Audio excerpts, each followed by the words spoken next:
There is a silence that only falls with the first snow, a quiet that can hide the darkest of secrets. In Jo Nesbø's The Snowman, that silence isn't peaceful, it's a warning. Born from the author's own fascination with how winter transforms Oslo into a landscape of both beauty and dread, this 2007 novel didn't just sell millions worldwide, it redefined Nordic Noir for a generation already captivated by his Harry Hole series. You've likely seen the shadow of this story in the 2017 film adaptation, but today, you're not hearing a word-for-word reading. This is a third-person retelling, crafted to pull you deeper into the chilling atmosphere without losing the soul of Nesbø's original vision. And as you listen, remember the visuals in this video are created using today's technology.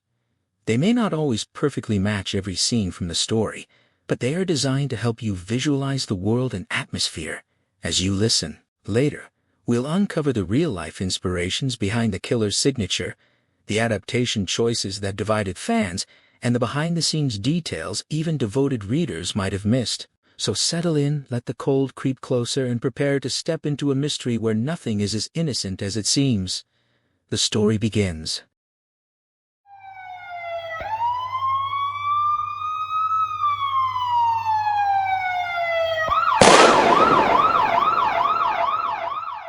Snow arrived as if it had been summoned, large flakes dropping from a sky stripped of color and settling over Romerike, until the fields and gardens looked newly dressed, buried under a thin, obedient silence.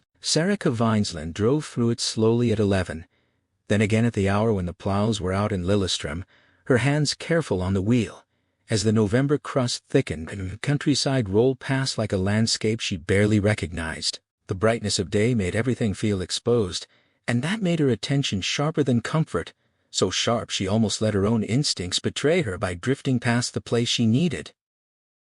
Black pavement broke the whiteness in front of the garage, a patch of moving van, a stain of reality amid all that clean cover. Her throat tightened immediately, as if her body had decided before her mind did that time was slipping away. When the question came from the back seat, her answers moved on autopilot. Someone she knew, 10 minutes, keep the radio on, yet even while she adjusted her appearance in the mirror, she felt the urgency thicken, pressing at the inside of her ribs. She grabbed the door handle and slipped forward into the risky openness of midday, the slippery soles of her shoes giving a faint, treacherous slide on every step. Inside, the house held that small metallic buzz of a doorbell sounding too loud, too alive in the hush between the snowfall and the walls. Neighbors existed beyond the windows, and reflections only returned bare branches and sky, giving nothing away. Still, Sarah felt watched, even when no one was there. Footsteps came behind the door, and relief struck her so hard it nearly steadied her breathing. Then she was moving into the arms of the man she had been searching for, the warmth of him, immediate and familiar in a way that made her desperation ache rather than soften. Her body responded before her thoughts could organize themselves. She clung to the moment, as if holding it in place could prevent what she feared. Her voice strained into pleas that were really fears, her mind clinging to the possibility that he might choose to remain. He pulled away from that hope with the cold steadiness of someone worn down by a loop he could no longer pretend not to be in. Even as irritation crept between them, her senses narrowed to touch and rhythm, the press of his hands, finding familiar roots, the deliberate certainty in how he moved as though he had memorized her shape and her reactions. Pleasure rose fast and sharp, then darkened tension, shifting into something harsher, a progression she had come to dread and yet still entered, because needing him felt like being trapped inside an inevitability. When he interrupted the flow to ask about the place his vehicle had been left, her attention snapped to the practical detail, and the answer made her feel a sudden spiked pleasure and pain braided together inside her head. She reminded him that her son waited nearby, that the boy knew nothing, and the moment she said it, the steadiness in his hands faltered, as if the truth of danger had finally reached him. Her irritation flared in the same breath as her urgency. His insistence on bringing her husband into it made it harder to breathe, harder to think, because her body wanted him to finish, to continue, to take what she had already started giving. He moved with escalating force, and afterward the air seemed to leave her all at once. The magic vanished, What remained was a kind of hollow collapse and a despair that spread outward from her center. He stood at the edge of the bed with closed eyes, and Sarah stared as if watching him from a distance could keep the feeling of loss from overtaking her. The sight of him, white skin over muscle, the way his form looked suddenly like something removed from the world's modesty, made her mind slip into strange comparisons, old statues and omitted parts, anything that could turn the moment into something she could hold without breaking. She waited for the final sound, the furious farewell she had learned to expect, the roar that always felt like a release he carried with him. But it didn't come. Something else stopped him. His body went rigid, and the first word he tried to shape came out wrong, not with pleasure, but with alarm. Sarah felt it before she understood it, the tension in his posture, the way his attention locked somewhere that wasn't her. He told her there was a face outside the window, his whisper thinning into something like disbelief. Sarah flinched and tried to force him to point, tried to locate the threat with her own eyes, but when he slid out of the space beside her, he was already limp, the urgency replaced by a sharper, colder kind of fear. She turned herself onto her knees and crawled toward the yard view she couldn't quite reach with her eyes from where she lay. The window was positioned too high for her to see beyond it cleanly, and by the dying daylight, all she could make out at first was the double-exposed reflection of the ceiling lamp. Still, her mind refused to accept what it was being asked to accept. When she tried to insist it wasn't real, when she tried to make her fear collapse into something manageable, he answered in a way that suggested his eyes had already confirmed the presence of what she didn't want to name. She looked again higher, searching, and there it was in the yard, a face made of pale whiteness, with eyes and a mouth built from dark pebbles, arms formed from twigs pulled from the apple trees. The relief hit her so fast she laughed aloud, the sound breaking the panic open. A snowman. Only that. The absurdity of it cracked through her terror like warm light through snow, but the laugh couldn't survive the body's memory of everything she had been holding. Tears rushed in immediately, turning relief into helpless sobbing, and when his arms came around her again, she felt herself anchored only by the pressure of him. "I have to go now," she cried to him, because leaving felt like the only way to regain control of what was slipping into catastrophe.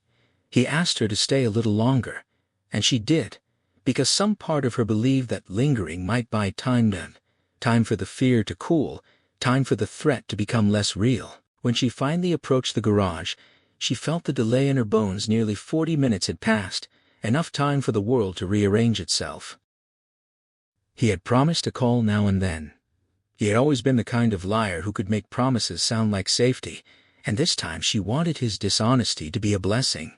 Still, when she reached the car, she saw her son's face in the back seat, pale, staring at her with the fixed tension of someone who has seen something he can't explain away. The door resisted her at first, locked when it should not have been, and when she knocked on the glass, it was only then that he let her in, as if even the mechanics of the moment wanted to guard against what was happening.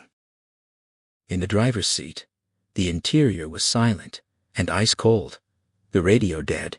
The key lay on the passenger seat, leaving no room for comforting misunderstandings. She turned toward her son and searched his face for reassurance, for an explanation that would let her breathe normally. His lip trembled, and his answer arrived with a thin, shrill edge of horror that pulled at her memory, at the way his fear used to show up when he was a little boy trapped between her and the man, hands over his eyes in front of the television. Now he wasn't jammed between them, he had grown, and the fear had changed shape, moved from nightmares into the real world. He said he had seen him. The engine didn't respond when she put the key into the ignition and turned it, and panic gripped her with no clear reason, just the brute certainty that something had gone wrong in the narrow space between seconds. She stared through the windshield and tried the ignition again, hard enough that her effort felt like it could shear the problem in two. She pressed for details, asking what the snowman looked like, because information felt like power, because naming the thing might make it manageable. When the answer came, it was swallowed by the sudden roar of the engine as it finally caught, loud enough to fill the car and drown out her son's voice. Sarah threw the car into gear and released the clutch as if escape could be forced by urgency alone. The wheels spun in the slushy snow, The car slid sideways, rear end losing its grip, tires fighting for traction on a ground that had become slick and treacherous in a heartbeat. The moment the tires finally found pavement, the vehicle lurched and skidded into the road. Only then did she feel her son's presence settle back into her attention as real stakes, reminding her that she hadn't only been chasing a threat to her own life. With the engine straining, the road rushing toward her in uneven, skidding lines, she focused on the next obligation, as if it were a promise she could still keep the father waiting for them, and the need to move faster. Sarah turned on the radio and pushed the volume high enough to chase the silence out of the ice-cold cabin, filling the car with broadcast noise that felt safer than the sound of her own breathing. The first thing she caught, thin and repeated like a refrain, was election news from America, the same names cycling through the day's headlines: Ronald Reagan defeating Jimmy Carter. It was all noise and distance, the kind of information that never touched her hand until now. Her son spoke again from the back seat, and she finally forced her attention away from the radio. She checked the mirror, the movement quick and sharp, and spoke loudly in response, because she needed the world to be orderly, needed sound to be heard, words to land. When he repeated himself, her ears couldn't catch it under the din. She felt frustration rise, not as anger but as tension, an instinctive refusal to miss the one thing that mattered. She lowered the radio as she guided the car toward the main road and the river beyond, the water cutting through the countryside like dark stripes in a morning photograph. The reduced volume made space for other sounds until her attention snagged on his posture. He had leaned forward between the front seats, too close, invading the thin border she kept between them and the danger she could feel gathering. His voice reached her ear like dry whispering, intimate and urgent in a way that made her skin tighten. Even when she realized it carried no clarity for anyone else, it landed as certainty inside her. He spoke as if the outcome had already been decided. Sarah's hands tightened on the wheel, her breath catching as the sentence formed in her mind without permission, an absolute forecast that turned the road ahead from forward into something more like a countdown. Freezing had Harry awake before the alarm could do its work, his eyes snapping open wide in the dark as a voice from the clock radio announced the date and the outcome that would determine the next 4 years for the American president George Walker Bush again. November pressed against everything in the room, and the cold scraped across his skin as he kicked the duvet aside and swung his feet down onto linoleum that felt sharpened. He left the radio blaring, then stood in the bathroom staring at himself as if inspection could change what he already knew. His face looked drawn and gray, overcast inside his own features. Bloodshot eyes, the pores on his nose like dark craters, the pale bruising under him that always returned. He told himself the ritual would help: hot water, a towel, breakfast. He imagined the blue-washed irises in those eye bags fading back into normal life, imagined the hunted tension smoothing out as if it were a crease in fabric. Turning 40 still made the idea of what his day might do to him feel like an unanswered question, whether the wrinkles would settle into something less relentless, whether peace could finally sit on top of the expression that nights kept dragging away from him. He avoided the mirror after leaving his spare apartment on Sophie's Gate, because in the day he moved from one kind of reflection to another. At Oslo Police HQ, Inspector Hole became his mask and his tool. He studied other faces for pain and leveraged nightmares, motives, the small self-deceptions people use to keep their lives coherent. He listened to lies that weren't clever so much as exhausting, and he tried to find meaning in the work of imprisoning men who already felt jailed inside themselves. He recognized prisons of hatred and self-contempt with the familiarity of something he'd seen in his own shadow. While he moved through all of that, his body kept changing in small, measurable ways. Blonde hair cut short, thick enough to be counted in inches, his collarbone sharp beneath his skin. He'd trained since the last case, cycling harder, lifting weights in the fitness room beneath the building, enjoying the burn, letting the repressed thoughts ride alongside the pain. It only made him leaner, not stronger in the way he'd once wanted. Now he looked like a predator that had been stripped down to essentials, muscular but shockingly gaunt, as though he were disappearing from the world without anyone asking permission. He let out a slow breath in the kitchen and accepted the thought without drama. November would only deepen. He drank water to ease the headache and looked out through the window, surprised by how bright the reflected light made his vision feel, as if the sky had decided to show him something. Across Sophie's gate, the roof was white. Snow had come during the night, the first of it clean and immediate, making everything outside seem sharper. The memory of a letter stirred, one he sometimes received, but that had singled itself out by mentioning Toowoomba, a place far away enough to feel like a different kind of warning. His attention drifted to the radio again when a nature program began, the presenter's voice turning lively as he talked about seals and Darwinian logic, monogamy as strategy, genes and risk treated like currency. Another voice followed, pushing the comparison into humanity. The idea that society only pretends to be faithful, that modern studies suggested a significant share of children carried a different father than everyone assumed, as if lives were lived on the basis of mistaken paternity and biological diversity. Harry fiddled with the dial until the talk faded into music, landing on an older Johnny Cash song, something familiar enough to let his mind unclench for a moment. The silence between tracks didn't last. A firm knock came at the door, steady and confident, and he crossed the apartment to open it.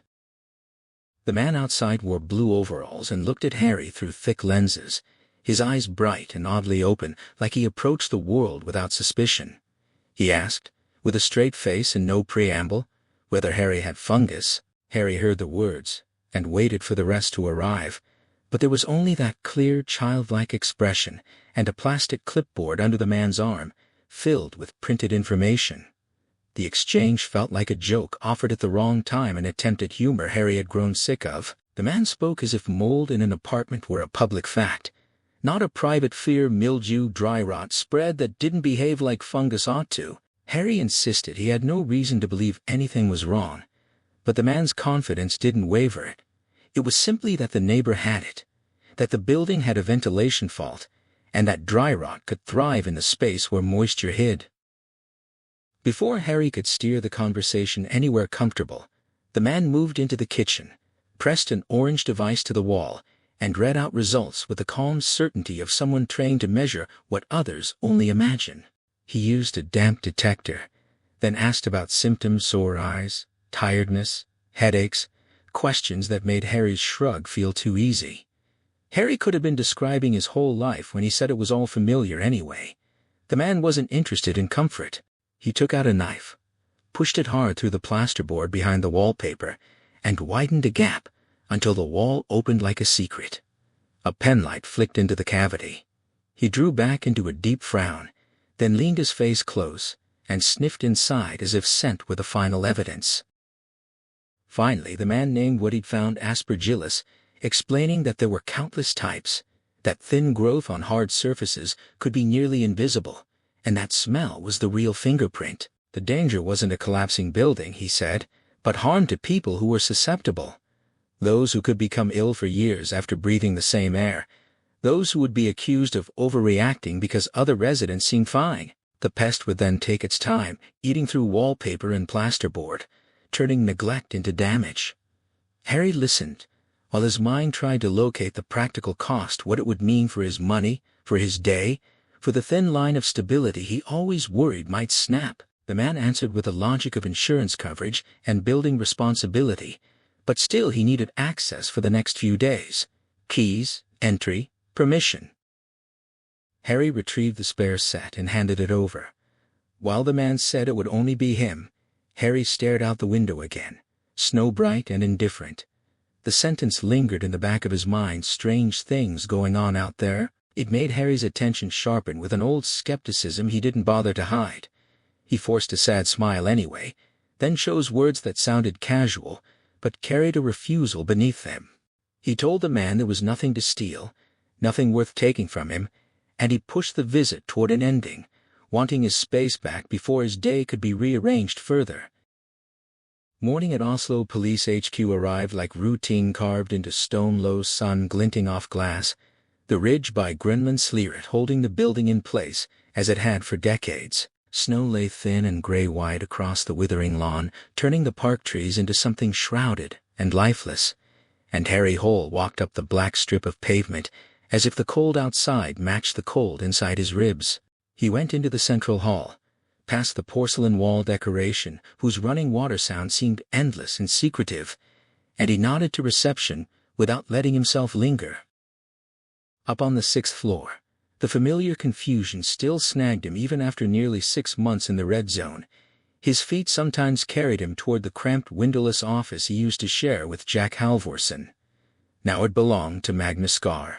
Jack Halvorson was in Vesteracre Cemetery, and the details of the funeral arrangement kept returning in Harry's mind, not as grief exactly, but as facts that had lodged there. Jack's parents had originally wanted him buried in Steingear.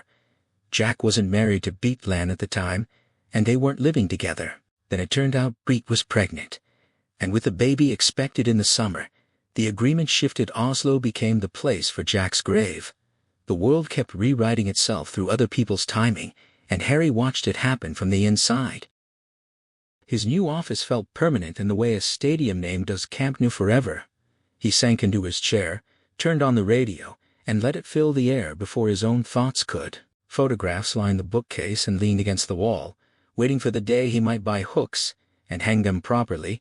Ellen Jelton, Jack Halvorson, Bjarne Muller, arranged in chronological order, the Dead Policeman Society names that reminded him that his work had a gravity that never lifted. On the radio, Norwegian voices analyzed the American election and the likely meaning of George Walker Bush continuing for 4 more years. Harry turned up the sound until it bounced off brick instead of settling into his skull, then reached for his peerless handcuffs. He clicked them open and practiced speed cuffing against the table leg, a habit that had started as discipline and turned into something sharp-edged, because the table already had splintered from it. The method came from an FBI course in Chicago, honed during lonely nights in a miserable apartment in Cabrini Green, with arguing neighbors pressing their own stories at the edges of his focus, and Jim Beam available when his mind ran out of patience. The point was accuracy. The cuffs snapping around a wrist so quickly the motion didn't have time to resist. He didn't need it on the job, he told himself that, except when his memory of other lessons insisted it belonged with him anyway, like a tool made for catching what others couldn't. The radio voices continued, and Harry recognized Arv STP's tone, the pundit who treated arrogance as entertainment. When the conversation slid into why Norwegians doubted Bush, Harry listened with a mind tuned to structure and motive rather than agreement. The talk moved into metaphors about protection, responsibility passed to bigger brothers, and a country hiding behind someone else's backbone, comic cruelty disguised as analysis. Harry felt the familiar irritation, the sense that people could dress prejudice and fear in clever sentences and still call it wisdom. He answered no one. He only shifted his focus until it had something practical to hold. He dialed Rachel. Aside from Sis, Rachel's number was the only one he kept in his head, because his memory for casework didn't always survive the rest of life. Rachel's voice carried on the line, and the exchange that followed threaded through tone and timing, first mocking the idea of skepticism, then pivoting into a personal rumor about a lecture and a room and a woman with a mastectomy.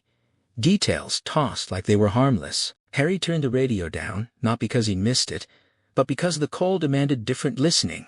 When Rachel asked what he had planned that evening, Harry agreed to Palace Grill at 8, then heard the sting of confusion about the reservation, someone else's insistence that the place had its own rules, and that access itself was a form of status. They arranged to meet first in the bar area. After the call ended, Harry sat still and tried to interpret Rachel's mood, whether the brightness in her voice meant relief, whether it meant she was pleased with the other man. The thought of it landed with a dull pressure. He had wanted her, he had loved her, and the world had already moved on from them.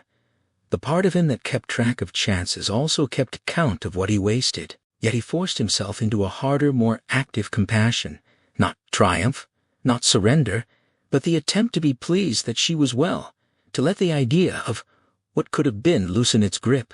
He told himself he'd try. He meant it the way a man tries not to drink when the glass is already on the table. The morning meeting pulled him back into the unit's rhythms, case reports and scheduled concerns replacing the private war in his head. Gunnar Hagen, Head of the crime squad ran through what they were working on, and the list felt almost sparse. No fresh murders under investigation meant the unit's pulse wasn't running hot. A missing person case stood out instead. Thomas Hella, from Missing Persons Unit, describing a woman missing from her home for a year, leaving no trace of violence, no trace of perpetrator, no trace of her. She was a housewife last seen at daycare, where she'd dropped off her son and daughter. Her husband and close circle had alibis cleared. The crime squad would investigate further.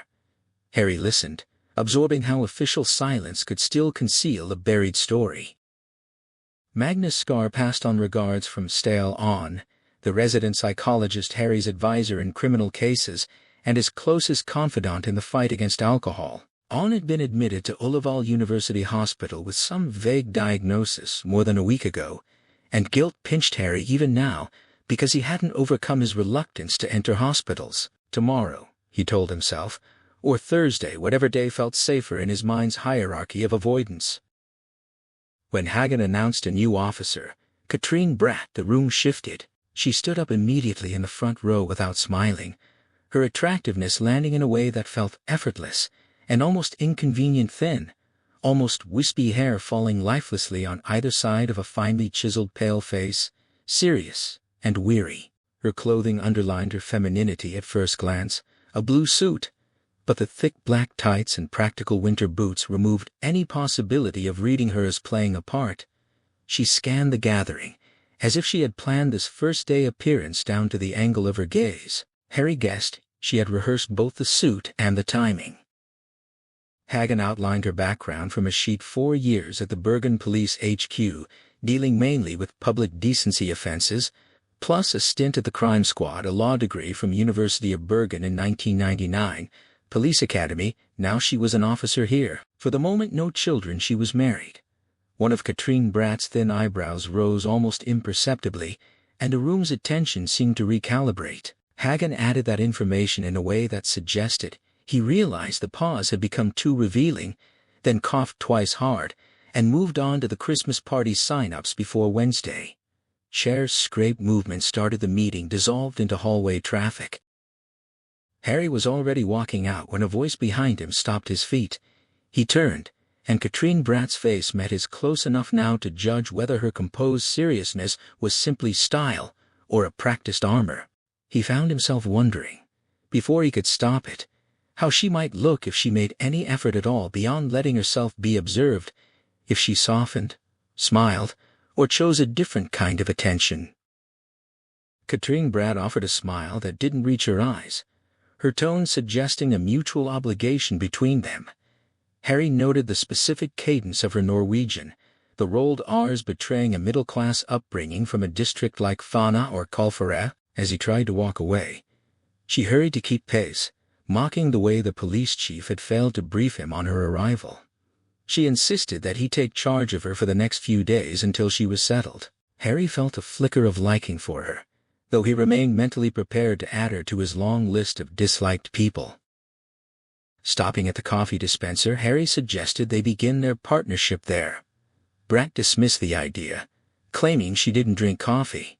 As he pressed the button for a subpar Americano, Harry attempted to test her by casually asking if he believed the missing woman was still alive. Bratt reacted with visible disgust at the sputtering machine, reminding him with sharp irritation of her 4 years in the sexual offenses unit. She flatly declared the woman dead as a dodo. Harry took his coffee, wondering if he had finally found a colleague he might actually appreciate. Later that afternoon, Harry walked through the city, watching light flakes vanish into the wet pavement. After picking up a new Neil Young album, which he suspected would be a disappointment, he returned home. The moment he reached the threshold of his kitchen, he felt a shift in the atmosphere, a change in sound and scent. He stopped short. One entire wall had vanished, leaving the flowery wallpaper replaced by raw red bricks and gray mortar. A moldman's toolbox sat on the floor, accompanied by a note promising a return the next day. In his sitting room, Harry tried the new CD, only to discard it 15 minutes later for Ryan Adams. A sudden, visceral craving for a drink hit him. He closed his eyes, seeing patterns of blood and blindness, and his mind drifted back to a letter and the first snow in Toowoomba. The phone rang, interrupting the music. A woman named Oda from a TV program called to invite him back on air. Harry struggled to remember her, but he remembered the disaster of his last appearance. He had agreed to discuss serial killers, believing he was providing expert insight, but had instead appeared glazed and sluggish after a single drink. The broadcast had been so lackluster that the host had pivoted to a flower-arranging champion. Harry had responded to the shift with a dry, befuddled comment about funeral wreaths that the audience had mistaken for a comedic style. The resulting praise had led him into a weekend-long bender, ending with a waitress kicking him out of a bar and a Monday morning spent vomiting in the office sink. He had been sober ever since. Oda's current proposal concerned terrorism in Arab countries. Harry cut her off with a flat refusal. She tried to persuade him, calling him rock and roll with a laugh that sounded rehearsed. Harry recognized her now as one of the young, hungry women from the party at Kunstnernes Hus. He told her to find someone else, and hung up, retreating back into the music and his own longing. Meanwhile, a young boy named Jonas watched his father at the kitchen counter. He looked at the man's massive skull, remembering his mother's comment that his father's head was large because he was a brain, a physics professor. As his father rinsed potatoes without peeling them, Jonas timidly mentioned that his mother usually did it differently. The father's voice remained low, but the underlying irritation made Jonas shrink. When Jonas protested the use of certain plates, his father slammed the cupboard door and leaned in close, his paper-thin glasses glinting. He corrected Jonas's grammar with cold precision, disparaging his mother's upbringing and her lack of proper language. His breath smelled of salt and rot. The sound of the front door announced the mother's arrival. Jonas wanted to run to her, but his father gripped his shoulder, forcing him to finish setting the table. The mother entered the kitchen, her voice breathless and smiling. She praised the boy and mentioned a large snowman outside. Jonas was confused, as they hadn't built one. His father looked out the window and dismissed it as the work of the neighborhood children. Climbing onto a chair, Jonas peered outside. A large snowman stood on the lawn, crafted with pebbles and a carrot nose, though it possessed only one thin arm. Jonas felt a prickle of unease. The figure was facing the wrong way, staring toward the house rather than out toward the road. He tried to question it, but his father interrupted, insisting he would deal with the neighbors.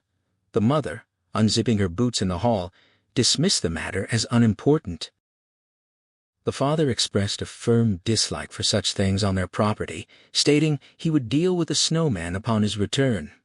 Jonas tried to ask why the figure wasn't facing outward, but his mother's sigh interrupted him as she questioned when her husband would be back. The father replied vaguely, "Tomorrow," and when she pressed for a specific time, he responded with a lightness in his voice that made Jonas shiver, asking if she had a date. Mommy entered the kitchen and adjusted the stove, mentioning her plan to have dinner ready. The father, preoccupied with the newspapers on the counter, told her to simply have it prepared, and that he would be home at some point. As she wrapped her arms around him from behind, questioning the necessity of his trip to Bergen tonight, he explained the timing of his 8 o'clock lecture and the commute from the airport. Jonas watched the tension leave his father's neck, noting that his mother had once again found the right way to soothe him. When Jonas tried once more to ask why the snowman was staring at their house, his mother redirected him, telling him to wash his hands. Dinner passed in a heavy silence, punctuated only by his mother's small questions about school. Jonas kept his answers brief and vague, knowing that any detail could trigger an interrogation from his father about the quality of his education or the background of his friends' questions that never ended in satisfaction. Later, tucked into bed, Jonas heard the final goodbye downstairs, the click of the door, and the sound of the car fading into the distance. They were alone. As his mother turned on the television, he thought about her questioning why he no longer brought friends home. He hadn't known how to answer without making her sad, but now a bittersweet ache filled him, extending into his ears as he chewed the inside of his cheek and stared at the wind chime on his ceiling. Driven by a sudden impulse, he shuffled to the window. The snow reflected enough light to reveal the snowman below, looking lonely and unfinished without a hat or a scarf. Then the moon emerged from behind a cloud, illuminating the figure. Jonas gasped and recoiled, his breath catching as he saw a row of black teeth and gleaming pebble eyes. The snowman wasn't staring at the house, it was looking up, directly at him. Terrified, Jonas yanked the curtain shut and crept back into bed. Harry sat on a bar stool at the palace grill, idling as he read the quirky warnings on the walls.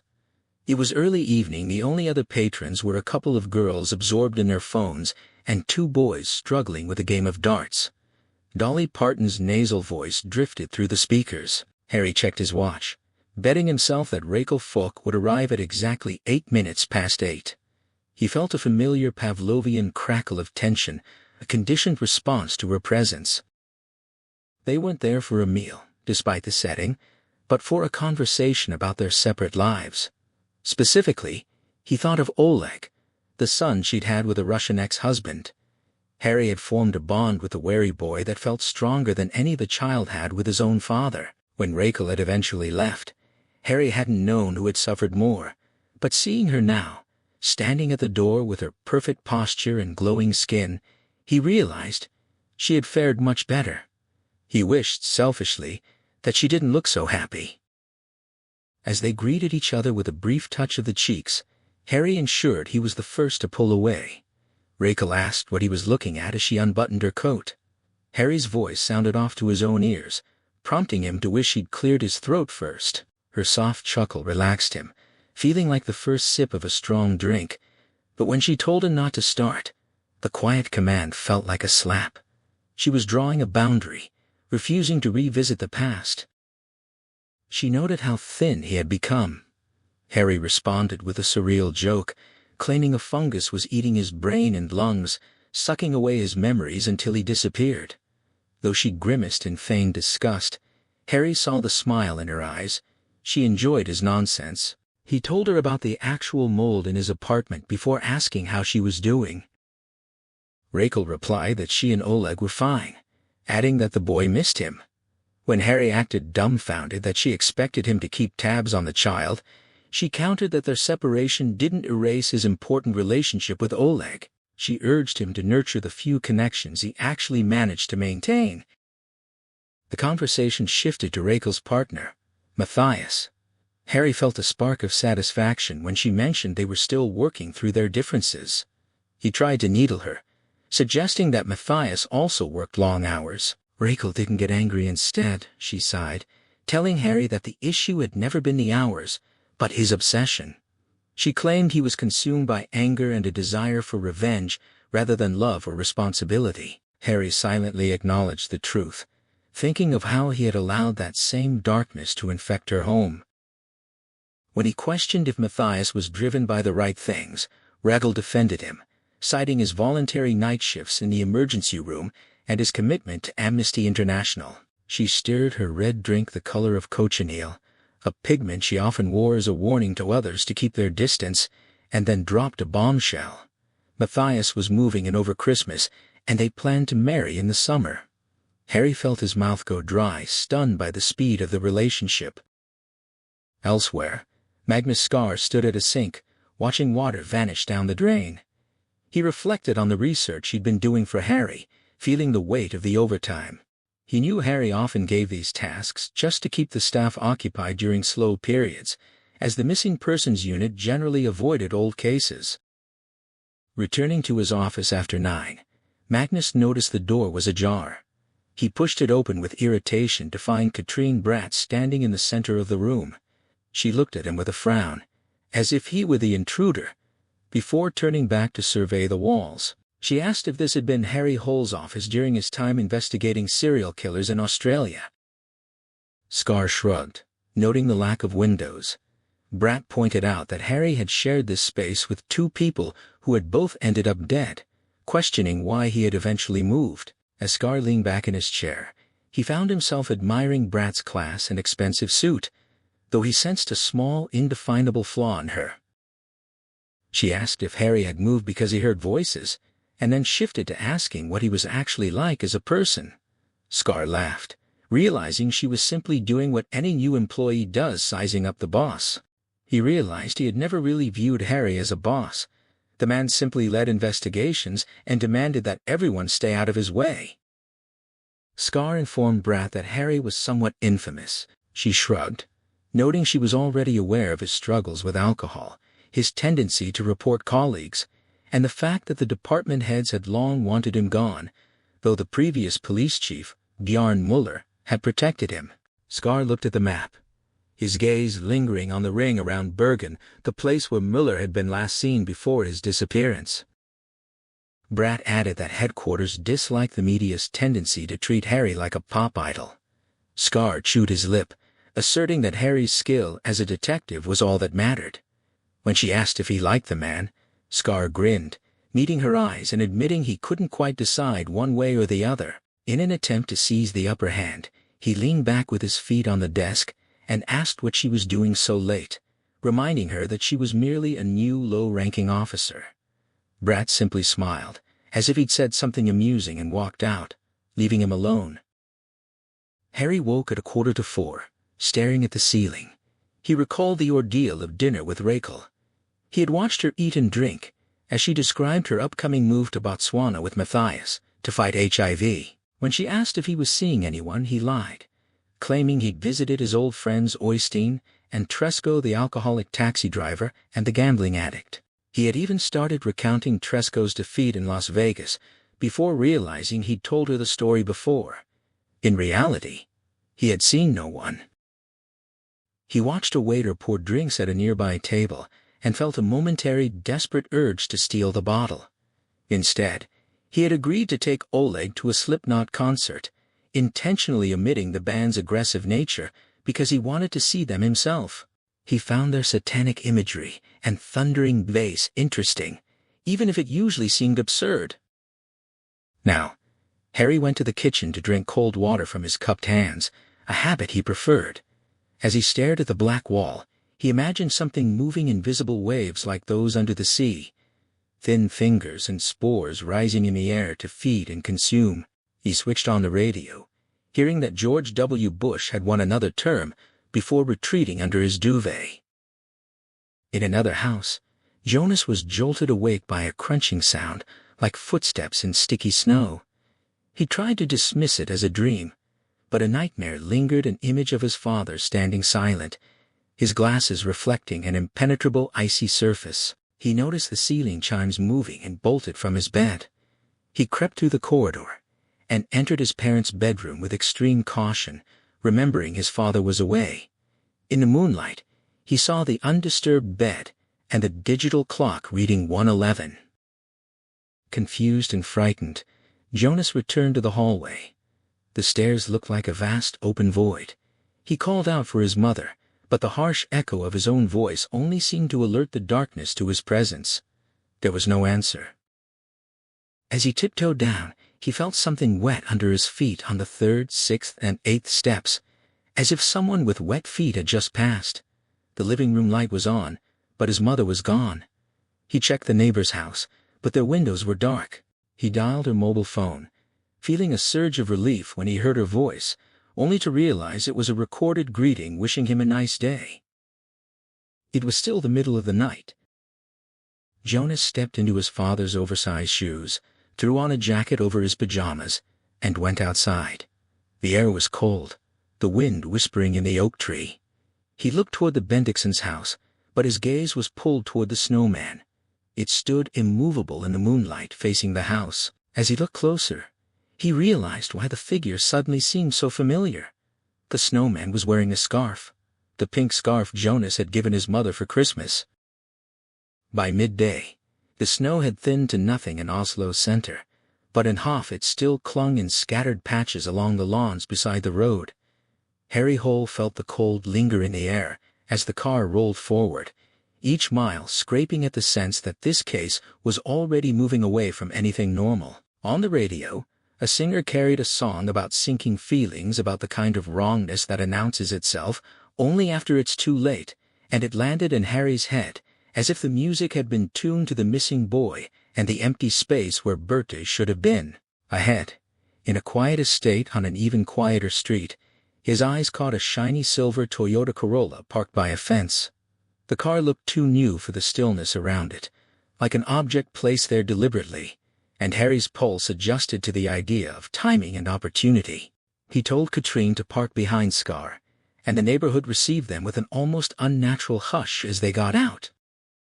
The house beyond the gravel path was large and yellow, far too big for a family of 3 in Harry's mind, an imbalance that made him look harder at every surface. Water ran from the world in slow drips and soft sighs, and the grounds felt kept but slightly tired, as if the weather had been given permission to settle into everything. On the lawn a snowman leaned to one side, already losing its structure, already predicting its own collapse.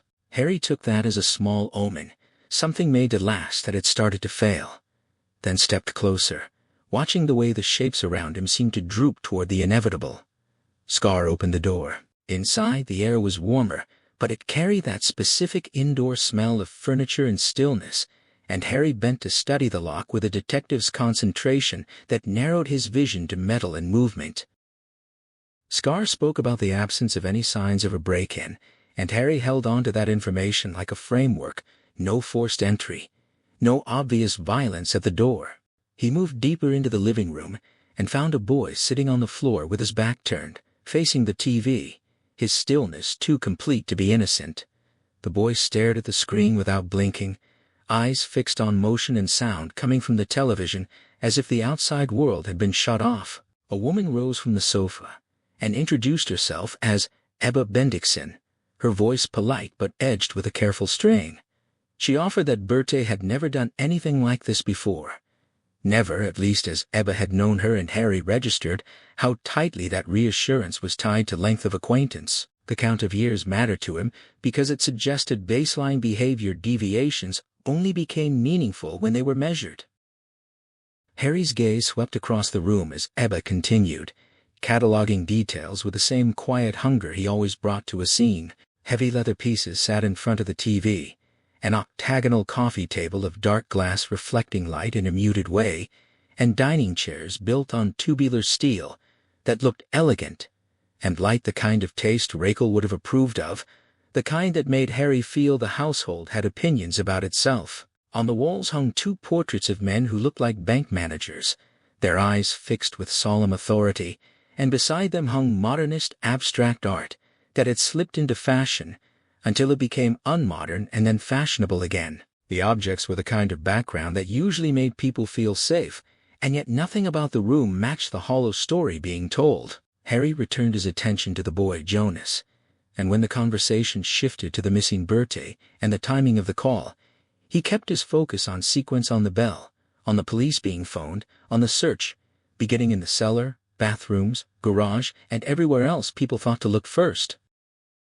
Ebba described how Berthe's disappearance had been treated as a missing person situation at first, how the police had asked them to care for Jonas, call those Berthe knew, and wait until early today to see whether Berthe had simply gone to work. Harry listened without moving much, feeling the story harden into a timeline in his mind. Late afternoon into night, frantic searching, then the waiting that never feels long enough when the subject might be a wife and a mother. The phone calls to Philip had been a dead end, his mobile switched off, and when Scar said Philip Becker was in Bergen lecturing physics, Harry filed it away as both alibi material and logistical reality. Philip would arrive soon, Ebba said, and Harry sensed the hope in that, thank God, without needing to mirror it.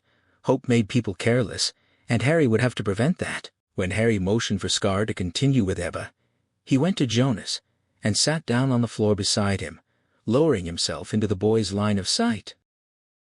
Jonas watched the cartoon with the intensity of someone who couldn't afford to look away. On the screen, a coyote held a fuse and a stick of dynamite, the blast waiting in perfect ignorance of the case unfolding in the room. Harry introduced himself to Jonas and tried to guide the boy with a gentle, controlled approach, aiming to make the future feel predictable, aiming to lead the child's thoughts toward where Burke might be. He asked questions that weren't really about fiction on TV, but about geography and memory, where Berthe's mind might go, where her absence would start to make sense. Jonas didn't answer in the way Harry wanted the boy, only held himself still, eyes locked on the cartoon, his fear climbing through his shoulders like heat. Harry pushed carefully, asking what would be the first place that would come to mind if Bertie wasn't here or at work yet. Jonas's response stayed fragmented and tight, a refusal masked as not knowing. As Harry kept speaking with measured pace, he watched the boy's body betray what his words couldn't.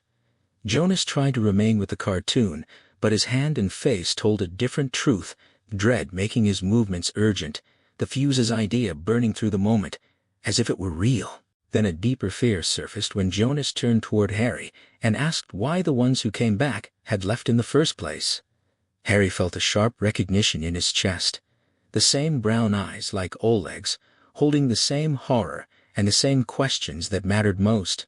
He answered in a way that kept Jonas oriented without breaking the rules of calm, offering that people disappeared for all kinds of reasons, some getting lost, some needing peace, and Harry kept the emphasis on explanations that didn't erase the fact of the disappearance. Just as the boy's focus tightened, the front door slammed, and Harry watched Jonas start an involuntary reaction that made the room feel suddenly smaller. The dynamite exploded in the cartoon coyote's hand, and at that exact moment, the living room door opened behind Harry. A man stepped in with the kind of controlled sharpness that didn't need volume to dominate the space. He picked up the remote, silenced the TV, and the sound of the set hissing in protest cut off the outside world with abrupt finality. Harry stood and introduced himself. Katrine and Magnus Scar names exchanged like tools. The man identified himself as Philip Becker, wearing glasses that reflected light, turning his eyes into something partially hidden, something Harry would have to work around. Philip reported that he had spent his time calling everyone who might have had contact with Bertie, with no results, and he asked what Harry knew. Harry didn't give him comfort.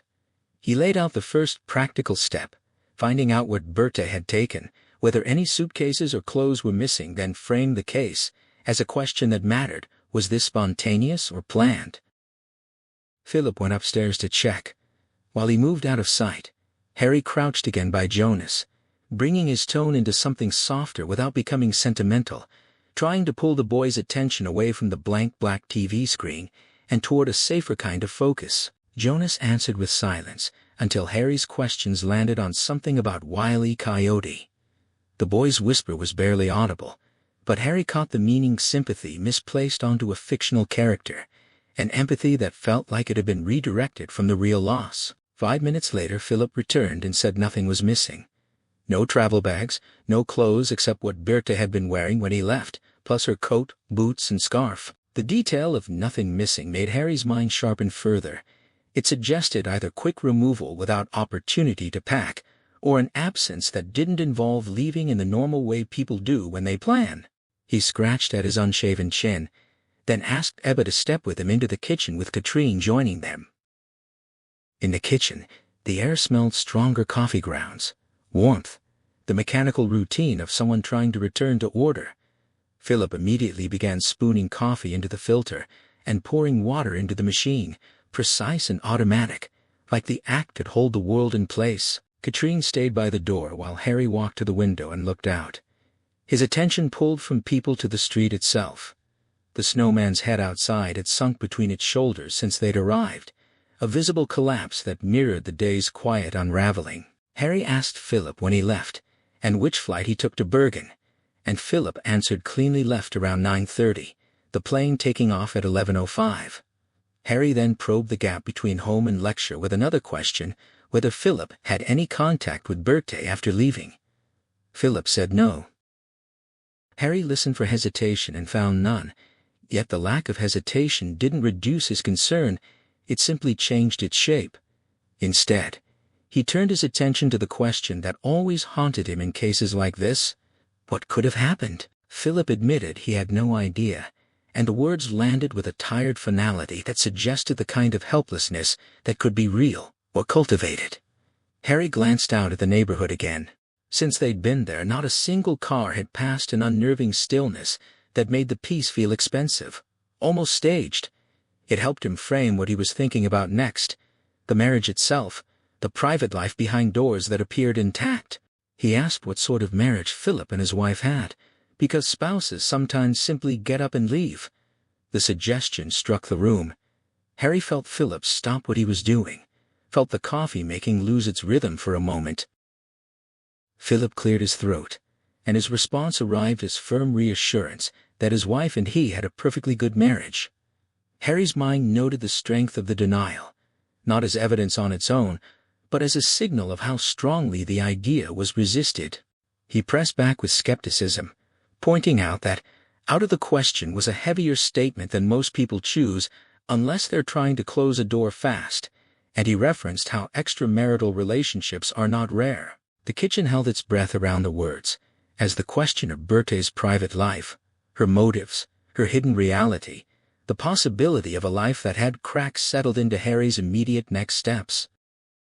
Philip Becker's face tightened as the weak smile disappeared, replaced by something defensive that tried to look reasonable.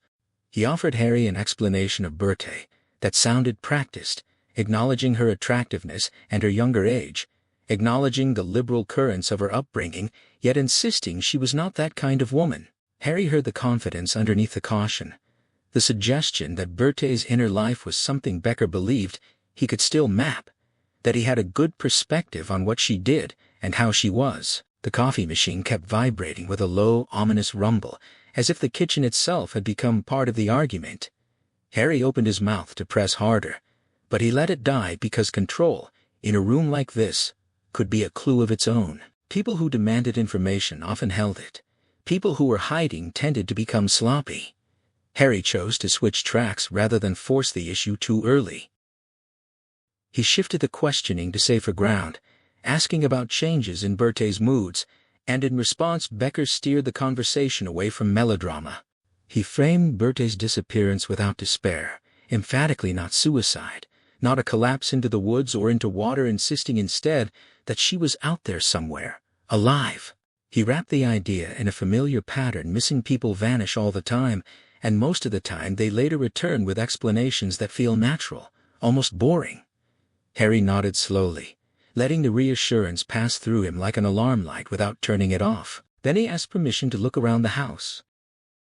Becker's answer came fast and blunt, with the brusqueness of a man used to setting the terms. Harry felt that refusal register as a warning. If Becker truly had nothing to hide, he would not sound threatened by an inspection.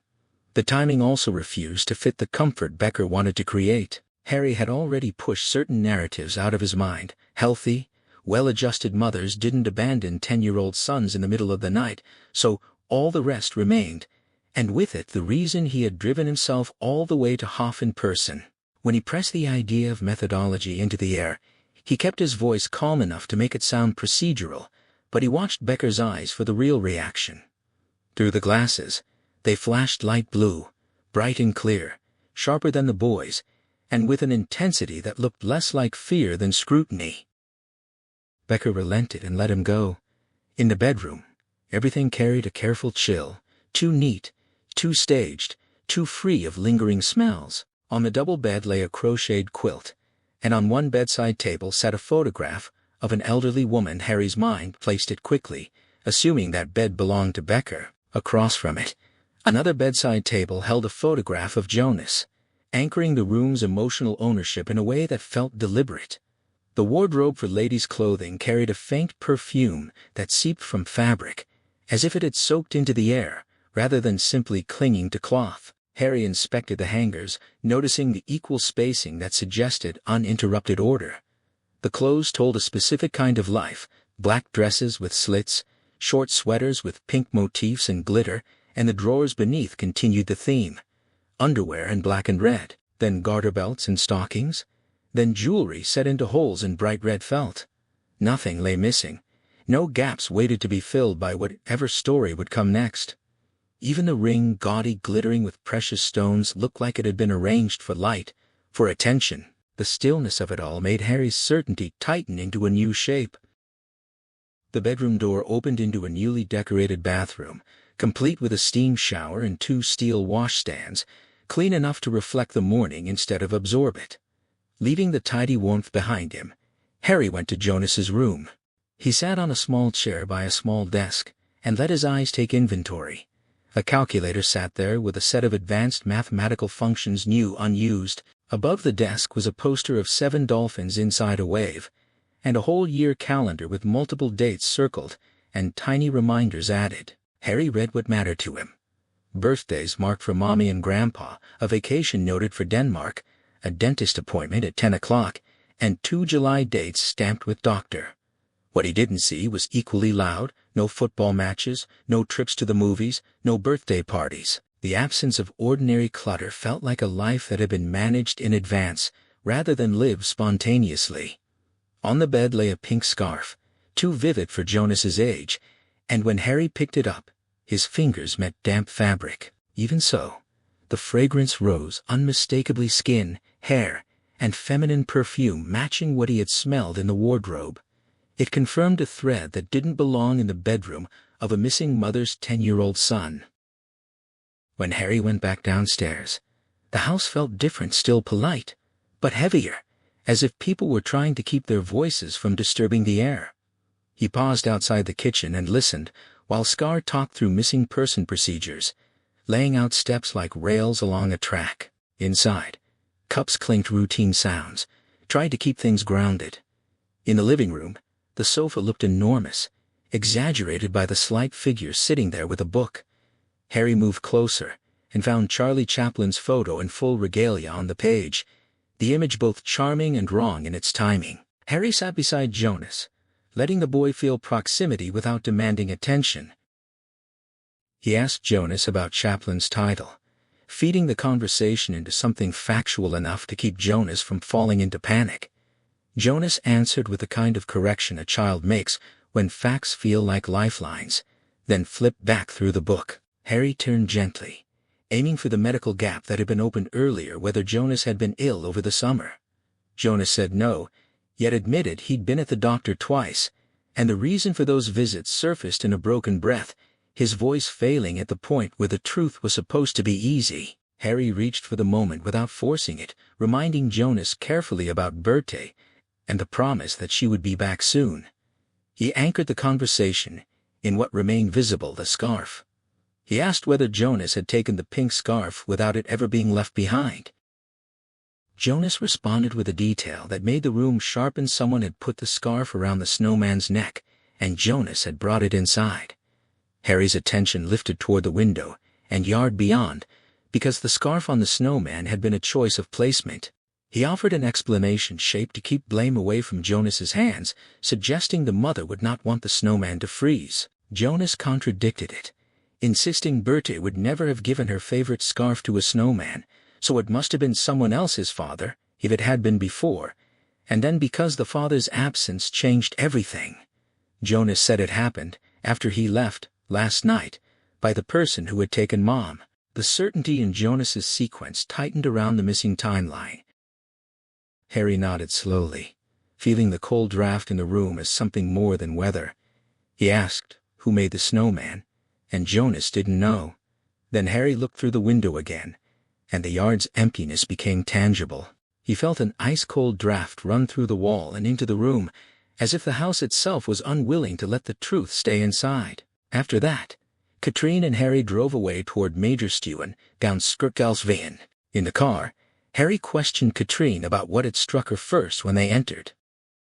Katrine steered through the toll booth without braking, her answer coming with clear, hard observation. She said the couple living there weren't soulmates, that if anything was unhappy, she believed Berthe had suffered more. Harry listened, and asked what had led her to that certainty. Katrine explained: through taste, through mismatched decisions that only appeared as style until they became evidence. The dreadful sofa and coffee table were typical of an 80s purchase, a man's choice placed in a 90s life, while she chose an elegant dining table in white oiled oak with aluminum legs. Vitra dining chairs followed Swiss. Expensive, so expensive that the money spent on it could have remodeled everything at a less self-defeating cost. In Katrine's mouth, the language carried class and irritated emphasis, a damn that didn't sound ordinary, yet the point landed without needing volume. The clash of interior decisions suggested an imbalance beneath the surface.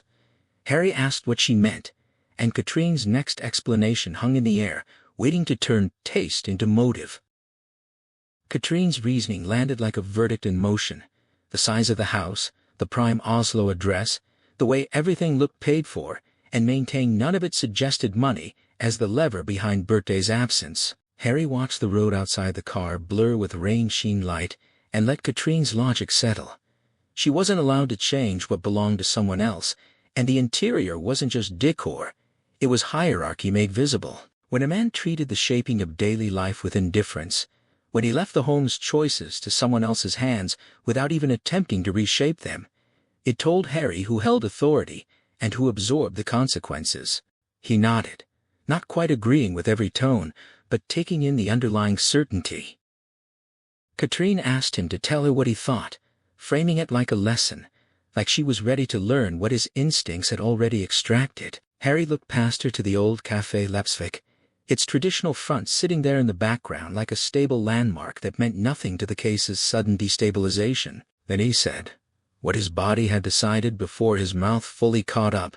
He didn't believe Bertie had left by her own free will. Katrine pressed him, not with disbelief, but with a sharper need to understand what kind of wrongness he was naming.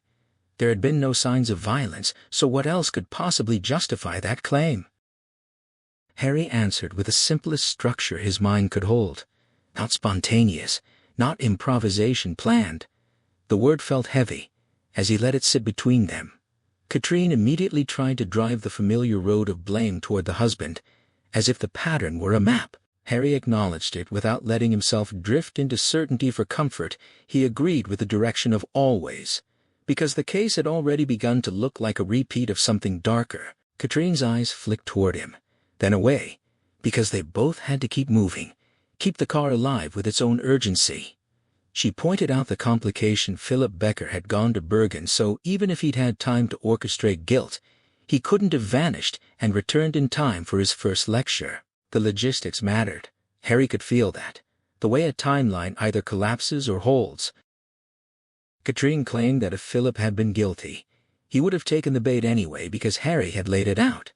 She called it a test, and Harry felt the shift in how she saw him, not as a hunter, but as someone who triggers reactions. Katrine described what Harry had offered Becker, the suggestion of suicide, the emotional narrative that would let an innocent man either defend or steer toward a solved explanation.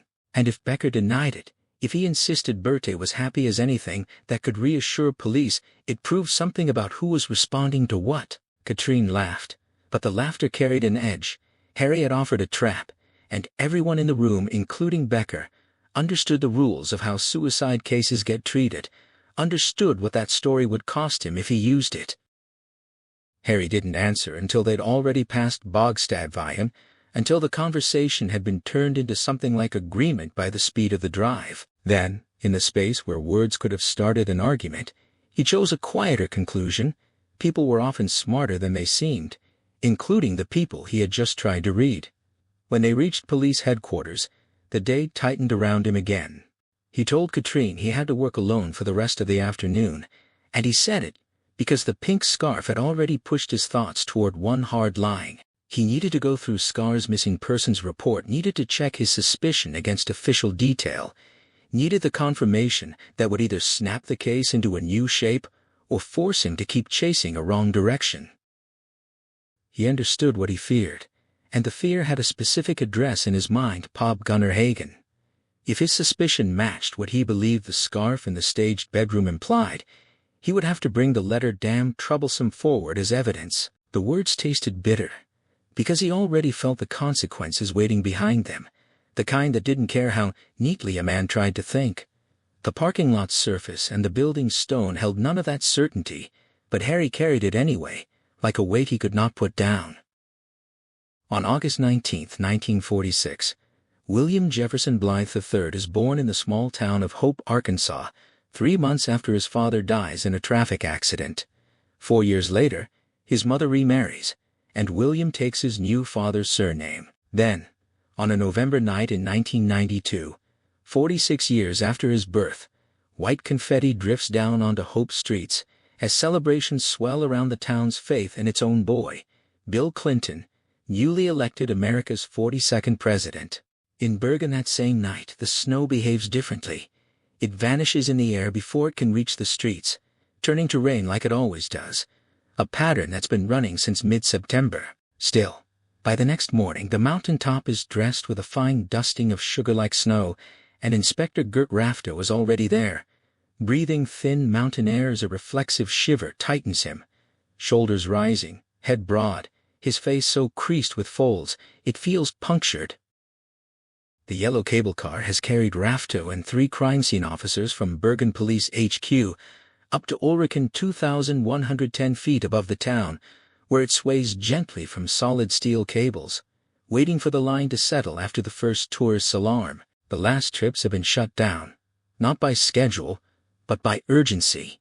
As one officer mutters about being out and about, Rafto repeats the idea with sharpened sarcasm, his attention fixed not just on the scene but on the way the words land like a test for who's paying attention. The body in the snow has been cut into so many pieces that only a naked breast makes gender clear. The rest resembles the aftermath of a violent road accident from the previous year near Eidsvagneset, when fast speed around a bend turned a truck's load of aluminum sheeting into a slicing, indiscriminate weapon. Rafto doesn't need the officer's added claim that the killer murdered the woman and carved her here. The snow around the remains already argues for immediacy. Blood is sprayed into the white, and thick streaks beside it suggest that at least one artery was severed, while the heart was still beating, freshness written into the pattern. He keeps a private timeline in his head, noting he must learn when it stops snowing during the night, because timing will decide what can be inferred from what's settled. The cable car ran its last departure at 5 in the afternoon, and his mind starts mapping paths backwards. The victim and killer may have walked from somewhere that leads beneath the cable cars, or they may have taken the fly-in funicular up to Fjelltoppen and then proceeded on foot from there. Yet the distance, and the effort implied, feel demanding. His gut insists on the simplest, most direct movement, the cable car. 2 sets of footprints press into the snow. The smaller prints are unmistakably the woman's, even though there's no trace of her shoes. The other set, he reads them as the killer's points toward a path that pulls the scene outward, like a funnel narrowing toward wherever the person went next. The young technician, thin-cheeked and coastal from Sotra, judges the boots as big, at least size 13, and imagines a man who must have been bulky. Rafto's nose catches the air, and he shakes the assumption loose. The prints look uneven, and the ground here is flat. That combination suggests a trick, an attempt to disguise the man's true size by forcing a mismatch between foot and boot. As he works through these small conclusions, he feels the pressure of being watched. Everyone looks at him, weighing his competence and his motives at the same time. He knows the shape of the suspicion surrounding his return to prominence, once the media's favorite, once the headline-ready face with the hard mug and driving energy. Gert Rafto has become, at least in some minds, too grand. Indirect jabs have spread about ego, about stepping on toes, about a willingness to chase attention, even across the blood left behind by other people's worst days. He tells himself there's no evidence against him except for the things that have gone missing from crime scenes. A trinket here, a watch there, items people assume won't be noticed, but which become proof when someone decides to check. A colleague once searched for a pen and opened a desk drawer that shouldn't have held anything personal from a case. 3 rings appeared. After that, Rafto was summoned to the pub, explained himself, and was told to keep his mouth shut and his hands off other people's belongings. That instruction didn't erase the rumor, just gave it momentum until the media latched onto him even more fiercely. Helped along by the moment, the station later faced charges of police brutality and a future where one man is convenient to blame. The accusations in everyone's eyes attach cleanly to him. He is guilty of those charges, no one doubts it. Yet the larger story people keep whispering is that he became the scapegoat for a culture that has been rotting in Bergen police for years, particularly the reports he signed for prisoners who fell down ancient iron stairs to remand cells and bruised themselves. The newspapers were remorseless, and the nickname they gave him, Iron, doesn't feel inventive so much as inevitable. When Rafto's daughter comes home crying because she's being teased, his wife decides there's a limit. She won't tolerate the family being dragged through the mud because he brings the whole weight of scandal home. He loses his temper, as he's done before, and afterward she takes their daughter away, and this time she does not return. The period is hard, but he doesn't forget who he believes he is, Iron Rafto. When the quarantine period ends, he goes for broke, working day and night to reclaim lost ground. But forgiveness doesn't come, and internal resistance thickens. People don't want him to shine again, don't want him to remind them and the media of photographs showing battered bodies restrained in handcuffs. They don't want the past repackaged. To keep moving, to stay busy and in control, he orders the technician with the camera to take a few snaps to get an ID. The technician answers with a question that implies doubt about who can identify anything at all. Rafto doesn't accept the tone. He directs the work to the practical necessity someone will report the woman missing, or soon will, so the process must continue. And he leaves the exchange behind as he walks up to the peak and scans the plateau called Vigden. His gaze sweeps over the countryside and catches a hill where something looks like a person on a summit. The stillness makes him doubt. Maybe it's just a cairn. He squints, forcing memory to serve in. He's been there hundreds of times, walking with his wife and daughter, yet he can't recall a cairn on that spot. He heads back down to the cable car and speaks with the operator, borrowing binoculars. In seconds, 15 of them, he resolves it. It isn't a cairn but 3 large balls of snow. Someone has stacked one on top of another. That detail doesn't calm him. He dislikes Fjellsiden, the sloping district of crooked-looking timber houses with stairs and cellars, the kind that look picturesque but never insulate themselves against the weather. The alleys feel narrow enough that the sun can't reach, and trendy children with rich parents often pay millions for an authentic Bergen house before renovating until no original splinter remains. Over time, the sound of children playing fades. Young Bergen families are pushed away by prices across the mountains. Now the streets seem quiet in a way that resembles emptiness dressed up as charm. Even so, when he stands on stone steps ringing the bell, he keeps the unsettled feeling that he's being watched. Eventually, the door opens, and a pale, anxious woman's face appears startled to see him. He shows his ID and asks if she is Ani Hetland, then ties it directly to the death that has already started spreading. It's about her friend Layla Assen. When he follows her inside, the apartment feels tiny and wrong in its layout, as if the rooms were stitched together without a plan. The bathroom sits behind the kitchen and between the bedroom and the living room. Patterned burgundy wallpaper frames a living space, where Ani Hetland is squeezed in a sofa and an armchair in green and orange, while the remaining floor space is crowded with weekly magazines, piles of books, and heaps of CDs. Rafto steps around an overturned dish of water and a cat before reaching the sofa, and he finds Ani perched on the armchair, fidgeting with a necklace whose pendant has a black crack, maybe a flaw, maybe intentional design.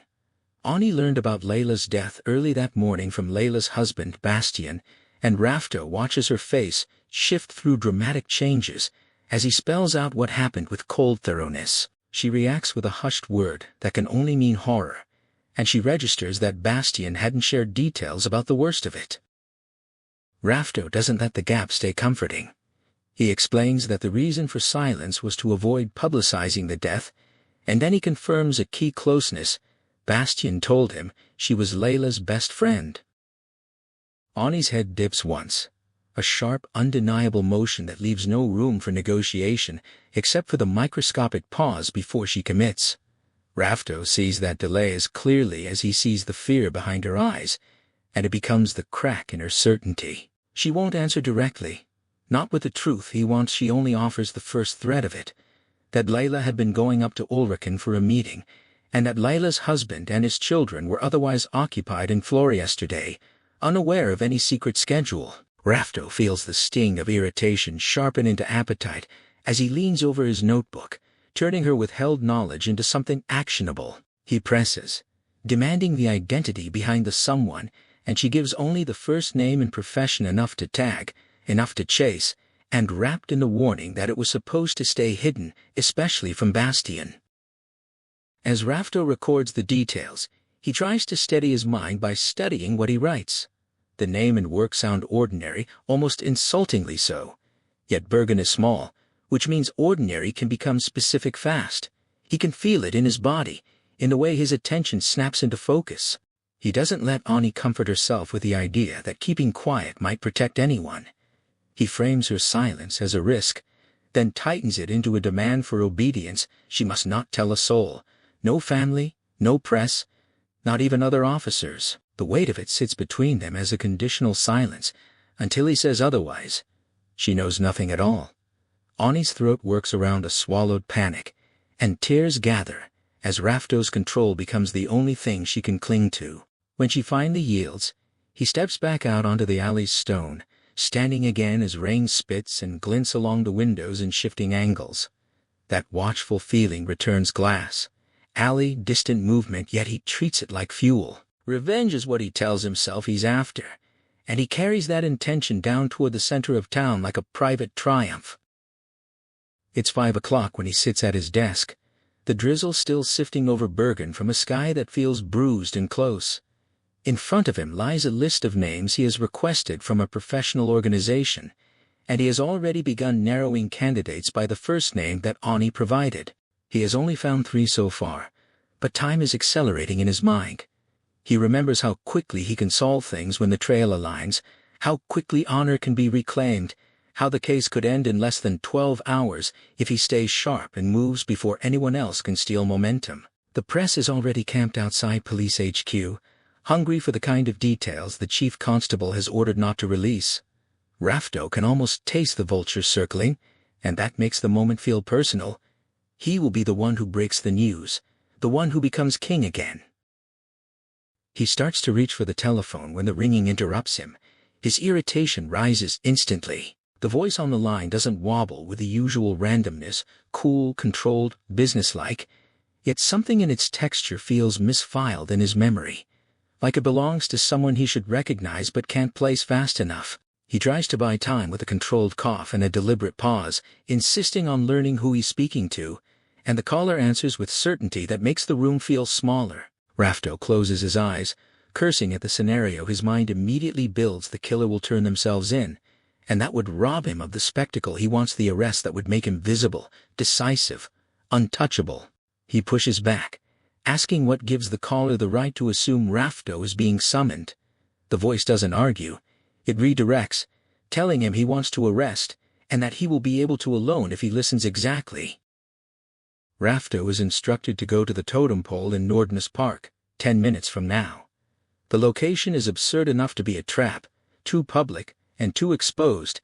The end of a headland makes him picture the sea, the paths, the lack of cover. Yet the caller anticipates him, stating that it's meant to test whether Rafto will come unaccompanied, and that if he's late or followed by other police, the caller will vanish forever. The logic is chilling, not just a confession, but a controlled stage where Rafto has to play by someone else's rules. Rafto realizes he can't assemble a team in time, and his mind fastens onto the one outcome that keeps him at the center. He will write it up as if forced to handle it alone. He agrees, and the caller adds demands that sound like privileges dressed as conditions: no handcuffs at trial, no press allowed in, and punishment served somewhere isolated from other prisoners, television in the caller's room, and books, whatever the caller needs to stay entertained while captivity becomes routine. Rafto's throat tightens with a near choke at the audacity, but he doesn't back away. He confirms arrangements, agrees to the premise, and the caller says the next step, once the deal is signed on those terms, the caller will go with Rafto. Then the line ends abruptly, leaving a thin electrical silence behind that Rafto can almost hear in his teeth. He drives toward Nordnes Park, not by the shortest route, because he wants a better view. As he approaches, wants the geography to work for him. Around him, the park opens into undulating ground and familiar paths, hillocks of yellowed grass, and trees that seem to point with black gnarled fingers toward heavy clouds pushing in from the sea behind Askaski. The rain begins as a steady mist, and then sharpens into pin-like droplets that sting his face.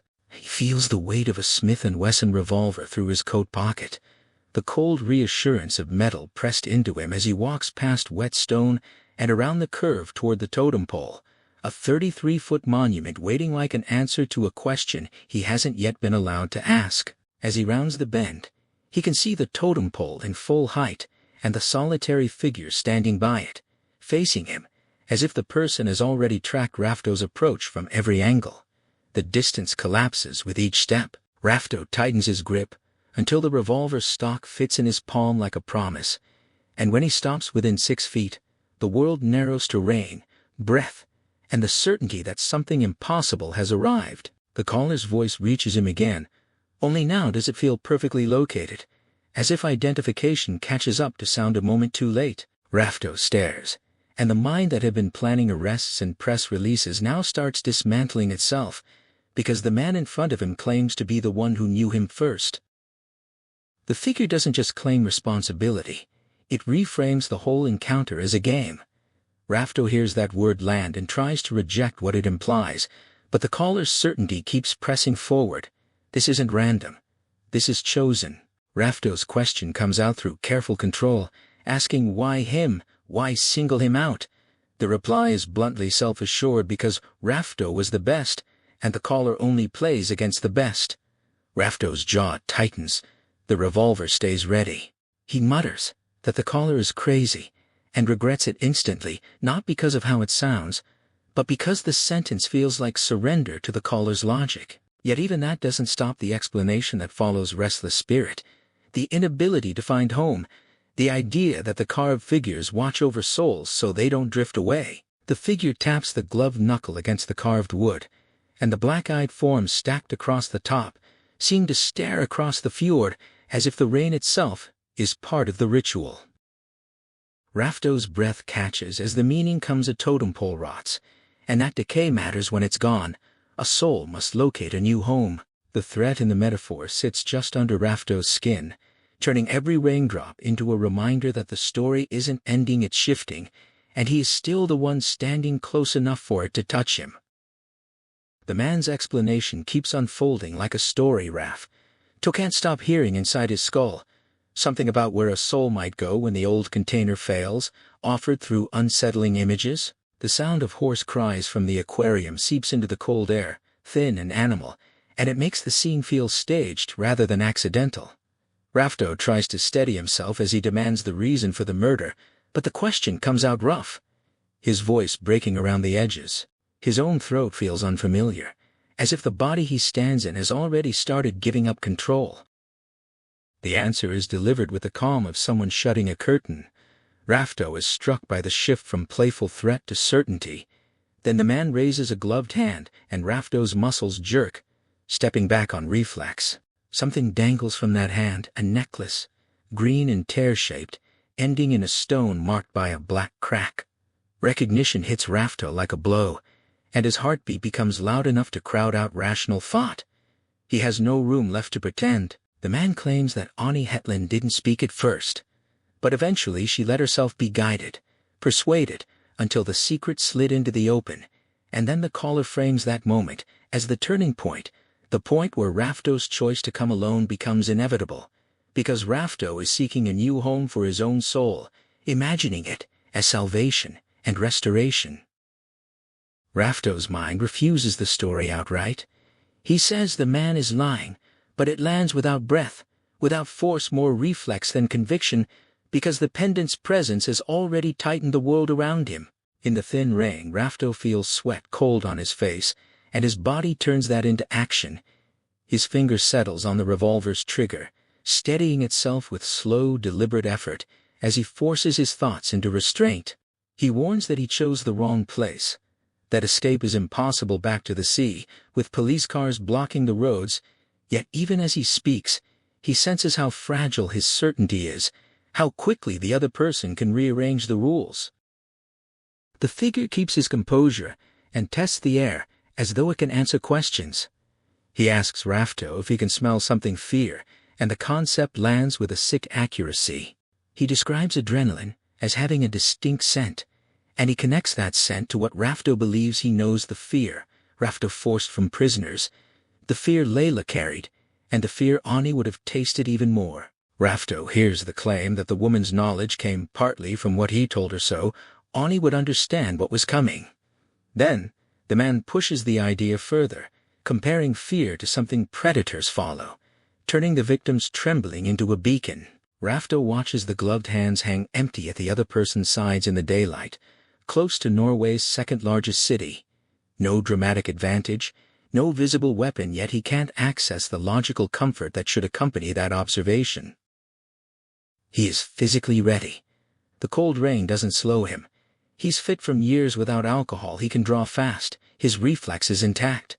The distance is fixed, the time to act measurable, and still his teeth chatter uncontrollably, as if the body has decided the danger is not the revolver fight at all, but something deeper and earlier, something about being seen, predicted, and contained. The fear is physical, immediate, and embarrassing in its persistence, making every thought feel late by a fraction of a second.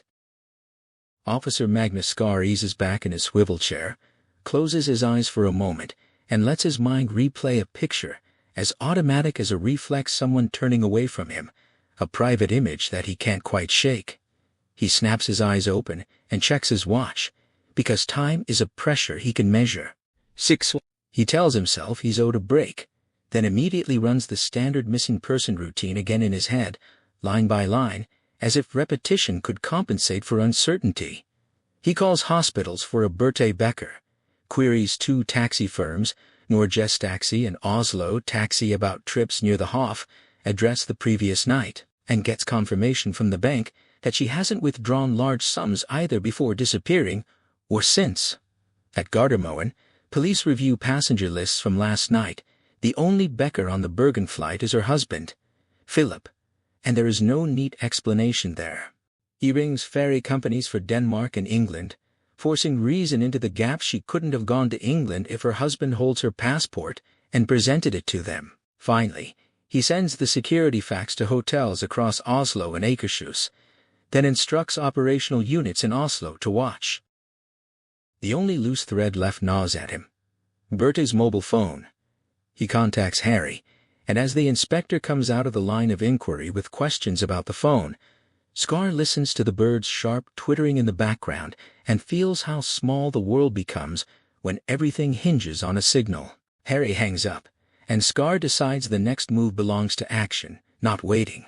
He stands, walks into the corridor, and finds the door to Katrine Bratt's office open with light on, but nobody inside. A glance at the routine pulls him upward instead of sideways. Cafeteria, floor above, because that's where a mine might be hiding when the paperwork won't stop. In the cafeteria he doesn't see food being served, but he finds coffee that's only warmish in a thermos, and crisp bread with jam left on a cart.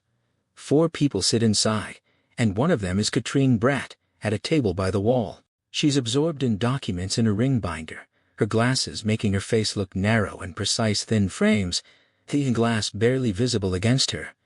Scar pours himself coffee, and approaches her like he's crossing from one role into another. He sits, asks about planned overtime as if it's casual, and watches for her reaction. He imagines he heard a sigh before she looks up and finds him with her eyes already back on the page. The exchange turns into a small trap. He talks through his guesswork, homemade sandwiches, knowing she'll work late because the cafeteria shuts at 5, and she answers with the steady calm of someone who refuses to be impressed by his neatness. He drinks, buys himself a moment to study her more directly, and slips into the case as a way to keep himself from thinking about anything else. He tells himself he has nothing new to offer, yet he sits here thinking she might still be in Hof, missing under snow or foliage, or hidden by the shallow geometry of small lakes and streams scattered around the area. He leans into the certainty of the idea, waiting for her to contradict him or ignore him. Katrine doesn't move her focus from the file at first. She simply answers him without looking up, monotone, blunt in its minimalism. Scar tries a different angle.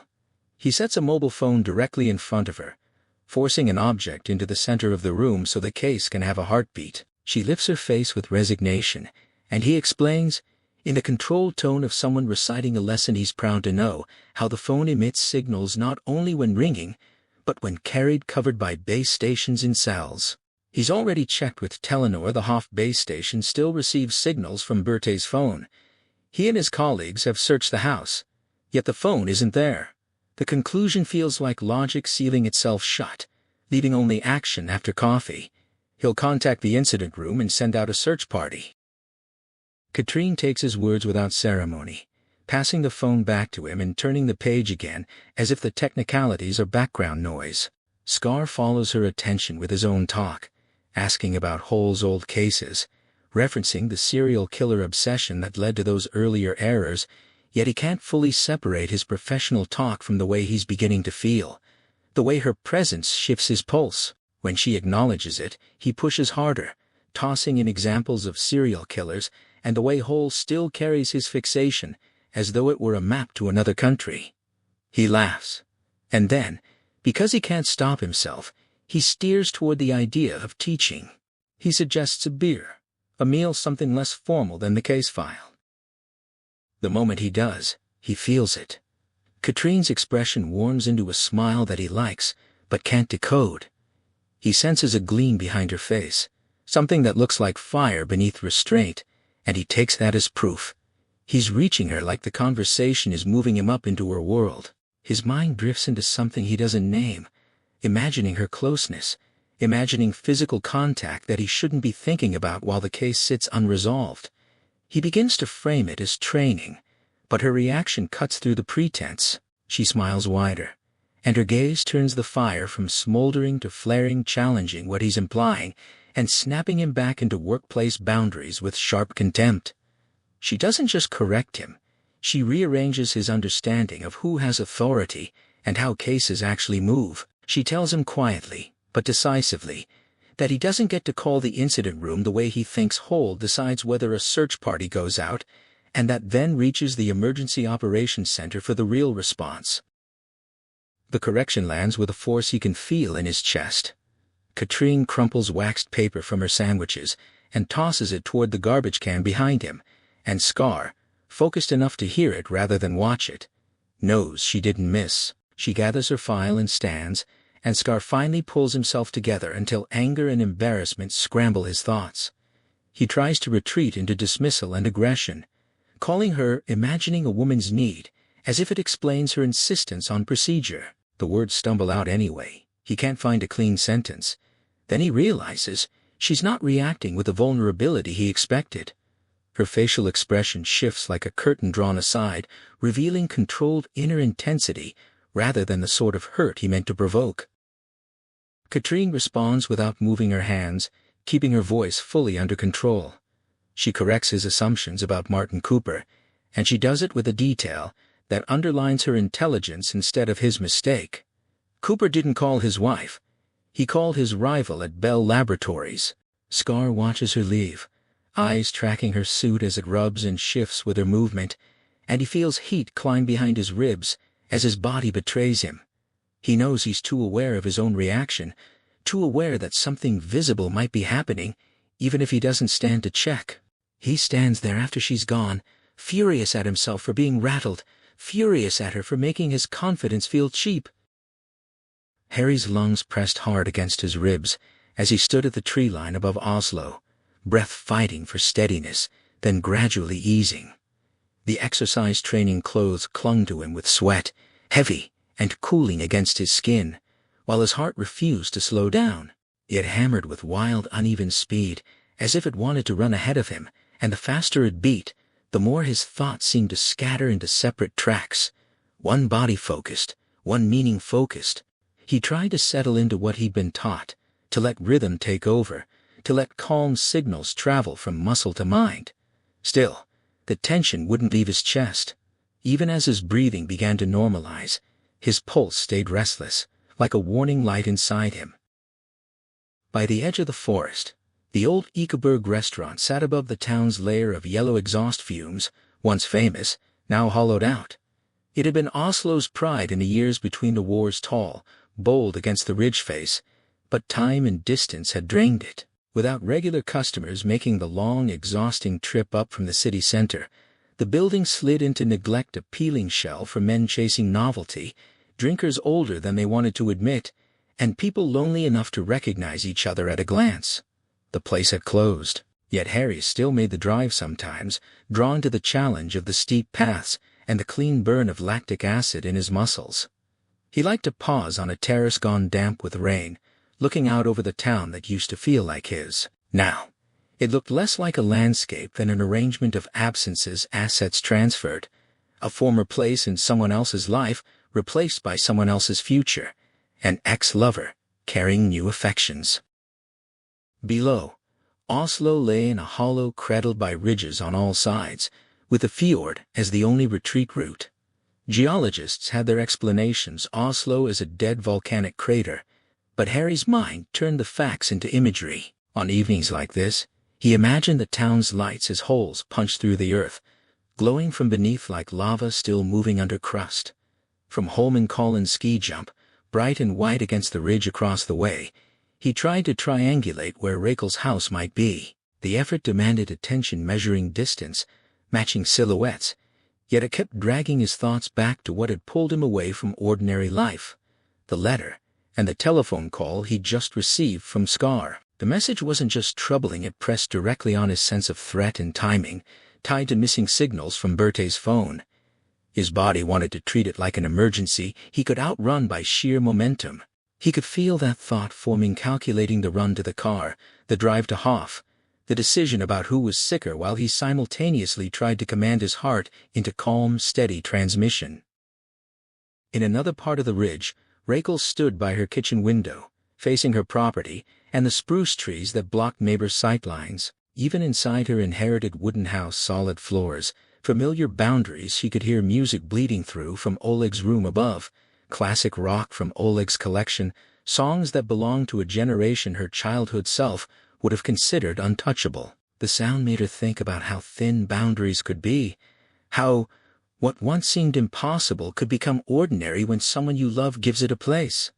Her mind moved back and forth between that domestic warmth and the harder memory of Harry, how he had shrunk, how his body had thinned, until he seemed to fade. The closeness they'd shared used to feel unreal afterward, as if it had taken place entirely inside her and ended when it reached morning. Seeing him again had brought the past into her senses, the familiar embrace, the scent, the voice now coming from a face lined harder than she remembered, blue eyes whose brightness shifted while he spoke.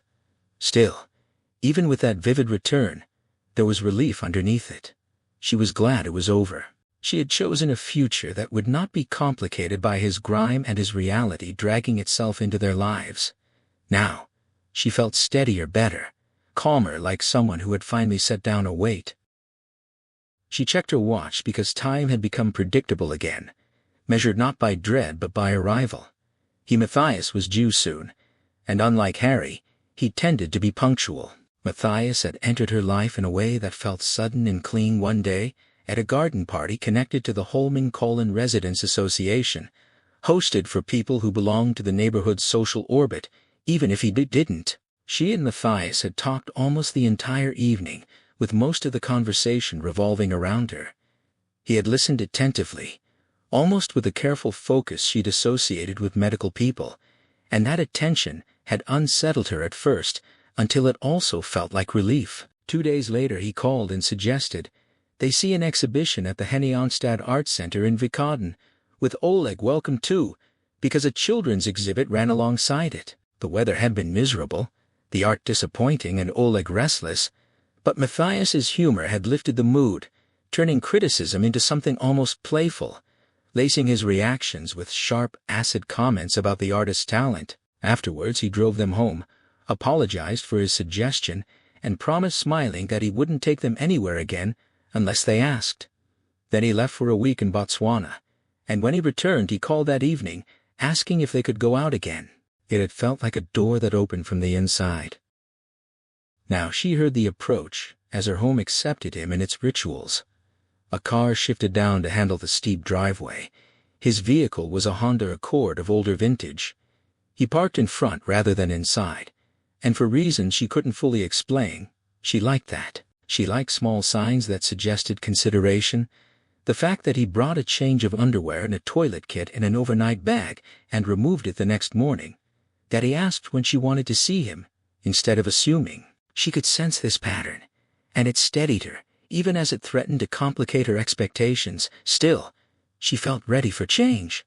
When he stepped out, tall and almost as tall as Harry, his smile came out of him like sunlight, boyish, even if he must have been exhausted after an inhumanly long shift. He greeted the kitchen window, then entered through the front door as the key she'd given him the previous week turned in the lock. Mayas, carrying her trust lightly, like a test she decided to pass. The moment he was inside, she felt him in her arms. His wool coat smelled good, soft against her cheek despite the autumn cold outside, and the warmth inside radiated outward through her body as if it had been stored there. In the intimacy that followed, time slowed. She closed her eyes and stayed in the suspended closeness, then opened them and looked up into his face. He was handsome, better looking to her than Harry, even if the comparison felt unfair in the first place. Matthias freed himself, unbuttoned his coat, hung it up carefully, and moved to the slop sink. He washed his hands, a habit tied to his work at the anatomy department, where he handled real bodies during lectures. She noted that Harry always did the same when he arrived straight from murder cases. The kitchens of their lives mirrored each other with different sources of contamination, and somehow that made Matthias feel cleaner. Matthias opened the cupboard under the sink, emptied potatoes from the bag into the kitchen sink, and turned on the tap. He began asking about her day, and though she sensed the question might have been shaped by the fact that he knew about Harry, she liked that he asked without pushing for confrontation. She spoke while looking out the window. Her gaze ran across spruce branches to the town below, lights starting to twinkle into existence as day thinned. Somewhere down there, Harry was out on a hopeless hunt for something he had never found and never would. Rachel listened to her own regret as she spoke, and watched sympathy taking the place where bitterness might have lived. She remembered last night's silence, both of them held in a strange stillness, eyes locking, unable to release each other immediately, as if an electric shock had briefly made a connection before snapping it off. There had been no lasting magic. The feeling had ended too quickly for her to let it become a reason. She had made her decision, and now she leaned into Matthias again, standing behind him, arms around him, her head resting against his broad back, while he peeled potatoes and put them into a saucepan. She could feel his muscles working under his shirt, steady, competent labor, and the warmth of that normal motion almost erased the edge of fear from her body. He mentioned they could use more potatoes, practical and calm. Then she became aware of a shift at the kitchen door and turned. Oleg stood there, watching them. Rachel asked him to fetch more from the cellar, and she saw his eyes darken, something in him tightening at the request. Matthias offered to go, taking the emptiness from under the sink, but Oleg stepped forward 2 paces and refused in a way that carried emotion she didn't have to name. He took the bucket, turned, and went out the door. Rachel let out a sigh, as if it explained everything. Matthias asked what it was about. Oleg's fear had a shape of the dark. Harry, Rachel explained, used to send Oleg down to the cellar all the time when Harry was there, so the habit had wired itself into Oleg's instincts. Rachel tried to frame it without cruelty. Harry wasn't exactly a child psychiatrist, and Oleg wouldn't listen to her if Harry's opinion came first. Still, she insisted there were no monsters down there. Matthias turned a knob on the stove as the moment lingered, and Rachel laughed again, teasing lightly. When Matthias asked her how she could be sure, she returned to her own certainty with a sad smile that sounded less like comfort and more like resolve.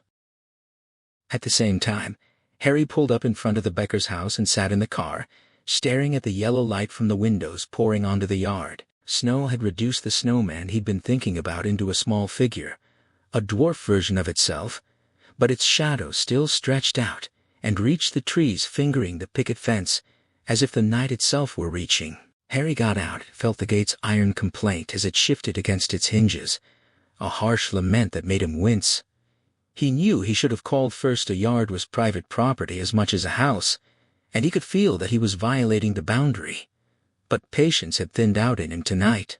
He didn't have the inclination to negotiate with Professor Becker, not when the urgency in his chest kept insisting that whatever lived beyond this ridgeline mattered more than manners and permissions. The wet ground under Harry's shoes gave slightly, springy and unpredictable, as if it were holding its own warmth under the night's return of cold.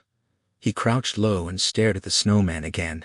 Light caught on it, oddly reflected, as though it were a dull, matte surface rather than anything clean and bright. What had looked fine and feather-soft earlier had changed.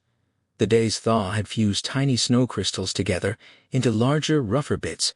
When the temperature dropped again, water vapor had condensed and refrozen onto other crystals, turning the earlier smoothness coarse and packed. The snow now looked grayish-white, heavy in a way it hadn't been this morning. Harry lifted his right hand, curled it into a clenched fist, and brought it down hard. The impact crushed the snowman's head free, and it tumbled off its shoulders into the brown grass. He struck again higher, then driving down through the neck, until his fingers clawed their way into the churned cold and reached for what they were really after. When he opened his hand, the weight he'd extracted sat there in his palm with cold certainty, held up like proof to an adversary. A Nokia mobile phone, red and silver, its screen still alive, still powered on. Even as a surge of victory flickered through him, it didn't last. He already felt how thin the success was, too tidy, too easy, like a planned beat in someone else's show, with invisible hands directing where he looked and what he found. They had meant for him to find it. Harry didn't let himself dwell. He turned toward the house and rang the bell, then waited with the door closed between him and the warmth that might be on the other side. Philip Becker opened up almost immediately. "Hair must, Ty ask you," eyes blinking as if waking had been slow. Harry asked what he needed, keeping his voice controlled, and learned that the phone matched the kind she had. Philip stepped away into the house to call her number, leaving Harry alone on the edge of the yard, listening to the quiet stretch and the faint sounds of a household adjusting to night. Then Jonas appeared in the doorway, peering out with sudden alertness. Harry began to speak, but the moment slipped from his hands when the red phone began playing a children's tune, one from a school songbook, a melody that carried familiarity like a hook. In Harry's mind, another line surfaced with it, a shift from song into warning. He watched Jonas's expression change in real time, the boy's face brightening, comprehension firing fast, bewilderment turning into joy as the ringtone meant for a parent faded into something else. The joy didn't last. The tune triggered fear the way a spark triggers fire. Harry saw Jonas realize what the sound meant in the child's immediate logic, the mother's ringtone fading, and a gap opening where safety should have been. Jonas's eyes locked onto that absence, and Harry felt the dread rise in himself, fear he recognized too well. Inside his apartment, the air hit him with a smell he couldn't ignore: plaster and sawdust, the sense of construction and repair after damage. The corridor wall's plasterboard had been removed and piled on the floor. Behind what remained of the brick wall, faint light stains marked where something had leaked or sweated through. Harry traced the white coating on the parquet with his fingertips. It clung as dust and residue. He tasted it salty on his tongue, and his mind tried to categorize the taste as mold or as salt bloom, that structure sweating crust that forms when moisture pulls through. He struck a lighter and leaned toward the wall, searching for a visible answer, for an odor he could catch. Nothing came out at him, no clear smell, no obvious evidence, only the lingering, confusing salt in his mouth. When he finally went to bed earlier and lay staring into the sealed darkness, Jonas had returned to him, and so had his own mother illness, remembered not as an abstract concept, but as sensation. He remembered the scent of her failing health, the way her face seemed to thin into the pillow's whiteness as days and weeks slid forward, everyone pretending the situation could be held at bay. For days and weeks he'd played with Sis while his father went quiet, and the house had tried to behave like nothing was changing. Now, with the apartment still smelling of cutting and settling, Harry felt he could almost hear something else in the hall. Not footsteps, something more intangible, as if invisible strings were multiplying, stretching, and sliding into the dark. The darkness in his mind didn't just sit there. It began to shimmer faintly, quivering at the edges as though it were being shaped from the inside. Gray morning lights seeped through the blinds in Bob Hagen's office, turning everything into a flat, muffled tone, like the world had already been dimmed by seriousness. Harry sat across from him, listening to Hagen's slow attention settle on each detail. In the center of the huge desk, a small plinth displayed a white knuckle bone with an inscription, and Harry couldn't help but feel how symbol-heavy the room was, a tangible relic tied to a Japanese battalion commander, Yoshito Yasuda, whose finger had been cut off during the retreat from Burma in 1944. Hagen's gaze moved with the weight of memory, and Harry could almost feel the way past lessons were being applied to the present. Hagen had been brought back to his old employer a year earlier, returned to the police to head the crime squad. Harry knew the rhythm of that kind of room: patience on the outside, calculation underneath. When Harry started laying out the missing persons numbers, Hagen listened while a furrow formed over bushy black eyebrows that met in the middle, a look that tightened as the facts kept coming. More than 600 people reported missing every year in Oslo alone, Harry explained after just a couple of hours. Only a handful weren't found, and almost none remained missing beyond a couple of days. He didn't speak like he was improvising. He delivered it like a structure already built, even as his own mind kept insisting on the darker pattern hiding behind the statistics. Harry emphasized the recurring endings. Most were escapees from mental institutions or elderly people suffering from dementia, but even those who slipped away in other ways eventually surfaced. Names showed up on passenger lists. Money got withdrawn at ATMs. Bodies turned up on beaches. Nothing stayed hidden for long normally. Then he tossed a yellow file onto Hagen's desk, and the sound of it landing felt too sharp in the room. Harry watched Hagen lean forward and flick through the stapled pages, the way a careful mind tests the credibility of the shock. Hagen couldn't miss the mismatch. Harry wasn't usually the type to produce reports, yet here he was bringing something prepared with Scar's work, but conclusions Harry owned. His own restraint, his attempt to keep it brief, was a thin layer over something that had already decided it had to be said. He stared down at his hands while his long legs stretched out in the chair, and he could feel the turning point approaching with each breath. Once spoken aloud, there'd be no reversing it, no rimming if framing it into something smaller. Hagen told him to explain, and Harry felt the pressure of the question like a narrowing lane. He didn't look away. He told Hagen the conclusion: straight too many people had disappeared. Then he named what made it specific: women between 25 and 50 who'd gone missing from 1994 until now, and had never been found within the last 10 years. He insisted on the agreement he'd gotten from the missing persons unit, and when Hagen asked for perspective, too many in relation to what Harry compared the present with the norm, with Denmark and Sweden, with other demographic groups, married and cohabiting women were hugely overrepresented. Hagen challenged the idea that independence alone could explain it, and Harry held to his contrast. Those women had become more independent in those other countries too, yet in Denmark and Sweden they were found again. Hagen's sigh came with impatience that didn't fully hide worry. He told Harry the responsibility was the Oslo police district, not the whole country, and his hands moved with that practiced authority, palms slapping down to end the conversation's drift. But Harry wouldn't let the danger be diluted. He brought the investigation back to the immediate evidence already in motion last night. He'd found Berthe Becker's mobile phone inside a Snowman. He didn't yet know what it meant exactly, but he believed they needed to discover quickly what kind of mechanism was producing these disappearances. Hagen tapped into his known skepticism, treating the statistics as interesting but insufficient. Then he asked the real question: what had made Harry request Scar's report in the first place? And the answer tightened into Harry's grip when he reached inside his pocket for something worn and dog-eared. He handed Hagen an envelope, and the act itself seemed to weigh more than the paper. After reading the 6 sentences, Hagen shook his head, as if the letter failed the test of seriousness. Harry didn't correct him gently. He let the truth settle like grit. The Snowman wasn't the breakthrough. The point wasn't what was being shown, but what had been set in motion.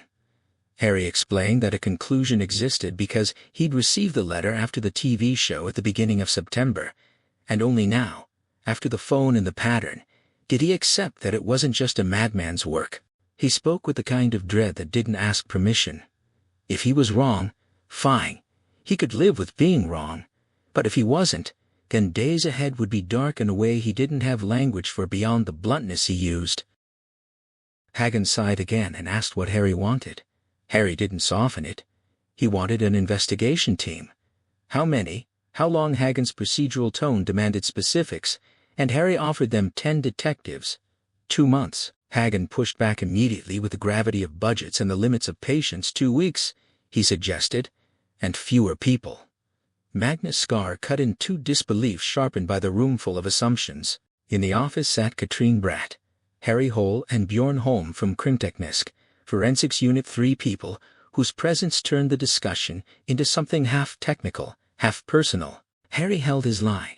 It wasn't a murder investigation for the moment, because what he was dealing with was missing persons, but with a similarity to other recent cases. He looked at the way they waited for the shape of his reasoning, and knew he had to give it shape quickly. Bjorn Holm spoke next, tilting the room with his dialect remnants, trying to categorize what was happening by the one pattern he could see: housewives disappearing, running off in late autumn.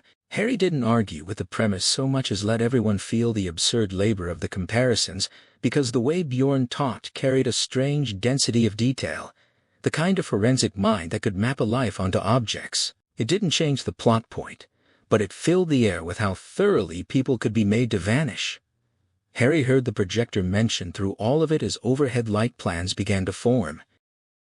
Then Harry moved to the overhead projector, switching it on, and the sudden blurred writing on a face on the screen forced Scar to curse and shield his eyes for a second.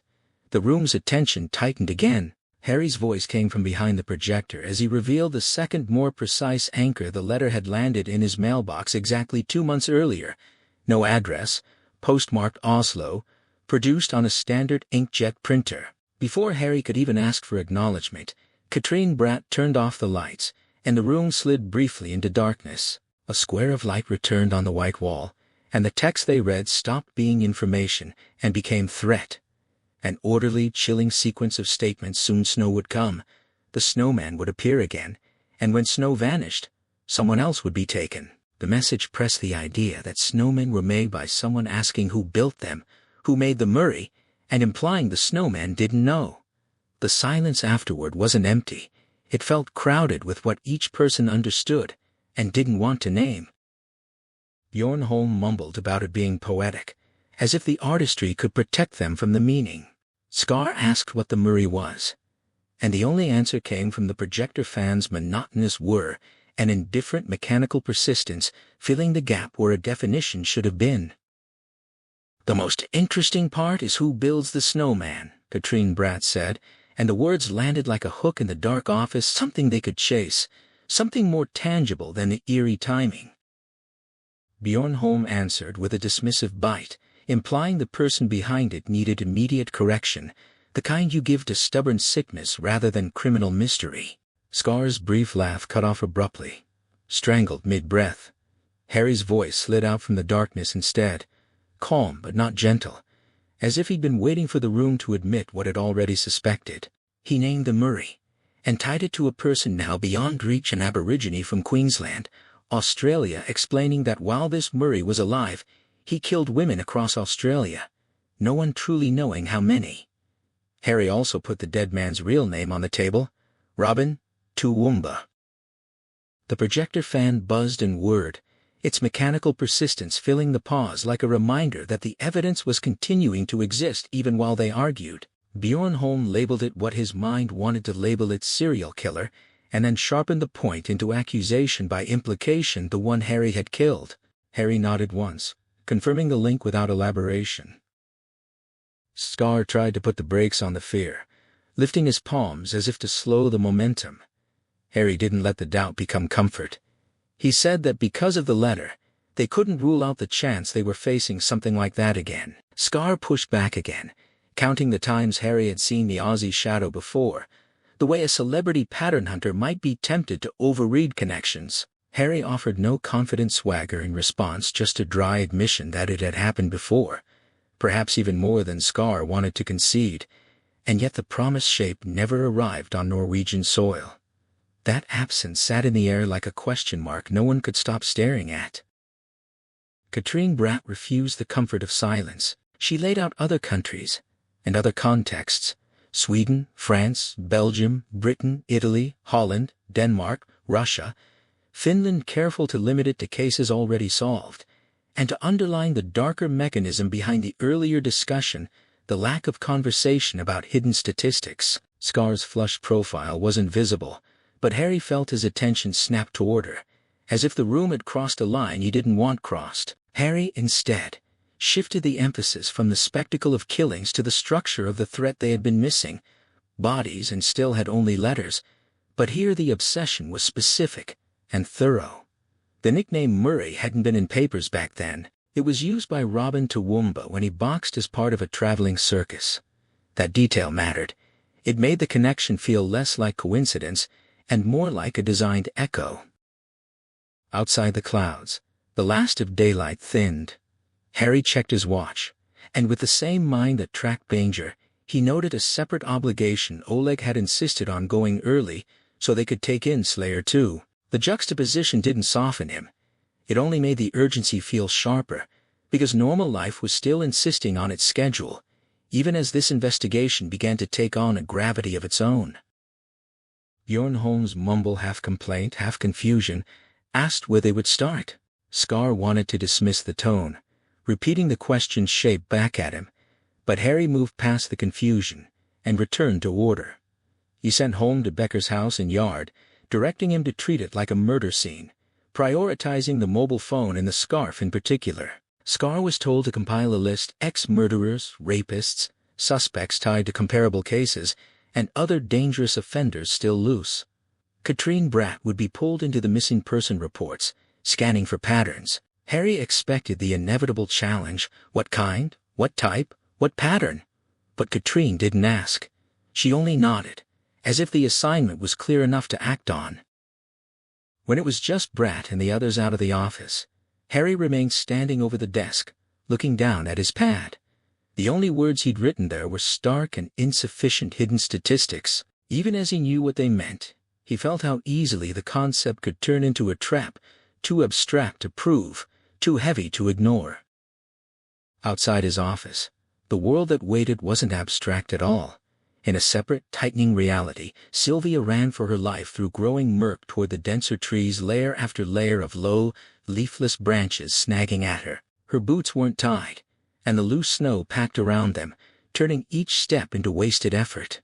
She kept a small hatchet held forward, as if the blade could carve her path, and she burst onward until the blade itself flashed in the darkness, red and sleek, slick with blood. She knew the snow that had fallen yesterday had melted in town, but up here at Seligda, the melt didn't reach quickly enough. Snow could sit on the ground until spring. Right now, she hated the decision that had brought her to this godforsaken place and this pocket of wilderness by the town.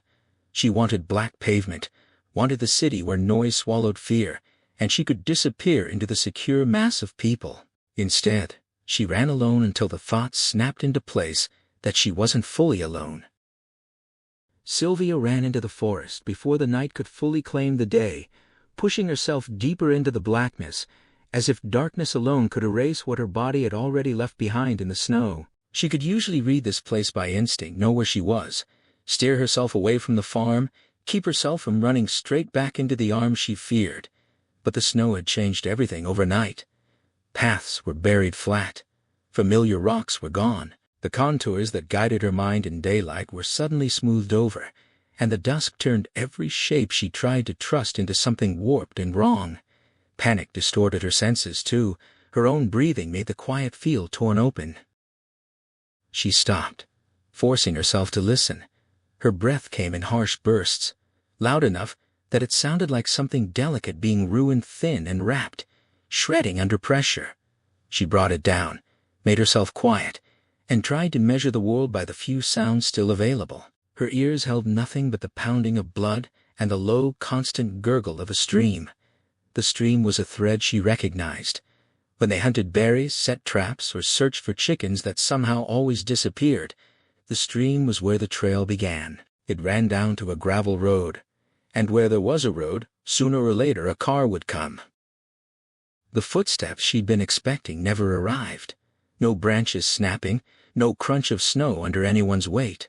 For a moment, hope sparked. Maybe she had shaken them loose. Hunched over, she moved toward the sound, moving faster as the stream grew louder. The water looked unnatural under the dark sky, flowing over a white surface like it belonged to another world.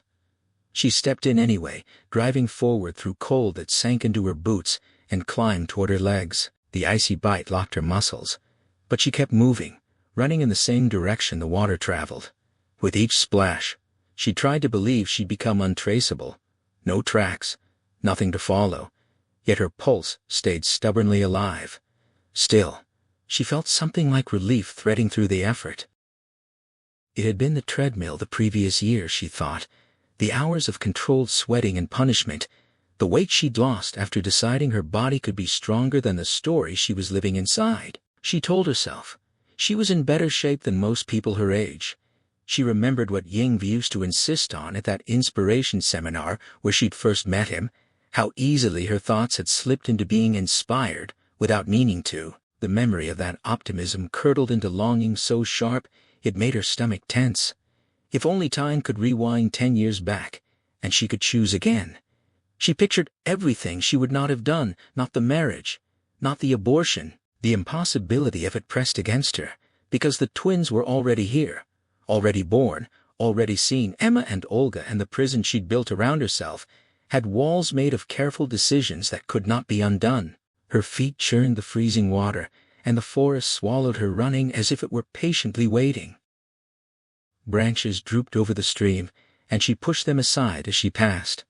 Out of the corner of her eye she caught movement, an animal startled by her presence, and it vanished into the gray gloom. The thought of control flickered. Then another memory surged in the barn, slaughtering chickens, her hands steady for the task, because the body knows how to do what the mind has decided. She had cut off 2 heads, and was preparing to make a third when the barn door had creaked behind her. Alone in that space, she'd been startled not because she'd heard footsteps, but because she hadn't sensed the approach at all. The first thing that registered clearly in her fear was the strange metal apparatus, a thin loop fixed to a handle, shaped like the snares they use for foxes. Then the speaker began to talk, and the meaning of it had spread through her veins with sick clarity. She was not the hunter, she was the prey. She was going to die. She remembered being told why, and then how methodically, with a logic that felt both wrong and strangely calm as it moved through her. As the loop began to glow red first, then white, her body had already decided what fear would do. She'd raised her arm in horror, felt the freshly sharpened blade slice beneath the lifted sleeve, and open her clothing, as if it had been unzipped. Steel had torn a red line through bare skin. The figure had staggered backward and fallen onto the floorboard slick with chicken blood. Then, driven by the only direction left to her, she'd raced for the back door of the barn that led into the forest, into the darkness that now surrounded her again. Her knees had gone numb after, her clothes soaked up to her navel, but the next knowledge had been immediate. She'd reach the gravel road soon if she kept running. 15 minutes, and then the nearest farm. Now, the stream turned, and her left foot kicked something protruding from the water. There was a sharp crack like someone seizing her foot, and suddenly, she was going down headlong. She landed on her stomach, swallowed water that tasted of earth and rotten leaves, then forced herself up to a kneeling position. The first panic had already burned through. The next wave was worse because it was practical. Her foot was trapped. She fished in the water with numbed hands, searching for roots or tangled branches, but what her fingers met was smooth and hard. Metal. When she looked down, the thing she'd kicked revealed itself on the snowy bank, a severed chicken's head. It wasn't one of the heads she'd cut off. It was one of Rolf's bait, staged. The whole trap made sense in a cold administrative way. After writing to the local council about a fox killing 16 chickens the year before, they'd been granted permission to set a limited number of fox-trap swan necks within a certain radius around the farm, kept off the main paths. The best hiding place for the traps was underwater, with the bait sticking up. When the fox took it, the snare would snap shut, breaking the animal's neck and killing it instantly, at least in theory. She touched the mechanism, testing it with her frozen fingers. The spring strength should have been brutal enough to break the leg of an adult, but her foot felt no pain at all, only entrapment and helpless cold. Her hand found the thin steel wire attached to the swan neck. She couldn't open it without the lever, which lived in the farm tool shed. Even then, the setup wasn't meant to be portable. Usually the trap was tied to a tree with steel wire so a half-dead fox or anything else couldn't carry the expensive equipment away. Her fingertips traced the wire through the water and up onto the bank. There was the metal sign with their names, placed where regulations demanded. At that, something in her body tightened. A twig cracked in the distance close enough to feel like a signal. Her heart started pounding again, louder than the stream now, louder than reason as she stared into the dense murk. Her numb fingers followed the wire through the snow as she crawled up onto the bank. The steel was frozen into a stiff lump where it met the knot under the snow, latch tied around the trunk of a solid young birch tree.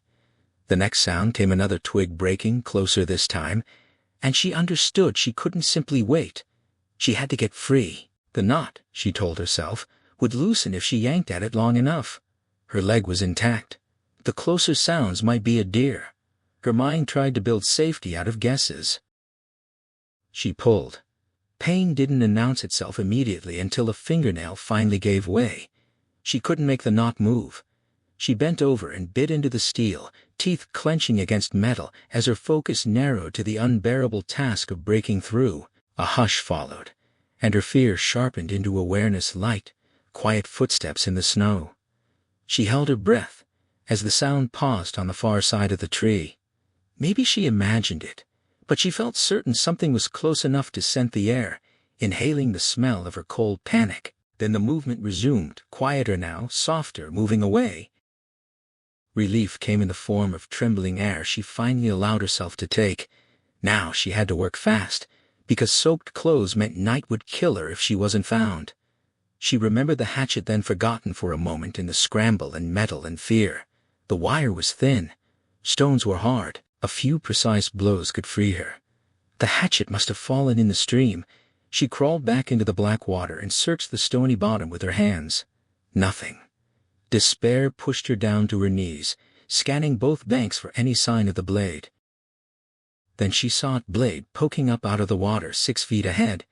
Even before her fingers met the wire jerk, before she understood the distance would beat her, she knew the truth with brutal certainty. She lay flat in the water and stretched toward it, snowmelt gurgling over her, so cold her heart threatened to seize. Her fingers curled around air, some small gap between her and the handle. Tears rose and blurred everything, but she forced them down. Crying would come later, after she found a way to live through this moment. Then a voice reached her, and the figure appeared in front of her without her having seen or heard it coming. It crouched there, hatchet held out as an offered solution. Sylvia scrambled backward, shock and anger rising together in her chest, until they became something sharp and fierce. Her fury was the thing fear couldn't swallow.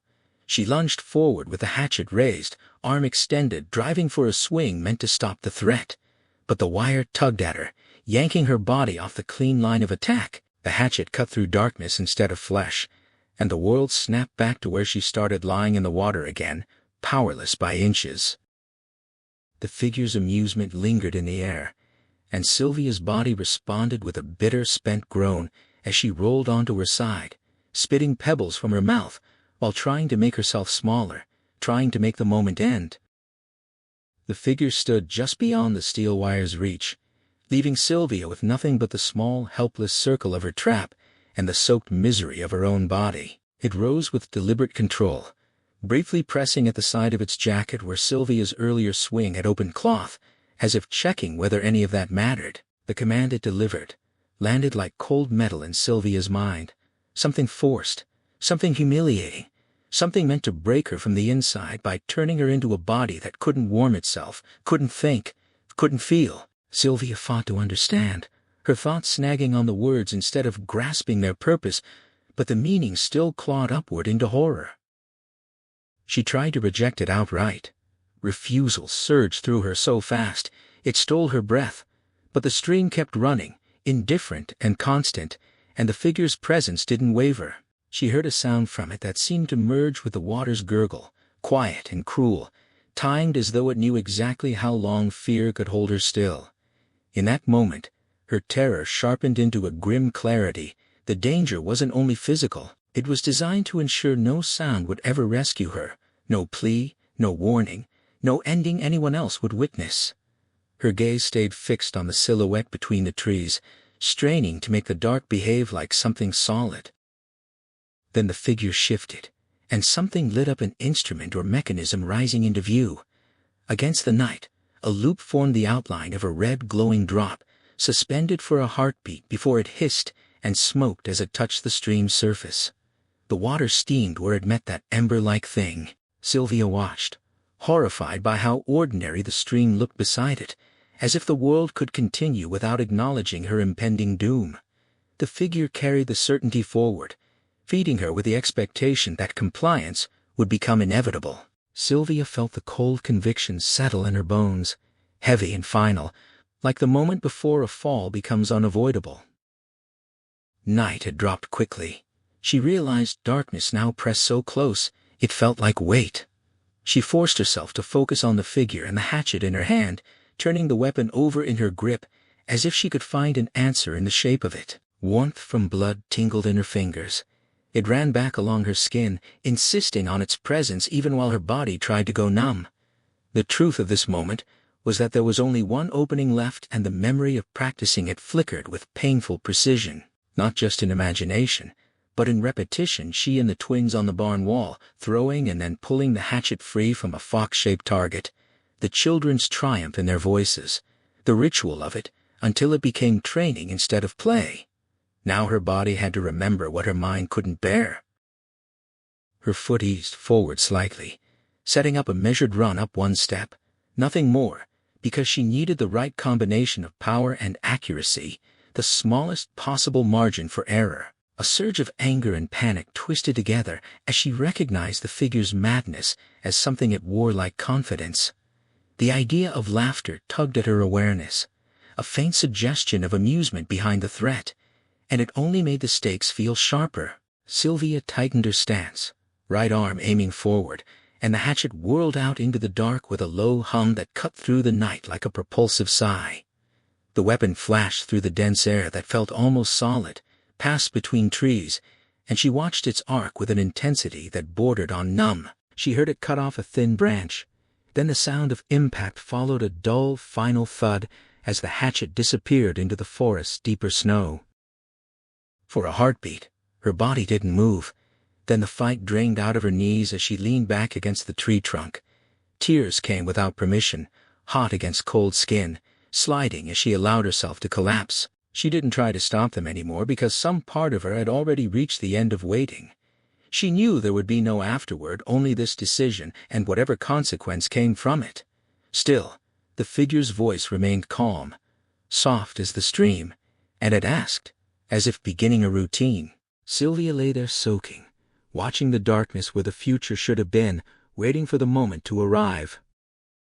Oleg's excitement filled the cramped kebab shop around Harry like noise with no edges. The place was crowded after the concert at Oslo Spectrum, and Harry's senses kept snagging on the spitting fat smell, on the sweat still clinging to the boy's hoodie, on the steady sense that Oleg had turned 11 and decided this kind of music, death, alienation, cold, doom, was worth loving with his whole body. Oleg talked non-stop, naming bands and details Harry barely followed, but the talking didn't annoy him. It felt like a new wardrobe trial, a fit worth checking before everything else changed again. Harry only glanced at him, nodded when needed, and kept one eye on his watch as the minutes tightened toward 10. He tried to settle the quiet unease that had been there since the concert, an old paranoia that used to ride in with drunkenness, now arriving when he was sober. He'd stood among the crowd with a sense of being watched, scanning faces, as if the wall of people might reveal a single truth. Tonight hadn't felt like his night. The music and the spectacle hadn't landed the way they should have, and he couldn't tell whether it was because of that mismatch or because his attention kept searching for trouble instead of enjoyment. Still, he held on to a working routine. Rachel would be outside at 10. She said so. That anchor kept his mind from spiraling. The suffocating feeling in the air returned thicker than it should have been, like grease film across the tongue and mouth.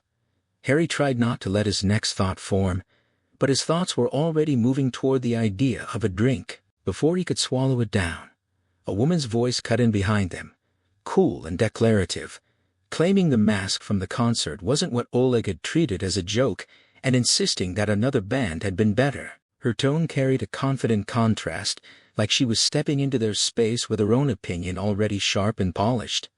Harry turned, and Katrine Bratt appeared in full, pale-faced composure, dressed in a shiny ankle-length black coat, and eyes made up to look steadier than her words. Harry didn't hide his surprise. But it didn't take long for the conversation to slide into something more personal. He answered with a form of astonishment meant to acknowledge the mismatch between what she'd seen in the concert and what she'd claim about him liking it. Oleg mumbled something dismissive under his breath, and Katrine shifted her attention to the boy in a way that made the contact feel pointed, even when it was almost playful.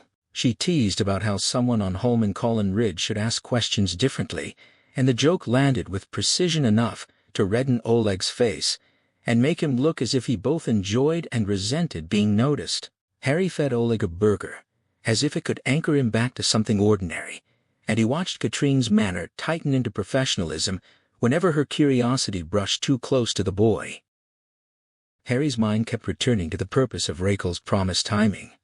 Katrine, meanwhile, claimed she'd found something but said it could wait until tomorrow, because Harry was busy, then offered to provide a few key words instead. Confidentiality and crowd noise became the excuse for urgency disguised as secrecy. She leaned close, her perfume almost masculine in the way it pressed into the air, and she whispered details that made Harry's whole body react before his thoughts caught up a silver Volkswagen Passat had pulled up outside, and a woman inside was trying to get their attention. Oleg's mother, she suggested. Harry jolted upright and snapped his gaze to the window. Outside, headlights and glass reflected the street's nighttime noise, and the silver car's presence felt like a cue dropping on his chest. Rachel had wound down the window, peering in, and in her simple light blue sweater she looked familiar in a way that hit harder than any music had. She asked if the gig had been good, and Oleg answered with quick, casual certainty while Harry kept his focus on her, on the way she spoke, on the ease of her expression, on the comfort he didn't want to admit he still carried. She thanked him, asked about the kind of band it had been, and his reply stayed careful and minimal, as if too much honesty might crack something. Then Rachel's questions turned sideways, probing the woman inside the car, teasing the closeness Katrine implied. Harry felt that old, intimate thread tighten in his awareness, because Rachel noticed hesitation and inconsistency the way she always had. She paused mid-sentence, slowly shook her head, and laughed deep but bright, coming from somewhere that used to make him fall in love. The laugh carried confidence and carelessness at the same time, and that mixture made the moment sting with memory. Rachel finished the exchange with a good night. The window slid upward, and the silver car glided off into the moving darkness outside. The kebab shop's noise faded as Harry stepped out, pulling himself through the gauntlet of Brigada bars with music blaring from open doors, people funneling around him, the street's energy trying to keep him from thinking. He considered stopping for coffee at Teddy's soft bar, but the idea felt wrong in his mouth, like a temptation he didn't want to give shape. He kept walking anyway, passing the counter and the incredulous question about coffee, letting the offer slide away while the jukebox inside turned Johnny Cash into the background of his decision-making. The singer's voice filled Harry's ears with talk of God, baptism, and new promises, but Harry's attention stayed elsewhere, dragged toward the practical pressure of whatever he was about to receive. His phone vibrated in his pocket at just the wrong time, greedy timing, as if it had been waiting for his mind to loosen. He grabbed it, half anticipating a call he hadn't wanted to admit he'd wanted.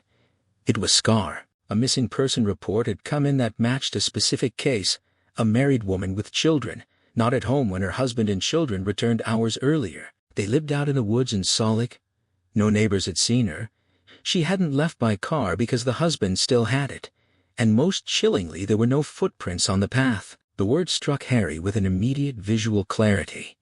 He repeated the concern without meaning to, because his mind had latched onto the image of snow waiting to be measured. Scar clarified that there was still snow up there.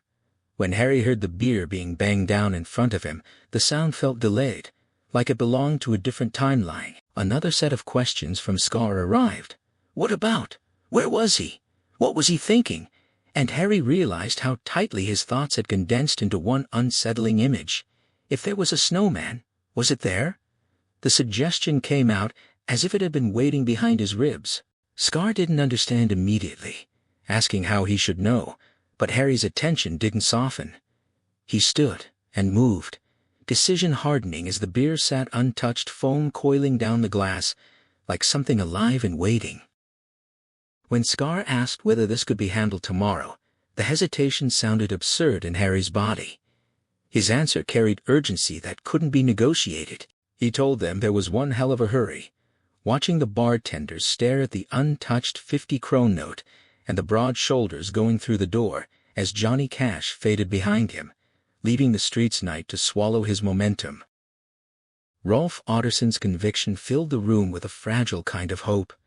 Harry watched him say it thin as paper, buttoned up tight, his face stretched around an expression that couldn't afford to crack. Sylvia would never have simply gone, Rolf insisted, as if the sentence could hold her in place by sheer force of language. Harry kept his eyes on the man's gaunt movements, the sharp file-tipped nails twisting and twirling at the edge of his sleeves, the narrow hands curling as though they were always reaching for something just out of sight. Behind the thick steel glasses, Rolf's eyes looked too large, bright with fear that never slept. On the table, a photograph waited Sylvia with their twin daughters, Olga and Emma, both 10 years old, their faces carrying her mother's sleepy gaze. Rolf explained that Sylvia would have left a message if she had gone anywhere at all. Something must have happened. Even his despair sounded controlled, muted, gentle, like he was trying not to scare the truth away. He pulled out a handkerchief and pressed it to his face, his nose seeming comically oversized against the pale frame, and blew once in a long single blast that made the room feel smaller. Harry didn't let himself react beyond the job. He listened, took in the details, stored the shape of what Rolf needed to be true.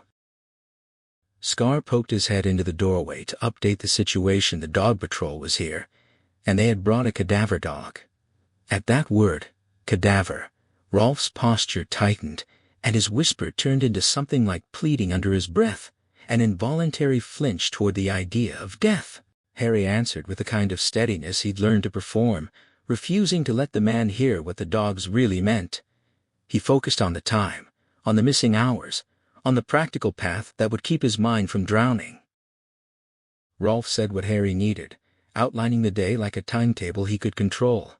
Sylvia had last been seen at 4, before Rolf and the daughters went into town. Rolf had looked after the shop while the girls had violin lessons 5 to 7 at Barraju Institute of Music, then collected them and returned home a little after 7:30. He described the small business in major stew and handmade African goods, imported directly, artisans paid properly, Sylvia there most days, with Thursday evenings the exception. The details came out with a quiet conviction about NORAD and trade programs, about support and fairness, framed as government-backed obligation rather than profit. Harry nodded while his attention ran elsewhere, toward clocks, driving time, and the tightening sense that something had broken free of the schedule. Outside, 3 cars sat in the yard, and Harry walked the arc they'd agreed on to preserve whatever clues might remain. The night sky was clear above the small forest clearing, stars pinned in cold light, while the air smelled of spruce and wood smoke. Dogs panted near the edge of the trees. Policemen's voices encouraging, then less so, carried on with the hunt they'd started.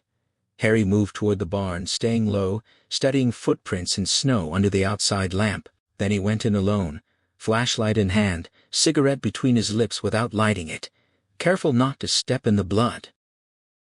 The barn looked worse than it sounded. A single bulb hung from a cable wrapped around one of the beams. On one end were a lathe and a toolboard, hammers, saws, pliers, drills, nothing electric. On the other end, a wire fence held chickens perched and stiff-legged on straw. In the middle, on untreated gray floorboards stained and darkened by blood, lay 3 headless bodies. Harry approached, as if the scene were a problem with measurements hidden inside it. He crouched beside the chopping block to examine the chicken heads' eyes that were matte black, feathers half white, then burned almost to black along the edges, and the smooth severing of the necks. The blood had coagulated into a blackened set, something that told him the killings had been recent, no more than about half an hour ago. Holmes asked if he saw something interesting.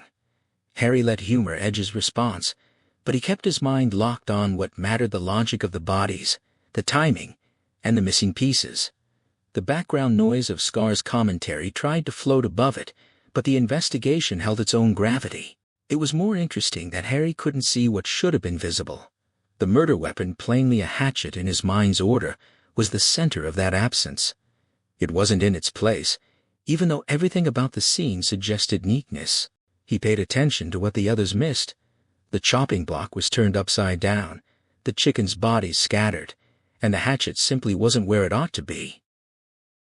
Scar's skepticism sharpened when the outline of a small hatchet appeared in the empty space between a hammer and a rusty saw, until Harry's gaze made sense of it.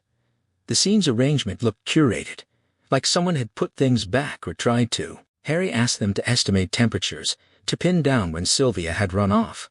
For him, the question wasn't only when his mind needed the path that linked the barn to wherever she ended up. Holmes shook his head about shoe prints outside, too trampled for certainty, though there were boot prints belonging to Rolf and a few others heading toward the barn, but none from the barn itself. The implication tightened. Perhaps she had been carried out, meaning the carrier's prints would have been deeper, and yet the blood hadn't been stepped in. The yard beyond held more sounds now, a dog whined pitifully, and a policeman's frustration rose into furious curses. Harry sent Scar away to follow whatever was wrong outside, then returned his flashlight to the barn walls, dragging his hand along the unpainted boards. The question inside his head was simple. Where could a person have gone without leaving the kind of evidence that would force the investigation into a dead end? His boot struck the wall with a dull thud, and the air seemed to shift as the night opened up through his senses. The starry sky appeared above a cutout of space where it shouldn't be. A back door. Forest darkness pressed against the doorway, spruce silhouettes standing against a dirty yellow dome of town light in the distance. When the flashlight swept across the snow, tracks snapped into view immediately. 2 people. Harry felt the certainty tighten around that phrase, even before anyone else had finished processing it. When Scar returned, the dog wasn't budging, frozen in its refusal, stuck in place like an obstacle to moving forward. The scene was already answering questions Harry hadn't yet asked, and now the tracks at the back door were the clearest answer of all. Holmes' words about scent and predators unsettled Scar, but Harry watched the trail with sharpened urgency. The prints had lit up under the beam, bright as promise on the snow, until the forest swallowed them, and the darkness behind the trees hardened into something unreadable. The dog's refusal to cross into those deeper shadows made the whole situation feel wrong, as if the forest itself had decided to keep its secrets. Harry's pulse kept climbing, as he listened to the men argue in clipped, practical tones, while he felt a deeper alarm take hold. The forest wasn't just dark. It carried a particular kind of terror, one that didn't need a rational explanation, one that came from instincts older than logic. He steadied himself by giving orders that sounded firm enough to carry action forward. A crime scene. Treat it as one. Work now, and he would go on to learn where the trail led, because hesitation would only give the darkness time to get inside him. Stepping out into the cold, he felt the same bodily bristling that had lived in his muscles since childhood. More than 30 years ago he'd been 10, staying with his grandparents in Endalsnes during his autumn vacation, chasing the cow his grandfather was searching for. Hills of soft blueberry bushes and twisted dwarf birch had blurred under his hurry. He had run toward a bell he thought he'd heard, faster each time it reappeared to the side. When he reached a stream he jumped it, ducked beneath branches, and squelched across a marsh while drizzle crept in from a rain cloud sliding over the steep mountainside. The weather had turned stealthy, the darkness descending without a clear moment of transition, spreading through the marsh and slipping between the trees until it pooled in the valley like black paint. Far above, a bird circled so high he could see the mountain behind it, dizzyingly distant. Then his boot caught, and he fell face first with nowhere to grab. Mud and marsh taste filled his mouth and nose. Death, decay, and darkness pressed into him until he surfaced again and realized the light was gone. He stood up anyway, unaware he'd lost a boot, and ran as though recognition were guaranteed. But the landscape had turned bewitched. Rocks became creature heads, bushes became scratching fingers, and the dwarf birch trees seemed like witches bent with laughter, pointing him toward home, or toward something worse, toward the grandparents' house, or the pit adults had warned him about, the bottomless swamp where cattle, people, and carts vanished forever. He had returned somehow, to the kitchen when it was nearly night. His grandmother had hugged him, asking where he'd been, and he could only answer that he'd been in the forest. When she asked whether he hadn't heard their shouting, he didn't remember it as sound, because later again and again people told him how he'd sat on a wooden box in front of the stove, trembling with cold, staring out without feeling present, replying that he hadn't thought it was them calling. Another thread of memory followed him, insisting in his child logic that darkness had a taste. Now, with the flashlight in his hand and the snow under his boots, he pushed into the forest and felt an intensified quiet tighten around him, almost unnatural, like the air itself refused to carry normal sound. He shone the light onto the ground, because whenever it swept into the trees, shadows seemed to run between trunks like jittering spirits. Being sealed off from darkness by a bubble of light didn't soothe him. It only made him aware of his own visibility, exposed and vulnerable as he moved. Branches scraped his face, insistent like blind fingers trying to identify a stranger. The tracks led him toward a stream, its gurgling swallowing the sharpness of his breathing. One trail vanished, while another followed the stream along lower ground, and he kept going with a stubborn certainty that he could retrace his steps later. An owl called nearby with admonishing rhythm, its sound stitching time to the hours passing too quickly. When he glanced at his watch, the green dial insisted he'd been walking for more than 15 minutes, and the thought of turning back settled in time to go and send the team with proper footwear and gear, and with a dog that wasn't afraid of foxes. The certainty cracked. His heart stopped as something slipped past his face, too fast for him to see, too silent for him to interpret at first. Only the air's movement gave it away. An owl's wings beat against the snow, and the small wounded squeak of a rodent cut through the dark and ended abruptly. He released the air slowly, as if the forest might hear his next breath, and he turned his flashlight one last time ahead, then began to head back. One step toward safety, and his body halted, as though it had struck an invisible line. He wanted to take another, 2 more to get out, but he did what he had to do instead. He swung the light behind him, and saw at a glint that belonged to something reflective, something that should not appear in the middle of an unbroken black forest.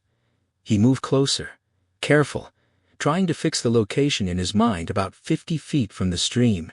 He crouched, saw only steel sticking up from the snow, and didn't need the snow cleared to recognize what it was. A hatchet.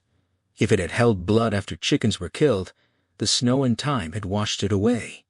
There were no footprints around it, only a snapped twig nearby, as if it had been thrown with enormous force.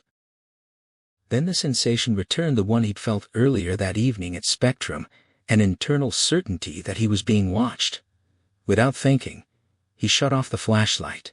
Darkness descended over him like a blanket. He held his breath and listened hard enough to feel his own silence. Don't let it happen, he told himself without words. Evil wasn't something that entered like possession. It was a void, an absence of goodness. The only thing truly frightening here was what he might do to himself if fear got the upper hand. When he finally turned the light back on, he aimed it toward the clearing and let it reveal what the dark had been hiding.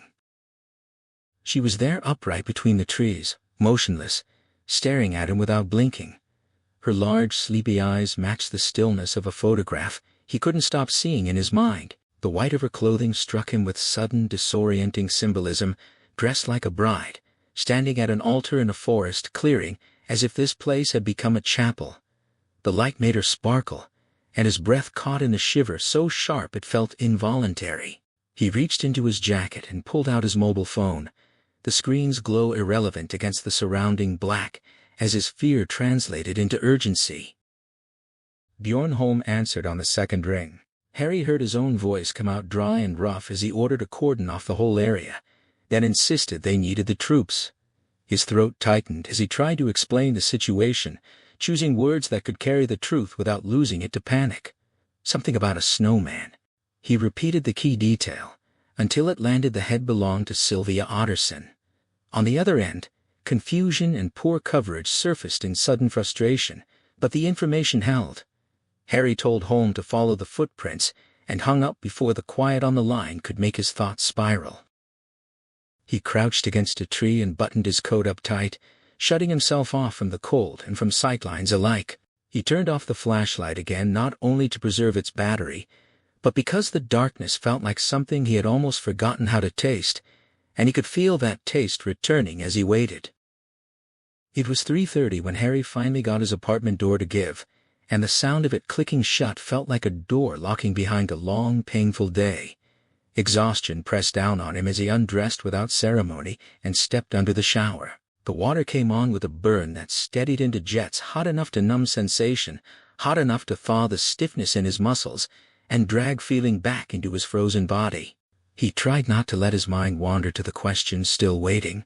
Rolf Otterson had already been spoken to, but the formal questioning would have to wait for morning, because the night belonged to crime scene work, and dogs and careful hands moving around evidence before time and weather could ruin it. He shut off the shower. Steam filled the air until the room turned gray, and when he wiped the mirror clear, condensation immediately gathered again, layered and quick, blurring his face and softening the contours of his naked body, as if even his reflection refused to stay sharp. Somewhere beyond the building, the night still clung to the world inside, only the slow shift from heat to cold remained. He stood over the sink brushing his teeth when the telephone rang, and the sound jolted him out of the half-dream state exhaustion brings.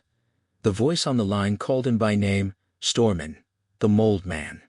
Harry recognized the timing instantly, someone chasing results while everyone else slept. Snowman said he'd been up late because Harry must have been working, and Harry surprised himself by answering with nothing more than a question and a vague, "Oh." That didn't have enough energy to become curiosity. Snowman delivered the update anyway. Harry had fungus-hungry fungus, and the specific threat, Aspergillus versicolor, arrived like a label meant to make the unseen feel official. The meaning settled in with a cold practicality. It could show up any color when it chose to be noticed. Then came the consequence. Harry didn't want to think about it this hour. More of his walls would have to come down. "Feel free," Snowman added, and the phrase struck Harry as both permission and indifference. Something said without taking into account how little space he had left inside himself for anything else. Harry closed his eyes and waited for the familiar aftermath: ghosts, inevitability, the way fear sometimes learned his schedule. He pictured how she might appear again when sleep finally surrendered a snow woman on a huge white body with no legs, misshapen and wrong, a head perched like a joke, black sockets carved into the face, while crows picked at what remained, teeth bared after the foxes had done what foxes do when the opportunity arrives. He couldn't trust his mind to behave predictably. Sometimes it was her. Sometimes it was something stranger, like dreaming. He lay in a bath with his head under water, listening to a deep rumble of bubbles while women's laughter drifted through seagrass, reaching from the white enamel like green fingers on a white hand, searching for him. Morning light then cut through the dim air and made rectangles over newspapers spread on Pob Gunnar Hagen's desk. The brightness landed on Sylvia Otterson's smile first, and then on headlines that refused to stay quiet in his awareness. "Killed and decapitated in the forest," and the shortest line, the one that lingered because it said the most with the least. Harry's head had hurt from the moment he woke, the pain arriving early and staying, building as if his skull were trying to split under its own weight. Holding himself steady, he gingerly lifted his hands to cradle his temples, feeling the ache throb through skin and bone, and the irony of it made him think he might as well have had a drink last night. It wouldn't have eased the pain, only added something else to the mess. Across from him, Hagen stared, as if he could force the right conclusion into being by sheer attention. Harry watched Hagen's mouth keep forming and unforming words, rapid shifts in expression, short closures and openings like a radio struggling to find a clear station. Finally Hagen spoke. The case had top priority now, which meant the team would grow immediately. Harry felt the demand like pressure behind his eyes. The moment Hagen started describing more people, Harry's body reacted before his mind could soften it. He raised his hand, and the single word he used to stop it sharpened into a sensation that his skull might truly explode. Hagen looked stunned, and Harry could feel his own reasoning lining up in his mind like gear teeth catching. In murder cases, even ones that seemed straightforward, teams multiplied automatically at least a dozen people. Harry didn't want automatic. He didn't want drowning. He told himself he could requisition more hands if, and only if, the moment required it. But for now he wanted his group to stay the way it was. Small groups kept thought moving instead of scattering, and right now the pain in his head made anything that resembled a swarm feel like disaster. Hagen challenged him: standard police work, forensic evidence, questioning, checking tips, coordination of information, a whole chain of tasks that demanded many people. Harry listened through the ache, then forced himself to frame the problem as a matter of consequence rather than preference. The trouble wasn't effort, it was overload. People had gone mad with the news on the front pages. After last night's broadcast, calls flooded in from Saligda and beyond, drunk slurring and the usual unstable voices, but also newcomers with claims born of religious visions and wild interpretation. And as the day continued, the calls would only multiply. He could already imagine the arithmetic of a time spent sorting, taking statements, writing reports, managing the data, physically going through incoming information, coordinating groups, updating everyone, answering questions, editing details for the press conference. In a standard murder case, that machinery made sense because information could narrow the world down to something manageable, because there were always people who had seen or heard something and provided a usable lead. Harry believed this case didn't fit that shape. This wasn't a killer who hid behind friends' confessions or left a face lingering near the scene long enough to be recognized. Whoever had done this hadn't shown themselves publicly, hadn't trusted anyone, so the calls wouldn't bring clues, they would bring delay. Even any forensic hints might be set in place with the intention to mislead, to lead investigators into believing the wrong story, to create noise that sounded like progress. This, Harry felt, was a different kind of contest, not information gathering but interpretation under pressure, a game with rules that didn't reward the usual approach. As he spoke, Hagen leaned back and watched him with that careful, assessing stillness that made Harry feel scrutinized more than heard. Hagen blinked slowly like an animal basking, evaluating heat, then asked a question that cut directly into Harry's framing. So Harry saw it as a game. Harry nodded, and in the act he felt Hagen's attention sharpen further. "What kind of game? Chess?" The comparison hung between them, and Harry answered with an image that felt like an admission of strategy rather than comfort blindfold chess, something where the opponent expected control even in darkness. Then Hagen's questions came with their own direction, tightening the net. A classic serial killer, intelligent and cold-blooded, someone who found enjoyment in challenges and turn-taking, a worthy opponent crafted out of obsession rather than chance. Hagen pressed into the implication, invoking the FBI profiling course, referencing the type of man Hagen had taught about, and the kind of specimen Harry's background had met before, in Australia. Harry felt the words scraping against his patience and his pride. Hagen tasted the idea as he spoke it, shaping it into a picture where the case existed to match Harry's capacity, where this wasn't only murder, but a challenge designed to demand a particular kind of mind. Harry tried to shrug it off, to keep it from becoming a mission statement. He wanted it clear he didn't see it that way, not as an invitation to prove something. But Hagen didn't relent. His gaze hardened into something that sounded like philosophy, talk of generals and history, and the inner cravings that drove strategy, the need to be needed, the tendency to imagine the worst scenario the moment a firecracker went off anywhere in the world. Hagen argued that inside people planned for catastrophe, even when they praised peace, and Harry felt that argument land in a place that had been quiet for years, his own hunger for significance, his own appetite for something that felt beyond ordinary procedure. The tension shifted toward the snowman again. Harry brought it back to what he had shown Hagen, the letter, the impossible object at the center of it all. Hagen sighed, but Harry could see the resistance in him. Hagen still called it madness, not message. Harry knew the compromise his mind had already prepared: give Hagen a victory, concede slightly, preserve cooperation, but the thought of surrender tasted like swallowing cold metal. Instead, he held firm and asked to keep his group as it was. Hagen's face shut down. He couldn't let Harry do that, Hagen said, and the firmness felt less like authority and more like a wall. "Can't?" Harry asked, pulling at the word like a thread that might reveal what lay underneath. Hagen held his gaze, and then only for a fraction of a second his eyes wandered. Something else pulled him away, something practical and political and external. Harry felt the moment like a door cracking open, not enough to see through, but enough to know there was someone else standing behind it.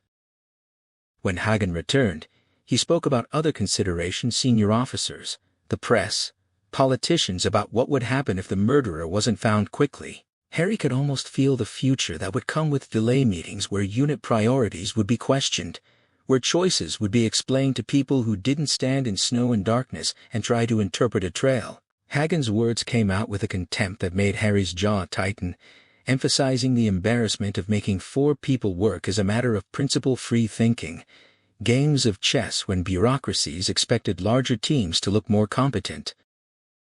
Harry sat with the ache in his skull and the tightening in his muscles, absorbing the shape of the threat. It wasn't only about resources. It was about control, about who decided what the case meant, and what it demanded from the men inside it. Harry let himself feel the win without letting it turn into comfort. Hagen had offered resistance, and Harry had met it with a blunt counter, crossing his arms, drawing his shoulders tight, framing the argument so it wasn't about defending their choices, but about solving the killing. The word landed hard enough to make Hagen blink twice, open his mouth, then shut it again, as if caught between authority and irritation. In that pause, Harry felt the sting of having pushed too far, childish, pointless in a way he hated in himself, because he could already see how easily these sparring matches became a way to throw a finger instead of move a case forward. So he redirected immediately, steering the momentum back to work. He named Espen Lepsvik at Kripos, someone who could lead large investigations, and proposed that Lepsvik set up parallel groups that would report back to Harry. Hagen could handle the press conference. The operational pieces would run at Harry's direction, without drowning everything in a single mass of people and meetings. Harry didn't wait for approval once the plan was spoken. He watched Hagen's expression and recognized the gratitude there. It felt like he'd won the pointless contest, but only because he'd used it as a lever to get what he needed. When Harry returned to his office, the next hour didn't belong to pride, it belonged to calls and checking. He rang Bjorn home, telling him the meeting would be in half an hour, confirming Hagen had agreed. Then Harry instructed Holm to contact Scar and Bratt, because the case needed the whole team together quickly, before the night's evidence practices became history, and the trail turned slippery with time and weather. With his phone down, Harry let Hagen's earlier talk about Hawks wanting their own war circle back into his mind. Then the team's assessment came in pieces, as if it had already been simmering apart from the footprints. They'd found no trace of the perpetrator at the crime scene. And worse, they hadn't found anything that should have been obvious after a decapitation. No body, no clear scent response. The dogs didn't react, including the cadaver dog. It felt like a mystery that offended both common sense and procedure. Katrine added the detail that sharpened the logic: the woman's footprints stopped farther upstream because she had run in the water to avoid leaving prints, and the killer had caught up. Harry asked what tool had been used, hatchet or a saw, and then pulled them back to the burn marks around her cut skin, the cauterized effect. They didn't know, not yet, and the uncertainty threaded through everything. Harry wanted action over doubt. Holm would check those marks, verify possibilities, and then the team would follow a hypothesis that the killer must have carried the body away through the stream toward the road. Scar suggested it with reluctant uncertainty, pointing out that no trace had been found along the road route either, despite what should have shown up: blood streaks on tree trunks, lumps of flesh on branches, scraps of clothing. They had found the killer's footprints where the stream went under the road, but the dogs had failed to identify any cadaver scent trail by the road. Harry pressed the reasoning and refused to let it stay purely atmospheric. It was awkward to cut off a head while standing in a stream, too little room, too much disruption. So why do it there at all? If the killer wasn't worried about leaving traces of the victim, it suggested he'd solve the problem another way, not by standing in place and cutting cleanly, but by removing the evidence fast. Katrine's idea tightened that shape. The body could have been hidden in a bag, black, ordinary looking from a distance, the kind a car driver might dismiss as garbage. Harry listened as her speculation built a timeline. The imprint of a body in the snow meant she'd been set down there while he fetched his car, likely parked somewhere near the Otterson farm. That kind of pause would give the imprint time to form, and it would also explain why the dogs didn't pick anything up afterward. A bag would carry scent in a way a cadaver dog could miss, and it would allow the killer to risk leaving her briefly without leaving the kind of trail that would invite capture immediately. Conversation moved on to the victim's father's story, Rolf Otterson claiming the man had been in his shop between 5 and 7. Scar dismissed it unless there'd been customers, and Katrine offered alternative timing, wondering if the killer could have driven there and back while the twins had violin lessons. Scar countered with an instinctive judgment that the man wasn't that type, though even he leaned into it like a guess rather than proof. Then Holm arrived with the news he'd chased through the night. He burst into the room with bright energy, apologizing for being late, and swung off his waterproof jacket as if he'd stepped straight into a different temperature. Harry saw the theatrical shirt underneath pink with embroidery and a playful legend on the back, and watched Holm grin at the others' faces that were still turned up toward him as if waiting for the next missing piece. Holm asked what was up with the murder weapon, and when Harry gave him the prompt to explain, Holmes' eyes lit up with the certainty of someone who'd found a mechanism where others saw only violence. He connected burn marks on Sylvia Otterson's neck to cauterization, small arteries treated the way bleeding is stopped in surgery, like what happens during amputations. That idea pushed him toward cutting, toward sawing. Holmes described how, on a farm, a dead calf inside a cow could be too big or positioned wrong, forcing a saw to be used at risk to the mother.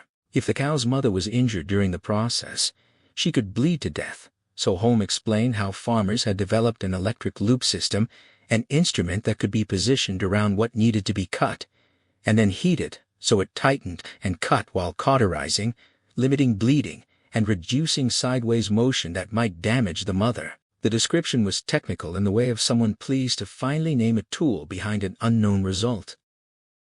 Scar wrinkled his face and tried to tease Holm into sticking to facts, searching Harry's reaction to see if it mattered. Harry stayed tight and listening, because the question wasn't whether Holm liked the story, it was whether it fit the scene. Holm admitted he couldn't say for certain the murderer used that exact method. He'd tried to test by finding one, but the Norwegian Ministry of Agriculture hadn't approved electric cutting loops. Still, the mechanism would explain how a head could be severed while standing in the stream, even if other details remained uncertain. Harry asked for the rest of their thoughts, and they offered the implications rather than declarations. Katrine linked it to France, the guillotine, and now this cauterizing loop, while Scar doubted the weirdness and asked where the killer could have gotten such a device if it wasn't approved. Harry directed that they start looking into that angle, then turned to the specifics he cared about most. Holm would check how blood had behaved at the crime scene. They'd expected masses of blood where the victim had been cut and decapitated, but the only blood they'd found was in the barn after the chickens had been slaughtered. The chickens themselves told a different story. Their body temperatures and the room temperature suggested the slaughter happened around 6:30, though one chicken had been warmer than the other two, an inconsistency that invited doubt rather than certainty. Finally, Harry returned to the snowman detail, as if anchoring the bizarre element to practical constraints. Scar explained that fingerprints didn't apply to piles of shifting snow crystals, because the material changed from one hour to the next. But he argued, scraps might still exist, skin fragments because crystals are sharp, or glove and mitten fibers if he wore them. They hadn't found those either, and Katrine added a practical possibility: rubber gloves could account for the absence. Holmes' impatience cut through the room. He straightened, offended by the lack of attention to the kind of details that actually left a trail. Harry took it in, then shifted into the work that mattered: not just the corpse's surface, but the small, stubborn evidence around it, anything forensic eyes might miss. He checked his watch and pressed the next steps into motion, ordering Scar to track down where Rolf Otterson had been and what he'd been doing at the exact time Berthe Becker disappeared. Harry would speak with Philip Becker himself. Katrine, meanwhile, was to bury herself in missing person cases, including these two, hunting for overlaps, patterns that might reveal a method instead of a coincidence. Katrine agreed, and Harry pushed for a thorough comparison that sounded like it could only be answered with numbers and recollection: time of death, lunar phase, what had been on TV, the victim's hair color, even whether any had borrowed the same book or attended the same seminar. The total of their telephone numbers, an odd piece of arithmetic, was part of the attempt to understand how the selection worked, why the victims came in a sequence that wasn't random. Scar challenged the assumption of a connection, arguing they should keep every possibility open. Harry's response was sharp and absolute. As long as Scar followed orders, follow them exactly, then openness could mean whatever it wanted. For now, the priority was to keep moving, to keep the light on until the very end of the shift's task. Harry waited for the elevator, feeling time tick in his pocket, when footsteps stopped behind him close enough to change the air. Katrine stepped into his space, too near, and her perfume struck him with an intensity he hadn't encountered before. Spicy, not sweet, something that lingered like a warning. She told him she'd spoken to one of the twins during school recess that morning, asking what they'd been doing on Tuesday, the day birthday Becker vanished. The answer came with a chain of specifics. The twin, her sister, and their mother had been in town, weaved through it. It was a Kon-Tiki museum visit, hunting for a toy after seeing a doctor. That night, the family stayed at an aunt's while their mother visited a girlfriend. The father, in contrast, was at home watching the house alone. Harry turned these details over, anchoring them against the timeline he needed. He asked which twin she'd spoken to. Katrine held his gaze and admitted she didn't know. When the elevator finally chimed, the interruption ended, only the sense of pressure remained.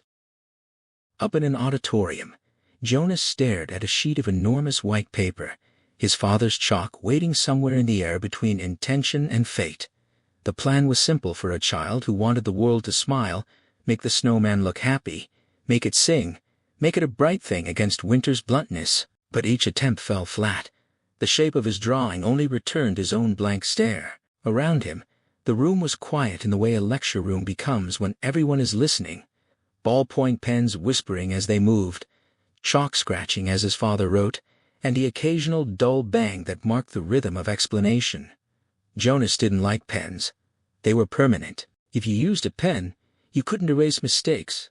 What was set down stayed, fixed like a mistake in stone. He'd woken today believing his mother was back, believing things could be fine again. Then he'd rush to her bedroom, only to find his father there, dressed, telling Jonas to dress too because they were going to university. Pens. The space sloped around where his father stood, an auditorium-like bowl that made every movement seem louder, every pause heavier. His father didn't speak to the students even after Jonas, and he entered no greeting, no interruption. Instead, a quiet sequence, a nod, a point to Jonas's seat, then straight to the board. The class looked as though they were already ready for this. They took notes instantly. Numbers and small letters covered the board, along with strange doodles Jonas didn't recognize. His father had once explained that physics had its own language when he used to tell stories. When Jonas had asked if those were adventure stories, his father had laughed, insisting that physics could only explain what was true, a language that couldn't lie if it tried. Some of the doodles were funny, even elegant, and the chalk dust drifting down onto his father's shoulders made everything look briefly like snowfall. Jonas tried to draw his father while looking at his back, but it still didn't become a happy snowman. The lecture began to feel wrong in a way he couldn't name. Then the room tightened into silence, as if someone had cut the sound. The chalk had stopped. It hovered motionless at the top of the board, too high for an ordinary reach, so high his father had to stretch to get it. Jonas watched the stillness turn uncanny. The chalk seemed stuck, and his father's posture looked like a cartoon escape that ended with gravity waiting.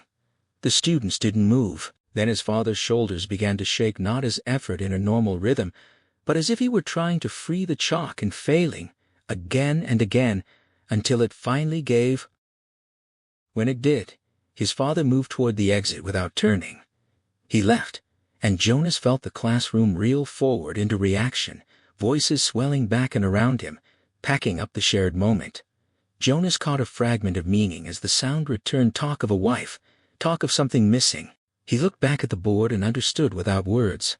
His father had been trying to write that she was dead, but the chalk stuck could only manage what was true, and the sentence remained trapped mid-formation. Jonas tried to erase the snowman he'd been drawing on his own paper, as if removal could undo what had just landed. People rose, seats banged. Then a shadow passed over the failed snowman, and Jonas looked up. The tall policeman, ugly-faced, but with a kind gaze, stood there, positioning himself like an offer that carried no choice. He asked Jonas to come with him so they could try to find Jonas's father. Jonas's attention narrowed to the policeman's presence and the sudden shift from classroom routine to search.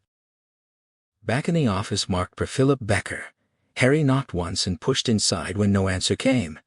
The man behind the desk looked up from hands that had been working with strain, then paused, caught between who he expected and who entered. His eyes tracked down to Jonas standing beside Harry, and the professor's reaction carried a blend of bewilderment and scolding. Harry kept the moment moving, stating that Jonas had been brought along, that the students were no longer there, and that he wanted to speak. Becker sent Jonas away to the coffee room with instructions to wait, and once Jonas was out, Harry pressed into the reason for their interruption, where Becker had been yesterday afternoon and evening. Becker bristled at the demand, asking if it had something to do with a newspaper lying on the pile of papers Dagblatt, then tried to redirect into explanation. He claimed he had only meant to give the students a break, that he hadn't wanted Jonas to go to school. His justification held tight to his belief that questions and speculation weren't something Jonas should face. He wanted to avoid the noise that would circle a grieving family. Harry accepted the need for privacy of a sort, then moved past it, reading what Becker said against what Harry had already seen, and against what the board had failed to finish. He pulled out cigarettes, looked as though he might light them, then put them back when Becker firmly shook his head. The conversation shifted into physics, not because it helped their investigation, but because it was Becker's way of speaking his mind. Becker insisted it was quantum physics. Harry dismissed it as strange. Becker corrected him that the world of atoms breaks rules. People rely on, most memorably, the notion that an object can't be in two places at the same time. Becker brought in Niels Bohr's idea. If someone isn't profoundly shocked by quantum physics, they haven't truly understood it. Harry asked whether Becker understood it, and Becker's answer admitted the chaos of it, while preferring this kind of confusion to the chaos they were living through. Then Becker's bitterness turned personal. His generation had turned into servants and secretaries of their children, Berthe as well, and it drove him insane. Appointments, birthdays, favorite foods, soccer practices, and all the busy obligations that replace simplicity. Today a call came from a doctor's office in Big Didi, because Jonas hadn't turned up for an appointment. That afternoon Jonas had training somewhere, and Becker snapped at the expectation that their children could manage without even considering bus schedules, as though the fundamentals were being abandoned. When Harry asked what was wrong with Jonas, Becker waved it off, calling it a standard checkup, assuming then he asked, again, whether Harry was there for a different reason. Harry confirmed he was, repeating his insistence on Becker's whereabouts and pressing for answers until Becker finally groaned, conceding he wanted to help. Becker explained where he'd been last night. He'd sat at this desk working on an article about wavelengths of hydrogen, hoping to publish it. He admitted he'd been on his own, no colleagues there to vouch for him, partly out of pride, partly out of contempt for what he saw as the complacency of Norwegian academics. Harry returned to the interrogation with Jonas's timeline in his head and a question already formed. He pressed Philip Becker on what happened after Berthe's disappearance, steering the conversation toward the familiar anchor points of time and routine. Becker answered in measured statements. Jonas had eaten something for himself, then watched television until Harry was able to get home just past 9, he thought. Harry let the time settle, the way it would settle into a record, and kept his posture casual enough to conceal how hard he was working to make the pieces lock together. He asked about Berthe's belongings next, forcing the same directness that had guided the earlier questions. Becker had been through them.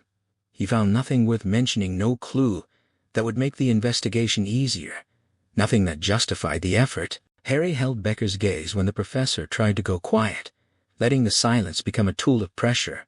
But Becker stopped offering openings. When Harry finally rose, he did it with clean efficiency, slipping his notepad away, as if the information gathered mattered more than the confrontation that produced it. He told Becker he would bring Jonas back in, but before he could go, Becker asked for a moment. Harry found Jonas in the coffee room, where the boy sat absorbed paper on his lap, pencil moving with restless certainty. Jonas's drawing was still unfinished, 2 lopsided circles that could only become a face if you were willing to keep trusting the line. Harry leaned in, his attention catching on the detail before it could drift away. Jonas called it a snowman without hesitation, and when Harry asked what made him see it, Jonas looked up as though the answer were obvious. The question that mattered landed softly: why Jonas's mother had taken him to the doctor. Jonas didn't have the reason. He didn't know the doctor's name or where the visit had taken place. Each time Harry pressed for specificity, Jonas answered with a boundary of his own making. He wasn't allowed to tell anyone, not even his father. Harry watched him work anyway, the pencil scratching more firmly as Jonas added long black hair to the snowman, as if the missing information might be replaced by what felt controllable. Harry offered himself as a helper, identifying his role without changing his intent. He was trying to find Jonas's mother. Jonas kept drawing, eyes narrowed, mouth barely visible with concentration.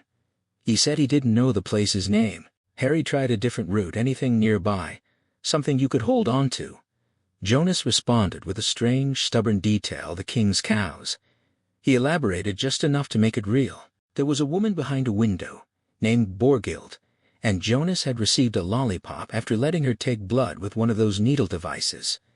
Harry asked whether Jonas was drawing anything specific beyond the picture's shape, but Jonas insisted he wasn't.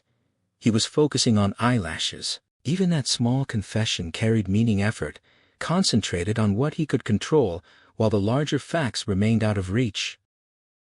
While Harry stood there with Jonas, Becker stayed by the office window, watching the police reach the parking lot as though he could read belief in every step.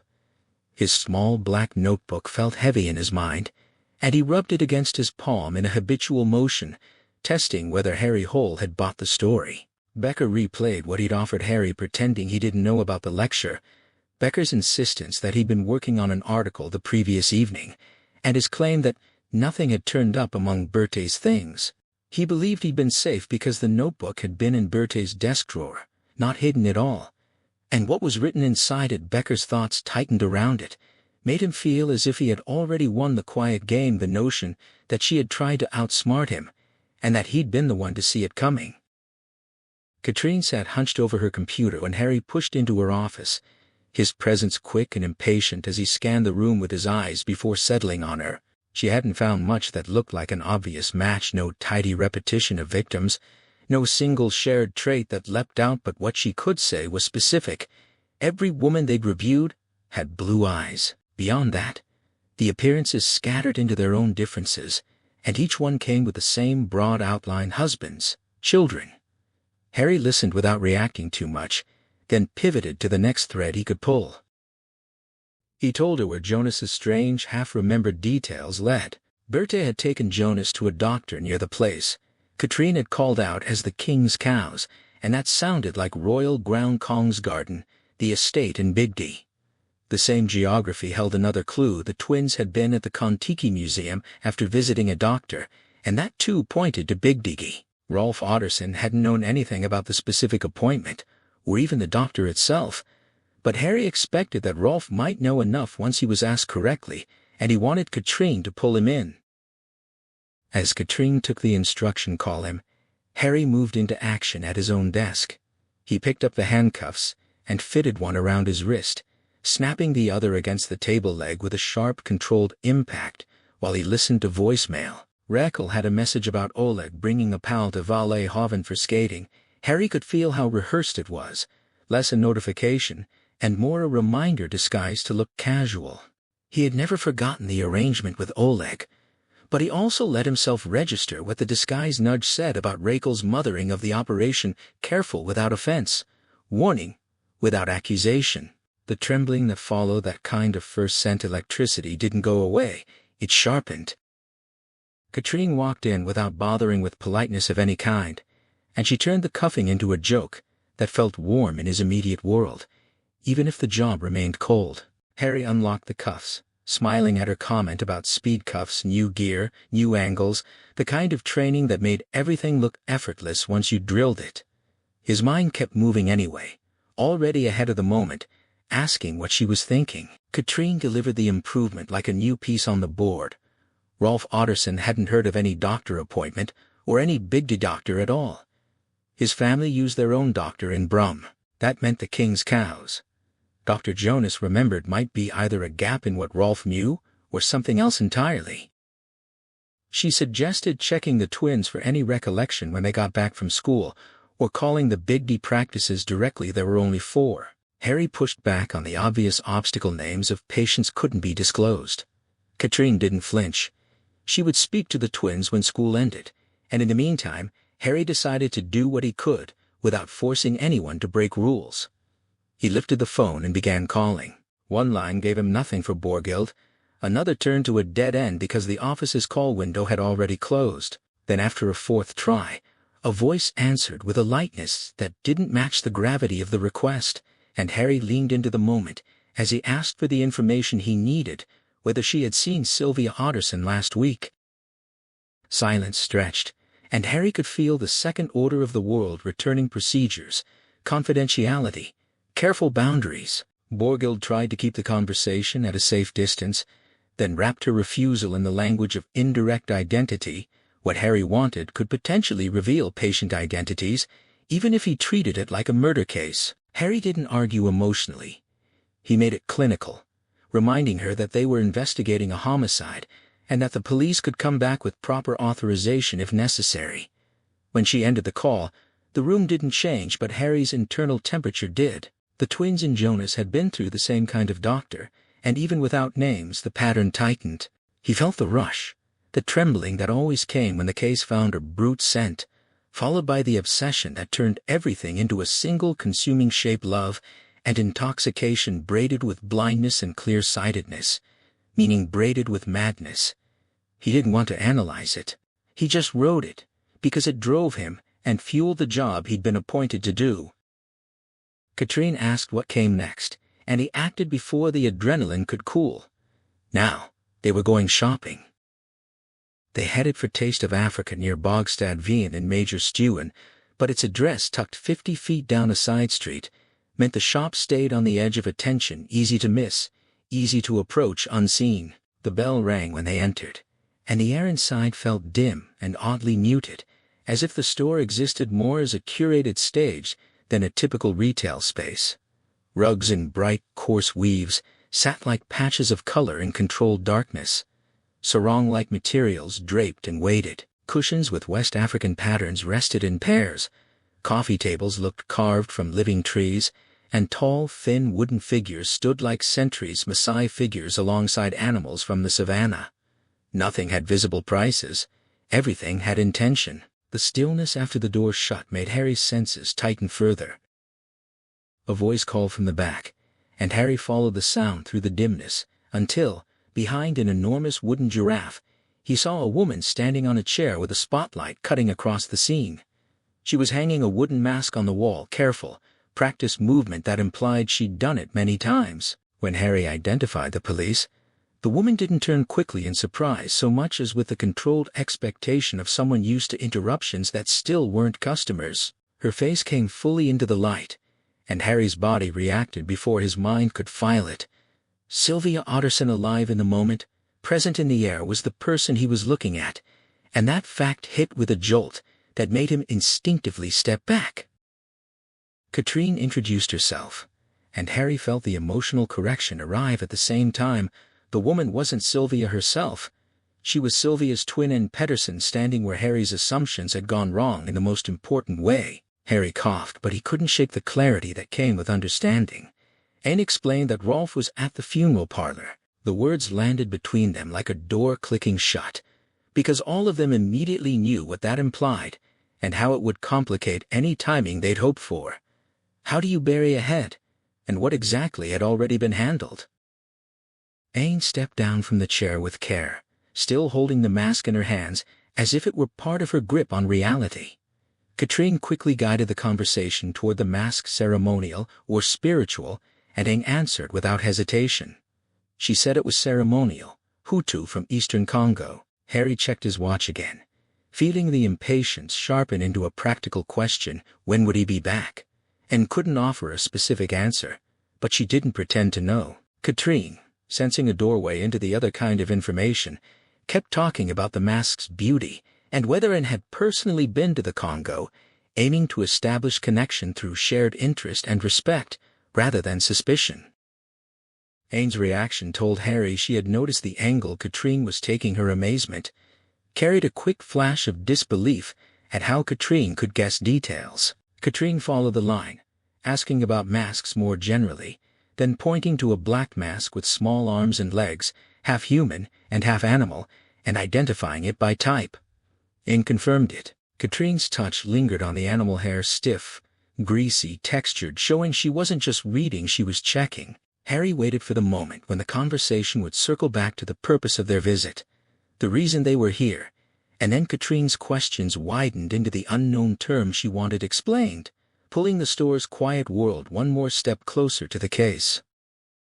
Anne answered Katrine's question as if it belonged to everyday explanation rather than police inquiry. Masks like that weren't hollow decoration in the low community. In her account, whoever wore this kind of mask carried executive and judicial power, and nobody challenged the wearer's authority because the mask itself was the grant.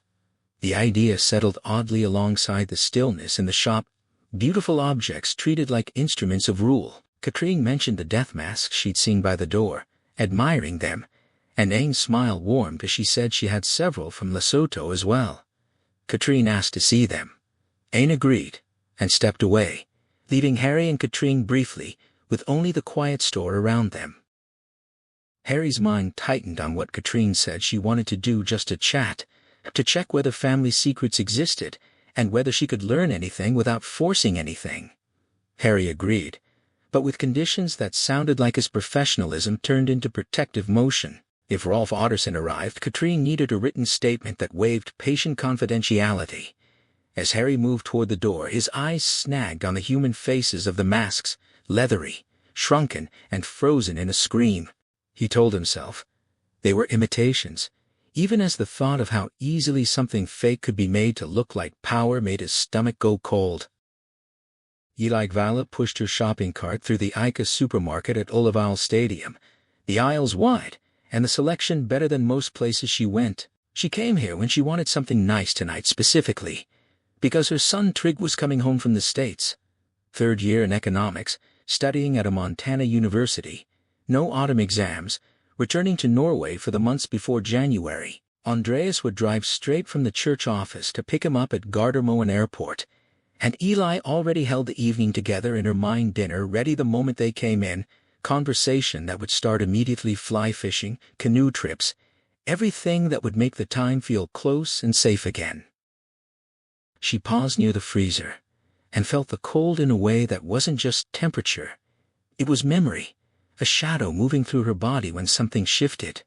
A darker outline slid past her, and without looking up, she knew it was the same shape that had passed her before, the same shadow that had been near the fresh food counter and waiting in the parking lot when she locked the car.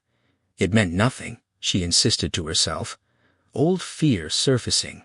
She had made peace with the fact that dread, once planted, didn't fully die, even after half a human lifetime. Still, she leaned into routine. When she reached checkout, she chose the longest line, because she'd learned that it was usually quicker, though Andreas believed she was wrong. At the register, she felt someone join behind her again, the cold on her back, as if the air itself had weight. She forced herself not to turn, telling herself the person must have frozen goods. But when she did finally look, the other shoppers in the line had changed, and there was no body behind her. Her eyes immediately wanted to sweep the other queues. Don't start, she thought. Don't do this again. Outside, she walked slowly to the car, deliberately careful with her gaze, unlocking it, loading the groceries, sitting down, and driving off. The Toyota climbed the long hills toward their duplex apartment in Nordberg, and her thoughts clung to Trygve and to dinner that would have to be waiting at the door.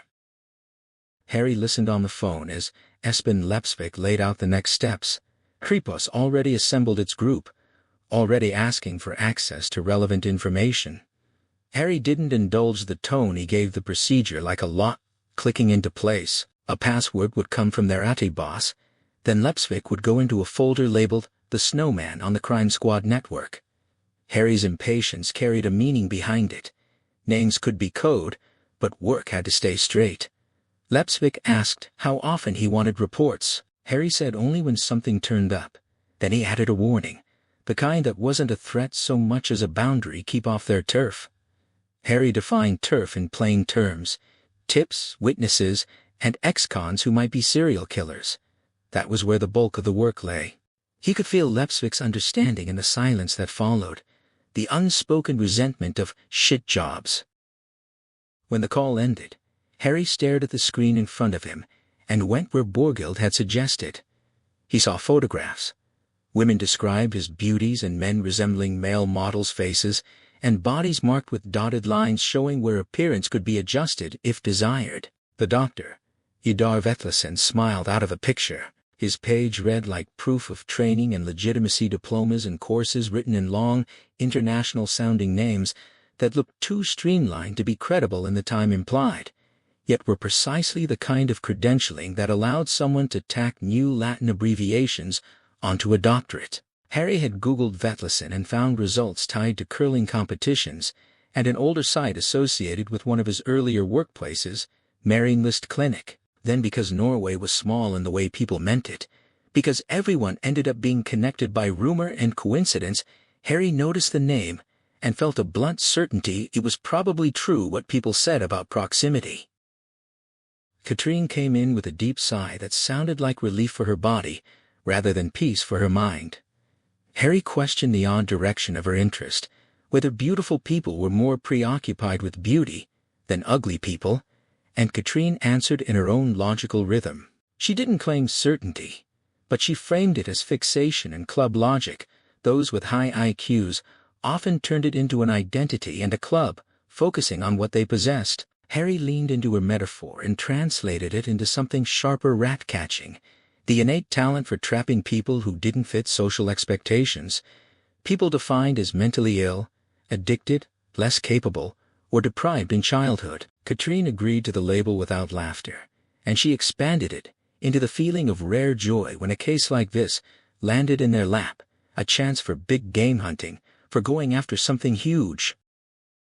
Harry asked about Aine Petterson's words what the twin sister had said, and Katrine described being pulled close to friendship by the way Aine's explanations framed Rolf and Sylvia's relationship. Aine told her that both Sylvia and Rolf believed Rolf had gotten the lucky side when they got together, while everyone else saw the opposite. The story of Rolf arrived like a timeline with characteristics stamped onto it. He'd finished qualifying as an engineer at the Technical University in Bergen, moved to Oslo, and took a job with Kavener Engineering. Sylvia, on Katrine's account, woke with new plans each day: multiple majors at university, multiple job attempts, never staying more than 6 months. Hot-headed, stubborn, spoiled, a declared socialist drawn to ideologies promising the obliteration of the ego. Her few girlfriends were manipulated, and men left her because they couldn't endure the pace of her intensity. Aine's explanation positioned Sylvia as Rolf's opposite in worldview. Rolf followed his father's path into engineering, born into a family that believed in capitalism's unseen charitable hand and a middle-class idea of happiness. Sylvia believed Western life was materialistic and corrupt, lost to its real identity, but also that a king in Ethiopia was the reincarnated Messiah. Katrine corrected the name she'd heard, Haile Selassie, and Harry acknowledged the Rastafarian connection, the music, and the record archives that could tether ideology to aesthetics. Katrine didn't dismiss it. She used it as a thread to tie Africa to the case. She said Rolf and Sylvia had taken a year off and traveled through West Africa, which became a road to Damascus for both. Rolf, discovering his vocation, was helping Africa recover. Sylvia, discovering that in Africa, self-interest still ruled, no matter where you stood. That split in lessons became the foundation for Taste of Africa. Rolf's charity motive, Sylvia's business angle driven by cheap imports and government support. Katrine described Sylvia's consequences with the same careful structure when Sylvia was caught at customs with a backpack full of marijuana returning from Lagos. She received a short conditional sentence because she was able to sow doubt, claiming she didn't know what was in the bag, and that she'd carried it as a favor for a Nigerian in Norway. Aang's affection for Rolf had been clear. Katrine said he was kind, thoughtful, and overflowing with love for the children. But Sylvia kept breaking the arrangement twice.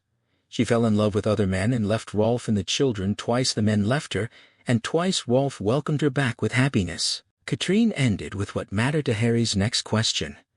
Sylvia's hold over him wasn't merely romantic.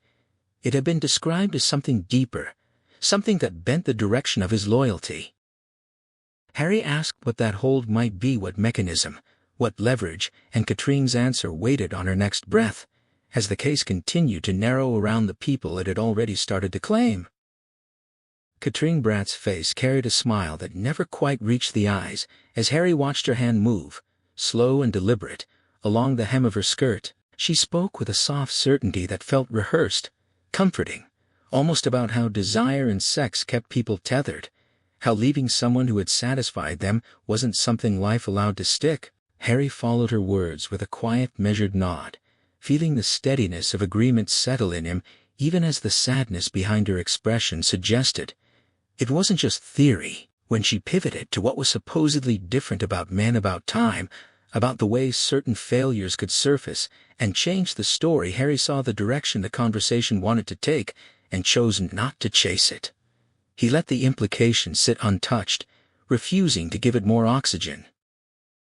Outside, wind found its way down into the low stands at Valais Haven, cold enough to raise gooseflesh while Harry watched the ice skaters circle the circuit. Oleg's movement had tightened and improved over the last year.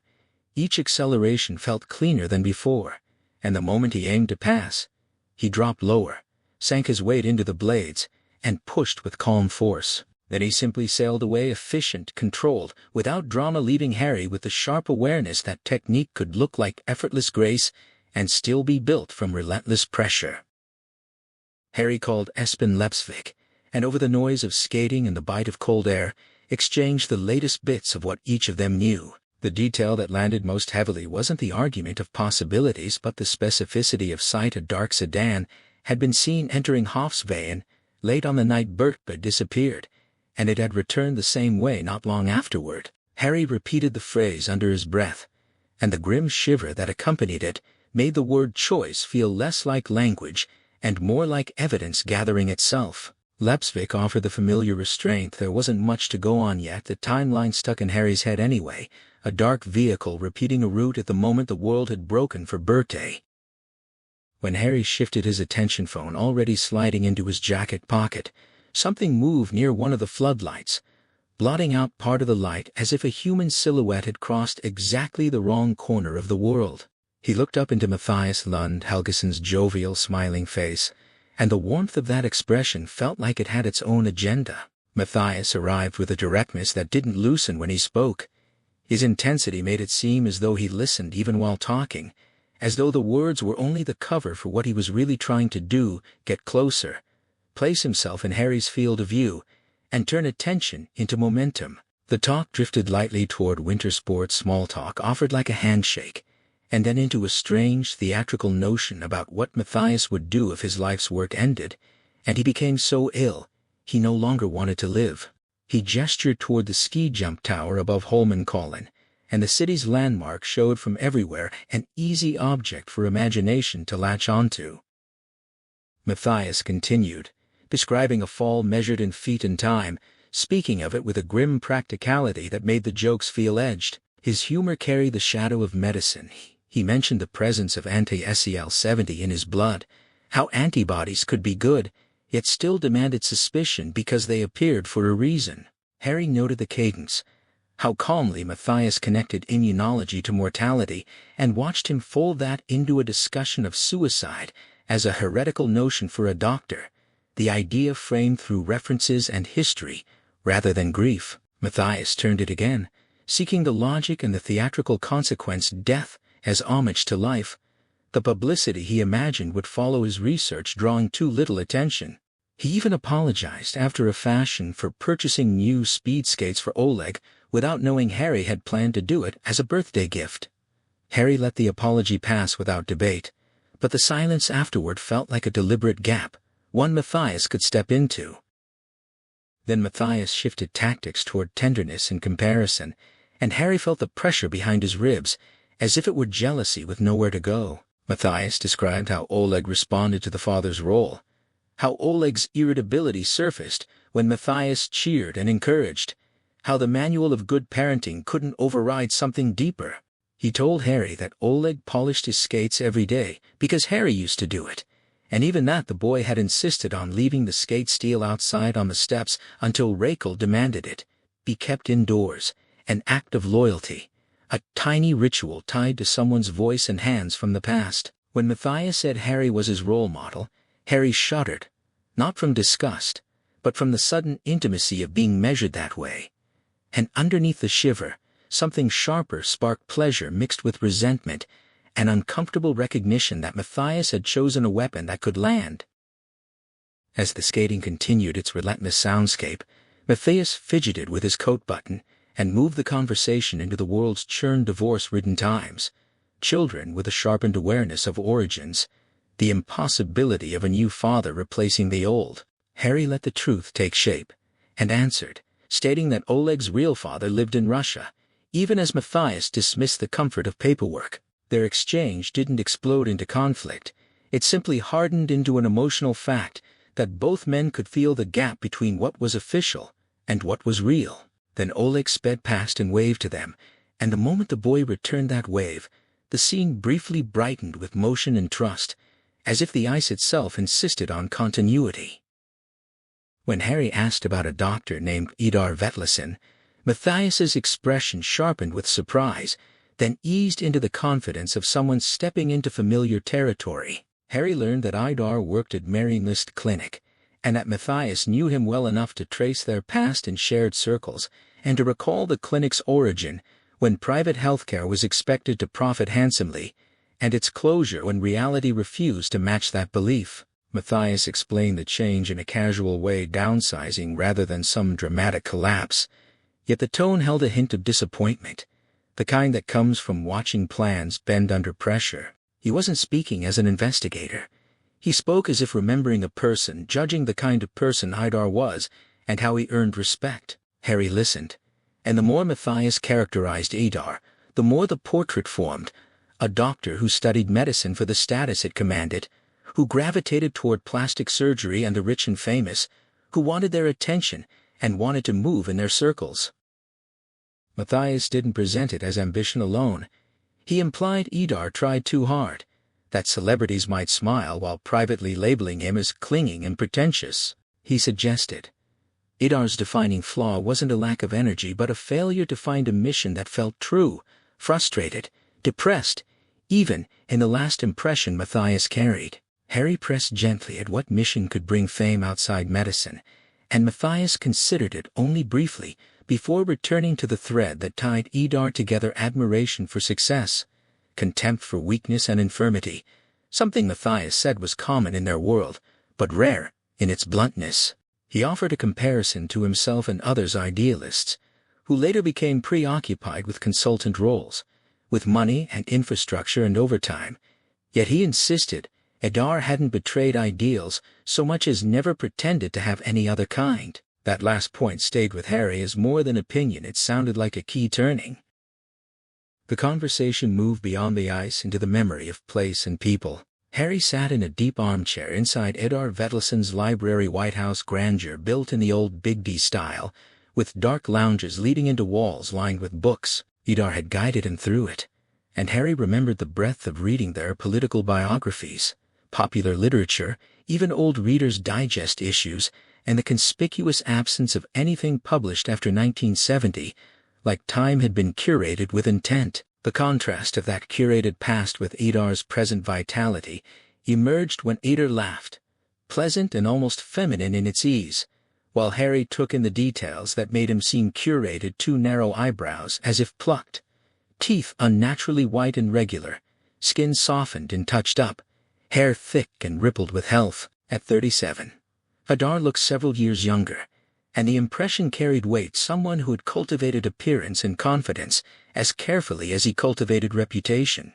Harry, still inside his own role as observer, lied that he didn't know what Matthias meant, even as an inkling of that meaning already formed, that their shared fun at Merrimlist Clinic might have been competitive laughter. Two men comparing who could be more charming, more witty, more convincing, until that amusement settled into something darker, the kind that could hide behind charm while still aiming for control.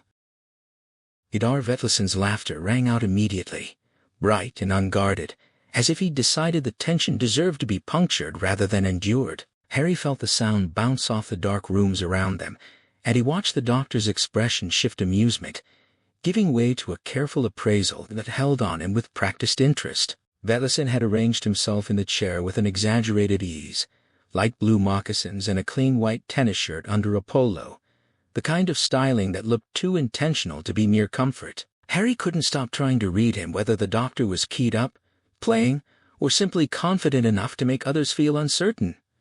It didn't take much effort for the suspicion to surface. Vetlison's calm felt like something with edges. Harry's questions pushed toward the heart of it. Why would someone like this choose to shape appearances rather than chase something plainer? Why would he treat the surface as a trade? Vetlison answered with a mix of candor and theatrical indifference, describing himself as a kind of sculptor, without any real religious or moral performance to offer someone who changed faces because he enjoyed the craft, and because people paid for it. Yet when Harry's attention drifted toward principles, Vetlison's tone tightened, and his certainty hardened into an oath he would not break.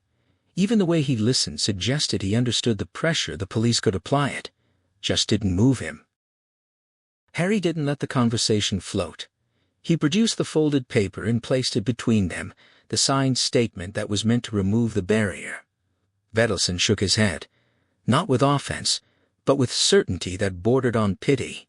He explained, in general terms, that confidentiality could still protect what a doctor learned when clients came with their children, even from the spouse, if the clients wished it. The explanation landed with a clinical logic. Famous people weren't only afraid of scandal. They were afraid of the mechanism that turned private visits into public knowledge. Vetlison framed discretion as the clinic's foundation, not a negotiable habit, and the prospect of being careless with client information was presented as catastrophic rather than merely inconvenient. Harry tried to drive the point to its practical limit: 2 murder victims and a coincidence, both connected to the clinic. Vetlison didn't deny what could be inferred. He only refused to confirm it, and then he widened the frame until the facts threatened to dissolve. In a country of few people and even fewer doctors, he suggested, meeting the same professional was hardly a miracle. It could be as ordinary as crossing paths on a tram. Harry felt the comparison sting because it turned evidence into happenstance, made the world smaller and less dramatic. The doctor's hand moved through the air, as if zipping something closed, and Harry understood the subtext. The man wasn't only protecting himself, he was daring Harry to prove he had the right to pry. A search warrant, Harry realized, would override the oath in court, but the legal pathway required the kind of clear evidence that would make the doctor's information truly significant, and right then Harry felt how thin their leverage was. The need to act anything pressed against his chest. He breathed in, hard, tasting the cold air like a warning, and forced himself back into the only question that mattered: where Vetlison had been on the nights of the 2nd and the 4th of November. Vetlison smiled like someone who'd already rehearsed the answer, and Harry sensed relief flicker until the room filled with a different presence. An elderly woman entered with mousy steps, her hair hanging like a curtain around her head, carrying a silver tray that rattled ominously with each careful step. The expression on her face made her look burdened by kings and curses alike. She glanced at her son and moved on instinct when he rose to take the tray, the exchange quick and smooth. Harry heard the simple authority in the way she spoke, requests delivered, as if they'd always been law in this house, and then she directed her attention at him. She wanted to know who came and went in her home. Harry stood, answered with a matter-of-fact title she recognized, and let her resigned gaze settle onto him. Her eyes shifted toward her own memory of the outside world, a talk show, a curling friend, and complaints about the royal family. As she named the figure, Harry felt the conversation tilt away from murder and toward petty outrage, as if the past was being brought into the room by sheer insistence. When the woman left trailing sighs and unfinished murmurs, the mood didn't brighten so much as become exposed. Harry turned to Vetlesen in the hall, and the doctor's earlier smile returned, but now it carried a new, sharper meaning. Harry asked what he'd meant by luck, connecting it back to Matthias Lund Helgeson's saintly facade. Vetlesen explained that the luck had to do with the woman Matthias had attached himself to someone who, in Vetlesen's view, had been surrounded by bad matches before she found a man like Matthias. Vetlesen framed it as necessity rather than destiny, and even as he spoke, he seemed careful about how Matthias might react, as if truth here needed a costume to stay safe. The conversation then snagged again on Matthias's earlier talk about antibodies, anti-SEL-70, while Harry tried to force his mind back toward the case. Anti-SEL-70 became a blood signal that could point towards scleroderma, and the mention tightened Harry's focus on the body's hidden threats. He admitted he didn't even know what scleroderma was, and he recognized the trap in himself, the urge to keep going, to keep digging, even when he wanted to let the thread go. Vetlesen laughed again, and the sound echoed through the dark rooms, as if it mocked Harry's inability to stop. By the time Harry was outside, and the door had slid shut behind him, he found himself watching Vetlesen in his own house bent over, tying his shoelaces like the final image of a man who could move from flirtation and philosophy back into routine without any visible rupture. It unsettled Harry precisely because it looked normal. On the way back, his actions turned procedural.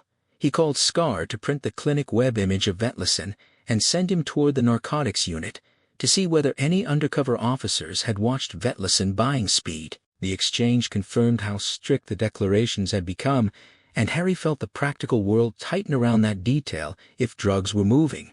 Rules were only part of the system. Then Harry called Katrine in the office. Her answer offered no new evidence, just the ongoing pause of uncertainty. When he asked about Vetlesen's chance of having confidentiality waived in court, Katrine's response was blunt and grounded with what they had.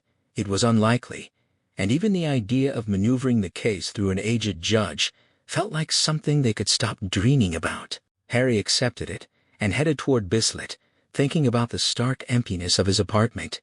He checked his watch, shifted his route, and changed direction again, turning down Pilestredet toward Police HQ, because waiting felt too close to surrender.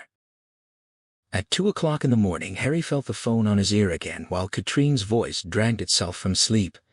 She sounded annoyed before the question even fully formed, the kind of fatigue that made everything brief and sharp. Harry kept his tone steady anyway, reporting that he'd gone through what she'd gathered and looked for patterns in it.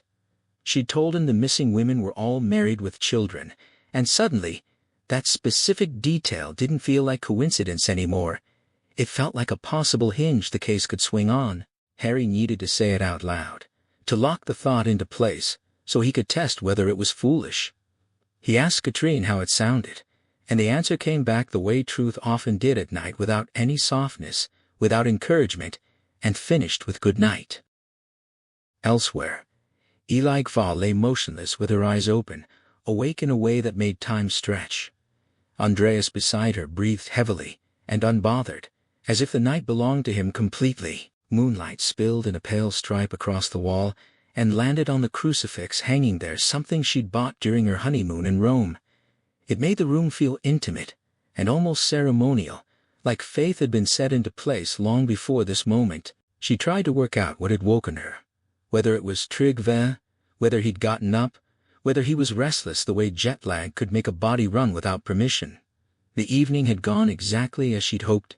Dinner, laughter, candlelight, faces bright with happiness. Trygve had filled the space with stories, especially about Montana, his studies, his friends, and she'd listened by looking at him, watching him transform from boy into young man, choosing his life openly, freely. She couldn't help comparing that ease to her own, the old feeling of secrecy she'd once carried, and the contrast had soothed her. But the house creaked and shifted the way houses did, speaking in their familiar language of wood and settling walls. That was normal. What wasn't normal was the other sound, something wrong in tone, not a creak or a breath from the inside of the building, but a noise that came from outside and didn't belong. Eli slipped out of bed and went to the window, drawing the curtains apart just enough to let cold light spill in. Snow had fallen.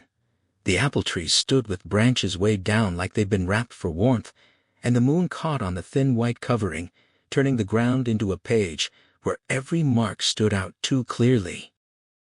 Her eyes moved from the gate to the garage, searching for the shape the sound might have come from. For a moment she couldn't even be sure what she was looking at. Then her attention snagged, and her body reacted before her mind could soften it. Surprise and terror struck at once, a sharp, involuntary alarm that pushed language out of her thoughts. She tried to steady herself with a story that could explain everything. It must be trig, viv, jet lag, insomnia, going out because he couldn't sleep. She kept telling herself it was explainable, that the world still obeyed the rules she needed. Then she saw the footprints. They ran from the gate straight to the space beneath her window, set into the snow like a chain of black dots. Her breath caught as if the air had thickened. The pattern didn't feel like a wandering path. It felt like a deliberate line stopping exactly where it should not. She searched anyway, needed to know, needed a way out of the fear, and then she noticed what the scene denied her. There were no footprints leading back. Harry's office meeting had the exhausted atmosphere of a Monday that didn't feel earned, and the wall clock seemed to be moving with a little too much insistence. Scar slid his information into the room, with the weary authority of someone who'd been repeating the same thread to different people all weekend. One of the narcotics unit detectives recognized Vetlesen immediately. Scar said recognized him from recurring sightings at the intersection of Skippergata and Tollbugata. Gunnar Hagen, who'd insisted on being there, needed the geography translated into meaning, and he pressed for what that place actually was. Scar's answer came careful at first, then blunt. It was where dealers, sex workers, and bookies operated, an area that had been reasserted after police pressure had pushed them out of Plata. When Harry yawned aloud, the sound cut through the talk like a reflex. He offered an apology that felt more like oxygen than politeness, and the men kept going. The conversation narrowed again around what the detective couldn't remember, whether Vetlesen had been seen buying drugs. That omission carried its own weight. Instead, the detective's mind had landed on a different pattern. Vetlesen seemed to be frequenting Hotel Leon. At that moment, Katrine Bratt came in, pale and disheveled enough to suggest she'd slept poorly or not at all, eyes narrowed to slits, moving like she'd been pulled from bed by something she couldn't shake. She didn't soften her entrance with formalities.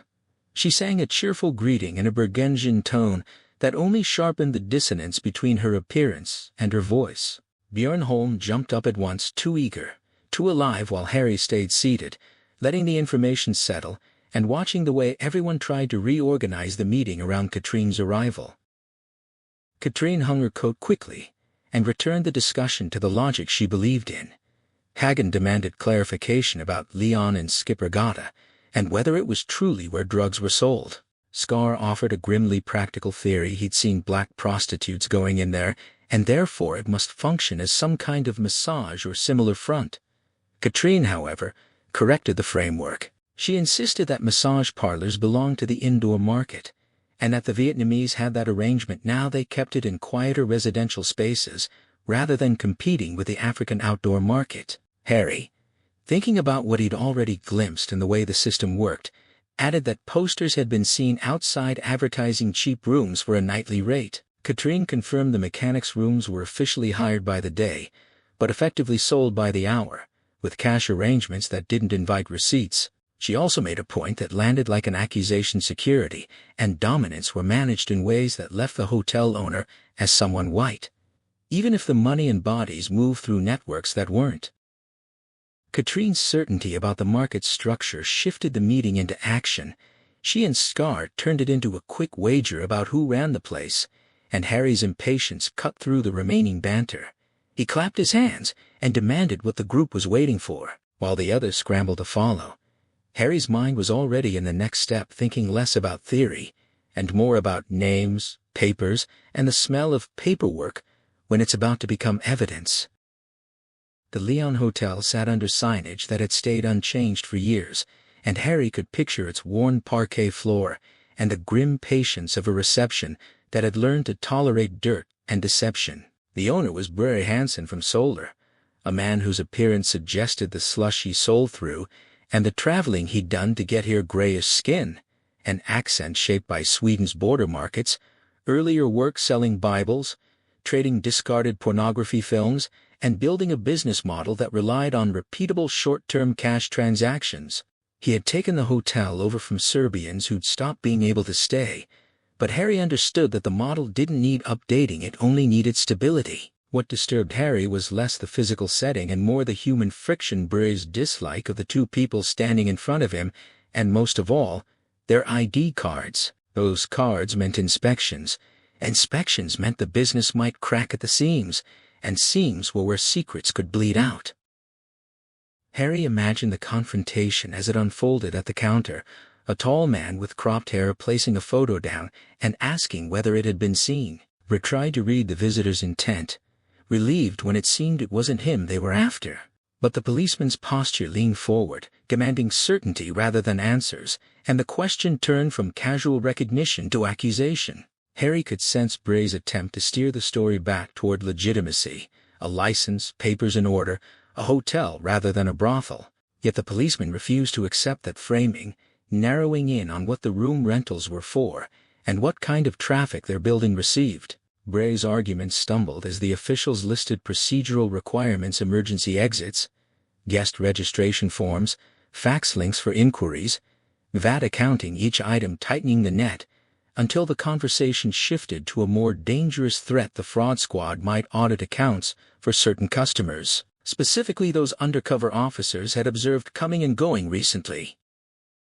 In Harry's limited perspective, Bray's fear focused on immediate consequences rather than legal abstractions. Natasha, who had been part of Bray's escape from her Russian manager, stood behind the fear like a shadow. The mortgage pressed forward too. The idea of winter evenings that were freezing, pitch black, and unfamiliar made his panic tangible: Bibles under his arm, on steps that didn't care whether he'd paid his way in the past. The investigation wasn't just about money. It was about what happened to a life when it got dismantled. Bray was forced to answer specifics. The policeman pressed him. Who was the man in the photo? Which room did he use? How often? Bray explained that the customer rented the same room twice a week and spent the evening there. The visits included multiple people, black visitors only, changing in composition, though sometimes arriving as pairs outside as well. Harry felt the implication of that pattern. This wasn't random, it had rhythm, like a ritual with a schedule that could be mapped. When the officers asked for how many and whether they were always present together, Bray struggled but held to a range. Then the naming came. The man signed in under the label Dr. White, the women who requested him using that designation. Bray tried to separate what belonged to the hotel from what belonged to medical theater, stating he wasn't the one making the arrangements for actual doctor services, yet the details made the lie thinner. The man carried a large doctor's bag and always asked for extra towels. The officers followed with the question that turned business into harm: had any blood been seen when cleaning? Bray stalled, then offered a half answer that tried to reassure without committing. The policeman corrected him again. Did the cleaning happen? What did it show? And the room seemed to tilt around the idea that if there was little blood, it might still be violence managed carefully enough to leave few traces. As pressure increased, Harry could feel Bray's reluctance harden into surrender. He hesitated over what the police might mean if they looked deeper: guestbook entries, accounts, names that could be tied to the declaration forms and the routes. And when the officers demanded to know whether the doctor hurt the women, Bray made the mistake of interpreting their return as proof of safety. It sounded like an explanation, but in his mouth it was really a retreat. He shrugged almost helplessly, saying in effect that if the women were harmed, they wouldn't come back.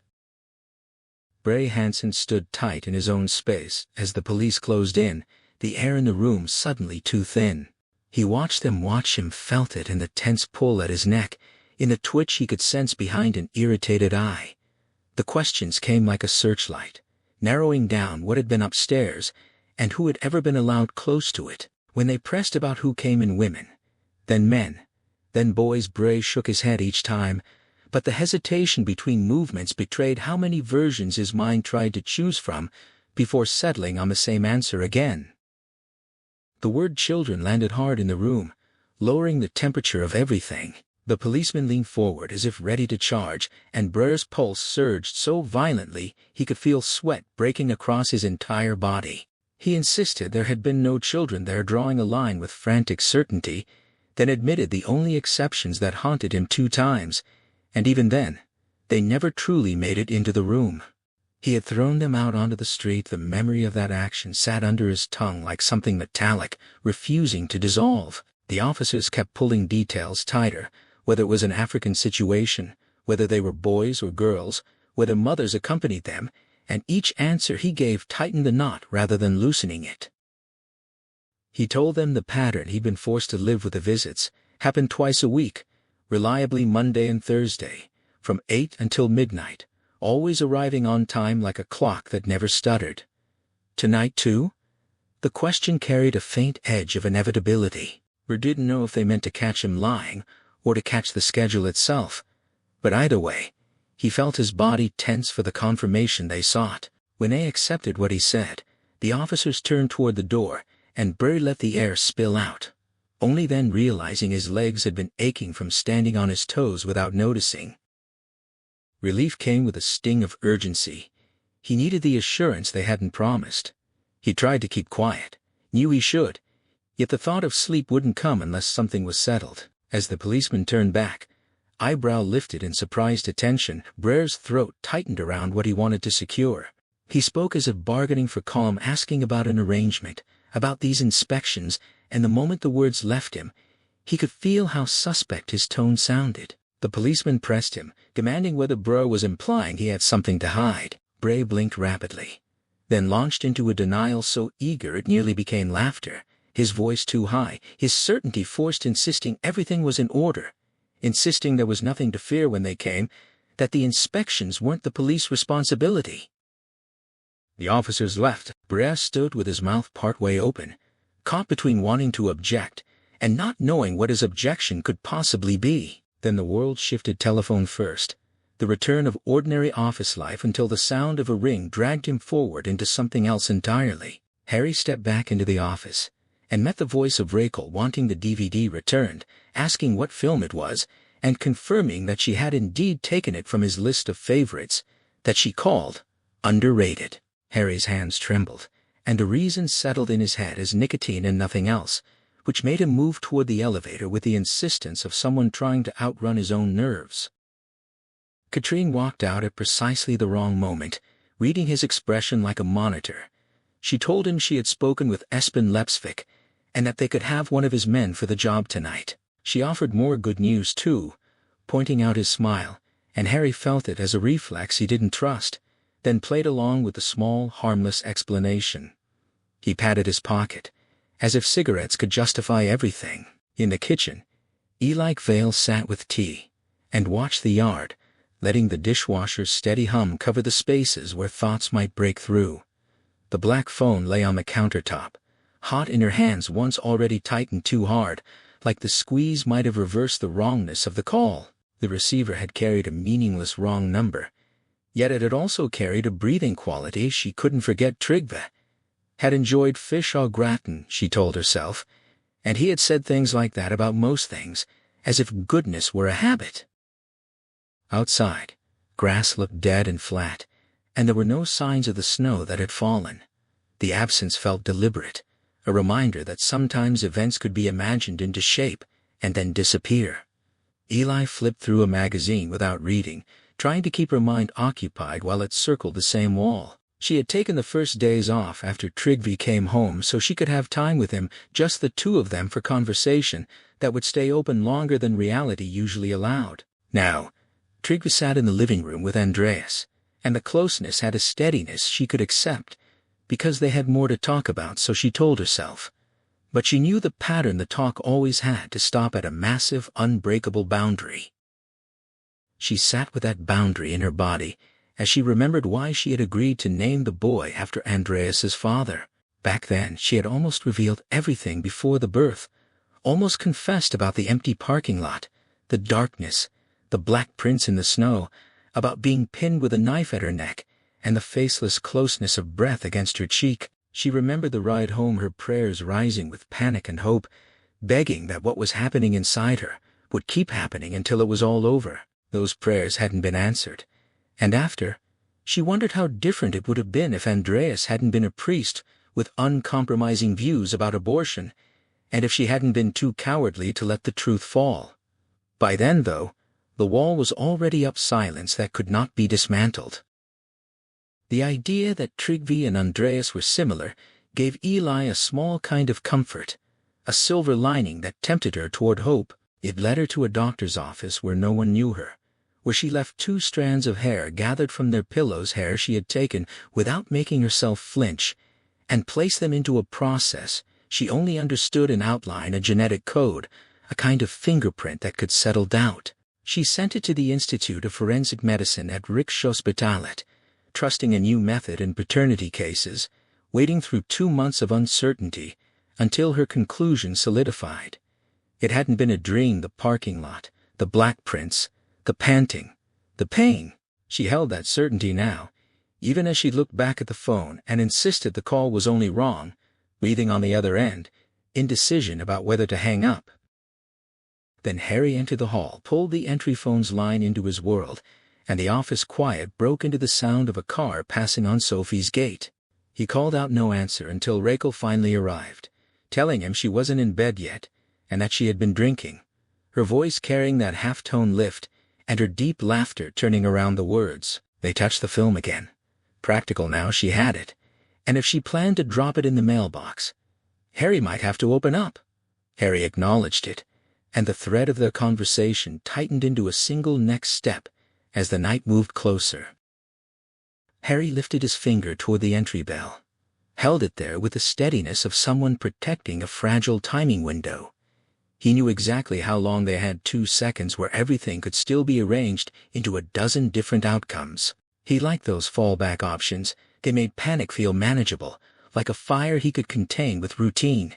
He also knew, with a blunt certainty that would not negotiate, that he didn't want this to happen again. Not because he feared her, because it was too intricate, too raw, too likely to break him open in the same place as it always did. Yet even as he waited, his chest rose and fell, as if there were 2 separate engines inside him. He wondered why he hadn't pressed immediately, why he hadn't secured the clean simplicity of her stepping into the building, completing what needed to be completed, and stepping back out of his thoughts. Now his fingertip rested on the hard plastic of the button, and the question of why filled him so fully it crowded out anything else. Rachel's voice arrived from the other side of the door, offering a solution that made everything feel closer to motion than to decision. Harry could already tell his own response would sound wrong, strained at the edges. He told her she didn't need to climb up his mailbox. Nameless was enough. He wished her good night with a kind of finality that was supposed to keep the night from accelerating into something he couldn't control. He pressed the bell anyway, then retreated into the sitting room, turning up Franz Ferdinand so loud it could sand away thought. The music didn't soothe it attacked angular guitars, brittle and imperfect, Scottish and oddly thin, yet beneath the noise another texture cut through. He lowered the volume, until he could hear again, until his body became an instrument listening for danger. Something scraped into the room like sandpaper on wood, or shoes shuffling on the floor. He moved into the hall, and saw a shape behind the wavy glass of the door. When he opened, Rachel looked up at him, apologetic in a way that felt rehearsed by her own impatience. She held up a DVD box, explaining it wouldn't fit through the slot. Harry reached out as if the solution had always been to close the distance rather than solve the problem. Before he could make words work, his arm caught her and pulled her in. She gasped, her mouth parting, her tongue moving too close and too bright, taunting him with warmth. There was nothing to say that could compete with the immediacy of it. She settled against him, soft and hot, and the sweat between their bodies both separated them and fused them into one continuous heat. Everything matched his expectations so precisely, it startled him like returning to a familiar room without the detours of nerves, without fumbling, without the unspoken questions that always tried to form before the touch could begin. This time lacked the sadness afterward, The sobbing that had followed before it felt like a repetition with the sharp edges filed down. He knew that good sex could let someone leave without collapsing, but Katrine had been right about the other truth: you always find your way back. Still, this felt different in a specific way, threaded with purpose. For Rachel, it wasn't just desire, it was an essential, final visit to an old pasture, a farewell to the great love she and Harry had named together. The next era would bring less than that, perhaps, but it would be enduring. Her body confirmed the intention in the way she moved, purring, as her hand stroked his stomach, tension still visible beneath the softness. Harry felt the fine control he could use. He chose the path that made things easier rather than difficult. He asked about conscience, and felt her flinch, a quick defensive movement that told him the subject struck where she was least willing to be touched. She refused to go into it. Harry didn't want to either. Not really, but he also understood what she needed to do, and he refused to let postponement stretch the moment into something worse. He pressed the truth forward. Gently she had to meet what waited for her. She corrected him immediately. Not with cruelty, but with certainty. There was a timetable, a technician, preparations for an anatomy lecture early tomorrow morning, and she had already set boundaries about what he would not do, who would sleep where, and how distance would be maintained after contact with a corpse. Harry smiled in the dark, asking what he would be, thinking she had anticipated the entire sequence. For a second, her answers felt too prepared, too ready, like she had planned the architecture of this night down to the last detail. When he challenged her with the thought that he hadn't touched a corpse, she held to her stance. They fell silent, their bodies still speaking with touch, as her hand traced ever larger circles across his stomach. Out of the quiet, a new fear surfaced in him without permission. He admitted, in a sudden burst of bluntness, that he felt infiltrated, watched. It wasn't romantic paranoia. It had weight and shape, like the sensation of being inside someone else's scheme. He told her. He felt as if someone watched him the whole time now as well, that he was part of a plan. He couldn't fully name how, but he tied it to the case he was working on, to the way his involvement seemed to pull him into another person's intentions. Rachel shut it down instantly, biting his ear, as if to cut the thought off at the root. She urged him to relax, insisting he was always involved, that his nature made him reach for patterns even when his body just needed rest. Her hand found his body again with purposeful steadiness, and his erection rose under her touch. He closed his eyes and let it happen, while her whispers filled the space where doubt had been. At 3 a.m, Rachel got out of bed. Harry watched her from where he lay, caught in the pale glow of street lamps spilling through the window. Her back curved in the light, the shadow of her spine arching like a question mark in the room. As she moved, his mind started doing what it always did, returning to details, scanning for meaning. He thought of something Katrine had said about Sylvia Otterson, the Ethiopian flag tattoo on her back, and he understood he would have to remember it for the briefing. Rachel had been right about one thing, too. Harry never stopped thinking about cases. Involvement was his default setting. Even love couldn't clear the board. He walked with her to the door. She kissed him quickly on the mouth, then hurried down the stairs, leaving him with the sensation that the night should have ended cleanly. There was nothing to say, nothing left that could be negotiated. When he went to close the door, he saw wet boot prints outside, fresh enough to look dark against the floor. He followed them down to where they disappeared into the stairwell's darkness. His mind flickered again to the bear house seals, the female that completed mating with the male during the breeding period, and then refused to return for the next round. He found the pattern irrational, biologically unfriendly, and yet the only explanation that made sense in his head was that the creatures must be clever enough to do what worked, rather than what biology demanded. Harry's world narrowed to the straight line of the car on the Cielist overpass, the sun bright enough to make the isolated vehicle look almost staged as it drifted through the roundabout. Below him, Huck Avenue fell away toward the sea, leafless trees standing rigid, museums watching over the Norwegian parade of achievements as if nothing could disturb their order. The peninsula beyond, rural, tidy, emptied of summer footprints and grazing animals, seemed too quiet to hold what Katrine had just planted in his mind.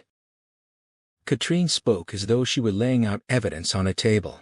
"Snow," she said, And then she explained her work. She had focused on the married women with children who had vanished, traced when and where they disappeared, and let the calendar do its quiet, relentless pattern-making. The dates clustered around November and December. But what mattered most was Oslo, because the night the letter had referenced, the first snow, aligned with the first snow in Oslo on the day they had been in Hofsveien. Harry felt the truth click into place with a physical jolt, like something in the mechanism of the case finally engaging. Snow meant killing. Katrine concluded. He kills when the first snow arrives, and Harry's hands tightened on the wheel until the thought of it seemed to vibrate through the steering. Then came the count, the number that made the pattern heavier rather than smaller. 11 missing women total, 1 each year. And now, the break, 2 this year. Harry smacked the wheel once, an abrupt release that matched the sudden anger of having the puzzle solved too cleanly, as if it had been arranged for them all along. Katrine confirmed the next step. The Bergen murders at the first snowfall in 1992, one victim who was married with a child, and another woman who disappeared, the victim's best friend. In their logic, it meant one body, one crime scene, case files that already existed, and a suspect who vanished afterward and was never seen again. The name landed and stirred old dust in Harry's mind. Gert Rafto, a policeman. The idea that it was rumored he had stolen from crime scenes had stuck for a reason. It suggested not only wrongdoing, but entitlement. A man who could touch evidence and still walk away. Katrine added the detail that tightened the net. Witnesses saw Rafto entering the apartment of one of the women, Annie Hetland, hours before she disappeared, and when searchers turned up nothing, he disappeared without trace. Harry stared ahead at the road and the bare trees, feeling the case stretch backward in time. Now the question became a hinge. Maybe he hadn't truly disappeared. Maybe he returned every year when snow began to show itself, and the old pattern was only the public version of the story. Katrine believed it was worth spending time to find out what happened in Bergen, and she pushed against involving the Bergen police directly, calling it sensitive resources spent more on burying than investigating, fear of what might be uncovered. She proposed their own trip instead, Harry and Katrine acting as observers with their own agenda, because the Oslo murder case gave them justification to move. When Harry parked by Frognerkillen Bay, the city suddenly felt far away from itself. He sat behind the wheel and looked across the water, studying the quiet surfaces and the mooring quay, as if they could reflect what was hidden behind paperwork. He questioned how the Rafto case had ended up on Katrine's list, older than what he'd asked her to check, and potentially not even a missing persons matter, but murder. Katrine met his gaze without wavering and explained where the clue came from. A photo. It was shown to new trainees at Bergen police station, she said. A kind of rite of passage, crime scene images from the top of Ulriken Mountain. The terror of the foreground details apparently kept most from looking deeper, until a mound farther back revealed something impossible to unsee once magnified as Snowman. They moved from the car to the second-floor clinic, where the waiting room looked engineered to disarm people. Italian furniture, a coffee table impossibly low, glass sculptures, even a printed image of a smoking gun. Harry felt the absurd calm of wealth pretending to be neutral while his mind stayed wired for threat. A woman in a white coat Borghild welcomed them with practiced warmth that didn't falter when Harry made his purpose clear. He refused any offered drinks and settled in with Katrine. Even the magazines felt like distraction, with sharp edges. Liberal opened to a headline about politicians performing on entertainment shows, turning themselves into court jesters in a kind of public game. Harry let the words blur into background, keeping his attention on the room's controlled atmosphere while waiting for the moment the doctor would appear. Arvedlison entered, sharp and quick, then vanished, as if the day were already mapped. When Borghild ushered Harry and Katrine into Vetlison's office, Harry felt the shift into power space large enough for a CEO, Oslo Fjord visible through the window, diplomas lying behind the desk like credentials for authority. Vetlison dismissed them with a practiced efficiency, checked something on the computer, then removed his glasses with the satisfaction of someone preparing to posture. His first questions were barbed, as if offering cosmetic solutions requests wrapped in sarcasm, as though the world could be fixed with procedures rather than consequences. Harry introduced himself and requested help regarding Otterson and Becker again, and Vetlesen reacted as though the police were demanding that he violate a sacred line. His manner sharpened into performance.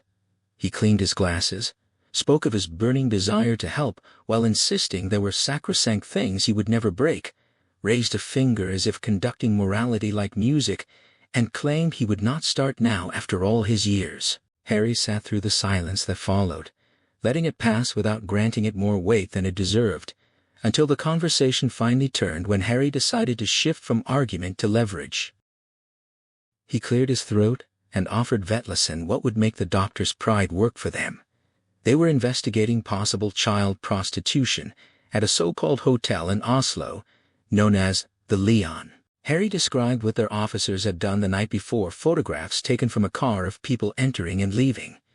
Then he opened the padded envelope Katrine had brought, leaned forward, and placed the photographs before Vetlesen like a verdict held out in color and timing. The doctor's reaction tightened immediately, a sense that something had lodged in his throat, eyes widening, veins visible at his neck, as his composure cracked. Harry watched him struggle, not with guilt confessed, but with the body's betrayal, his face rubbing hard as if he could smear away what he was seeing, as if reality itself could be wiped clean with friction. Harry felt the momentum of the clinic scene still sitting in his throat as they moved toward the door, as if the building itself were refusing to let the truth go. He asked Vetlesen lightly, almost casually, about the woman from TV2 News, trying to reclaim a thread of ordinary detail, but Vetlesen didn't answer. His face had changed already, the smooth self-assurance drained away so quickly that it looked like time had been poured backward into his features. Harry's patience hardened into something sharper, and he dismissed Vetlesen with a pointed remark about loopholes in the Hippocratic oath words meant to sting, to force a response, but the only thing it produced was hesitation, and then Vetlesen stopping them halfway out. Vetlesen caught them with a hand braced against his own control. The reason, he said, was an examination. It was a disease, nothing more, no kind of scandal he needed to dress up. Harry pressed for specificity, what disease, and received refusal dressed as indifference. It was of no importance, Vetlesen insisted, as though the label itself didn't matter so long as the shape of the story stayed convenient. Harry replied with the tone of someone who had learned to treat bureaucratic evasions as a kind of confession. If Vetlesen was summoned as a witness, he could hold to that view too. Harry was already thinking about what remained unanswered about where the case files would lead if nothing illegal was the wrong framing. Vetlesen broke first. He leaned forward, face in his hands, and when he finally spoke the name, it landed with a clinical heaviness. Farr syndrome, spelled out in rare, hereditary, a disease like Alzheimer's but with motor skills deteriorating and cognition slipping, spasticity and movement problems taking hold. Most developed it after 30, but it could appear in childhood. The knowledge triggered a grim clarity in Harry's illness. Hadn't been the background, it was part of the selection. Vetlesen said Berthe Becker and Sylvia Otterson had suspected it when they came here once a year with their children. That diagnosis was difficult, and that the children had been examined without clear deterioration at those visits. He added, what Harry didn't want to hear, that Berthe and Sylvia had searched the internet for symptoms and discovered the match, which made fear feel like a compass pointing directly at the person they could blame. Harry listened to the way Vetlesen described what he knew and what he didn't. He examined. He couldn't determine decline, and beyond that, he knew nothing. Not their lives.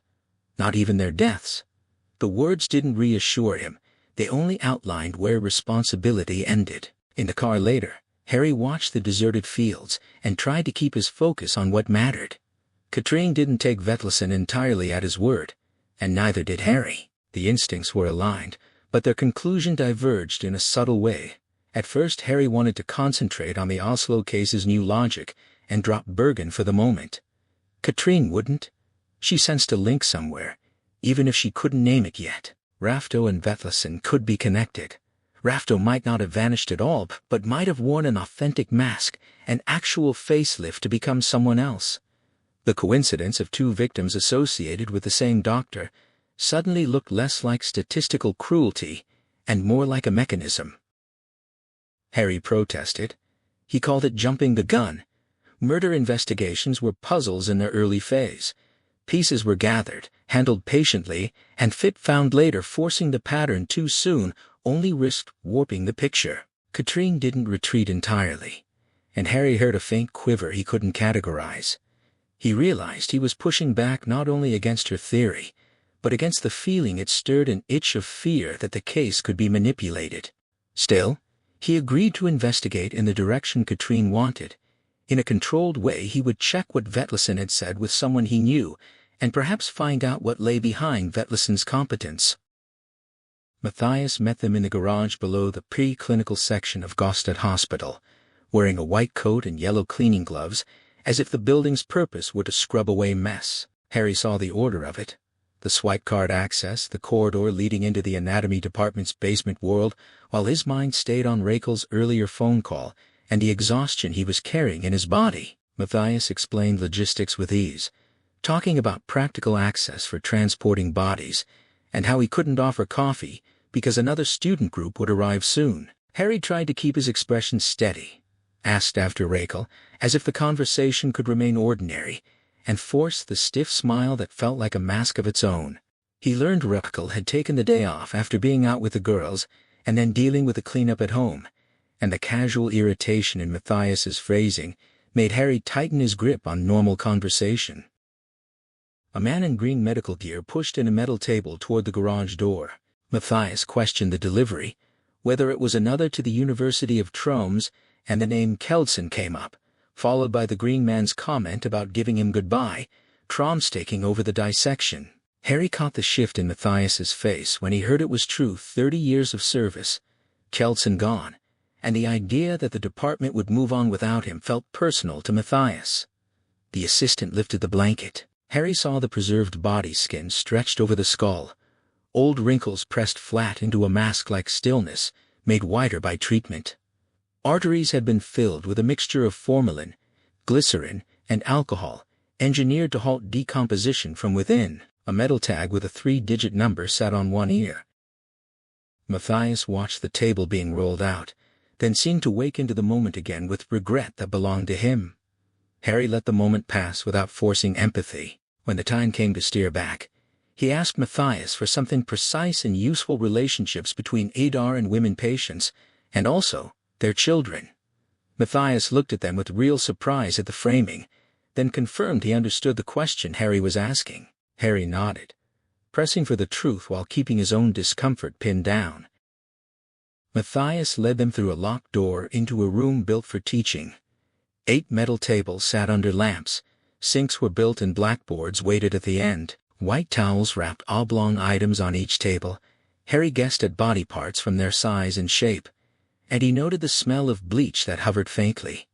Nothing like the sharper reek he associated with autopsy rooms elsewhere. Katrine walked to one of the tables and studied 3 brains, unable to tell by sight whether they were models or real, and Harry sat on the edge of the lecturer's desk, as if he could hold the conversation together by posture alone. Matthias thought long enough that Harry began to feel the delay as wait rather than process. Then Matthias answered personally. He had never noticed or heard anyone suggest anything between Adar and any of his patients, but the next question tightened the space around Harry's thoughts. What about those who weren't patients? Matthias didn't claim ignorance to satisfy curiosity, he admitted. He didn't know Adar well enough to comment, yet he also said clearly that he preferred not to comment if it meant stepping beyond knowledge. Harry accepted the boundary without forcing it wider, then shifted to Farr's syndrome again, asking about Norwegian specialists. Matthias reflected, offered what he could from memory, and said none came to mind. Harry thanked him, and as they left the room's antiseptic quiet, he asked if there was more he could learn about Farr's syndrome. Matthias offered a practical pathway if Harry wanted to know more. He could call tonight. Matthias would have books around him.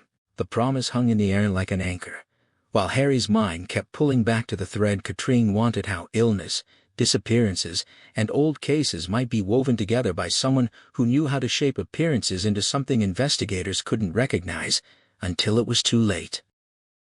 Harry got to his feet and moved over to Katrine as she lifted the lid off one of the 4 large metal boxes lined along the wall. Her posture gave him a clear, unwanted angle into what lay below. His skin reacted before his mind could. His tongue seemed to tingle, and his body tightened with a reflex that felt almost bodily, more about the air than the sight. The smell hit first, sharp and chemical, the unmistakable bite of alcohol at a stated strength of 40%. Katrine kept looking, steady and unshaken, her face offering no visible recoil, as if her body had learned to live inside that odor. The other man, Matthias, explained that the condition of what they were preparing started more or less complete, and only later, when a specific part was needed, would it be cut apart. Harry watched Katrine's expression carefully, trying to understand how something so immediate could pass through her without leaving a mark. Behind them, the door swung open, and the first students filed in, slipping on blue coats and white latex gloves with practiced efficiency. Matthias moved back out with them, leading the flow into the garage.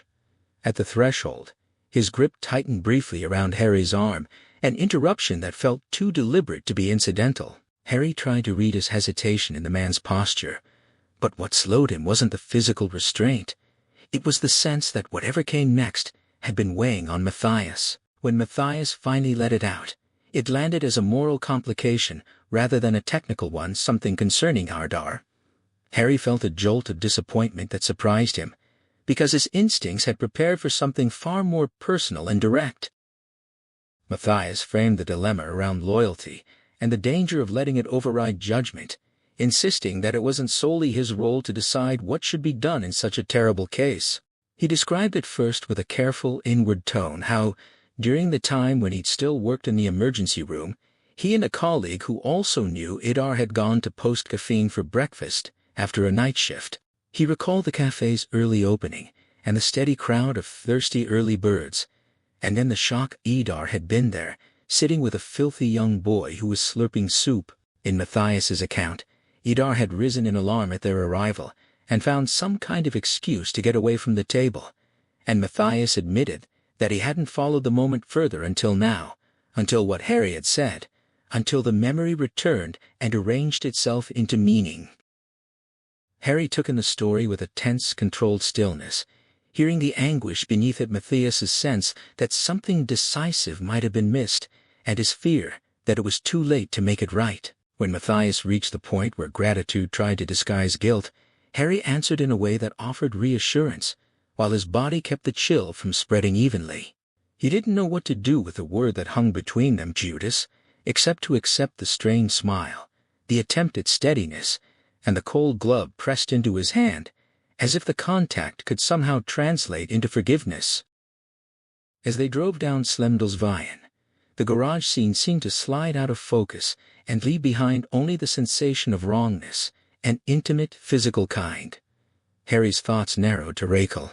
He replayed how she had sought him with hungry urgency, how her expression and sounds had carried a kind of need that felt both tender and relentless. He remembered the friction and heat of their closeness, the pain concentrated in her pelvis, as he stopped only when he wanted to make it last longer. But the emotion beneath the memory shifted again. She hadn't been there to stretch the moment for its own sake. The intent felt larger, an attempt to purge, to cleanse, to force the world to come back into order through ritual and effort. He pictured the house, and the relentless cleaning that waited for her, and the way she wanted it finished faster than comfort would allow. When the car reached a practical point to act, Harry ordered that the clinic be called. Katrine's hands moved quickly, small, precise taps, and the faint sounds of the phone's contact through the air. She passed the device to him. Borghild answered with a careful blend of warmth and competence, and Harry used the exchange to push for medical certainty, asking who he should see regarding Farr's syndrome. At first, there was silence long enough to feel like a pause with weight. Then the response came cautiously, dependent on something specific on the syndrome your father has, as if the family line of illness mattered more than the label itself. Harry pressed for whether Dr. Vettison was available. The answer was that he was gone for the day already, according to the conversation, because of a curling match. Harry confirmed the location indirectly, and the reply guided him to the private club down from Gimli, near Gimli. The call ended on practiced politeness, and Harry handed Katrine the phone back, his mind snapping into a new plan. They would bring him in Idar with the specialist, who had an assistant who had never heard of the disease he specialized in. The logic felt cold and imperfect, but it was the only path available. They asked their way, and found Villa Grande, a lavish property whose history carried a stain older than its beauty. During the Second World War, it had belonged to a Norwegian whose name, unlike those of the raft sailor and the Arctic explorer, was widely known beyond Norway. Quisling. The association sat in Harry's chest as they moved, an echo of betrayal that made the world feel morally cluttered even before they arrived at the next building. Down the slope to the south, a rectangular wooden house looked like an old military barracks. Cold struck them immediately as they entered, first in a sudden wash across the skin, then deeper again as they stepped through the next door, and the temperature seemed to drop further. On the ice, 4 men were in motion, their shouts bouncing off wood walls and returning blurred. They didn't notice Harry and Katrine come in. The rink held a striking kind of focus. A shiny stone glided down, 50 pounds of granite, specifically described as ailsite from the Scottish island of Ailsa Craig. The stone slowed and stopped against the guardstones near the front edge of 2 circles painted into the ice. The men moved with rhythm, sliding around, balancing on one foot, kicking off with the other, steadying themselves with brooms as they discussed and supported the next shot. Katrine murmured that curling was snobbish, and Harry didn't answer, his attention snagged on the meditative character of watching the stone's slow passage, the sense of rotation moving through an almost frictionless universe, the soundscape quiet rumbling of stone on ice, the furious sweeps of brooms made the sport feel like something precise and mechanical, yet alive. Eventually, the men looked their way. Harry recognized 2 faces from media circles, and one of them stepped into the moment, as if he'd been waiting for the interruption. Arvstep's presence clicked in Harry's mind, and then Idar Vetlesen skated toward him. Idar's approach carried the sharpness of performance, a smile offered from a distance, jovial laughter following, as if it belonged to the other men and not to the interruption standing between Harry and the game. His jaw betrayed him, muscles outlined tight beneath the skin, and his breath came out white in the cold air. Idar came to a stop close enough that Harry could feel the ice's chill crawling up through the soles of his shoes and climbing his legs, as if the rink wanted to claim him too. Harry moved the situation forward with the certainty of someone who refused to negotiate with time or mood. They needed Idar to come with them to police HQ, and they wanted it now. The smile vanished from Idar's face, evaporating into something wary. Idar's first reaction wasn't anger or compliance. It was a question wrapped in surprise, the kind that asked why the moment had turned against them. Harry watched the surgeon's face crumble as the accusation landed, the man's protestations about his specialty dissolving into a desperate plea not to be taken away in front of his companions. Harry noted the curling players at a safe distance, but his attention fixed on Arvstep sweeping ice nearby while studying Katrine with open appraisal. When Vetlesen insisted these were his best friends and begged to avoid humiliation, Harry weighed the value of granting that small mercy against the potential for gaining leverage later. He agreed to leave without spectacle, issuing only a firm ultimatum report to police headquarters in Grönland within an hour, or face a noisy public retrieval that would echo through Big D. The surgeon nodded, a reflexive ghost of laughter touching his features before he accepted the terms. Oleg slammed the front door shut and kicked off his boots, immediately enveloped by the sharp scent of lemon and soap that permeated the house. He bolted upstairs, the mobile dangling from his ceiling chiming its alarm as he shed his jeans for sweatsuit bottoms, then turned back toward the stairs with long, eager strides. His momentum halted when his mother's voice called him from her bedroom doorway. Inside, he found Rachel kneeling before the bed with a scrubbing brush, wiping sweat from her forehead, as she questioned his destination despite the weekend cleaning. He explained. He was heading to the stadium to skate with Karsten and promised to return for dinner, pushing off the doorframe to slide across the floor in his stockings with the low-gravity grace a veteran skater had taught him. Rachel stopped him at the threshold, tilting her head to scrutinize him, and Oleg's stomach dropped in fear she had discovered his hidden skates.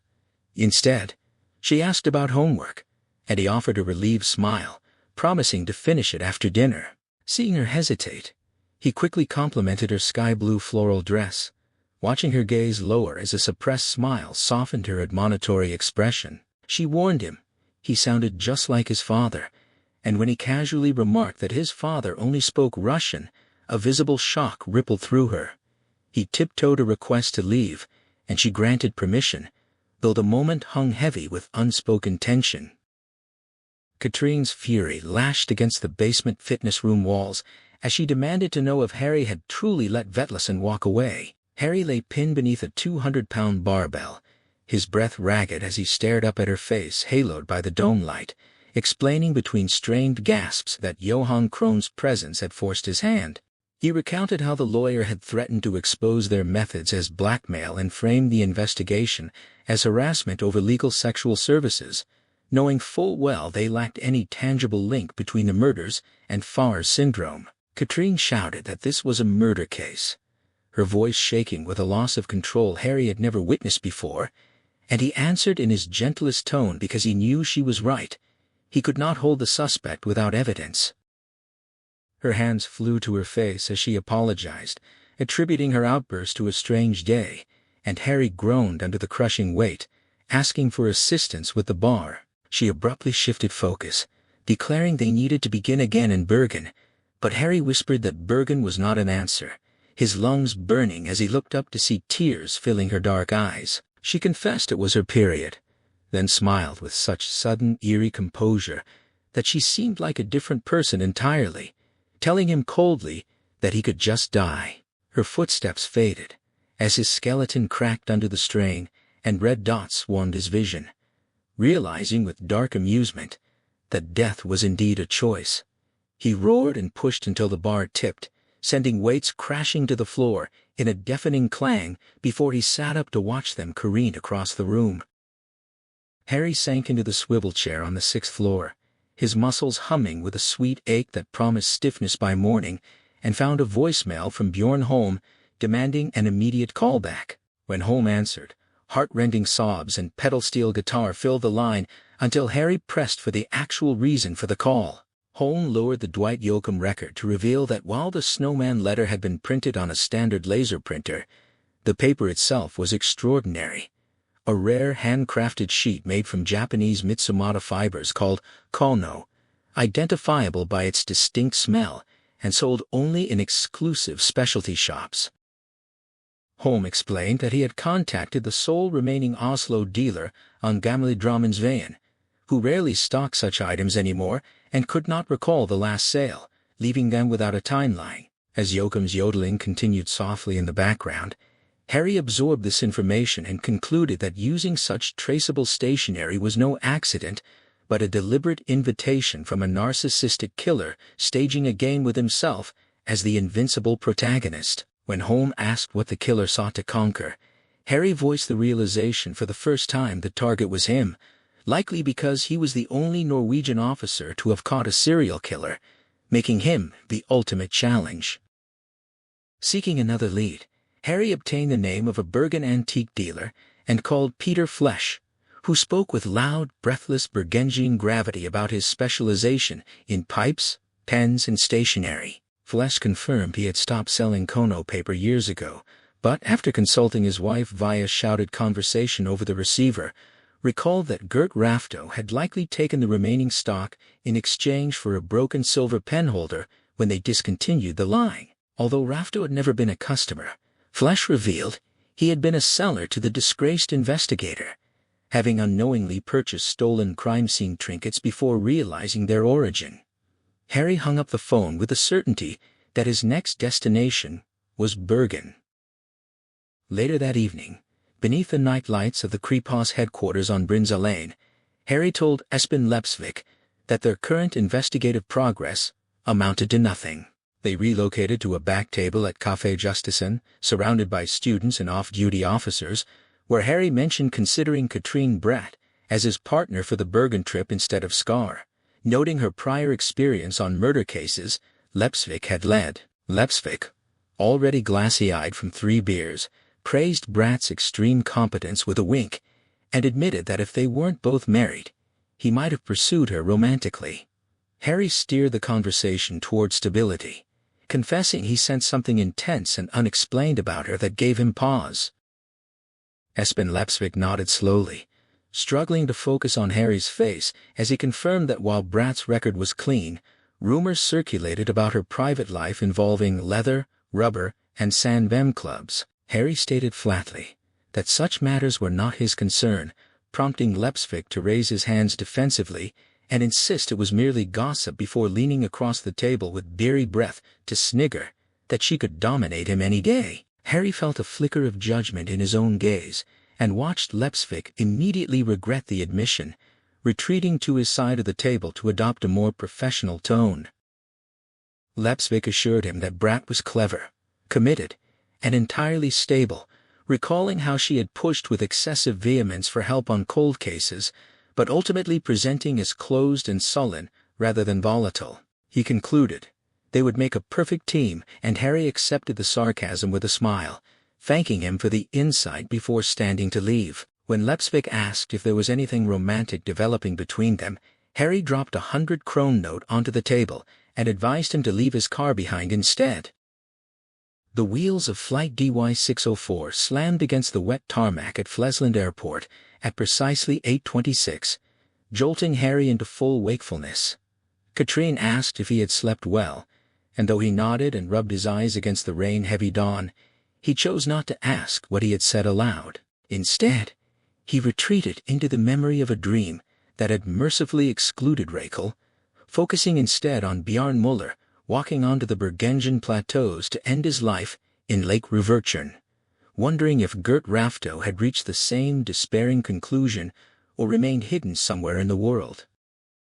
Katrine reported as they walked through arrivals that Rafto's ex-wife and daughter refused to speak with police, preferring not to reopen old wounds, which she deemed acceptable given the adequacy of existing reports. In the taxi, over the drumming rain and rhythmic wipers, Harry asked if it was good to be home, but Katrine shrugged with indifference, confessing she had always hated the rain and the locals who denied its frequency. They passed Danmarksplass with Ulriken's snow-capped peak and cable cars visible above, then navigated the service roads by Store Lundgaard's Van Bay into a city center that offered visitors a welcome contrast to the drab approach. At the SAS Hotel on Bryggen, Katrine explained she had not informed her parents of her visit to avoid stress and unnecessary trouble for a single night. In the elevator silence, she smiled as though the quiet were a shared joke, and Harry looked down, anxious that his body might be broadcasting signals he neither intended nor wanted to acknowledge. When the doors opened and she sashayed down the corridor, he called out that they would meet in the lobby in 5 minutes. 6 minutes later, Katrine leaned forward in a deep armchair wearing an elegant gray suit that blended seamlessly with the business clientele, flipping through her leather-bound diary to outline their schedule. She stated he would meet Knut Møller-Nielsen alone while she visited Øyjordsveien to interview the last witness who had seen Rafto leave his car for Nordnes Park before vanishing, noting the area had already been thoroughly searched without result. When Harry expressed reluctance to review old cases with defensive detectives and preferred reading reports in Oslo while exploring Rafto's personal effects, Katrine revealed the family had donated everything to the Salvation Army, and his Sandviken apartment had long been sold. Harry pressed about any remaining family properties, and after a hesitation, Katrine recalled a cabin in the police summer house quarter on Finney and Fedje that typically stayed within families. Despite her earlier statement that the wife wouldn't talk to police, she winked with a sly grin and secured confirmation via phone that the cabin remained in Rafto's possession, though neither wife nor daughter had visited since the case. Harry borrowed an umbrella from reception that immediately inverted in the gusts, arriving at police HQ looking like a tangled bat, where Katrine called to arrange a boat pickup at Zacharias Wharf for 1 o'clock. Knut Møller-Nielsen greeted him as a chuckling teddy bear with tennis racket hands, buried behind paper stacks, and insisting Bergen didn't rain as much as Easterners claimed. When Harry remarked that policemen seemed to slip through their fingers and mentioned Bjarne Muller, Møller-Nielsen's tentative recognition gave way to a forehead slap as he recalled the tragic assumption that Muller had simply gotten lost on Flyen. Harry stared out the window, contemplating Muller's unseen descent from idealism to corruption, then turned his attention back to Rafto. Müller-Nilsson described Rafto as Harry's spiritual doppelganger alcoholic, difficult, solitary, morally compromised, yet possessed of exceptional analytical intuition and an iron will driven by something extreme. He explained that Rafto had been violent, present in Annie Hetland's apartment before her disappearance, when she held information on Layla Ossen's killer, and vanished immediately afterward, leading them to assume suicide by drowning rather than launch a large-scale investigation. When Harry asked about flight abroad, Müller-Nilsson dismissed it based on intimate knowledge of Rafto's character, confirming no signs of life had emerged from estranged relatives or scarce friends, though he noted Rafto's clever daughter had turned out well, despite her upbringing a phrase heavy with small station familiarity, before Harry asked about the Finney cabin. Müller-Nilsson agreed. The cabin would be a natural refuge for contemplation before making a final gesture across his throat, confirming that searches with dogs and water dragging had yielded nothing.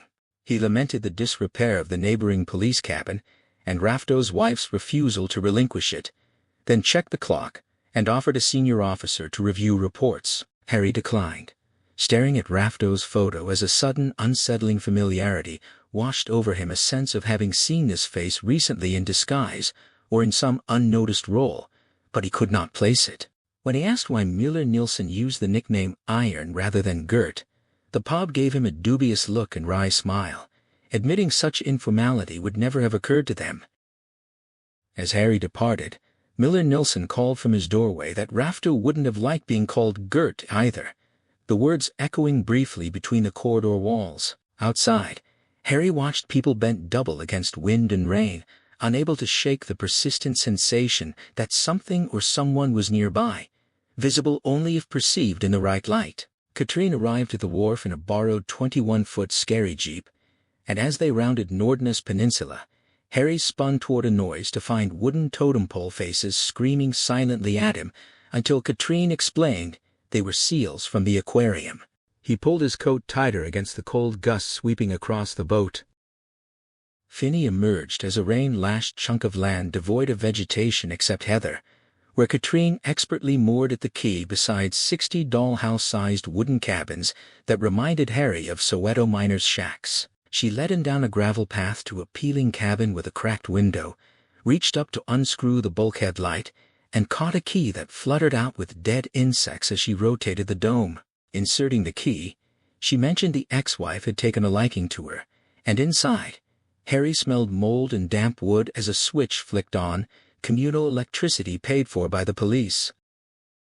The 300-square-foot space served as combined living room, kitchen, and bedroom, its surfaces covered in empty beer bottles but entirely devoid of wall hangings, ornaments, or books. Katrine pointed to a trapdoor leading to a cellar and asked what they should search for, but Harry instructed her to clear her mind entirely, explaining that searching for something specific made it easy to miss what actually mattered. With exaggerated slowness she agreed, and Harry pulled the iron ring to descend into gloom, hoping she didn't notice his hesitation as dry cobwebs clung to his face and the smell of soil and rotten boards filled his lungs. In the fully underground cellar, a switch failed to illuminate anything beyond the red eye of a freezer against the side wall. His flashlight revealed a carpenter's cubbyhole filled with unused tools, suggesting Rafto had abandoned ambitions of creation to focus solely on cleanup, and a second storeroom containing mildewed outdoor furniture beneath a blanket. As he prepared to close the door, a displaced freezer drawer caught his attention. Noticing the Electrolux lettering matched the humming unit against the wall, he realized the appliance was locked. Retrieving a crowbar from the tool room, he returned just as Katrine descended to report finding nothing upstairs and question his actions. Harry wedged the crowbar above the lock and braced his foot against the staircase, pushing until the door snapped open and sent him sprawling onto the brick floor as cold air hit him like glacial breath. In the darkness behind him, Katrine unleashed a deep-throated scream that dissolved into hysterical birth like sobs of ritual pain, and Harry understood immediately why the 12-year-old freezer still functioned perfectly, its internal light revealing a body crammed inside with arms forward and knees bent, encased in white ice crystals like fungal growth. The corpse fell forward when the door broke free, its forehead striking the edge and shedding ice to reveal Gert Rafto's face, grinning through lips sewn shut with coarse hemp thread, the expression completed by black nails hammered in an arc across chin and cheeks, and as Harry forced down rising bile, he saw the nose had been replaced by a carrot drained of color by the cold, completing the snowman. At 8 o'clock in the evening, lights burned across the entire 6th floor of Police HQ, as Holm, Scar, Lepsvik, Hagen, and the chief superintendent sat before Harry and K.E. 6.5 hours after the Finney discovery. Harry had already reported finding Rafto's body, and even the chief superintendent had recoiled at the crime scene photos emailed from Bergen. Harry explained that while the autopsy was pending, death clearly resulted from a firearm through the mouth and palate, with a bullet recovered from the storeroom wall. When Scar asked about blood and cerebral matter, Harry noted their absence despite possible residual traces, explaining to a confused Hagen that Rafto had likely been forced to suck air from the barrel before shooting to minimize mess, a practice sometimes seen in suicides that a policeman like Rafto would have understood perfectly. A stunned silence followed Harry's suggestion that Rafto had been given a choice between that method and something worse, and he let it hang before arguing that Rafto's concealment only succeeded because relatives avoided the cabin, indicating he was not part of the killer's intended project, but rather eliminated as a perceived threat. When Lepsvik proposed the carrot nose was mockery, and Hagen interpreted the stitched mouth as a warning against exposure, Harry countered that the snowman simply liked making snowmen and sent no deeper message, leaving the detectives exchanging glances without objection. He then warned that although Bergen police had released minimal information and he'd requested a 2-day hold on details, such secrecy was unrealistic. Lepsvik confirmed the press would publish Rafto's name by morning, but Katrine Brad appeared in the doorway to correct him, stating TV2 would broadcast full crime scene details and the snowman connection on the late news that very night. Katrine sat down, still pale, but less ashen than when she'd fled the boat, and when Hagen demanded to know where she'd been for hours, Harry gave an imperceptible nod and claimed she'd been running errands for him. Internally, Harry raged at Hagen's punctilious debriefing, recognizing the man couldn't see Katrine was still in shock and deserved support rather than public humiliation. But externally, he merely tried to catch Hagen's eye as Katrine raised her chin and revealed she'd confirmed Idar Vetlesen had been a medical student at the University of Bergen during Leila Assen's murder and the disappearances of Ani Hetland and Rafto. The room fell silent as the chief superintendent looked to Harry, who acknowledged Vetlesen's later plastic surgery career and stated interest in shaping faces, while Katrine added that although his known postings didn't align with disappearances, young doctors frequently traveled for conferences and temporary assignments. When Scar lamented that Crone would block questioning, Harry declared they would arrest Vetlesen for attempting to buy sex from minors based on witness testimony from the Leon's owner and connecting photographs, despite Lepsvik's warning that the case wouldn't stick and Vetlesen would be released within 24 hours. Harry checked his watch, calculating the drive to Big D, and remarked that people could say remarkable things in that time frame. Standing at a doorbell moments later, he felt transported back to childhood summers in Opsal when everyone else had vanished, and only Tresco remained the unwanted shadow who lingered, hoping for acceptance from the similarly unpopular boys because his family couldn't afford trips, and he had no other friends, now representing Harry's last remaining option. Harry heard Slipper shuffle inside before the door cracked open, and Vetlesen's face lit up with recognition, reminding him of Tresco's mother, who had never invited him in but instead shoved her sullen son out into the cold. She told Harry that Idar had gone for a drive just before 5, and refused to share his destination even with his own mother, prompting Harry to thank her and retreat down the gravel path, wondering if she could see the unnecessary blue lights Scar had activated behind him. At the wicket gate, he ordered the uniformed officer to kill the lights, confirmed the mother was likely truthful, and instructed them to wait silently while initiating a manhunt through proper channels without using the police radio.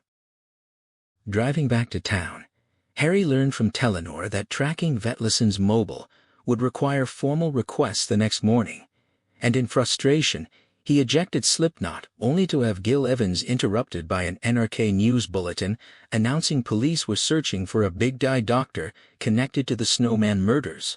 He screamed and hurled the CD at the windshield, showering plastic shards across the car as he stamped the accelerator to pass a tanker, furious that it had taken the media only 20 minutes to broadcast details that compromised their investigation.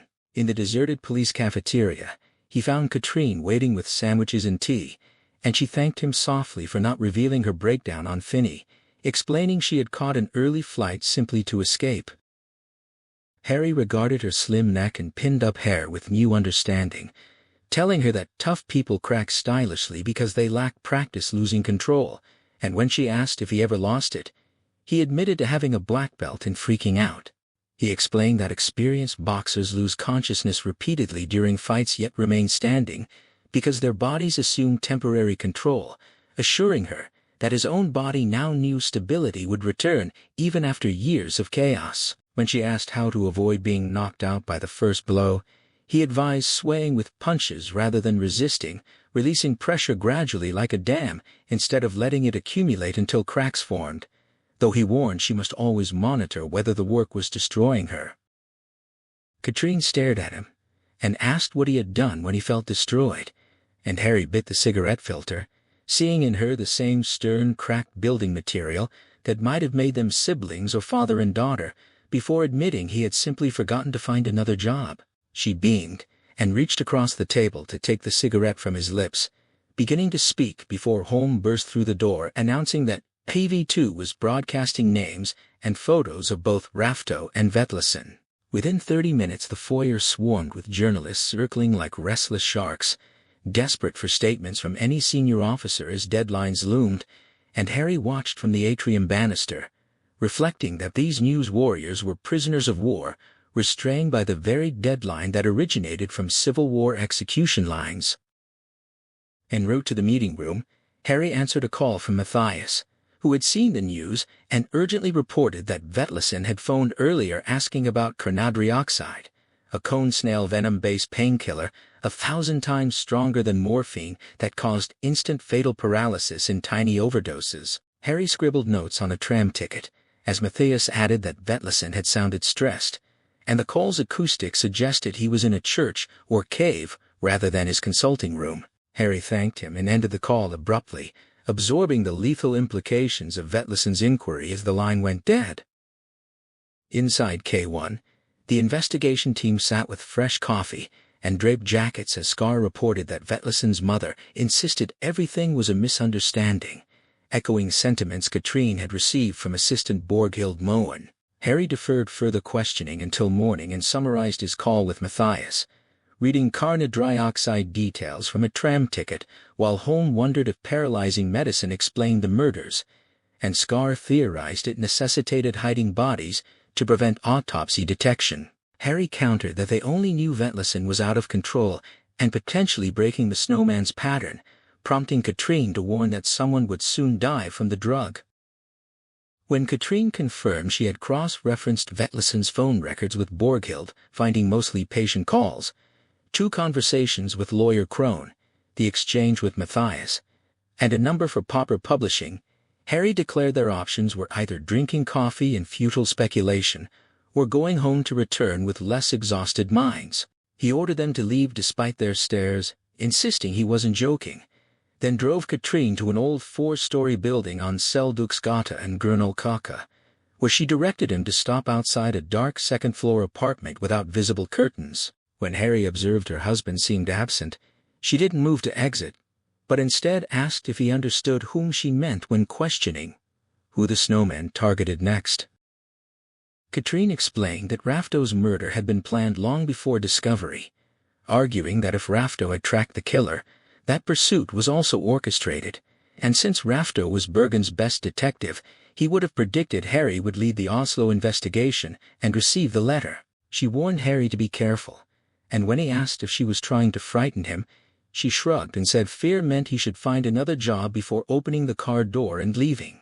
Back in his own apartment, Harry removed his boots and stopped at the sitting room threshold to find the space completely dismantled, moonlight illuminating a white chalk number 8 on the bare red wall that he touched, wondering if the mold man had left it as a code for applying liquid. Wild nightmares racked Harry through the night as he dreamed something was forced into his mouth, requiring him to breathe through an opening tasting of oil, metal, and gunpowder until air vanished into vacuum. He spat it out to discover not a gun barrel, but a figure 8 with circles that gradually acquired a third smaller circle, forming Sylvia Otterson's head, her sewn lips preventing screams as she tried to communicate what had happened. Upon waking with gummed eyes, a headache, and lips coated in chalk and bile, he carried the taste of suffocation into consciousness.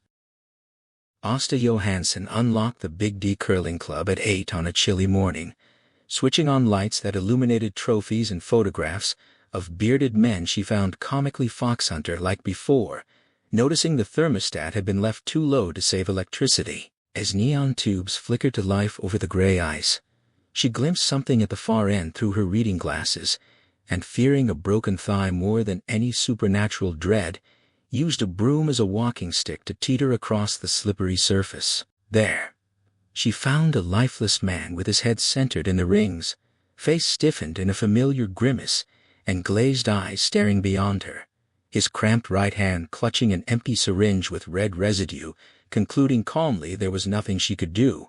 She made her careful way back to call the police before returning home for coffee, only realizing his identity when she later read the Aftenposten.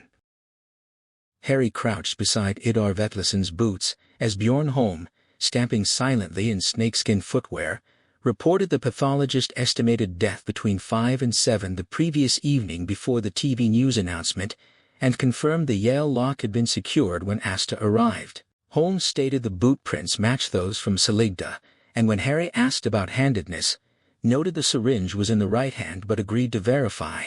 Harry recognized the familiar emptiness that always followed case resolution, knowing success never tasted as promised, and catching the guilty party only brought the question of what came next.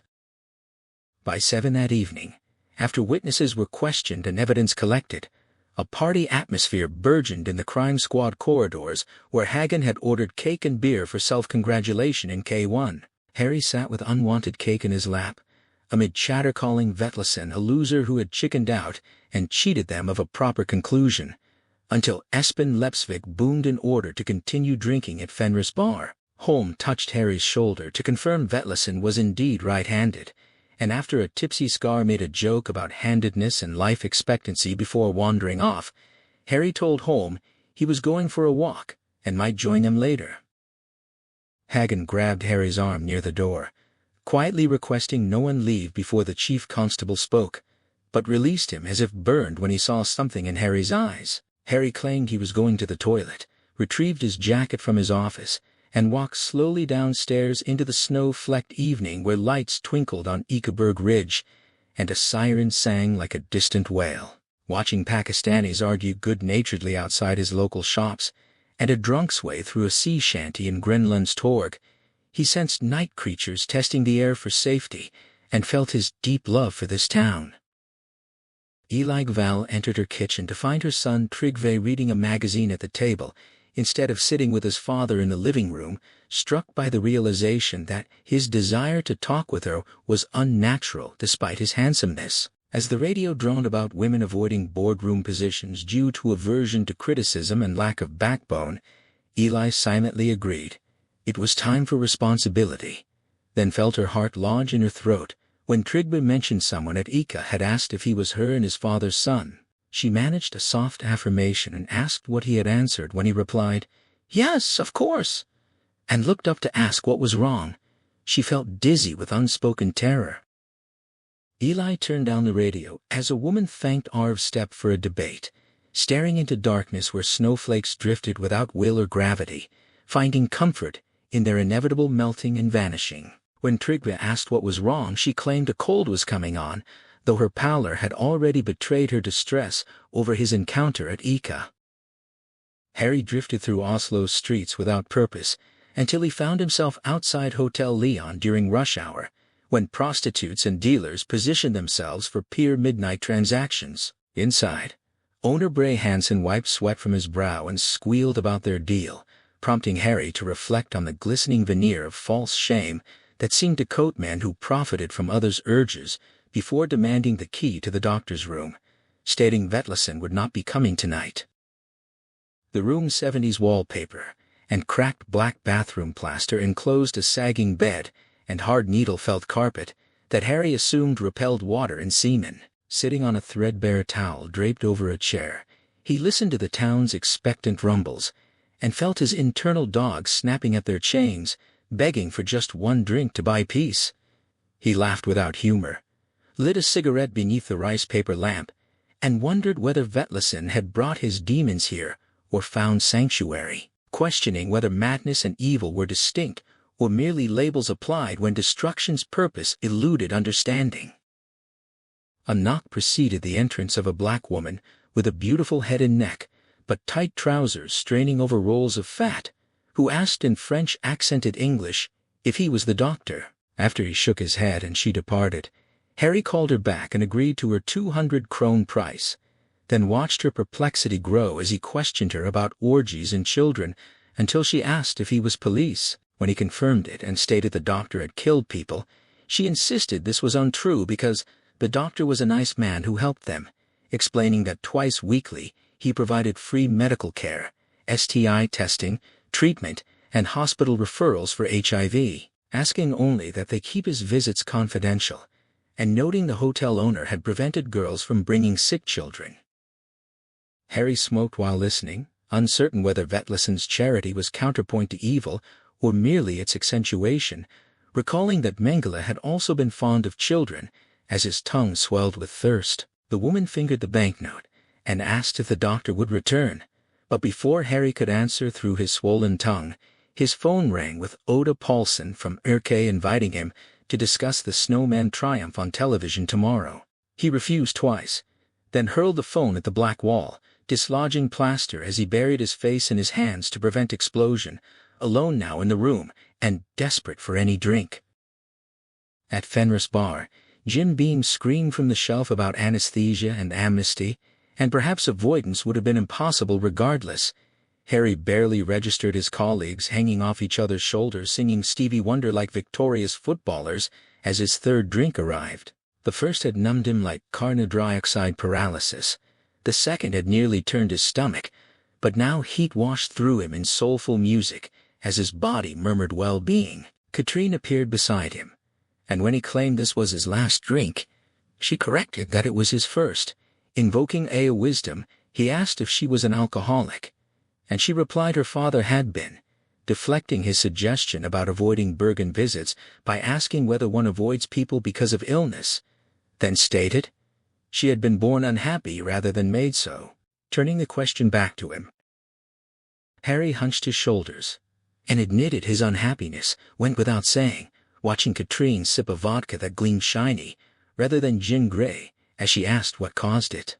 The words escaped before thought loving someone who loved him back. She laughed and questioned whether he'd started life harmonious only to be destroyed, or if his path had been predetermined. He stared at the golden brown liquid and confessed he sometimes wondered, but tried to think of other things instead. When she pressed for specifics, and then asked if he ever thought of her, stepping closer after being bumped so her perfume mingled with Jim Beam, he knocked back his drink and lied into the mirror behind the bottles where their reflections stood far too close together.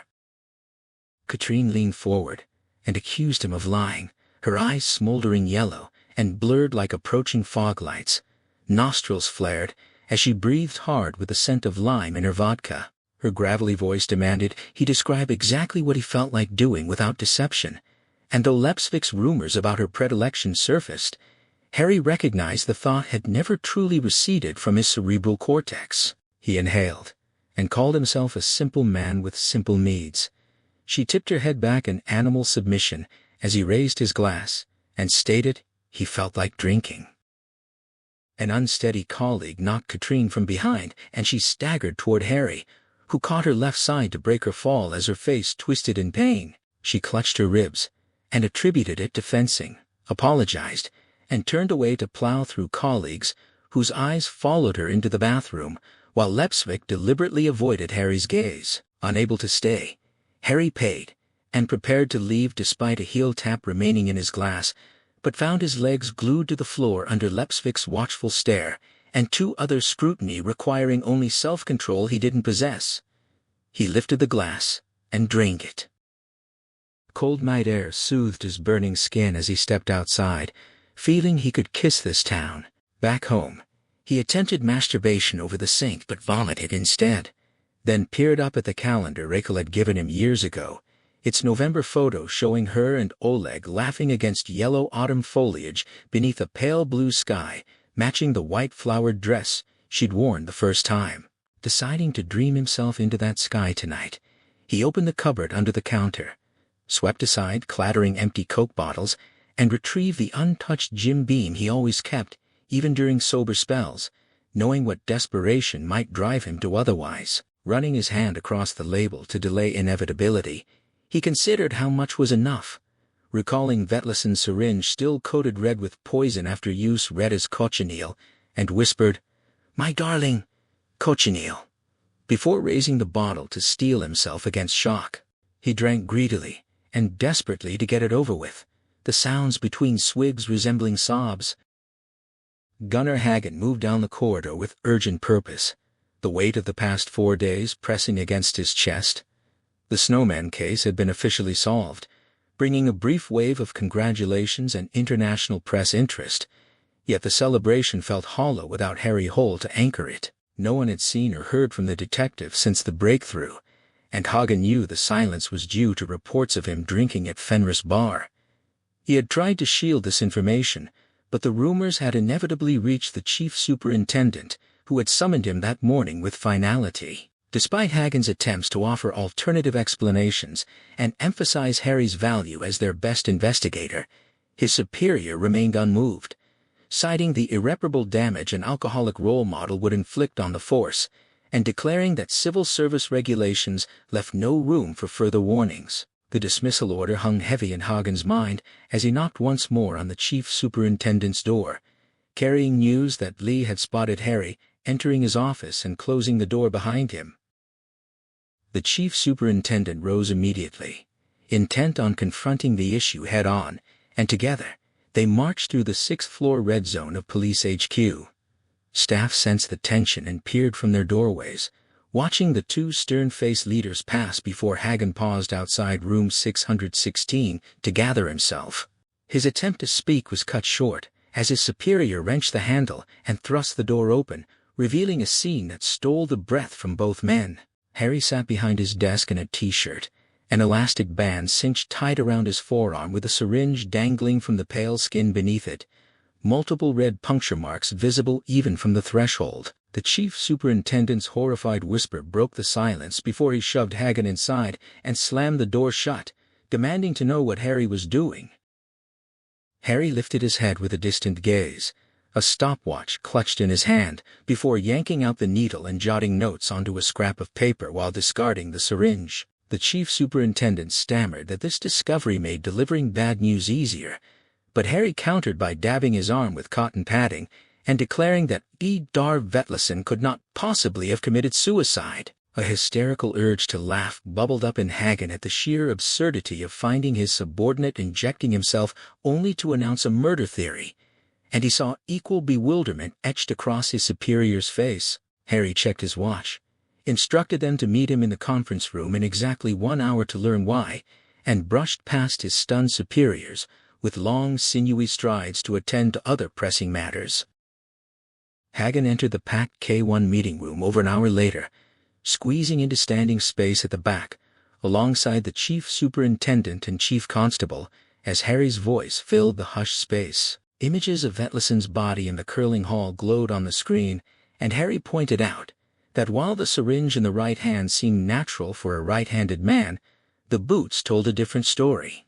He highlighted how the laces were tied in a manner consistent with someone left-handed or standing opposite the wearer, noting that his own tests confirmed a right-handed person would have to tie them backward to achieve that knot. When Espen Lepsvik offered that he tied his own laces similarly, Harry acknowledged the anomaly but pressed forward, explaining that Vetlison's mother had confirmed her son owned only expensive footwear and habitually kicked off shoes without untying them, proving these cheap boots and their peculiar lacing could not be his.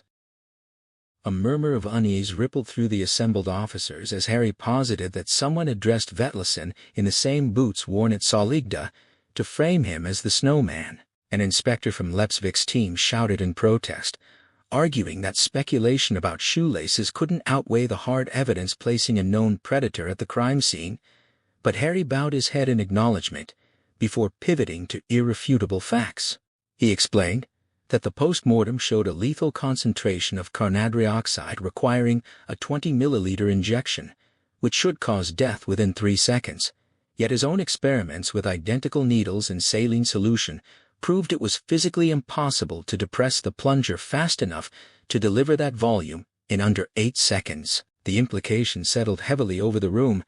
Vetlison would have been paralyzed before administering even a third of the dose, meaning he could not have completed the injection alone.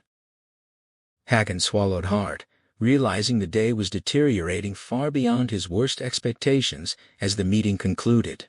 He watched the chief constable whisper urgently to the chief superintendent, who then leaned in to instruct Hagen to bring Harry's team to his office immediately and enforce absolute silence upon Lepsvik's unit to prevent any leaks. Understanding the gravity of the containment order, Hagen ushered the group into the chief superintendent's large, cheerless office 5 minutes later. Katrine Bratt closed the door and took the final seat, while Harry slid into his chair with his legs stretched out directly before the chief superintendent's desk, waiting in the tense quiet.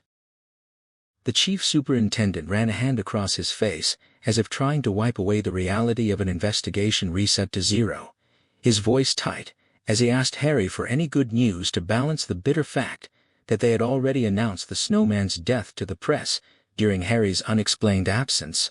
Harry responded with calm assurance, reasoning that Vetlison must have known something dangerous and was eliminated to prevent unmasking the true killer, which meant the man's death was indeed a direct result of their investigative pressure. The chief superintendent's cheeks flushed with stress as he clarified that this was not the kind of good news he sought, but Harry pressed on, explaining that the elaborate staging proved the killer felt threatened enough to fabricate a resolution and halt the hunt, suggesting he was now under strain and unlikely to resume killing while making inevitable mistakes. When his superior questioned whether this was genuine analysis or mere hope, Harry scratched his knee through the tear in his jeans and reminded him that he had been the one to ask for optimism, prompting Hagen to groan and turn toward the window where clouds were gathering and snow was forecast.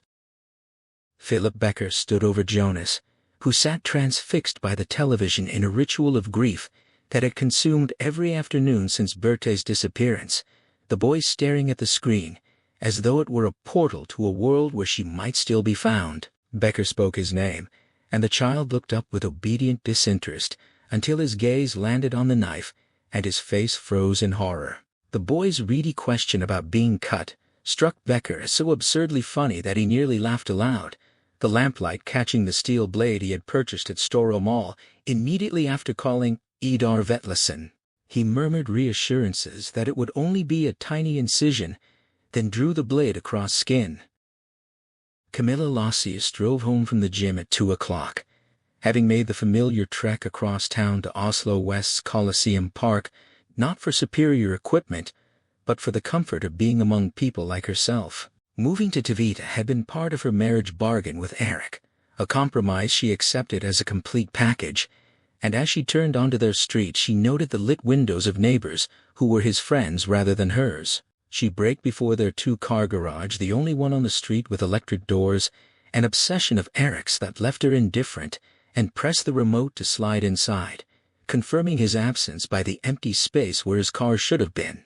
Leaning over to gather her gym bag and groceries, she caught a customary glance in the rear-view mirror, acknowledging the truth of her friend's assertions that she looked good for a woman, not yet 30, with a detached house, a second car, and a country retreat outside Nice, even as their questions about East End living and her parents' bankruptcy revealed how automatically they linked those two subjects.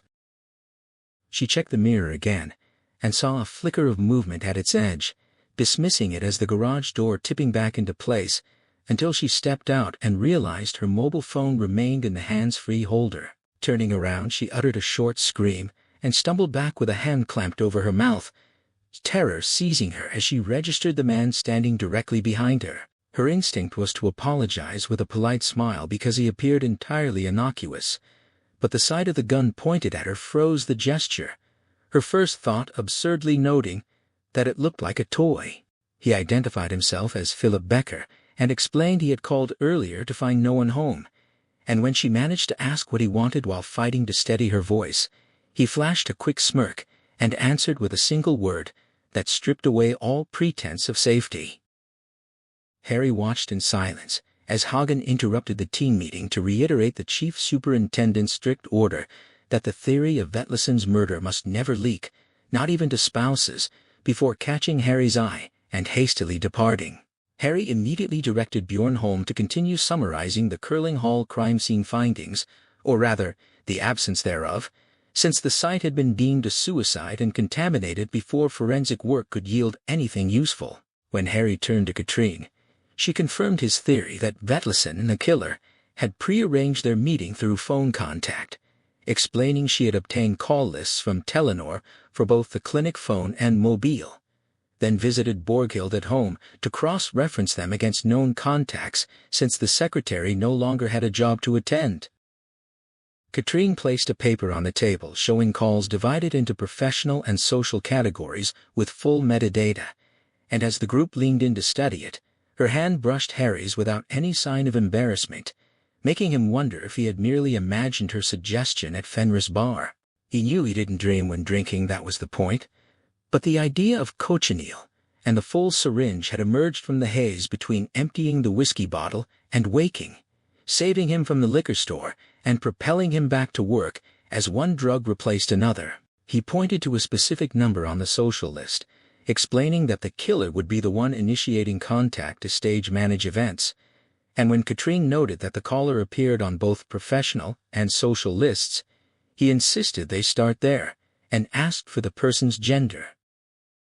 Katrine's wry grin preceded her confirmation that the caller was definitely male, specifically Arv Stp, prompting Holmes' shocked recognition of the famous name and Harry's immediate instruction to prioritize him on their visiting list. They narrowed the investigation to 7 calls, matching names to all but one payphone at Storrow Mall used on the morning of the murder, and Harry directed Scar to check entrance cameras for footage half an hour before and after the timestamp, knowing the task required beat lens expertise, despite the pang of guilt he felt at having avoided her since Jack Halverson's funeral. Scar's phone rang with a jarring melody, and as he listened, Harry reflected on how seeing Beat with Halverson's child had been too painful because he knew deep down he should have saved the young officer, even though she didn't blame him. Scar reported that 29-year-old Camilla Lassius had been reported missing by her husband in Tvieta just hours earlier, noting worrying details: groceries abandoned on the counter, her mobile left in the car despite never going anywhere without it, and a neighbor's sighting of a man lingering near the garage as if waiting. The husband couldn't identify missing items because people with villas outside Nice possessed too much to notice absences, and while missing persons believed she would turn up, they had flagged the case for awareness. Harry absorbed the information without comment, but the report hung in the air like distant thunder as the team dispersed with their assigned names, the unspoken dread settling over the room alongside the mundane procedural next steps. Harry returned to the window, watching the park below as the early darkness of winter settled with tangible weight. His thoughts drifted to Idar Vetleson's mother, and the moment her composure had shattered into fury when he mentioned her son's pro bono medical work with marginalized women in the city's underbelly. She had screamed denials, unable to accept that her son would tend to such patients, leaving Harry to wonder if deception might have been kinder. He recalled his own assurance to the chief superintendent that the killing spree had paused, yet his gaze fixed on a large grayish-white snowman beneath his window, a shape he had mistaken for children's play that morning after the fresh snowfall, now standing as a silent, ominous presence in the gathering gloom. High above Acre Brick, Step occupied a sprawling top-floor residence boasting panoramic views of the fjord and fortress, the door bearing only his first name in keeping with the minimalist aesthetic of the stairwell. Harry noted the hand-painted jugs flanking the oak entrance, and briefly calculated their resale value before hearing voices within, one bright and animated, the other deep and measured. The door opened to release a woman's laughter, and the sight of long blonde hair spilling from a white fur hat, she expressed eager anticipation to someone inside, before turning and registering Harry's presence with a shift from polite neutrality to enthusiastic recognition. She asked after his well-being, and Harry sensed the sudden recall of their previous encounter against a dark wall at Hotel Leon, a memory that hung unspoken between them as Step appeared in the hallway, barefoot and imposing in designer casual wear, his presidential features framed by thick gray hair, as he asked about their acquaintance. Harry explained. They had merely exchanged greetings during a past television appearance, prompting Oda to bestow hurried air kisses and descend the stairs with urgent haste. Step ushered Harry inside, self-deprecating, his own compulsive need for media attention, and explaining that Oda had been conducting research for the very program he'd agreed to join without even asking the topic. Harry noted the lingering warmth of Step's handshake as he clarified his visit concerned Idar Vetlesen, and followed his host down to a sunken living room whose sleek design clearly mirrored the aesthetic of Vetlesen's clinic, moonlight now shimmering across the fjord beyond the glass. Step collapsed into a molded plastic chair, and characterized Harry's approach as an a priori investigation, starting with the conclusion and working backward, though he admitted the Latin term was chosen purely for its pleasing sound, rather than philosophical precision. When Harry asked whether Step believed the official solution, the editor laughed and declared his professional duty was to challenge any emerging consensus, insisting that skepticism toward established narratives defined liberalism itself. He found no rational motive or recognizable madness in Vetlesen's alleged guilt, though he distinguished this doubt from asserting innocence, then offered refreshment with playful misdirection about available beverages before insisting Harry try local sweet cider. As Step retreated to the kitchen, Harry surveyed the apartment and received a shouted history of the three merged units, one owned by a shipowner who died by suicide out of ennui near where Harry now sat, another by a repentant stockbroker who donated his fortune to religious charity after prison, and the third by a plumber whose decade of illicit savings culminated in purchasing this home only to be crushed by his own £800 safe during the move, leaving him paralyzed in a nursing home overlooking the lake of his origins.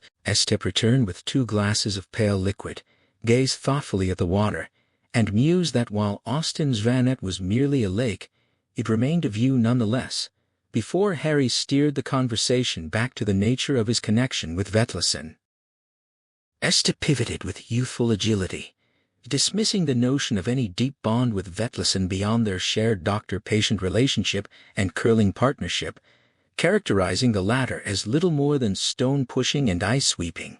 He acknowledged the man's death, but stood by his assessment, prompting Harry to set aside the untouched cider and ask what they had discussed during their interactions. Step clarified that conversations centered on his own physical condition, laughing off the suggestion of cosmetic procedures by emphasizing his preference for prevention through sport over surgical repair, then noted Harry's abstinence from the alcoholic beverage before explaining that Vetlesen had prescribed painkillers for tennis elbow, a treatment Step considered foolish since suppressing inflammation only encouraged further straying and ignored pain's vital role as a survival mechanism.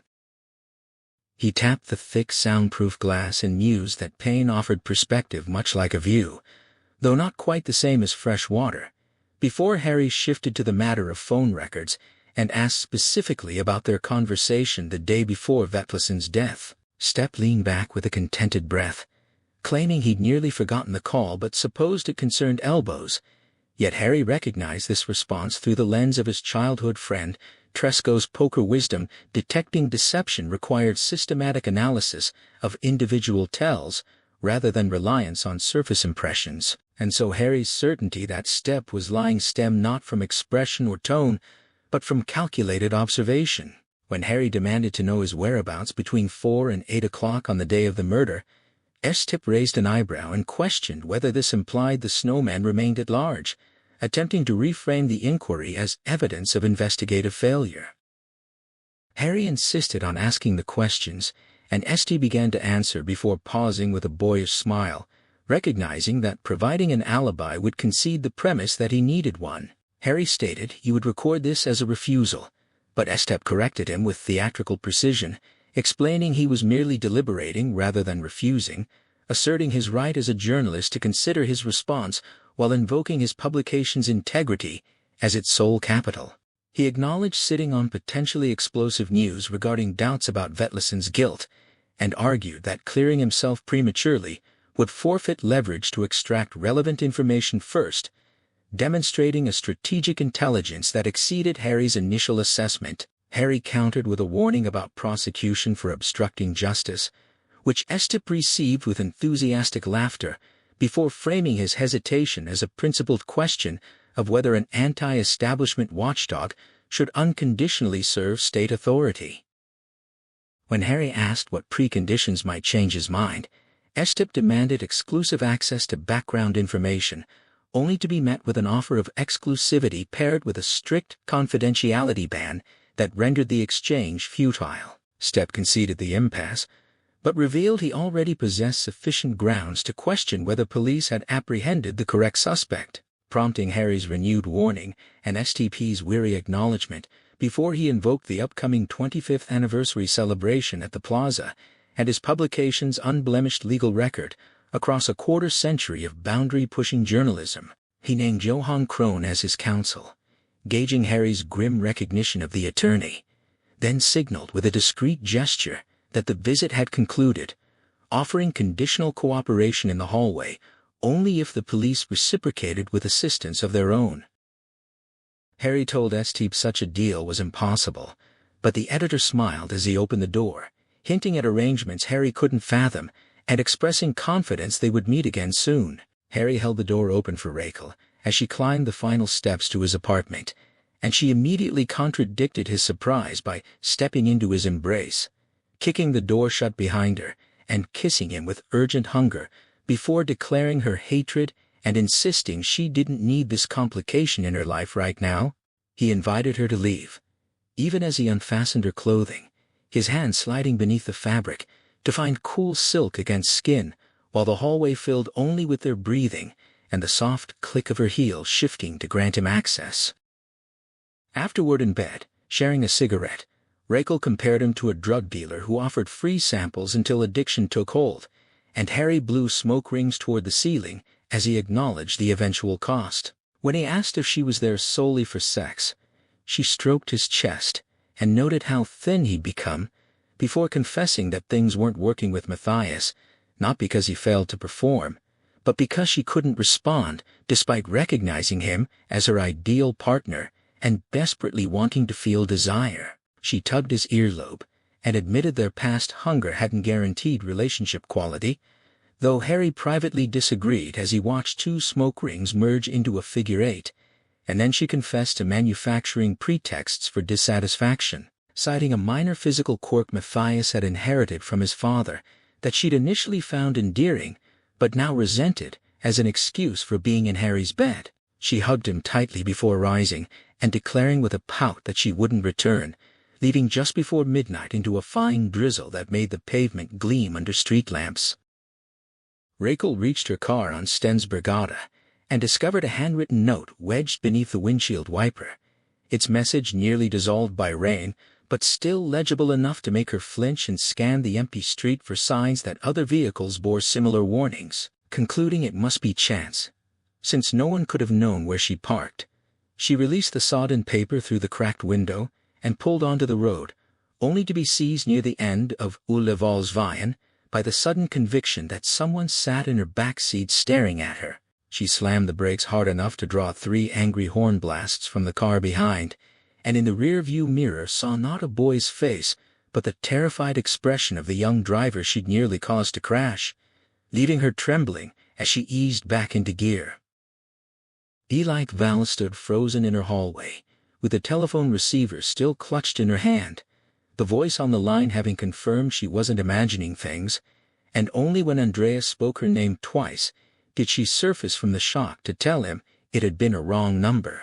Later in bed she wanted to seek comfort against his body, but found herself unable to touch him, feeling contaminated by the words that still echoed in her mind, a threat of death delivered with vicious contempt, branding her with a word that made intimacy feel like desecration. By the time the investigation team assembled the following morning, 6 of the 7 names on Katrine Bratt's list had been cleared, leaving only RSTP. When Bjorn Holm and Magnus Skar voiced his name in unison, Katrine remained silent, and Harry explained he had already spoken with STP's lawyer Johan Krohn, who made clear his client would answer no questions regarding alibis or anything else. Harry noted that while arrest was legally possible, it would accomplish nothing beyond publicly confirming the Snowman remained at large, making the true question whether STP was truthful or merely performing. Skar expressed skepticism about an A-list celebrity being a murderer, prompting Holm to cite O.J. Simpson, Phil Spector, and Marvin Gaye's father as counterexamples, though Skar admitted unfamiliarity with Spector. Harry asked for spontaneous assessments of whether STP was hiding something, and Holm found his refusal to provide a specific alibi suspicious, while Katrine argued he likely found the suspicion amusing, and that his magazine's outsider brand would benefit from portraying him as a martyr against mainstream opinion. Holm conceded this logic and reversed his position, reasoning a guilty man would have pursued a scoop rather than risk exposure, but Skar dismissed STP's rhetoric about press principles as meaningless bluffing, a view no one else endorsed. Harry concluded that if the majority was correct and STP was truthful, they should eliminate him quickly and move on, asking whether anyone could verify his whereabouts during Vetleson's death.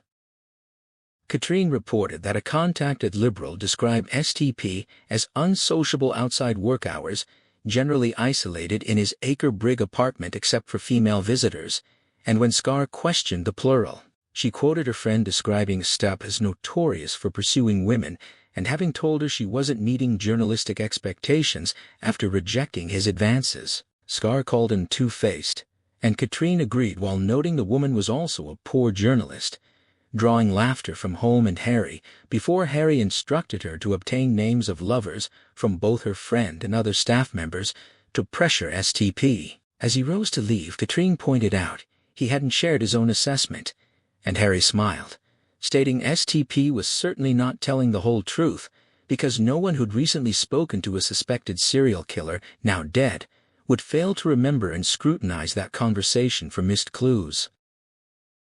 He added, his lingering question about why the Snowman had directed him toward a suspect only to stage Vetleson's death when pursuit intensified, prompting Katrine to suggest the framing might have been planned from the start due to personal animosity, while Holm proposed it could be a strategy to force Harry into errors and savor victory. Skar objected that they were making it sound personal between Harry and the killer, and when the others fell silent, he frowned and asked if it truly was. Harry took his jacket and assigned Katrine to revisit Borghild with a warrant for medical records accepting responsibility himself and to dig deeper into STP, then directed Holm to investigate Camilla Lossius's continued disappearance before telling Skar he intended to learn poker. Standing outside Tresco's door on the 6th floor of Frogner Plaza's sole apartment building, Harry felt the same desperation he'd known as a child in Opsal when everyone else was away, and this was his last resort. Asbjorn Treschow opened the door with a sullen stare, recognizing the familiar dynamic, and ushered Harry into a cramped living space whose overwhelming stench of bacterial foot odor, taphis, inherited from his father alongside the wooden clogs he wore, believing they absorbed the smell masked the lesser offenses of piled dishes, overflowing ashtrays, and sweat-dampened shirts drying on chairs. Harry reflected that this same odor had likely driven opponents to madness during Tresco's run to the World Championship semifinals in Las Vegas, and when Tresco laughed at Harry's greeting, as though it were a joke, Harry cut straight to asking why poker was fundamentally about detecting lies. Tresco skipped pleasantries and explained that at elite levels all players know the odds, so victory depends entirely on reading opponents. He had studied satellite broadcasts of top players in slow motion before Vegas, cataloging every micro-expression and repeated gesture until he identified individual tells like nostril scratching or card stroking, only to discover upon arrival that he possessed even more obvious tics himself. His grim laughter shook his frame like suppressed sobbing as he clarified that assessing deception required video footage and knowledge of when bluffing actually occurred, comparing it to calibrating a polygraph with baseline truths and lies to establish reference points. Harry murmured the need for an obvious truth and an obvious lie captured on film, and Tresco reminded him, as he had on the phone, that nothing could be guaranteed. Harry found Beat Lan in the windowless room she had once inhabited during her robberies unit days, a space still packed with equipment for enhancing grainy CCTV footage and clarifying fuzzy audio recordings. Though now head of forensics and recently returned from maternity leave, she remained surrounded by the hum of machines whose dry heat had brought color to her pale cheeks. They embraced with mutual awkwardness after he let the iron door close, and when she noted his thinness, he deflected by asking how things were going. She described her son Gregor's predictable rhythms of sleeping, eating, and rare crying as constituting everything that mattered to her now. Harry struggled to find words about Halvorsen but failed, and Beat seemed to understand, turning instead to ask after his own state, as she activated the monitor and sent figures reversing across the screen into Storrow Mall. He confessed to feeling paranoid, hunted by someone manipulating chaos to control his every move, and Beat quietly named that feeling Gregor, before stopping the rewind and offering to show what she'd found. Harry rolled his chair closer, knowing her fusiform gyrus granted her an almost supernatural ability to store and recognize faces like a living criminal index. She explained. She had reviewed footage of everyone connected to the case. Husbands, children, witnesses, and advanced frame by frame until freezing on a grainy black and white image where she indicated a figure matching a photograph from her file, asking if this could be the person tailing him. Harry stared in astonishment, nodded slowly, and immediately called Katrine Bratt, instructing her to grab her coat and meet him in the garage for a drive. Harry navigated side streets to avoid traffic lights while Katrine questioned whether Beat could truly be certain given surveillance camera quality, but he insisted that Beat Lan's identification was definitive and asked for Philip Becker's home number. Katrine retrieved it instantly from her phone, explaining she saved contacts in case-specific groups and deleted them afterward, a practice she described as tangibly satisfying, prompting Harry to glance at her before pulling up across from a dark windowed yellow house in Hof. He reminded her they were only talking to Becker, who might have legitimate reasons for contacting Vetlesen, though Katrine pointed out the payphone location, and Harry noticed the visible pulse in her neck before looking away toward the house and telling her to come. The moment his hand touched the car door handle, his mobile rang with Holmes' excited yet clipped report, which Harry interrupted with sharp questions before ordering 2 patrol cars to Hof's van without sirens, positioned at either end of the block to avoid alarming any child inside. Leaning past Katrine, he retrieved handcuffs from the glove compartment and explained that fingerprints lifted from the Lossius garage car had been matched against case evidence, then unlocked a metal box beneath his seat to extract a short-barreled Smith & Wesson revolver, confirming one print from the windshield had matched Becker. Katrine formed a silent O with her mouth and nodded toward the yellow house, and when Harry confirmed Professor Philip Becker's identity, her eyes widened, even as her voice stayed steady, murmuring her anticipation of soon pressing delete, while Harry checked the cylinder's chambers and she tilted her head side to side like a boxer warming up, declaring there couldn't be 2 men kidnapping women this way and lamenting they should have known during their first visit. Harry watched Katrine's anticipation and wondered why he couldn't share it, recognizing that the old thrill of arrest had been replaced not merely by the dread of arriving too late, but by a deeper nagging doubt. The fingerprints and surveillance footage would satisfy a court, yet the ease of discovery felt wrong for a killer who had staged Sylvia Otterson's head atop a snowman, frozen a policeman in his own freezer, and taunted Harry with riddles. Such a man did not make banal errors. When Katrine asked whether they should proceed alone, Harry instructed her to wait until backup was positioned, then ring the bell, and when she questioned how he knew Becker was home, he directed her attention to the living room window, where shifting white light revealed a television playing within. They waited in silence, broken only by a crow's screech, until Harry's phone vibrated with confirmation that backup had arrived, and he briefed the team to remain unseen unless shots or shouting erupted. Katrine reminded him to switch to vibrate, and as he complied, he recalled her face when the freezer door had opened but now saw only focused calm. He pocketed the phone, feeling it clunk against his revolver, and they crossed the road through gravel that sucked at their shoes, eyes fixed on the window for any shadow moving toward the pale wall. On the doorstep, Katrine rang the bell after Harry's nod, its deep chime yielding no footsteps or movement behind the wavy glass beside the door, so Harry pressed his ear against the pane and heard nothing before gripping the eaves and pulling himself up to peer inside. Through the window he saw a cross-legged figure in a gray coat wearing enormous headphones connected by cable to the TV, and dropping down, he told Katrine the man couldn't hear them as she turned the handle and entered with a soft remark about being welcome. Harry followed, cursing quietly at being caught unprepared, and found Katrine already at the living room doorway where she stepped back and bumped a pedestal, sending a vase teetering before it steadied itself. 15 feet separated them from the seated figure, and on screen a baby toddled, holding a smiling woman's fingers while the DVD player's blue glow triggered a wave of déjà vu. The silence, the domestic happiness preserved in film, the tragedy, already complete and awaiting only its formal conclusion. Katrine pointed, but Harry had already spotted the gun lying behind Becker, between an unfinished puzzle and a Game Boy, its toy-like appearance belying what he guessed was a Glock 21, and queasiness rose as adrenaline flooded his system.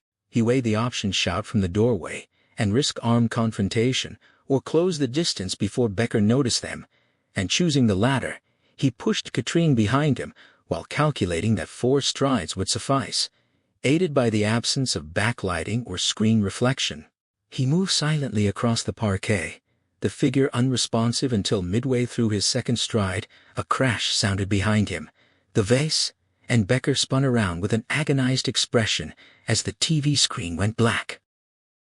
Becker's mouth opened wordlessly, his eyes bloodshot and cheeks swollen from crying, and Katrine shouted about the gun as Harry lifted his gaze to see her reflected in the darkened screen, legs braced and revolver extended. Time thickened into a viscous medium where only sensation persisted, and though training demanded he drop and draw, something slower but more powerful intervened, a fleeting belief that he acted from another echo of past trauma, a dead man felled by police fire because he'd reached the end of his endurance. Harry stepped right into Katrine's line of sight, hearing the smooth click of her hammer uncocking as her finger eased off the trigger, and observed Becker's left hand pressed white-knuckled to the floor for balance, while his right held a remote control, meaning any reach for the pistol would topple him.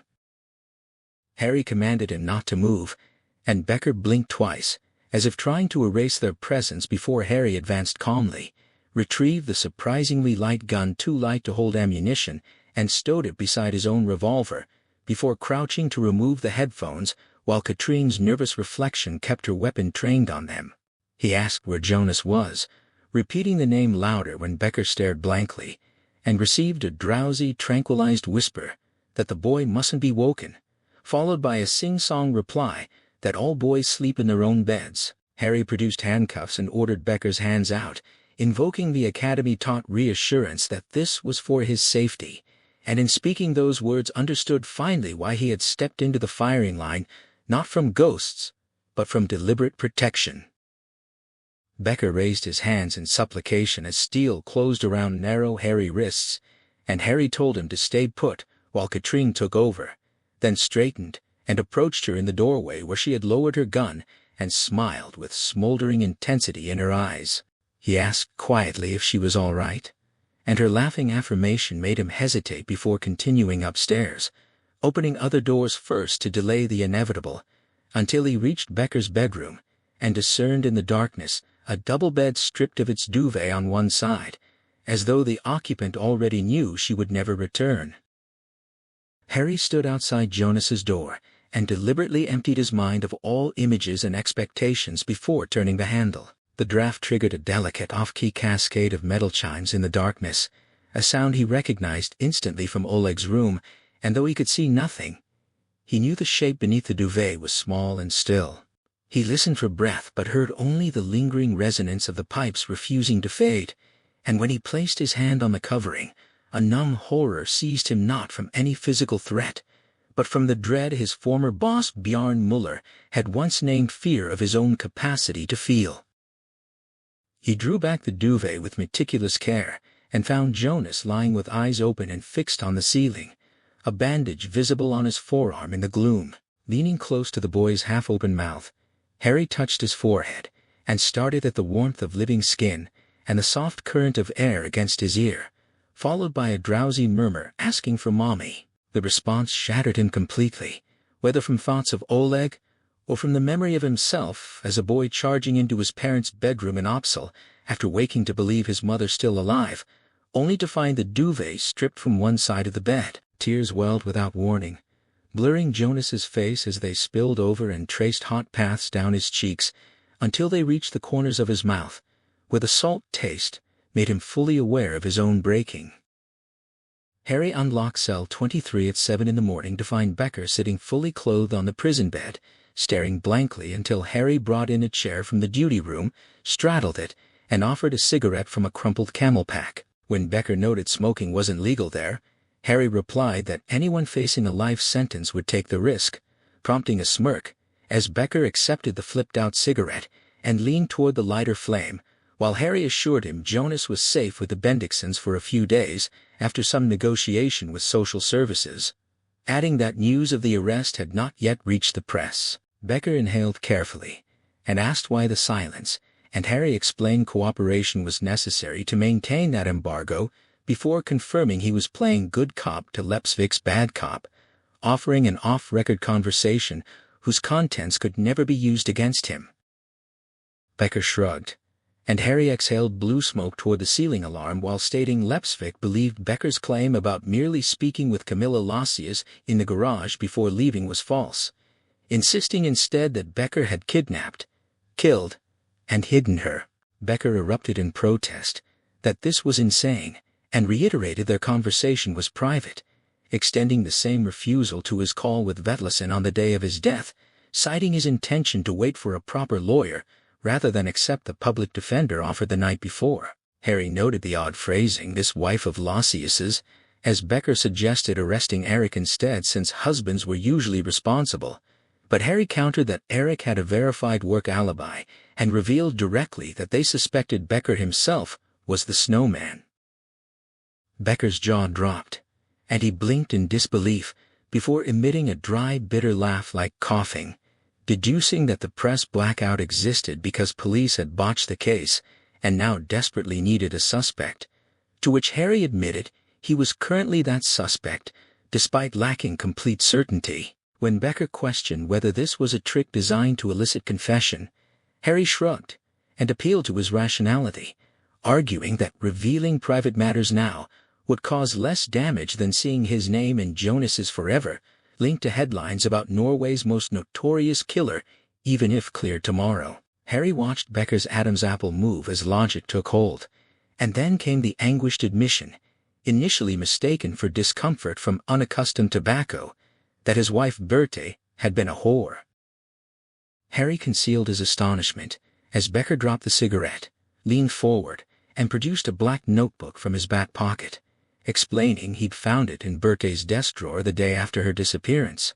Seemingly innocent at first glance with mundane notes and phone numbers that directory assistants confirmed were non-existent codes he'd cracked within a day. The narrative shifted to Eric Lassius, who had built Rid and Flit into a profitable moving company through standardized pricing, aggressive marketing, cheap foreign labor, and cash upon loading contracts with complaint windows so narrow that 90% of grievances arrived too late, and the rest were worn down by deliberate obstruction until customers abandoned claims for damaged pianos or stolen televisions. Eric had entered the industry young through his father's connection to the former owner, distinguished himself as a charming and brutal commission salesman whose looks and numerical cunning won clients and rigged bids, and became the owner's right hand, until the man died of a heart attack during a routine move just before Christmas. In the aftermath, Eric comforted the widow with practiced tenderness, securing the business for a symbolic sum while emphasizing its precarious margins and pledging to honor her husband's legacy with tears glistening in his brown eyes, then immediately discarded all complaint letters, rewrote contracts, and targeted Oslo's wealthy West End with circulars aimed at frequent movers sensitive to price. By 30 he owned 2 BMWs, a summer residence north of Cannes, and a 5,000-square-foot house in Tvita, where sunlight replaced the shadowed high-rises of his youth, affording him the luxury of marrying Camilla Sandén. Camilla hailed from bankrupt clothing nobility in Blommenholm, a world as foreign to Eric Lossius as the French wine now stacked in his Tvita cellar, yet when he entered the Sandéns' grand house to quote a move and saw what remained to be transported, he recognized what he still lacked, and therefore needed class, style, faded splendor, and a natural superiority that polite smiles only reinforced. All of this was embodied in Camilla herself, who sat on the balcony gazing across the fjord through large sunglasses that might have been purchased at any gas station, but on her appeared as Gucci or Dolce & Gabbana, and Eric now knew every brand name that mattered. He moved their belongings minus 2 paintings sold to cover costs to a smaller house with a less fashionable address, and never received a loss report for the one thing he'd stolen from the load even at their wedding outside TV at a church, with high-rises as silent witnesses. Camilla's parents showed no disapproval, perhaps recognizing that Eric's lack of refinement complemented her lack of money. Eric treated Camilla like a princess, and she accepted it, granting him freedom in the bedroom, while requiring only that she present herself beautifully for outings or dinners with couples they were friendly with, meaning his childhood friends, and though she sometimes wondered if he truly loved her, she gradually developed deep affection for the ambitious East End boy. Eric was extremely happy, having known from the start that Camilla was not passionate by nature, which elevated her above the girls he was accustomed to. While his physical needs were satisfied through close customer contact, he had concluded that moving made people sentimental and open to new experiences, and so he bedded single, separated, cohabiting, and married women on dining tables, staircase landings, plastic-wrapped mattresses, and freshly washed parquet amid taped boxes and bare walls, always wondering what he would buy Camilla next. The arrangement's genius lay in the certainty these women would disappear after moving out, and they did all except one. Berthe Olsen was dark-haired, sweet, and possessed a penthouse body, her high-pitched voice making her seem younger than she was, 2 months pregnant and moving from his part of Tvita to Hofsveien, with the West End man she intended to marry, a transition Eric could identify with, and after taking her on a plain spindle-back chair in the stripped room, he realized this was sex he could not do without. He had met his match because she approached desire as directly as he did, wanting nothing more than mutual exhaustion, and they began meeting monthly in bare apartments being moved into or out of, their encounters quick, efficient, ritualized, and fraught with risk of discovery. Yet Eric anticipated each assignation with uncomplicated joy, born of fulfilled expectations. They lived parallel lives that suited them both perfectly, interrupted only by Berthe's cesarean birth, extended holidays, and an innocuous STD, whose origin he neither traced nor cared to trace, until 10 years later, a tall man with buzzed hair and a lawnmower voice sat before him on a cardboard box in a half-emptied Torshov apartment, asking if he had known Bertha Becker. Eric gulped as Harry Hole introduced himself as a crime squad inspector, though he looked more like one of Eric's own movers, and since previous officers had been from missing persons, Eric assumed this visit meant bad news about Camilla. He sent his crew away, offered the inspector a seat, and fumbled for a cigarette while bracing himself. When Harry prompted him, Eric repeated Berthe's name and failed to light his cigarette or think clearly, prompting Harry to offer his own lighter and tell him to take his time. Eric sucked hard until nicotine cleared his mind like an injection, realizing he had always feared this moment, but only in terms of hiding the affair from Camilla. Not until now, understanding police might connect the two disappearances. Harry explained that Philip Becker had found Berthe's notebook containing decipherable codes revealing regular contact with multiple men at various addresses, and when Eric involuntarily echoed men, Harry added that Becker believed Eric was the most frequent partner. Eric felt adrift watching a tidal wave grow on the horizon and said nothing. As Harry continued, Becker had taken his son's realistic toy Glock, waited in Eric's garage, intending to terrify him into revealing information to pass along to police, but encountered Camilla instead, and told her everything. Eric rose and walked to the window overlooking Torshoff Park, bathed in wan morning sun, disliking old buildings with views because they meant stairs and heavier goods and higher damage payouts, the price of maintaining fixed low rates and winning the worst jobs, and knew this detective would not be worn down by delays. Bertha Becker would be the first customer on whom he suffered genuine loss. Harry then revealed Becker had confessed to a 10-year affair beginning when Bertha was pregnant with her husband's child, and the scene shifted to Rachel correcting Harry in bed that paternity uncertainty applied to children, not husbands, as he reached for cigarettes, and cited radio statistics that 15 to 20% of Scandinavian children had different biological fathers than believed. He held a cigarette against the afternoon light seeping under the blind, and offered to share, continuing their post-love-making ritual that Rachel had initiated years ago, wanting to feel as poisoned and stimulated as he did, despite his initial refusal rooted in memories of girl junkies seeking first fixes for similar reasons. Eventually it became an extension of intimacy or a peace pipe after conflict. Harry returned to the case, noting Becker had an alibi for the entire evening. They disappeared. A boys' night in Taviata starting at 6 with at least 10 mostly intoxicated witnesses ensuring no one left before morning, and Rachel asked why police were keeping quiet about Vetlesen not being the snowman. Harry explained to Rachel that keeping the real snowman convinced they believed Vetlesen was the killer would hopefully keep him dormant and less wary, allowing police to close in quietly at their leisure. When she detected irony in his tone and asked if he truly believed this strategy, Harry admitted their superiors had many reasons for concealing Vetlesen's innocence, not least that the chief superintendent and Hagen had already held a press conference congratulating themselves on solving the case. Rachel sighed that she still occasionally missed police HQ, then studied the shared cigarette before asking if Harry had ever been unfaithful while they were together. After clarifying she meant sexually with someone else and specifying, sober, he answered no, never.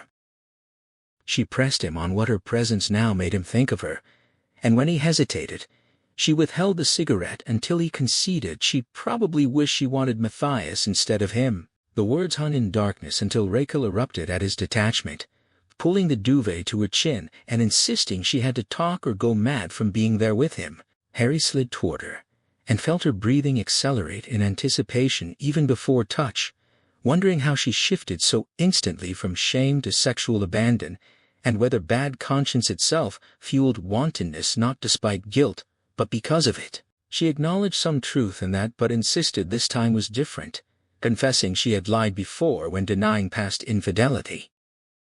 They lay listening to distant rush hour drone on Peelstraat, both knowing her routines meant she must soon return to Oleg, until Rakel tweaked his ear and accused him of being too proud to ask whether her past affair had been with him. Harry took the half-smoked cigarette and admired her naked form as she rose, asking why he'd want to know, and she replied, it was for the same reason Berta's husband sought truth to expose the lie openly. When Harry questioned whether truth would make Becker less unhappy, Rachel pulled on a tight black wool sweater that Harry found himself envying against her skin, then told him he enjoyed living a lie despite his profession, uncovering unpleasant truths. He stubbed out the cigarette and invited her confession during her time in Moscow with Fodor. She had fallen deeply in love with a Norwegian embassy attaché she'd trained with, but just as both prepared to leave their partners, the man's partner announced a pregnancy first, and since Rakel had chosen someone who wouldn't abandon responsibility, he transferred back to Oslo and they never met again. She confirmed becoming pregnant immediately afterward, and wondered aloud whether Oleg was conceived not from love but lovesickness, a product of getting over that lost attachment. Harry said he didn't know but called Oleg a great product, regardless, earning a grateful smile and forehead kiss before Rachel declared they would never see each other again. After the heavy street door thudded shut behind her, Harry sat staring at the bare wall, then walked to the kitchen where, waiting for tap water to run cold, his gaze fell on a calendar photo of Oleg and Rachel, before dropping to 2 wet boot prints on the linoleum. He donned coat and boots, nearly left, then retrieved his Smith & Wesson from atop the wardrobe and pocketed it before stepping outside, still carrying lovemaking mild intoxication, until a click from the yard denser in darkness than the street made him spin around. He would have continued onward had it not been for those boot prints, and so entered the yard where yellow window light bounced off snow remnants beside the cellar storerooms, illuminating a crooked figure with pebble eyes and gravel grin, whose silent laughter merged into a hysterical shriek he recognized as his own. Seizing the snow shovel by the cellar steps, he swung in violent fury, striking below the head to send wet snow flying against brick, slicing the torso in two with the next blow, and scattering remains across black pavement with the third, standing gasping until another click behind him sounded like a revolver cocking. He whirled, dropped the shovel, and drew his weapon in one smooth motion, only to find Mohammed and Salma beneath the old birch by the wooden fence, staring with wide, frightened eyes and holding dry branches that might have served as elegant arms had Salma not snapped hers in terror. "Our Snowman," Mohammed stammered, and Harry returned the revolver to his pocket, closed his eyes, cursed himself, and commanded his hand to release the gunstock before opening them to see tears welling under Salma's brown irises. He apologized softly and promised to help build another, but Salma whispered she wanted to go home, and Mohammed led her away, giving Harry a wide berth. Feeling the grip against his palm, Harry realized the click he'd mistaken for a hammer rising was actually the sound of it being cocked, the sound of an unfired shot, of being alive, and drew the revolver again, pointing it at the ground and pressing the trigger until, a third of the way back, the hammer began to rise. He released it, heard the metallic click as it fell, and understood that anyone pulling the trigger that far intended to shoot. Looking up at his dark second-floor windows, he struck upon the thought that he had no idea what occurred behind them in his absence. Eric Lossius stared listlessly from his office window, contemplating how little he'd known of what transpired behind Berthe's brown eyes, and finding it worse that she'd been with other men than that she might be dead, wishing he'd lost Camilla to murder rather than this revelation. Mostly, he thought he must have loved Camilla, and still did, having called her parents only to learn they hadn't heard from her either, leaving him to wonder if she was staying with one of those West End girlfriends he knew only by hearsay. Eric Lossius watched the afternoon gloom thicken over Grodlin, erasing detail as he lingered in his office, unwilling to return to a house that had become too large and empty. A case of assorted spirits from Transit liquor cabinet sat in the cupboard behind him, his slush fund, but without mixers he poured gin into a coffee cup and managed to sip before the desk phone rang with a French international code not on his complaints list. He recognized Camilla's breathing before she spoke, and when he asked where she was, her distant voice replied, "Casper." The cafe 2 miles from their country house, sounding bored and politely detached, as though dozing on a sunbed, the same nonchalance that had captivated him years ago on a balcony in Blommenholm. He began to tell her police were searching for her, but stopped, unable to find words adequate to the moment, and she explained she was calling before their family lawyer did to announce a straightforward 50-50 split of assets, insisting they would claim and receive the house, despite her intention to sell it. She gave him 5 days to vacate, dismissing his protest about short notice by noting no one worked faster or cheaper than Rid and Flit, pronouncing the company name with such distaste that he shrank as he had since speaking with Inspector Hole, feeling like a blanket washed at too high a temperature, rendered too small and unusable for her. In that instant he knew with absolute certainty both that he loved her more than ever, and that he had lost her irrevocably. And after she hung up, he saw her squinting into sunset through sunglasses bought for €20 that on her appeared worth thousands, though he could no longer recall the brand names. Harry had driven to Holmenkollen Ridge and parked at the deserted sports center lot before walking up to the viewing promontory beside the ski jump, where he stood with out-of-season tourists, peering across at empty grandstands flanking the landing slope, the drain pond below, and the town stretching toward the fjord, a view that offered perspective, even as concrete evidence remained absent. The snowman had felt within reach only to slip away like a wily professional boxer, leaving Harry feeling old, heavy, and clumsy under the weight of his service revolver, pulling at his coat while a tourist glanced at him, and he wondered desperately where the bodies were, whether acid had been used, sensing resignation begin to creep in before rejecting it fiercely. He recalled FBI training emphasizing cases solved after more than 10 years through persistence rather than luck, through going all 15 rounds and demanding rematches when opponents still stood, and as darkness stole upward from the town below and lights flickered on around him, he resolved to look where there was illumination. It was a banal but essential procedural rule to begin wherever a clue existed, which now meant pursuing the least likely person and the most irrational idea he'd ever entertained. Harry sighed, retrieved his mobile, and scrolled back through call records until finding the brief conversation at Hotel Leon.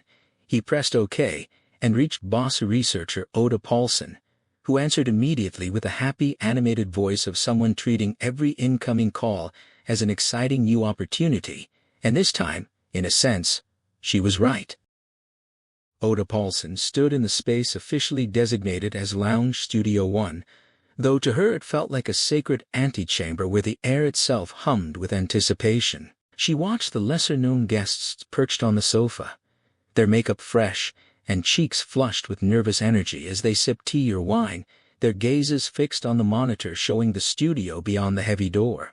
Through that screen she observed the audience being coached on when to applaud and laugh, the empty chairs waiting to be filled with content and celebrity. For Oda, these tense minutes before broadcast were the closest one could get to the center of the Norwegian universe. This was where 25% of the nation tuned in, making the room a magnetic pole that everyone clung to desperately. As a freelancer, she knew her place on next season's team depended entirely on delivering results, which was why the call from Boss Egan yesterday confirming she had secured a genuine scoop had filled her with such fierce personal triumph. The evening's theme of adult games was classic bossy, serious enough to matter, light enough to entertain. While a psychologist had been booked for academic balance, Oda knew Arv STP was the true draw, celebrating his magazine's 25th anniversary. She recalled their preparatory meeting in his apartment, where he had laughed off her comparison of him to an aging Hugh Hefner, his gaze inspecting her with curiosity until she asked about children. The moment she confirmed she had none, his interest had evaporated instantly, forcing her to rush through the logistical details about arrival times and wardrobe restrictions. Now he sat in the lounge, freshly groomed with rebellious gray hair and an expensive gray suit, extending a tanned hand to the psychologist. He complimented her beauty with a tone that was clearly a joke, yet Oda watched the woman hesitate before beaming, the flattery landing exactly as intended despite its playful veneer. Boss Egan swept into the room, greeting each guest with practiced warmth and eye contact, encouraging them to interrupt and enliven the conversation. When the producer signaled for STP and Boss to retreat for a final structural briefing, Oda checked her watch and felt a spike of anxiety. 8.5 minutes remained until airtime, and the real main guest had not yet arrived. She wondered if she should call reception just as he appeared beside an assistant, and her heart skipped at the sight of him. Harry Hole was not conventionally handsome, perhaps even ugly, but she felt an undeniable pull rooted in the fact that every channel in Scandinavia coveted him, the man who had caught the snowman. He announced his lateness before she could speak, and she instinctively sniffed his breath, remembering how his visible drunkenness during his last appearance had alienated a quarter of the country. She assured him they were simply glad he had made it, explained he would appear second and remain for the duration, then directed the assistant to take him to Guri for makeup, knowing the artist could render even a worn face presentable. As they departed, Oda drew a deep breath, savoring the beautiful chaos of the final countdown. Boss and Estep returned. Oda gave the thumbs up, and the studio door slid shut to the sound of audience applause. Watching the monitor as the signature tune played, she sensed the show running smoothly until something subtle shifted in the atmosphere. Estep had been brilliant, admitting his elitism and arguing that history remembers spectacular defeats over victories, citing Amundsen, Napoleon, and Christ on the cross as proof that failure moves us most. When Boss asked if he intended a similar martyrdom, Estep smiled humbly and called himself a coward, aiming for forgettable success, a response that drew warm applause and revealed an unexpectedly likable side. Then came the question about longing for a partner, and Steb's affirmative answer guaranteed a flood of marriage proposals. But when Boss introduced Harry Hole as the lone wolf of the Oslo police, Oda caught a flicker of astonishment cross Steb's face as the camera lingered on him. Riding the wave of Steb's romantic admission, Boss turned to Harry and asked if he too longed for a woman. Harry smirked and shook his head, and when pressed about whether someone special awaited him, he delivered a curt negative that would normally invite further probing. Sensing the danger of spoiling the mood around the nation's hero, Boss pivoted to the case itself, asking Harry to describe Norway's first real serial killer. Oda watched Harry shift uncomfortably in his chair, his long frame too large for the seat, as he summarized the investigation in terse, sculpted phrases. He outlined the pattern of missing women, all mothers, all in relationships, all vanished without a trace, and Boss had adopted the grave expression that signaled to the audience that frivolity had ended and the true weight of the story had begun. Oda listened as Harry Holt detailed the disappearance of Birte Becker from her Hof home and the subsequent discovery of Sylvia Otterson's remains in Seligda, noting grimly that finding even a partial body had been a first. When Boss interjected to clarify that only the head had been recovered, a detail balanced perfectly between informative caution and tabloid sensationalism, Oda swelled with professional pride at his seamless execution. Harry continued undeterred, mentioning the 12-year-old case of a missing officer found outside Bergen, correcting Boss's misnaming of the victim as Gert rather than Iron Rafto, before listing Idar Vetlason's recent discovery in Big D as the final confirmed body. She detected impatience creeping into Boss's voice when he asked about the worst aspect of the investigation. Harry's response about the years lost before connecting the disappearances was disappointingly dull, prompting the floor manager to signal for a transition. Bossy shifted tactics, pressing his fingertips together and deploying a disarming smile to ask how it felt to be a star again, and whether Harry received fan mail, clearly attempting to steer them out of the somber zone. Oda watched Harry moisten his lips with deliberate concentration before revealing he had received one letter that autumn, adding cryptically that STP could elaborate. The camera held on STP's mildly curious expression through 2 agonizing seconds of silence, while Oda chewed her lip in confusion, until Boss smoothly intervened by redirecting the question toward STP's own admirers and asking if police officers attracted groupies. The audience laughed cautiously at the suggestion of recruits requesting extra body search lessons, but Harry remained stony-faced and resigned, glancing toward the exit in a way that made Oda fear he might walk off set entirely. Instead of leaving, Harry turned to Step and asked in loud, aggressive tones whether he invited women with only one breast to his hotel room after lectures in Trondheim. The studio fell deadly silent, and Boss looked perplexed, but Step appeared amused, replying that he would decline not because of the woman's anatomy, but because Trondheim hotel beds were too narrow. The resulting laughter was thin and relieved, and as the psychologist was introduced to discuss playful adults, Oda noticed Boss deliberately steering the conversation away from the unpredictable inspector. She rejoiced internally when Boss posed the question she herself had written about how STP played, but before STP could respond, Harry leaned forward and demanded in a peremptory, angry tone whether STP made Snowman. Oda recognized instantly that something was wrong. Harry's aggression and STP's tensed, shrinking face created a chasm of tension that stretched for 4 eternal seconds of dead air. She realized Bossy was letting the moment breathe not out of duty to atmosphere, but because raw emotional display was the highest form of entertainment, and he simply waited while staring at STP. When Step finally answered that he built royal family likenesses on his roof terrace to watch them melt, The absence of applause confirmed Oda's suspicion that anti-royalist sentiments never landed well. Bosse recovered by introducing the pop star to discuss her onstage breakdown, and as Gooby hissed from behind her questioning Harry's sobriety, Oda remembered this was her scoop and whispered that he could indeed deliver. The pop star's discussion of inherited psychological problems dragged heavily against the Friday night mood, and Oda watched the seconds tick past 40 before Bosse mercifully interrupted to ask STP about madness or hereditary illness. Step deflected with a smile, claiming only a familial craving for total freedom, and as the show moved toward its close with final remarks from the psychologist, Bosse attempted a light-hearted sign-off by suggesting Harry now had time to play. Oda watched Harry slump so deeply in his chair that his legs nearly touched the pop star as he stated flatly that the snowman had not been caught. Bosse frowned and smiled, waiting for a punchline, and Oda prayed whatever came next would redeem the awkwardness.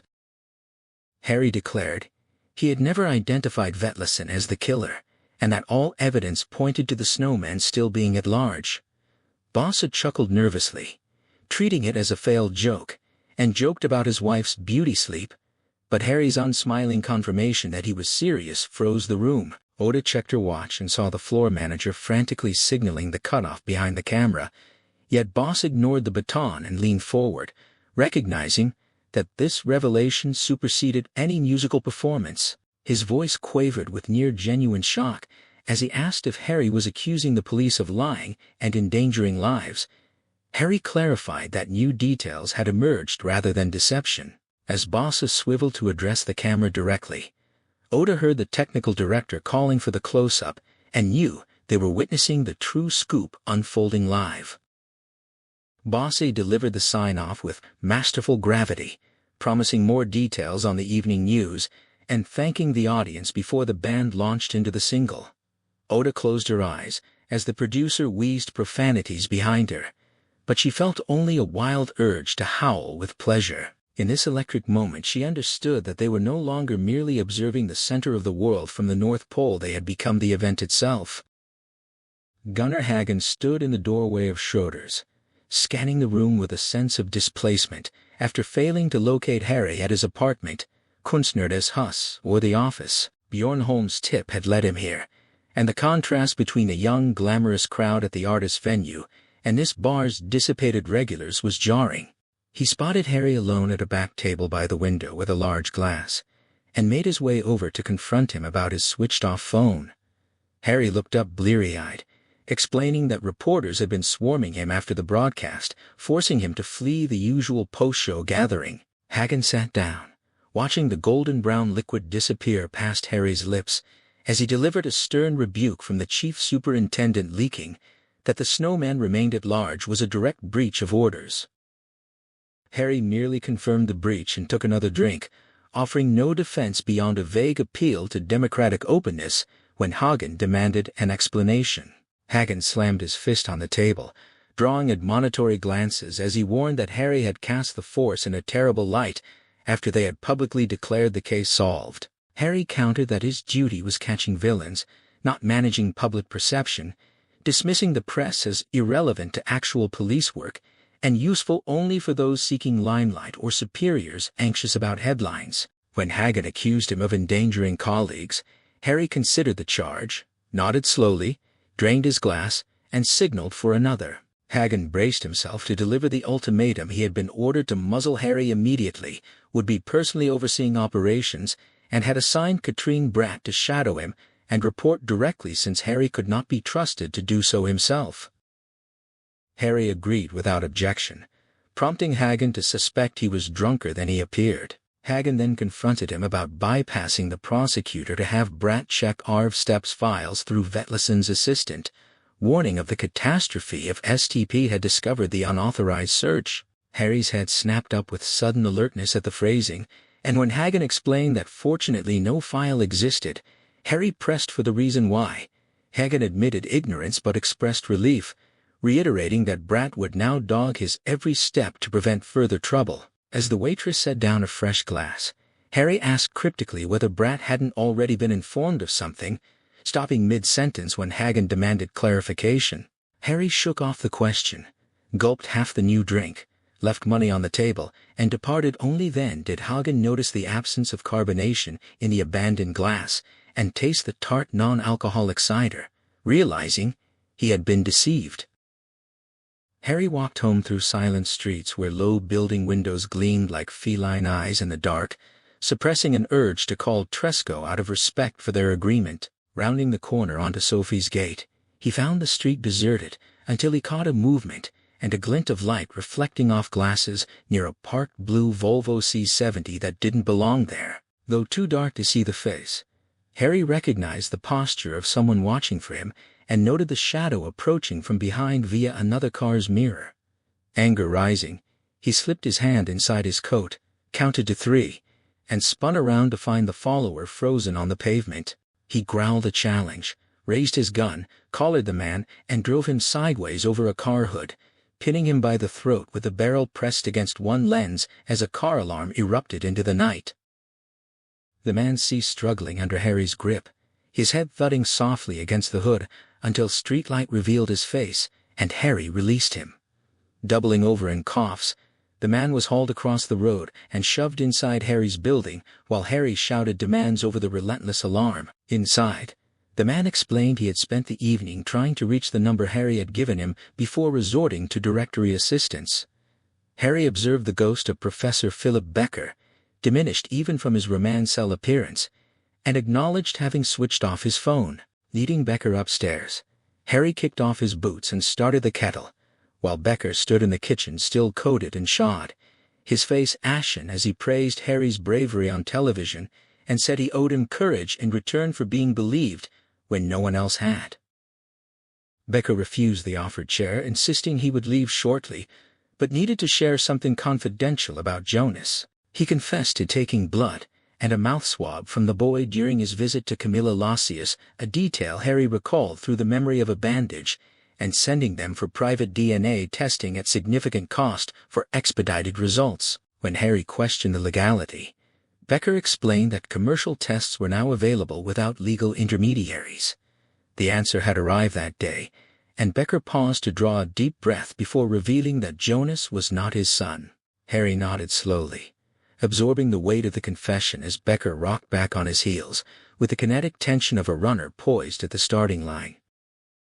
Becker explained that he had requested a comparison against the entire database, and a resulting perfect match meant Jonas's DNA profile already existed in the system.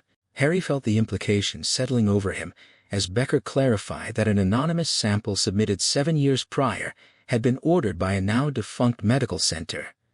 Harry knew the name before it was spoken Marienlyst Clinic. When Becker confirmed it, Harry murmured Adar Vetlison's name while tilting his head as though examining a crooked frame, and Becker clapped his hands together with a weak smile, stating simply that he had no son. Harry offered condolences, but Becker admitted the feeling had lingered for years. Pressed on why he had rushed to share this tonight, Becker hesitated before confessing that, without taking action, he didn't know what he might have done alone, and stripped of meaning, he acknowledged that if Harry's gun had been real, the outcome might have been different. Harry cut him off firmly, warning that dwelling on such thoughts only made them more seductive, and reminding him that his life still held meaning for others, specifically Jonas. Becker laughed bitterly at the suggestion, reducing the boy to mere evidence of Berthe's infidelity, and mocking the platitude about not dwelling. Harry denied learning such things at the academy, and they regarded each other in silence before Becker accepted that the truth was now shared, and departed. Left alone in the kitchen, Harry remained seated, still mentally adjusting the angle of an imaginary picture while the kettle boiled unnoticed, clicked off, and its small red indicator light faded slowly into darkness.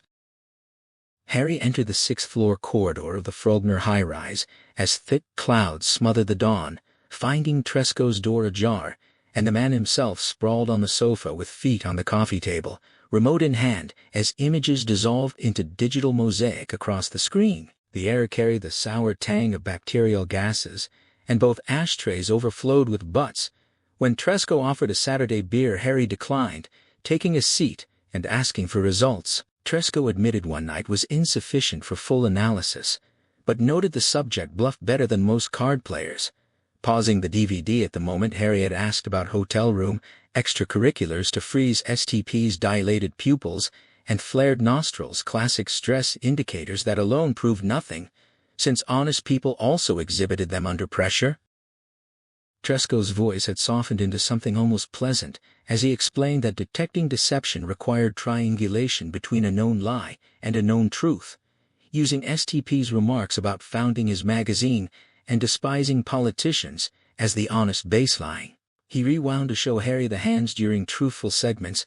They rested openly on the chair arms without concealment, unlike hiders who obscure their expressions or bluffers who posture expansively. When lying, ST consistently removed his right hand from the armrest and hid it, a pattern Tresco confirmed ran throughout the footage. Harry leaned forward eagerly, asking specifically about the Snowman question, and Tresco grunted what passed for laughter, before explaining that STP had initially positioned his hands as if to tell the truth, nostrils flaring with stress, then changed course mid-response to hide his hand and fabricate an answer. Harry pressed whether this meant STP genuinely had something to conceal, but Tresco warned that professional players sometimes feign weakness with strong hands, broadcasting subtle tells to lure opponents into believing they've spotted a bluff. STP might be performing exactly such a bluff, wanting Harry to believe there was a secret when none existed. As Tresco sighed and gestured toward the fridge, Harry rose with internal frustration, recognizing that despite perfectly orchestrating the television appearance, knowing the format allowed direct questioning and close-up filming, they had reached another dead end, leaving only darkness and the prospect of years more fumbling toward luck. He stared at the comically orderly rows of rings bottles contrasting with the apartment's chaos, hesitated, then extracted two so cold they burned his palms. As the fridge door swung shut, Tresco called out that the only certainty was STP lying about hereditary madness in his family. Harry caught the door with his foot, the crack's light reflecting in the black windowless pane, and demanded repetition. 25 seconds later, he was descending the stairs while Tresco drank the beer Harry had tossed him, the analyst muttering to himself that Harry's own denial of waiting for someone special had been equally transparent before advising him against poker. From his car, Harry called Matthias Lund Helgeson, shuddering at the immediate recognition of his number and the domestic sounds of Rachel and Oleg in the background as he asked about surviving mailing list clinic records. Matthias doubted any remain given destruction protocols, but promised to check driving past Vinderen tram stop. Harry glimpsed a ghost of old trauma, a chase, collision, dead colleague, rumors of drunk driving that now felt like scars beneath skin and discoloration on the soul. 15 minutes later, Matthias reported back that everything had been deleted or destroyed, though some staff including Idar Vetlesen had taken patient information with them. When Harry asked if Matthias himself had kept anything, the reply was negative, and though Matthias could recall only fragments of Idar's patients from so long ago, Harry thanked him anyway. Harry ended the call and followed the signs toward Rikshospitalet. Ahead, a cluster of buildings stretched across the low ridge beneath the gray Saturday sky. Gerda Nalvik, a gentle, broad-built woman in her mid-40s, was the only person staffing the paternity department at the Institute of Forensic Medicine that morning. She met Harry at reception and led him inside. Nothing about the bright, warmly decorated rooms suggested the pursuit of society's most dangerous criminals. The domestic atmosphere seemed almost to reflect the fact that nearly all the staff were women. Harry knew the routine from earlier visits. On weekdays, through the laboratory windows, he had seen technicians in white coats, caps, and disposable gloves working over solutions and machines through processes known as hair preparation, blood preparation, and amplification. At the end came a brief report, reduced to numerical values representing 15 different genetic markers. They passed a room lined with shelves of brown padded envelopes bearing the names of police stations from across the country. Harry knew what they contained: clothing, hair, furniture coverings, blood, and other organic materials sent for examination. From such traces, the laboratory extracted the numerical pattern representing selected points in DNA, the biological code that could identify its owner with a certainty of 99.999% and beyond. Gerda's office was barely large enough for its shelves of ring binders and a desk crowded with a computer and stacks of paper. A large photograph showed two smiling boys, each holding a snowboard. Harry noticed it as he sat down and asked whether they were hers. Gerda smiled and gave him a jokingly uncertain answer, then redirected his attention to the reason for his visit. Harry explained that he needed information about every DNA test submitted by one particular institution during the previous 12 years, including the people for whom the tests had been conducted. The institution was the Marrying List Clinic. Gerda was surprised because paternity testing was normally requested by courts, lawyers, or private individuals. Harry clarified that these were not ordinary paternity disputes, but examinations intended to establish possible family relationships because of hereditary medical risks. That changed things. Gerda recognized that such cases would be stored in their database and told him she could check immediately, provided he could spare roughly 30 seconds. Harry agreed. She entered the clinic's name letter by letter, murmuring the spelling to herself, then leaned back while the computer searched. The hard drive hummed in the quiet room. Gerda made small talk about the miserable autumn weather and hoped that snow would arrive soon to bring some brightness to the darkness. Harry barely registered her words. His attention stayed fixed on the machine, as though its mechanical noise might somehow tell him whether the search would confirm what he was beginning to suspect. The humming stopped. Gerda looked at the screen and confirmed that the Marrying List Clinic had indeed been a client, though not for some time. Harry tried to place the date in his memory, wondering when Idar Vetlesen had stopped working there. Then Gerda examined the older records more closely. There had been a great many submissions before that point, far more than she would normally expect from a medical center. Harry felt the significance immediately. He had found a direction to follow, perhaps a way out of the labyrinth, or more accurately, a route deeper toward its darkest center. He asked whether the records contained the names or personal details of those who had been tested. Gerda explained that they normally would, but the clinic had apparently insisted that these subjects remain anonymous. The answer frustrated Harry.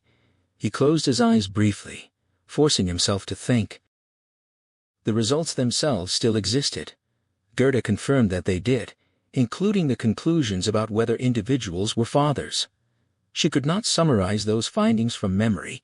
She would have to examine each case individually, which would take time. Harry moved to the next question. The DNA profiles had also been preserved. He wanted to know whether those tests were as comprehensive as the examinations used in criminal investigations.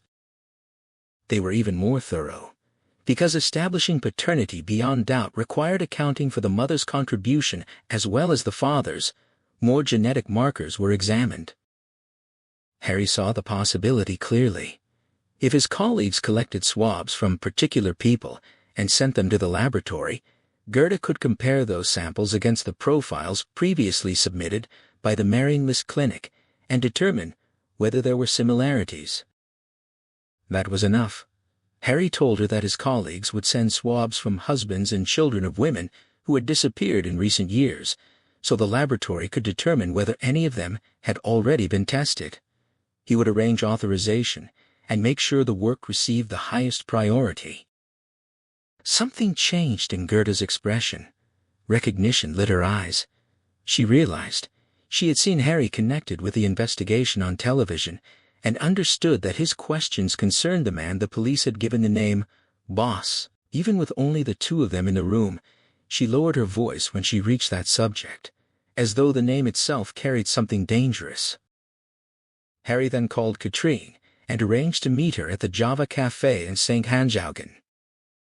He parked outside an old apartment building whose entrance carried a threatening sign warning that illegally parked cars would be towed, despite the opening being barely wide enough for a lawnmower. Boulevelsveien was crowded with people rushing through their Saturday shopping.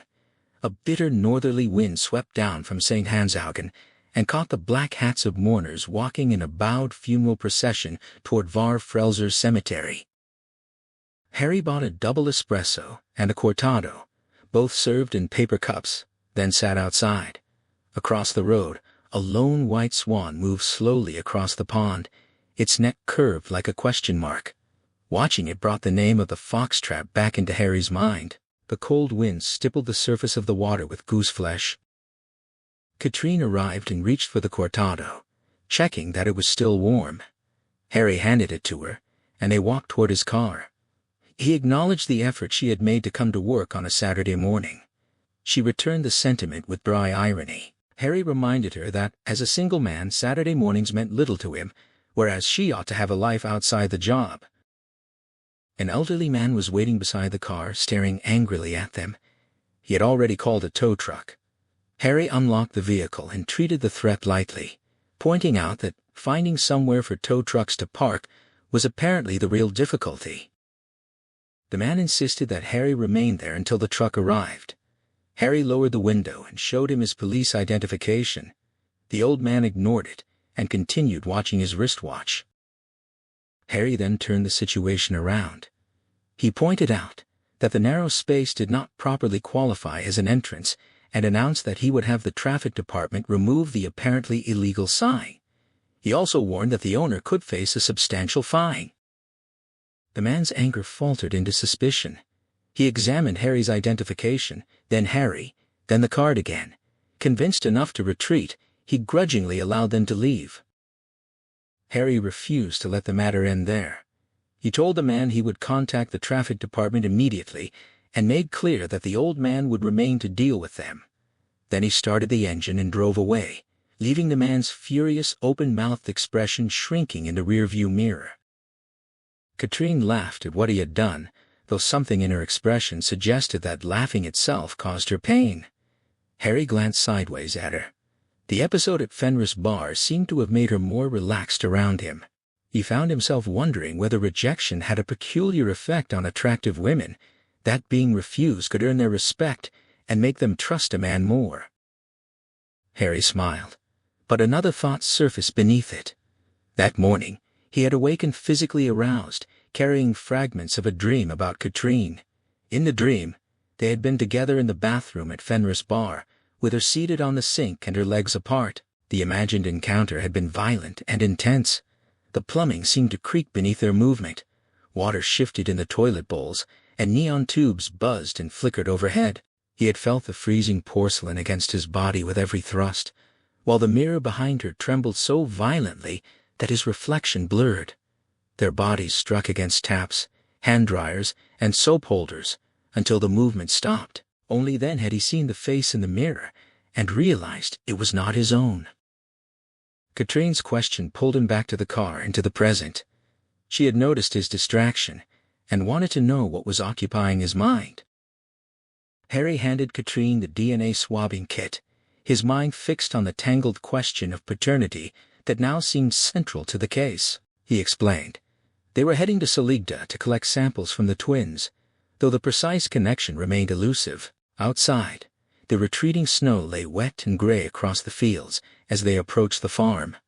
Rolf Otterson greeted them at the door with an offer of coffee and accepted their request without questioning its purpose. Inside, the twins sat knitting scarves under their aunt's guidance, and Katrine cheerfully collected the necessary biological samples while the girls giggled in compliance. In the kitchen, surrounded by the scent of fresh coffee, Harry acknowledged his earlier uncertainty about the doctor, but insisted on revisiting the barn despite Rolf's warning that it had been cleaned. The space was indeed scrubbed bare, yet the floorboards still bore a faint pink stain where blood had once soaked deep into the wood. Standing by the chopping block, Harry reconstructed the scene in his mind, sensing the violence that had occurred there. He recalled how 2 chickens had been properly slaughtered on the block, but a third had been killed some distance away, its blood clotting in a manner identical to Sylvia's fatal wound. The realization settled over him. The third bird had been dispatched with the same electric cutting loop used on the victim, suggesting the killer had returned to the barn after the murder to replicate the act, when the original hatchet was no longer available. This was not random ritual but a deliberate adherence to pattern, driven by a logic he had yet to fully grasp. Katrine appeared in the doorway holding the sealed sample bags, her silhouette triggering a visceral jolt of memory that made Harry shudder. He steadied himself against the residual unease and murmured that the case revolved around concealed family ties. As she moved closer, the click of her boots and the warmth of her perfume cutting through the cold air grounded him, though he admitted he lacked concrete proof. Pressed for his suspicion, he named Arv Step P, explaining the discrepancy between STP's claim of visiting Dr. Vettison for tennis elbow and the complete absence of medical records. Harry reasoned that Vetlison's true value lay not in treating ailments but in guaranteeing absolute discretion for conditions that could never be documented.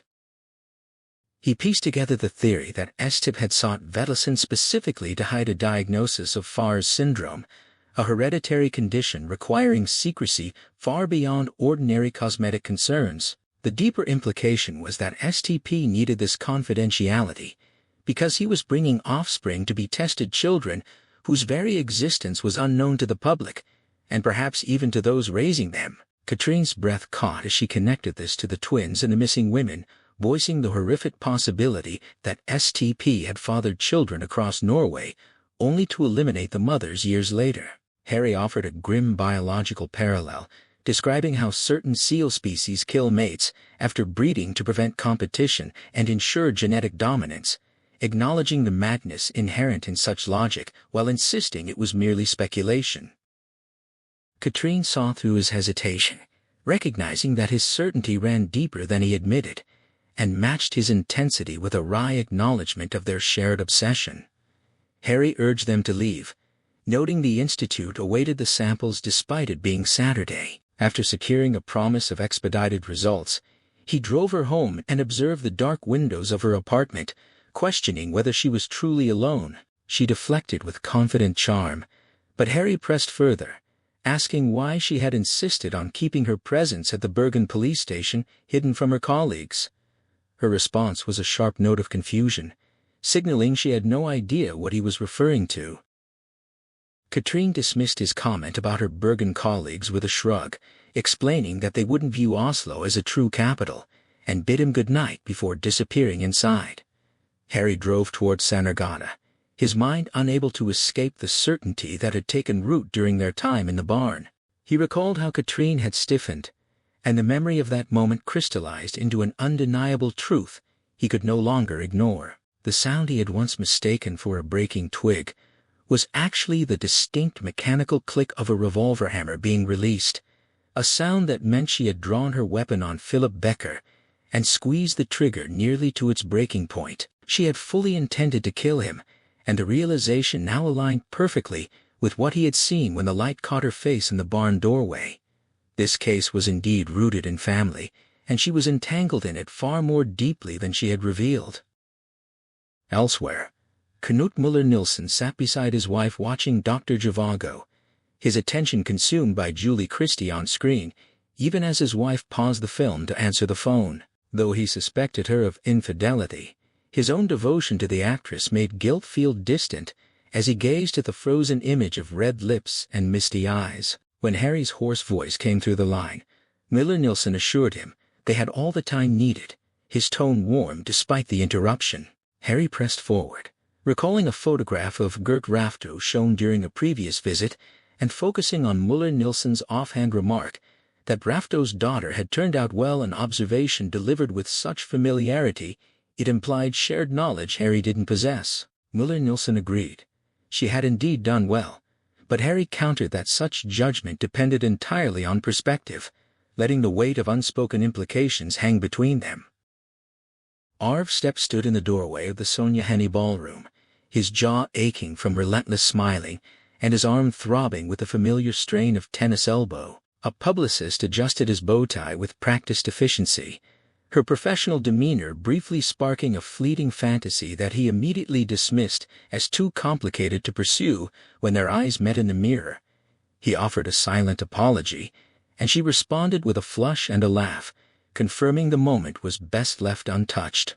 Inside, his table rose in greeting, though his dinner partner's exhausted face reminded him of the toll her work exacted, and as the room erupted in sequins and strapless gowns beneath the chandeliers, He felt only a weary anticipation for the evening's end. The bombastic opening music and the master of ceremonies' phallic microphone only deepened his detachment, leaving him counting the minutes until he could escape the spectacle of manufactured grandeur. Harry stared at the photographs of the Dead Policeman Society on his office shelf, his mind spinning without purchase as the terrible simplicity of the truth settled over him. He had suspected an insider all along, but never imagined it would be Katrine Bratt, whose reputation as a rising star in Bergen had been tarnished only by an obsessive, unauthorized investigation into a shelved case, a fixation that coincided with the collapse of her marriage. Driven by this revelation, he retrieved the heavy iron guillotine from the photocopy room and brought it down violently against her locked office door, splintering the frame and forcing entry. The space within was stark and impersonal, mirroring the bareness of his own former office, and after smashing the desk lock with 2 more blows, he unearthed a serrated knife buried beneath papers and 2 boxes of service revolver ammunition. Among the sparse belongings lay a gaudy gem-studded ring. He recognized instantly from Birthday Becker's bedroom. The sight sent a hard, steady pulse through him as the final piece clicked into place. Back in the ballroom, dinner had given way to a thunderous performance that Arv Stepp recognized as the sound of expensive megalomania, justified by publicists as an investment in brand loyalty and employee pride. As the vocalist strained toward a soaring note, a woman beside him remarked on its difficulty, and though he knew he'd seen her before, her name eluded him until she introduced herself as Katrine Bratt and admitted to Gate crashing through a journalist friend. She parried his questions with calm assurance, then leaned in with a veiled threat involving paparazzi and rumors of rejected advances, her stern classical beauty and moist red lips holding his attention even as the implication hung between them.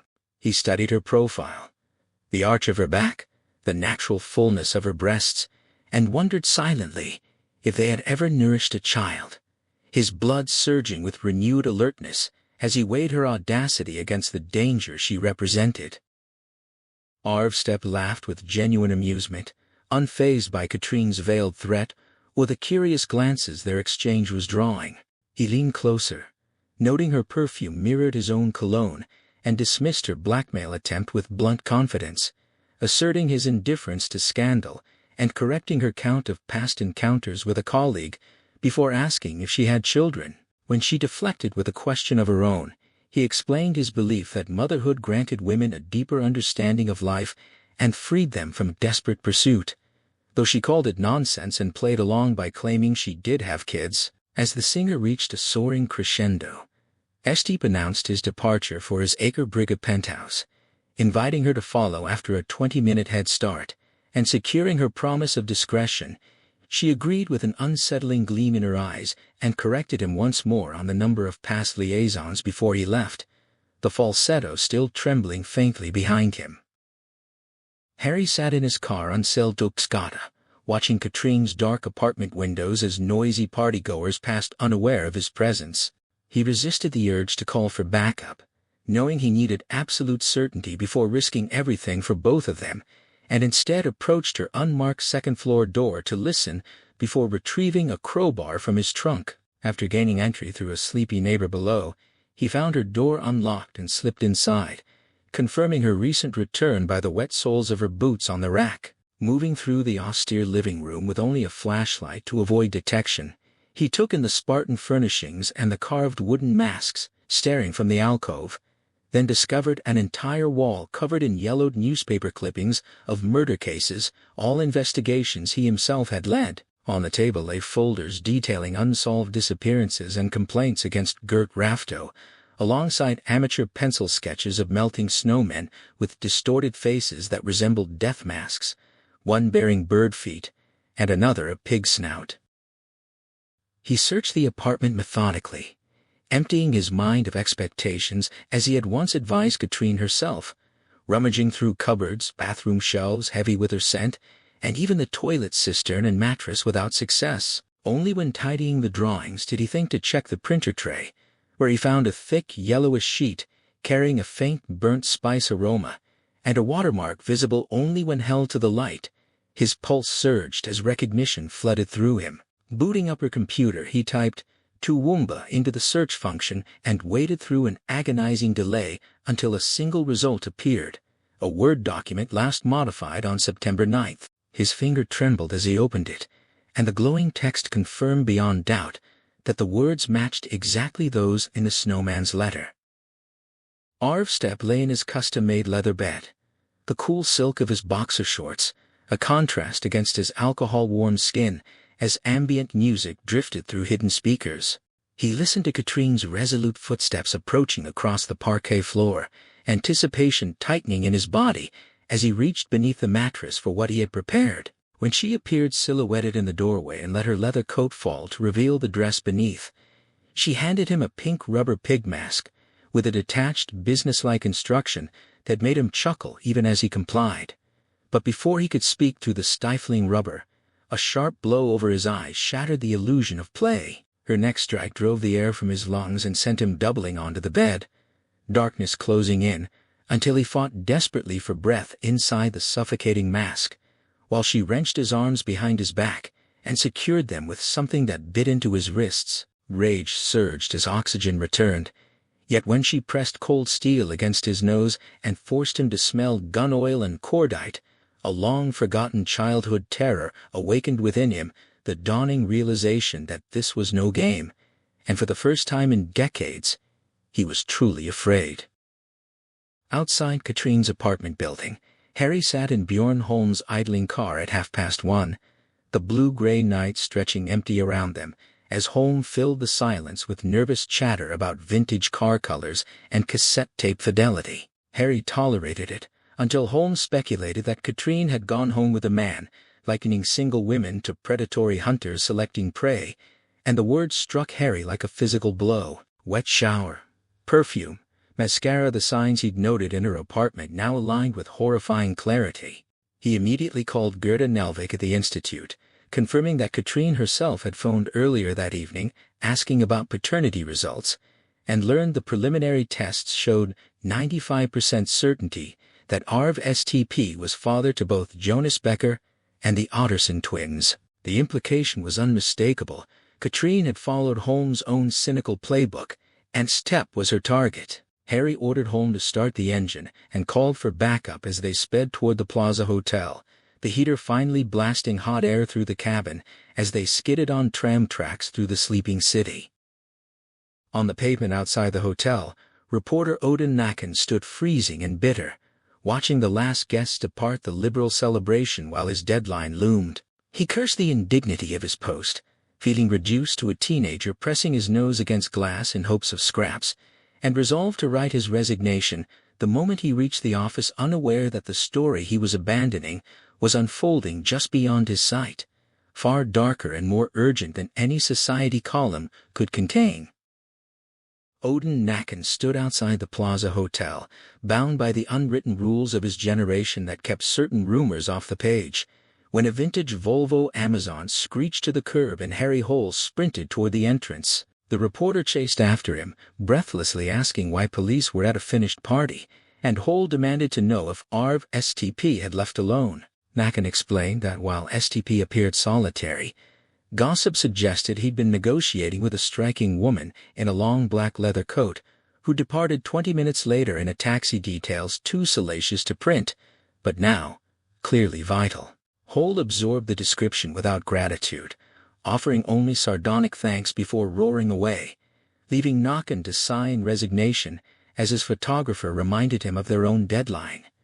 It was time, the reporter decided, to finally grow up and leave this beat behind. Inside his apartment, Arv Stepp lay blind and handcuffed in the bathtub, the pig mask slick with condensation and blood from his temple tasting metallic on his tongue as an electric hum filled the darkness. Katrine's voice came from near the sink, methodically establishing that he had no alibi for the night's birthday Becker and Sylvia Otterson died, and her approval of his isolation sent a fresh wave of terror through him. She ordered him to lie back against the cold enamel, and as his breath fogged the mask and his body trembled uncontrollably, he realized with dawning horror that the tub was meant to contain the mess of his execution. When she asked how he wished to die, Disbelief warred with primal fear, until a thin, strong noose tightened around his neck and crushed his windpipe, silencing his protest as she declared him the Snowman and jerked the ligature with devastating force. Darkness swallowed him as his heel banged hollowly against the porcelain, his brain starved of oxygen and flooded with a rushing sensation she described with chilling intimacy, comparing it to past acts of domination. He tried to scream but could not draw air, despairing that she wanted no confession, only annihilation, as a faint swishing like champagne bubbles filled his skull. Her voice murmured affectionately that she would hang him in the living room facing the fjord so he might have a view, and then a thin, mechanical peep echoed in his fading consciousness, the sound of a heart monitor flatlining in some distant film as everything dissolved into silence. Harry pressed Arvstep's doorbell repeatedly as a night owl peered down at the black Amazon parked in the rain-slicked square below. Bjorn Holm warned that the steel and glass entrance was unbreakable and suggested waiting for a caretaker, but Harry returned to the car without explanation and gunned the engine before Holm could protest. The vintage Volvo surged forward, its bumper shattering the glass door into white crystals that hung suspended for a silent instant before cascading to the ground, and Harry was already striding through the ruined entrance while Holmes scrambled after him. Inside, Harry jammed a tall palm tree between the elevator doors to hold them open and directed Holmes to take the fire escape while he took the main stairs, instructing him to cover all exits and meet on the 6th floor. Bjorn Holm climbed the narrow iron staircase drenched in sweat, his mind reeling at being thrust into active confrontation rather than forensic reconstruction. He gripped his service revolver and wondered desperately what he would do if forced to shoot a colleague, finding no comfort in thoughts of musical idols who would have fled or drowned themselves in drink. At the top landing, Harry waited beside a brown door with finger to lips, then whispered instructions to clear rooms back-to-back in synchronized rhythm, reminding him to breathe. When Holm hesitated, asking whether he could truly fire on Katrine in a worst-case scenario, Harry replied flatly that in such a case, she would be the one shooting him, and the young forensics officer nodded, silently vowing to wear hair oil if they survived. They moved through the apartment with disciplined stealth, finding study, kitchen, library, fitness room, conservatory, and guest room all empty until they reached the living room where the terrace door stood wide open and curtains flapped nervously in the wind. Harry signaled Holmes to take the right-hand door while he covered the left, then entered the darkened bedroom and found only an empty bed beneath white linen before Holmes' urgent call drew him to the bathroom. There, Arvstep lay naked in the tub wearing a pig mask, a thin red ligature mark circling his neck and his face swollen beyond recognition. Holmes declared him dead, but Harry placed a hand before his mouth and shook him violently until Step's eyes flew open and he drew breath in a ragged, painful gasp. Harry asked where she was, received only unintelligible gasps in reply, and left Holmes to guard the man while he stepped onto the roof terrace. 25 yards below, moonlight glinted off something shiny bobbing on the canal's black surface. The back of a leather coat, and Harry knew instantly that Katrine had jumped from the 6th floor. A memory surfaced of dragging a friend from a lake after a disastrous dive, teaching him that survival required committing fully to the fall before fear could paralyze reason. He shed his jacket and plunged heels first into the void, the roar of descent giving way to numbing cold as he broke the surface and kicked toward the glistening shape. He understood that if her laryngeal reflex had sealed against the water, the shock might have slowed her metabolism enough to preserve vital functions, buying precious minutes in the freezing depths. Reaching the coat, he grabbed it and found only empty fabric, realizing with sinking certainty that she was already gone. Harry cursed silently as he spun in the black canal water, staring up at the terrace and tracing the labyrinth of fire escapes and sloping roofs that offered Katrine countless routes through Acre Briga's facades. His legs were numb as he treaded water, acknowledging with bitter clarity that she had outmaneuvered him using one of the oldest deceptions in existence for a fleeting moment. Drowning seemed almost merciful. By 4 a.m, Arvstep sat trembling on his bed in a bathrobe, drained of color and aged by trauma, though his pupils had returned to normal. Harry, warmed by a scalding shower and dressed in borrowed clothes, listened to Bjorn Holm coordinating a manhunt from the living room, alerting the incident room, airport police, and Delta forces despite knowing Katrine would already be beyond reach. When Harry asked if Stepp believed Katrine had intended murder rather than mere role-play, the editor confirmed through chattering teeth that she had tried to strangle him and questioned his alibis for the murder dates, insisting she was insane. Harry countered that madness did not negate motive, and knowing lawyer Crone was en route to silence his client, he gambled everything by stating flatly that they knew STP was father to Jonas Becker and the Otterson twins. He pressed further, asserting that STP had funded Idar Vetleson's specialized training in Farr's syndrome, the very hereditary condition STP himself carried, and suggested Vetleson may have exploited this secret under police pressure. STP's dilating pupils betrayed the truth before he collapsed forward, refusing to speak without counsel. With time running out, Harry played his final card.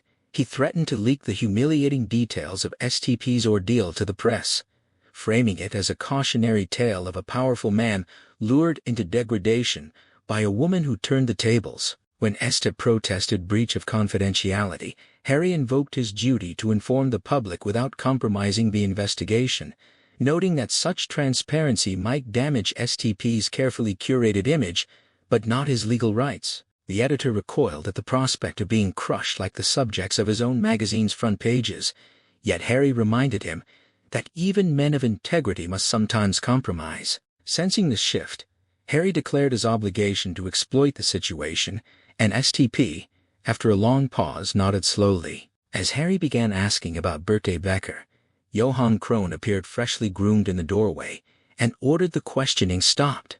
But STP, rubbing his forehead as if restarting his circulation, dismissed his lawyer with abrupt authority, telling him to go home and sleep. Crone hesitated, then departed without another word, leaving Stepp to turn back to Harry and ask where they had left off. At the beginning, Harry replied. Arv Stepp recalled meeting Birte Becker for the first time during a motivational seminar at Centrum Auditorium, where he had deliberately positioned himself as the final speaker to dismantle the preceding presenters as narcissists and credit his own success to luck and systemic mediocrity rather than talent. The audience's laughter had melted into sympathy and then admiration, culminating in a standing ovation as he stepped down to shake hands along the front row. He had noticed her immediately. Dark-haired, slim-legged, large-breasted, and though he suspected silicone, he found no fault in artificial enhancement when she curtsied and pressed his business card into her palm with surprising strength. He noted her lusterless wedding ring and felt the familiar thrill of being desired by someone already bound to another. But it was Sylvia Otterson who had actually greeted him that day, introducing herself with foolish enthusiasm in her shop Taste of Africa, while her companion Merritt clung possessively to his arm and sneered at imitation Genu skins. Sylvia's curves were appealing beneath the daylight, though her hair was dull and her features unremarkable still. When Merritt dragged him out, and he escaped with a curt excuse, it was Sylvia's voice on the phone 30 minutes later that ignited his imagination, her beautiful tone promising availability. He spent the afternoon fantasizing about taking her against his hallway chest of drawers, savoring the anticipation more than the act itself, until 8 o'clock brought not the dark-haired beauty, but a fleshy-faced woman named Stein, whose ordinary appearance extinguished his arousal instantly. He dismissed her with a lie about an emergency meeting and stood laughing alone in the hallway until the realization struck that he might never see the real object of his desire again.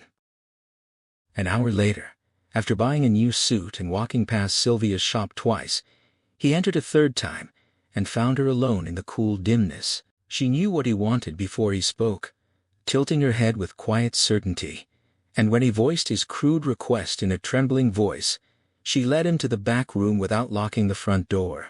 He finished almost immediately, overwhelmed by the very ordinariness that usually repelled him, and as he left with his new suit already stained, she informed him her husband worked Tuesdays and Wednesdays, suggesting Thursday with casual precision.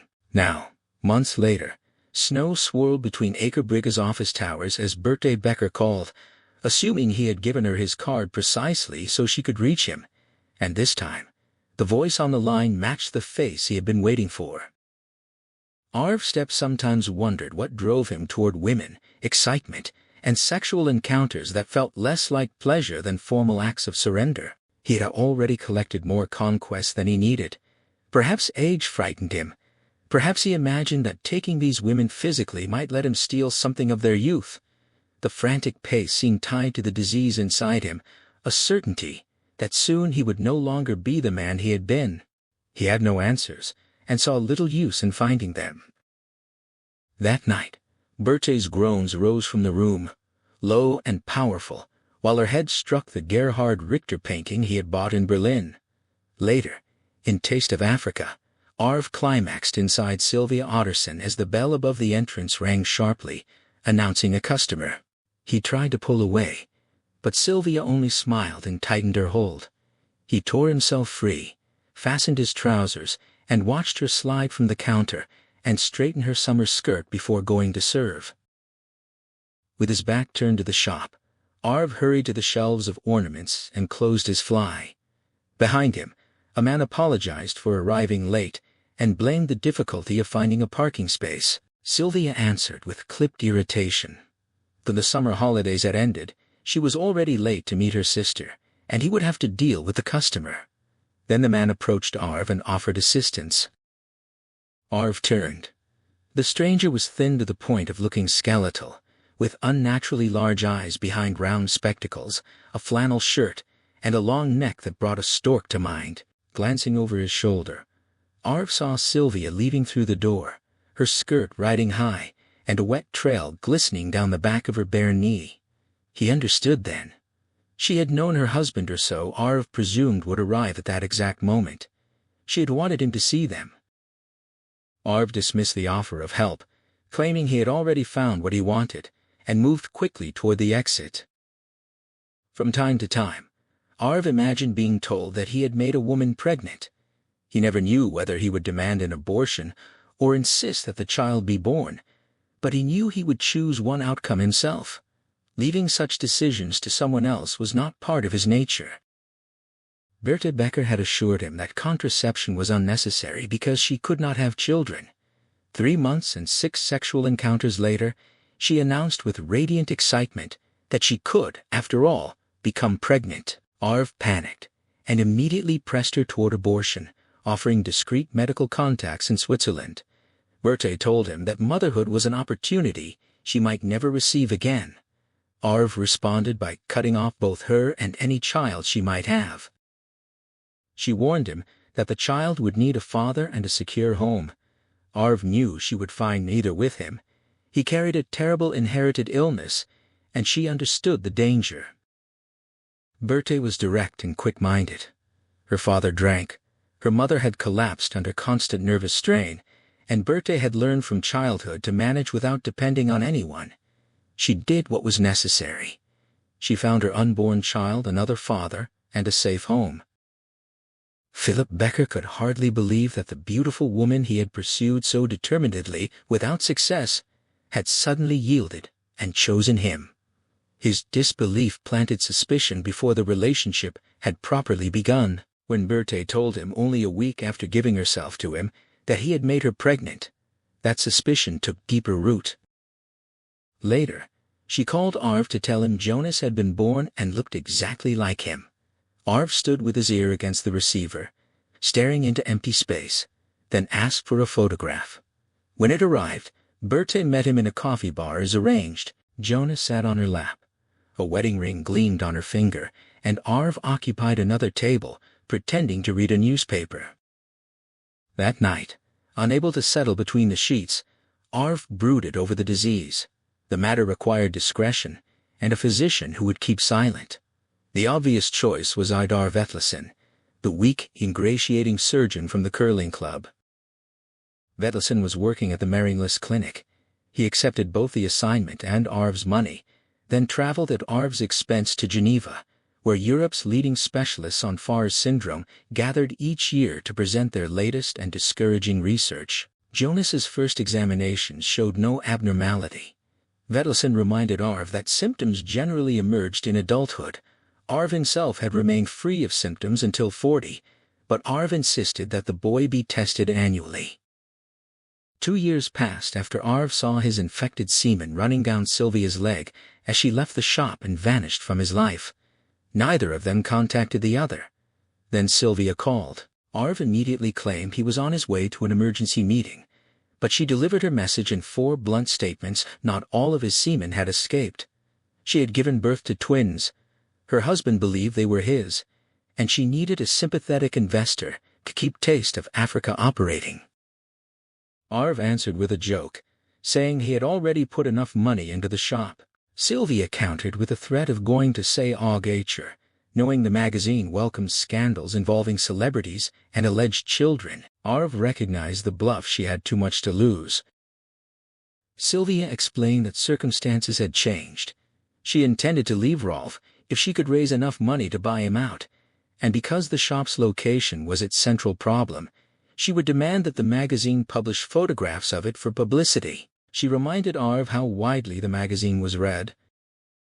Arv knew the figure one Norwegian adult in 6. He could tolerate an occasional glossy scandal, but not one that portrayed him as a predatory celebrity who had exploited an innocent married woman. His carefully maintained image as an upright, fearless man would collapse, and liberals' moral outrage would be exposed as hypocrisy. Worse, Sylvia was not even attractive. The situation was disastrous. He asked how much money she wanted. Once they reached an agreement, he called Idar Vetlesen at the Marienlyst clinic and told him there were 2 new patients. As with Jonas, the twins would first undergo DNA testing, with the samples sent to the Institute of Forensic Medicine to establish paternity. After that, Vetlesen would begin searching for signs of the unnamed disease. When the call ended, Arv leaned back in his tall leather chair. Sunlight touched the treetops of Bygde and the Snaria Peninsula. He knew he ought to feel crushed by what he had done, yet he felt something else rising through him, excitement, almost happiness.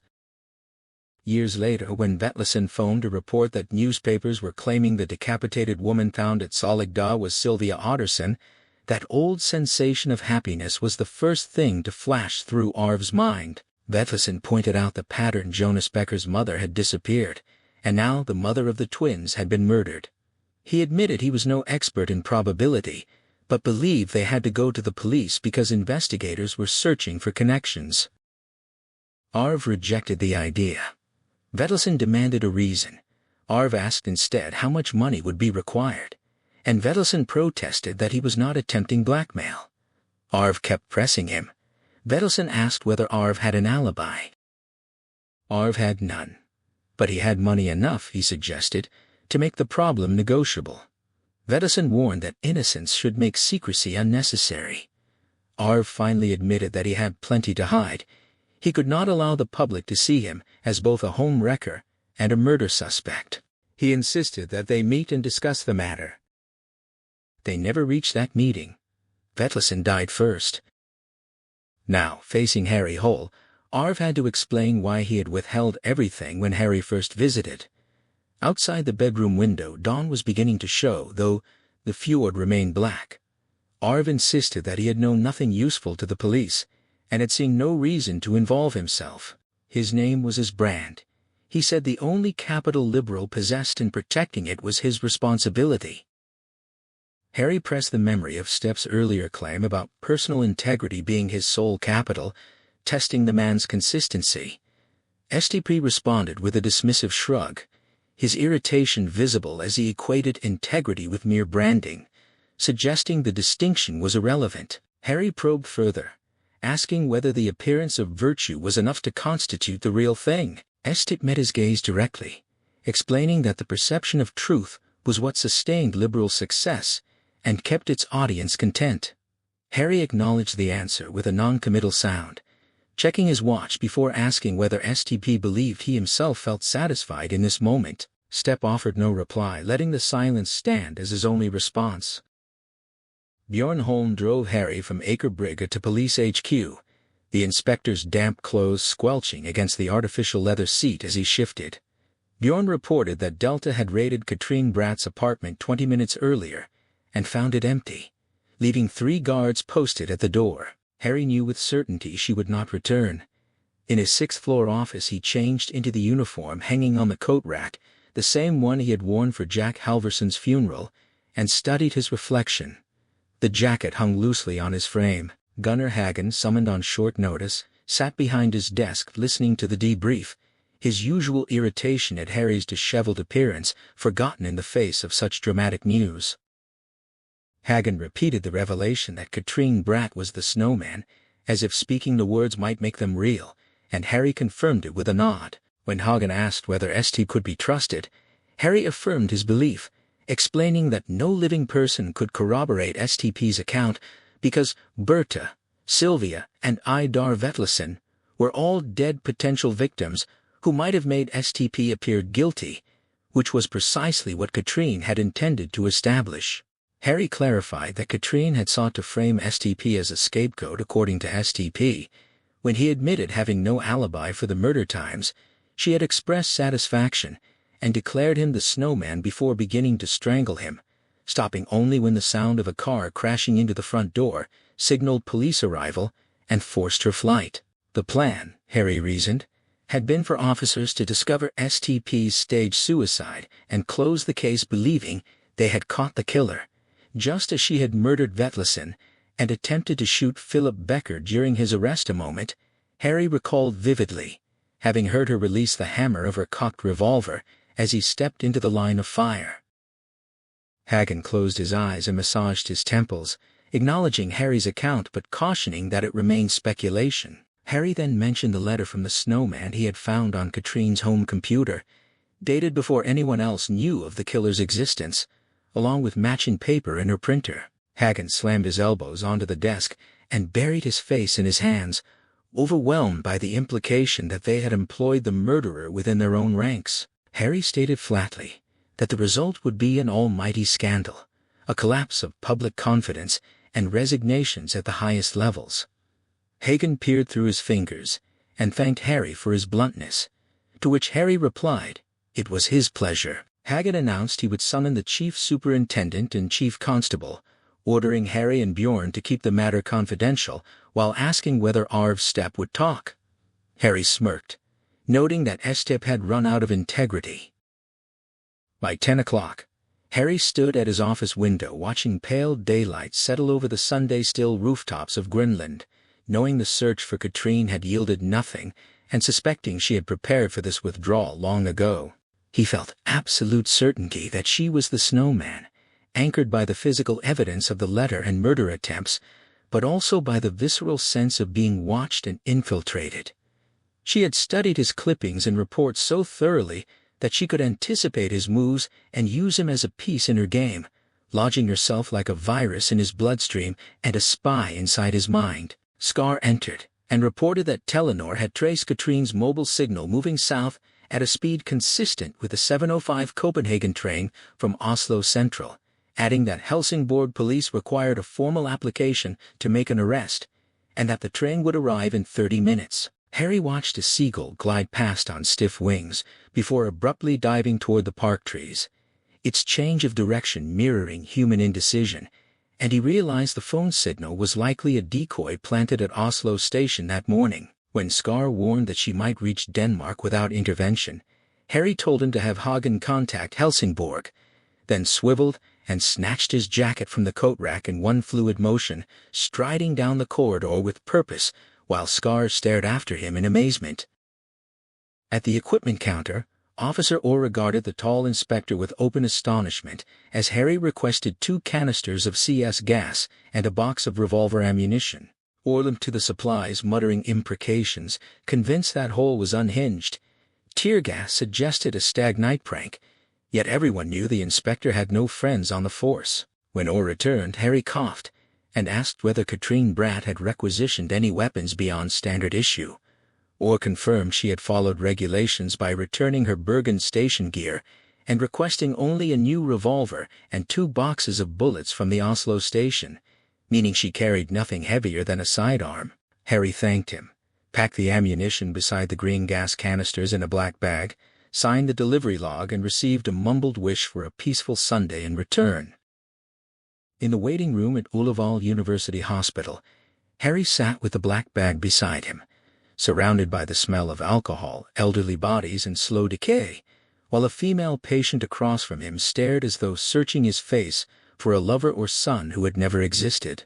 He sighed, checked his watch, and visualized the imminent operation in Helsingborg, the engineer halting the train half a mile from the station, armed police and dogs fanning out along the tracks, the methodical search of carriages and bathrooms, the terror of Scandinavian passengers confronted by weapons, the trembling hands presenting a D, the officers' nervous anticipation curdling into disappointment and despair when they inevitably discovered only Katrine's discarded phone in the bathroom.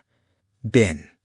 A smiling nurse appeared, and told him he could see the patient now, warning him not to stay too long.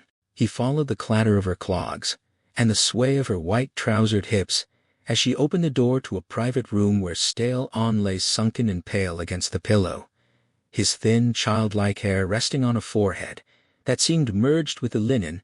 Only the familiar sharp, jovial gaze assured Harry this was not a corpse. On greeted him with gentle concern about his skeletal appearance, and despite everything, Harry found himself smiling as the psychologist sat up with a grimace. Harry dragged a chair across the floor to stale On's bedside, the scrape loud in the quiet room as he apologized for his delayed visit, admitting that hospitals stirred memories of his mother and left him at a loss. On gently named the source of his discomfort, assuring him it was acceptable, and Harry nodded, lowering his gaze to his hands before asking whether the staff were treating him well. Anna corrected him with dry humor, noting that such questions belonged to prison visits rather than hospital ones, and when Harry nodded again, the psychologist sighed, acknowledging his concern, but insisting he knew Harry too well to believe this was merely social. He urged Harry to speak plainly. Harry demurred, citing the doctor's warnings about On's health, but On dismissed the notion of wellness as relative, remarking that he was comparatively fine now and that Harry should be grateful not to have seen him yesterday. Harry smiled at his hands, and when On asked if the matter concerned the Snowman, he confirmed it with another nod. On expressed relief at last, having something to occupy his mind beyond boredom, and invited Harry to proceed. Drawing a breath, Harry recounted the entire case, carefully excising tedious details while preserving essential facts. On interrupted only occasionally with sharp, clarifying questions, otherwise listening in concentrated silence with an almost entranced expression. By the time Harry finished, color had returned to Anna's cheeks, and he sat straighter, energized by the narrative. He observed that Harry already knew the culprit's identity, and questioned why he had come, prompting Harry to ask whether the woman was insane. Anna replied that such criminals were invariably mad, though not always in the legal sense, and Harry admitted there were aspects of her behavior he could not reconcile. Anna quipped that understanding people was his own limited specialty, making Harry's confusion a sign of superior psychological insight, but Harry pressed on, puzzled by how someone who had murdered 2 women and Gert Rafto at 19 could pass police academy evaluations and function undetected for years. Anna suggested she might be a cocktail case, a composite of disorders including schizophrenia, masked well enough to hide auditory hallucinations, obsessive-compulsive personality disorder intertwined with paranoia that outsiders mistook for reticence, and borderline traits whose bestial fury she could nevertheless control during killings. When Harry summarized this as On having no real answer, the psychologist laughed until the laughter dissolved into a coughing fit, then growled an apology, lamenting that psychological categories were like corrals whose cattle stubbornly refused to be herded despite decades of research. Harry then described Katrine's genuine terror when they discovered Rafto's body, emphasizing that her shock had been real, her pupils dilated even under direct flashlight beams. Anna seized on this detail, leaning up to ask whether Harry had suspected her even then when Harry remained silent. Anna conceded the suspicion might have been justified, and proposed that she could have repressed the murders entirely, which would explain both her authentic fear and her helpfulness in the investigation as evidence of a subconscious desire to uncover her own truth. He introduced the concept of parasomnia, explaining that sleepwalkers could perform complex actions, including driving and committing violence without memory, citing acquitted murderers whose courts accepted sleep disorder defenses. Harry grasped the implication. Katrine might have killed in a hibernation-like state, retaining only fragmented dreamlike impressions, and now, realizing what she had done, sought a scapegoat to escape detection, on a caution that while conceivable, such disorders were invisible and inferred solely from symptoms, comparing their elusiveness to mold. When Harry asked what caused such profound psychological sickness, Alan groaned that everything and nothing contributed nature and nurture alike, and Harry ventured that a violent alcoholic father would score high on any etiological scale. Alan agreed enthusiastically, adding psychiatric maternal history and childhood trauma to complete the picture, and Harry asked whether surpassing such a father might drive a daughter to harm or kill him. Anna began to recall a relevant case, but stopped abruptly, staring at Harry before leaning forward with wild excitement in his eyes, whispering his dawning comprehension. Harry studied his fingernails and revealed that a photograph of a man at Bergen police station had struck him as familiar due to family resemblance. He had only just realized that Katrine Bradt's maiden name was Rafto, making Gert Rafto her father. En route to the airport express train, Harry received a call from Scar correcting earlier intelligence. Katrine's phone had not been discarded in a bathroom bin but found on a luggage rack inside one of the train coaches. 80 minutes later, he was enveloped in gray as the captain announced low clouds and rain over Bergen with zero visibility, forcing reliance on instruments alone. At the Cavell residence, Thomas Helle from Missing Persons pressed the doorbell beneath the family nameplate, and the door flew open seconds later. Andreas Cavell thanked him profusely, glancing past him to ask where the other officers were. Helle explained. He had come alone and inquired whether there had been any contact with his wife, prompting Cavell to stare in disbelief at the suggestion she might return, insisting she was gone. Helle sighed, requesting entry out of the rain, and Cavell stepped aside, revealing a dark-haired young man in his early 20s behind him in the gloom. Helle chose to conduct the initial interview in the hallway, mindful that Sunday staffing was minimal, with most available personnel deployed in the confidential search for Katrine Bratt, whose rumored connection to the Snowman case hung unspoken in the air. He asked how Cavalla had discovered his wife's absence, notebook ready, and learned that father and son had returned that day from a 2-day camping trip in Nordmarka, without mobile service to find the house empty, unlocked despite Mrs. Cavell's habitual anxiety, with no messages, no missing coats or shoes, only her slippers absent in foul weather. Cavalla confirmed he had contacted everyone she knew, including neighbors, with no results. As Helle recorded the details, a familiar dread settled over him, another missing wife and mother, echoing patterns he had seen too many times before. Helle pressed Andreas Cavalla, with who his anxious wife might have admitted, watching father and son exchange uncertain glances before the father insisted it must have been someone she knew. Helle suggested alternatives, perhaps a child, woman, or someone with official pretext like a meter reader, and though Cavell hesitated, he conceded the possibility. When Helle asked about anything unusual around the property, Cavell seemed confused by the question, forcing Helle to brace himself and ask specifically about anything resembling a snowman, framing it as routine elimination. Cavalla looked to his son, who shook his head in visible terror, and mumbled that there was no snow left. Helle acknowledged this, pocketed his notepad, and offered reassurance that most missing persons returned by evening, promising to radio patrol cars and intensify the search if necessary, as he extended his card. Cavalla's hand closed on Helle's upper arm, stopping him, and the man said there was something he needed to show. Helle followed him through a door at the hall's end and down into a cellar room that smelled of soap and damp fabric, where an old mangle stood beside a vintage Electrolux washer, and the brick floor sloped toward a central drain. The floor was wet, and water streaked the wall as if recently hosed down, but Helle's focus locked onto a garment hanging from the wash line, pinned at both shoulders, or rather, what remained of it severed just below the chest, its edge crooked and blackened with burned, shriveled cotton threads that told him everything he needed to know about why this case would not end with a simple homecoming. Rain leaked through a blue afternoon dusk over Bergen as Harry's taxi deposited him at the quayside beneath Puttafjord Bridge, where a well-used 27-foot Finnish cabin cruiser awaited. He told the rental man he was going fishing and asked about submerged hazards near Finney Island. The man warned that fishing there was poor, but advised using a sinker and spinner, then showed him how to start the engine. Chugging past Nordnes Headland in gathering gloom, Harry spotted the totem pole among bare park trees while rain whipped the flat sea into foam. He shoved the throttle forward, the bow lifting so sharply he had to step back for balance as the boat powered away. 15 minutes later he cut the engine and swung toward a hidden quay on Finney's far side, mooring out of sight from Rafto's cabin. He took out the fishing rod and listened to the rain, feeling the weight of the spinner and the frustration when it snagged on seaweed after freeing it, the reel locked with the lure dangling uselessly 10 inches below the tip. Checking his watch, he calculated that anyone alerted by the engine's throb would have relaxed by now, and he needed to act before dark.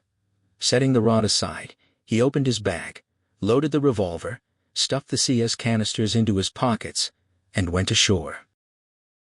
It took 5 minutes to climb the deserted island and descend to the winter-boarded cabins on the other side, where Rafto's dark, uninviting structure waited. From a rock 20 yards away with full sightlines to every door and window, rain long since soaked through his military jacket, he pulled the safety pin on a CS canister and sprinted toward the cabin, hurling it through the glass with a thin, tinkling crash before retreating to raise his revolver. Above the drumming rain he heard the hiss and watched the window interior turn gray. Knowing she could not withstand more than seconds if present, he aimed and waited 2 minutes, then 2 more, seeing nothing. Preparing the second canister, he approached with gun raised, found the door locked but flimsy, stepped back 4 paces, and charged, shoulder-splitting the door from its hinges as he plunged into smoke-filled darkness. Gas seared his eyes, immediately holding his breath. He groped to the cellar trapdoor, flipped it open, dropped the second canister inside, and fled outside to sink to his knees in a pool of water, submerging his face with eyes open until his nose scraped stone, repeating twice until his vision cleared despite the burning in his palate. He aimed at the hut again and waited 15 minutes, cursing silently as no one emerged, until the smoke ceased and he kicked the ruined door open for a final glance into misty wasteland before turning back to the boat in near total darkness. Untying the moorings aboard, exhaustion and hunger crashing over him after 36 sleepless hours and a fruitless flight to Bergen, he gripped the starter lever and thought bitterly that if the engine failed, he would riddle the hull with bullets and swim ashore instead. It roared to life, and he almost regretted it as he reached for the throttle until he saw her standing on the steps below deck, leaning nonchalantly against the frame in a gray sweater over a black dress. She ordered his hands up in a tone so childish it seemed like a joke, but the black revolver aimed at him was not, nor was her threat to shoot him first in the stomach to paralyze him and then in the head. The barrel lowered. Harry released the wheel and lever, raising his hands. She told him to back off, ascending the stairs as he retreated until the stern seat pressed against his legs, and only then did he see the gleam in her eyes, the same spark he'd witnessed during Becker's arrest and at Fenris Bar, now quivering with intensity. She switched off the motor and told him to sit. He slumped onto the fishing rod, water soaking through his trousers from the plastic seat. She asked how he had found her, and when he shrugged, she raised the gun and demanded he satisfy her curiosity. Studying her pale, drawn face, a stranger's face, not the Katrine brat he thought he knew, he explained that everyone has a behavioral pattern, a game plan, and hers was pointing one way while running the other, writing the Snowman letter weeks before strolling into HQ, claiming Hagen had assigned her to him, a lie, throwing her coat into the canal outside Steepy's apartment, and fleeing over the roof in the opposite direction, planting her phone on an eastbound train while escaping west. She prompted him further, and he deduced she had avoided Gardermoen surveillance by planting the phone at Oslo Central well before departure, crossing to the bus terminal, and splitting the journey via Notodden Express, Bergen bus, Voss clothing purchase, Utra Arna transfer, local bus to Bergen, and finally a paid fisherman from Zacharias Wharf to reach the island. She confirmed each detail with cold approval, noting his guesswork wasn't bad. He replied they were quite similar, prompting her tilted head question about why he'd come alone if so certain. He claimed Müller-Nilsson and his team were en route by boat. She laughed, and as he shifted his hand closer to the revolver in his right pocket, she countered that while they might be alike, she was the better liar.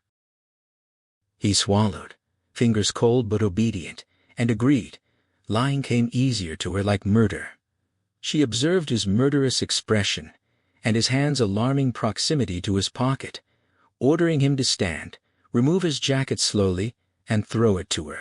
Cursing inwardly, he complied. The coat landed with a thud on deck, and without breaking eye contact she grabbed it and slung it overboard, remarking it was time for a new one anyway. He muttered something about matching the carrot on his face. She blinked twice, confusion flickering in her eyes, and he seized the opening to tell her he had come to help because she was sick. That illness had driven her to kill. She began shaking her head slowly and pointed toward land. Harry had spent 2 hours in the boathouse waiting for Katrine because he had known she would come. She told him she had studied him and understood that he always found what he pursued. That was why she had chosen him to find the snowman on her behalf, and why she had sent the letter. Harry wanted to know why she had not found the snowman herself, especially since she had never needed to search far. Katrine admitted she had tried for years but had realized she could not succeed alone. Only Harry had caught a serial killer, so she had needed him. With a sorrowful smile, she asked how he had discovered her deception. Harry considered the possible endings: a bullet through his forehead, an electric cutting loop, or a voyage into open water followed by drowning. He swallowed. Fear should have overwhelmed him, leaving him unable to think or forcing him to beg for his life. Instead, he felt strangely calm. Pride could not explain it. Alcohol had long ago crushed and expelled whatever pride he possessed. Perhaps his rational mind understood that fear would not save him and might only hasten death. But the deeper truth was exhaustion, vast, heavy, and complete. He wanted the ordeal finished. He told Katrine that, somewhere beneath everything, he had always known the events began far earlier than they appeared. Someone had planned them and entered his mind. There were not many possible suspects. When he saw the newspaper clippings in her apartment, the answer had become clear: she was the person behind it. Katrine blinked, and Harry sensed confusion in her face. At the same time, doubt began to split the certainty of his reasoning. Had his logic ever been as solid as he believed, or had uncertainty always been waiting beneath it? The drizzle suddenly became a violent downpour, hammering the deck. Katrine opened her mouth and tightened her finger around the trigger. Harry seized the fishing rod beside him and faced the gun. This, he understood, was how his life might end in a boat on the western coast, with no witnesses and no evidence. The thought of Oleg surfaced. Oleg left alone. Harry swung the rod at Katrine in a final, desperate attempt to disrupt the moment and change the outcome. The soft tip brushed her cheek. The impact was too light to hurt or stagger her. Then chance, or instinct, or a fragment of half-formed intention took over. The spinner's motion sent the short length of line looping around Katrine's head. As it circled, the spinner struck her exposed front teeth. Harry pulled hard. The hook caught in the flesh at the right corner of Katrine Bratt's mouth. His desperate force wrenched her head backward and to the right with such violence that for an instant he felt as though he were twisting it free from her body. A fraction later, her body followed the rotation and was thrown toward him. Still turning, she collapsed onto the deck. Harry dropped onto her knees first. His knees struck on either side of her collarbone, pinning her arms and leaving them useless. He tore the revolver from her immobilized hand and pressed its barrel against one widened eye. The weapon felt almost weightless. He could see the metal sinking into the softness of her eyeball, yet Katrine did not blink. Instead, she smiled a wide, blood-marked grin, rain streaming over the torn corner of her mouth and washing at her stained teeth. Knut Müller-Nilsson waited on the quay beneath Puddefjord Bridge as Harry docked the cabin cruiser, and together with 2 officers and the duty psychiatrist, they descended below deck to where Katrine Bratt lay handcuffed to the bed. After receiving an antipsychotic tranquilizer, she was carried to a waiting vehicle, while Müller-Nilsson thanked Harry for his discretion. Harry looked up at the leaking sky and insisted they keep the matter private to prevent Oslo from seizing control, earning a nod of agreement. A voice introduced Kirsty Riersmoen, the psychiatrist, a woman in her 40s with tousled light hair and a bright red down jacket, unbothered by rain soaking her and the cigarette in her hand, who asked if the arrest had been dramatic. Harry felt Katrine's revolver still pressing against his skin under his waistband as he replied that she had surrendered without resistance or a single word when pressed for a diagnosis. Riersmoen stated unequivocally that it was psychosis, not madness, but the mind's way of managing unbearable stress, much like fainting from pain, conjecturing prolonged extreme strain. Harry confirmed this and asked whether she would speak again. Riersmoen gazed disapprovingly at her wet, extinguished cigarette and said yes, though not soon, emphasizing that rest was what Katrine needed now. Müller-Nielsen snorted that rest seemed inappropriate for a serial killer, prompting Riersmoen to declare her profession and depart toward a small red Honda that looked dusty even in the downpour. Müller-Nielsen asked Harry's plans, and when Harry said he intended to catch the last plane home, the other man protested that he looked skeletal and offered the station's deal at the Rika Travel Hotel with dry clothes and a restaurant. Standing before the bathroom mirror in his cramped single room after checking in, Harry considered Müller-Nielsen's remark about his appearance and how close he had come to death, or whether he truly had. He showered, ate alone in the empty restaurant, returned to his room, and found sleep impossible switching on the TV. He found only NRK2 showing Memento, a film he knew well about a brain-damaged man with goldfish short memory who had written a killer's name on a Polaroid because he would forget, leaving him unable to trust his own notes. Kicking off the duvet, he stared at the lockless brown minibar door beneath the screen and thought he should have taken that plane. His mobile rang from the pocket of wet trousers draped over a chair by the radiator. It was Rachel, asking where he was and insisting they talk somewhere public, not his apartment. Falling back on the bed with closed eyes, he asked if she meant they couldn't keep meeting, and she confirmed it, saying she couldn't endure it anymore. He suggested the phone would suffice, but she refused, insisting it wouldn't hurt enough unless done face-to-face. Groaning, he acknowledged she was right. They arranged to meet at 11 the next morning by Bigby's Fram Museum, where tourist crowds would provide cover, and when she asked why he was in Bergen, he told her, and swore her to secrecy until the papers reported it days later. After hanging up, Harry lay watching Memento unfold in reverse chronology, confronting the convergence of near-death, lost love, and the worst case of his career, or so it seemed. He realized now why he had hunted Brad alone, a question he'd left unanswered from Müller-Nielsen. It was doubt, or rather desperate hope that events would not resolve as they appeared, a hope that now demanded extinction. 3 good reasons, and a pack of dogs barking in his stomach, urged him toward the minibar, yet he rose instead, went to the bathroom, turned on the tap, and let water gush over his face before straightening to stare at his skeletal reflection and asking aloud why the skeleton wouldn't drink, then spat the answer at himself, because it wouldn't hurt enough.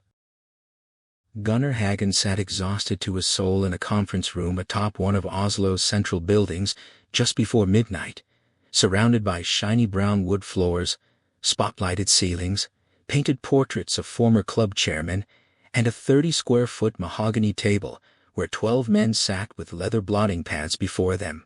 Summoned an hour earlier by the chief superintendent, he recognized some faces like the chief constable's but knew most only from newspaper photographs, as the chief superintendent briefed them that the Snowman was a Bergen policewoman embedded in Grönland's crime squad who had deceived them all, necessitating imminent public disclosure of the scandal. Silence thick as cigar smoke followed, the smoke curling upward from the table's end, where a white-haired man leaned back in shadow when he finally emitted a tiny sigh. Hagen noticed everyone had been deferring to him. The man spoke in a surprisingly high-pitched, effeminate voice, calling the situation damn tedious and extremely damaging to systemic confidence, declaring that heads must roll and questioning whose. When the chief constable asked for suggestions, the white-haired man deferred to him and Torleif, dismissing preliminary distinctions between responsibility and guilt as basics, and demanding to know their chosen scapegoat. The chief superintendent adjusted his collar in visible discomfort, and named Inspector Harry Hole Silence returned as the white-haired man relit his cigar with repeated clicks and sucking sounds before pronouncing it not a bad idea, noting that anyone less prominent would require sacrifice higher up the chain, but Hole's public profile and detective reputation made him fair game. Though he questioned whether Hole would cooperate, the chief superintendent assured him they would handle it, turning to Hagen for confirmation. Hagen gulped, his mind drifting unexpectedly to his wife and the sacrifices she had made for his career. Breaking off her studies and following him through special forces and police postings, she was wise, intelligent, his equal or superior, the person he consulted on moral and professional matters, and though he hadn't achieved the illustrious path they'd envisioned, his current position as Crime Squad Supremo promised advancement if he avoided missteps. The chief superintendent repeated his name, pulling him back to the moment and the choice before him. Hagen felt the exhaustion settle deep in his bones, a weariness that reached past muscle and into the very core of him. In that moment of surrender, he framed his impending compliance not as failure, but as tribute, directing the thought inward toward his wife, with quiet certainty this concession was for her, the choice she would have made in his place, the path her wisdom would have dictated to preserve what mattered most. Harry stood with Rachel at the bow of the wooden ship Fram in the museum, watching Japanese tourists photograph ropes and masts, while ignoring the guide's explanation of Nansen's failed North Pole attempt and Amundsen's South Pole triumph. Rachel mentioned leaving her watch on his table, and though Harry initially called it an old trick to ensure her return, she placed her hand over his on the railing and explained that Matthias had given it to her for a birthday. He had forgotten she needed it back, because he would notice its absence, and she could not bear to lie. He promised to drop it off before 4, and she directed him to leave it in the birdhouse by the door, the same spot where she used to hide the house key for him, requiring no further explanation. Harry slapped the railing and quoted Arv Stepp's view that Amundsen's problem was winning, that the best stories belong to losers. When Rachel offered no response, he suggested it might be consolation and asked if they should go. Outside, snow began to fall as Rachel asked whether it was over until next time, and Harry glanced quickly to confirm she meant the Snowman case rather than their relationship. He admitted they still lacked the body's locations and described visiting Katrine's cell that morning before his flight, finding her silent and staring into empty air as if seeing someone invisible. Rachel suddenly asked whether he had told anyone about going to Bergen alone when he shook his head. She pressed for the reason, dismissing his excuse about preserving face if he'd been wrong. She stated flatly that wasn't why, and looking at her weary expression, he confessed he had no real answer except hoping it wouldn't be her after all. When she asked if it was because Katrine resembled him, because it could have been him, he couldn't recall ever mentioning their similarity, but described Katrine as alone and frightened, lost in twilight like someone beyond reach. Tears clenched in his throat like a fist, and he froze, wondering if he was breaking down, until Rachel's warm hand touched his neck and assured him he was different. He did not kill innocent people. He removed her hand with a thin smile, questioning the distinction, then declined her offer of a lift and caught the bus instead, staring at falling snow and the fjord, while fixating on how she had inserted the word innocent only at the last possible moment. Approaching his front door on Sophie's gate, Harry realized he lacked instant coffee and walked 50 yards to Niazi's corner shop, where Ali noted the unusual daytime visit and accepted payment while warning of 18 inches of expected snowfall. Harry fidgeted with the jar and apologized for frightening Salma and Muhammad in the yard days earlier, attributing it to stress. Ali expressed relief he hadn't resumed drinking, and Harry appreciated the directness, offering a weak smile. When Ali asked about redecorating progress, Harry confusedly referenced the mold man checking the cellar for fungus, prompting Ali's horrified reaction and clarification that Bjorn Asbjornsen, ground floor resident and vice chair of the residence committee for 13 years, would have been the proper contact, not Ali himself. Harry pretended to note the name while Ali promised to investigate, and upstairs in his apartment, Harry pulled off his boots and collapsed into sleep almost immediately, exhausted from minimal rest in Bergen. He woke with dry mouth and stomach pain, rising for water, but halted in the hallway. Upon realizing the walls were restored, moving through each room, he found the work so flawless that no nail holes or crooked lines remained, touching the sitting room wall to confirm it wasn't hallucination. On the table before the wing chair lay a yellow note in neat, attractive handwriting, stating the fungus was gone, and he would see no more of Snowman, with a postscript explaining that one board had been replaced after blood from a cut-stained, untreated wood irreparably, the alternative being painting the wall red. Sinking into the chair, Harry studied the smooth surfaces until entering the kitchen revealed the miracle incomplete. The calendar, showing Rachel and Oleg in a sky-blue dress, was missing. Swearing aloud, he tore through wastepaper baskets and the yard's plastic garbage can before accepting that the happiest period of his life had been erased along with the mold. For psychiatrist Kjersti Rødsmoen, it was an unusual workday marked by rare Bergen sunshine streaming through Haukeland University Hospital's psychiatric department windows in Sandviken, a facility whose name had changed so often few locals knew its current designation, though closed wards remained closed regardless of terminology debates. She hurried down the corridor, both dreading and anticipating her session with a patient held under unprecedented security. Having agreed on ethical boundaries with Espen Lepsvik from Kripos and Knut Muller-Nilsen from Bergen Police, since the patient was psychotic, police interviews were impossible, and Kjersti's role was therapeutic rather than investigative. Bound by confidentiality and required to judge independently whether any disclosure warranted breaching it, knowing such information would lack legal validity anyway, and every action would face judicial and media scrutiny. A nurse and uniformed officer stood outside the consulting room door. Kjersti indicated her ID badge. The officer opened the door, and the nurse remained positioned to monitor and trigger alarms if needed. Sitting down, Kjersti observed the small woman with hair veiling her face, black stitches sealing her torn mouth, and wide eyes fixed in unfathomable horror on something invisible. Despite knowing this person had killed in cold blood, Kjersti found danger inconceivable in someone who appeared fragile enough to be toppled by a breath, as always seemed the case, and introduced herself simply as Kjersti. Kjersti Rødsmoen received no response to her greeting and asked what the patient believed her problem to be, adhering strictly to the manual for psychotic conversations rather than offering help directly. Silence persisted. She assured the woman she was safe in the room and would not be harmed, delivering the prescribed reassurance meant to counter boundless fear, though she felt mechanical and routine, like a flight attendant demonstrating life jackets over desert terrain, performing ritual because passengers needed to hear they were allowed to be frightened yet cared for. Testing reality orientation, she asked the day and time, receiving only a hunted stare, and watching the clock's minute hand quiver forward in goose-step increments until she accepted the futility and announced her departure, reiterating safety as she moved toward the door. A deep, almost masculine voice stopped her.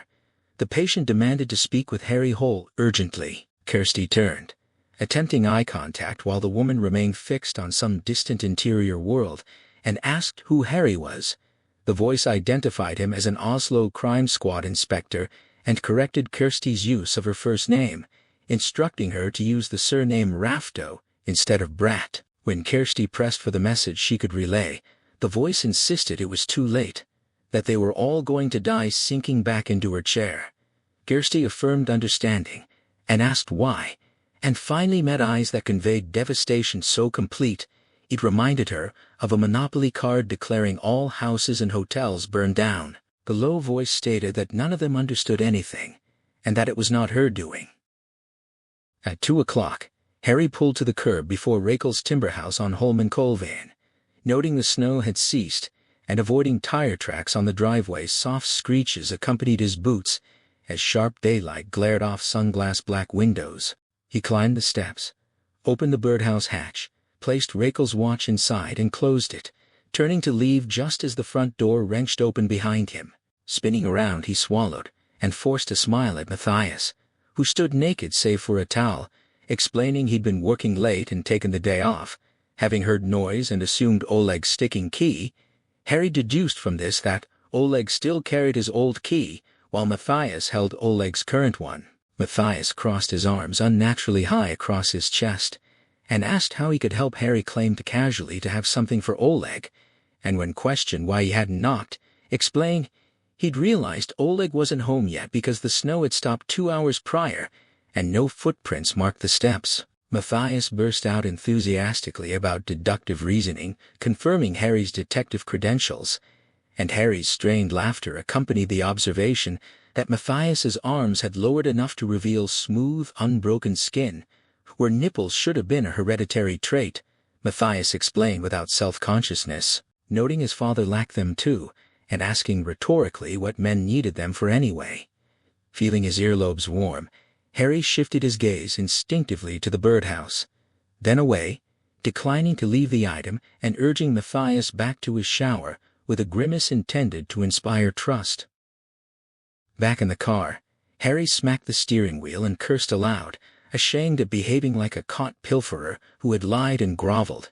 He gunned the engine and released the clutch harshly as punishment, trying to focus elsewhere while his mind raced chaotically down toward Oslo city center. Images collided: flat red nipples resembling bloodstains on bare skin, bloodstains on untreated wood. The moldman's note about painting the wall red as alternative to washing out blood.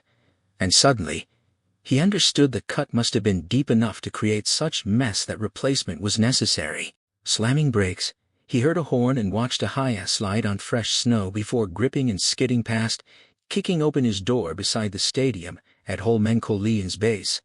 He breathed deeply and dismantled his tower of thoughts, reassembling pieces that now slotted together effortlessly as his pulse accelerated.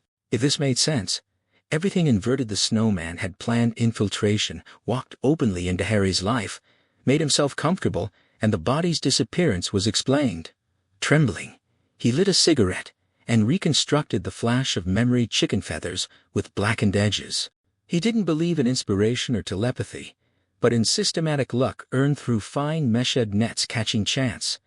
This was different, an atypical fluke if he was right. Looking down, he found himself literally wading through snow, feet grounded, and returned to the car to call Bjorn home, whose sleepy nasal voice answered. After noting Holm sounded hungover, and hearing complaints of freezing under duvets with body aches, Harry interrupted to recall asking Holm to temperature-check chickens to determine when Sylvia had slaughtered them, and Holmes' confirmation that one bird had been warmer than the others, a finding Scar had plausibly attributed to fever. Harry corrected him.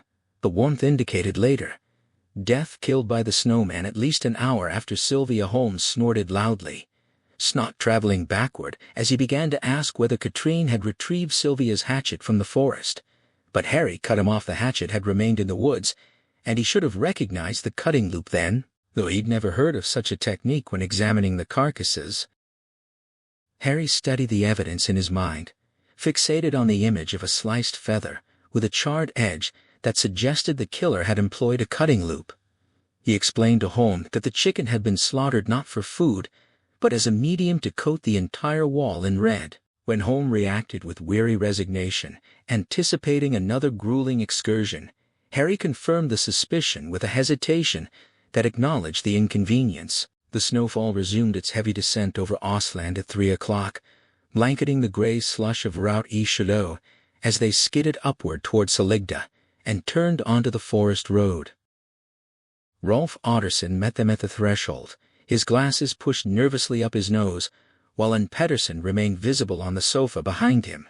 Harry stated their purpose was simply to re-examine the barn floor, and though Otterson granted permission, Harry could feel the thin man's gaze boring into his back as he and Holm crossed the yard.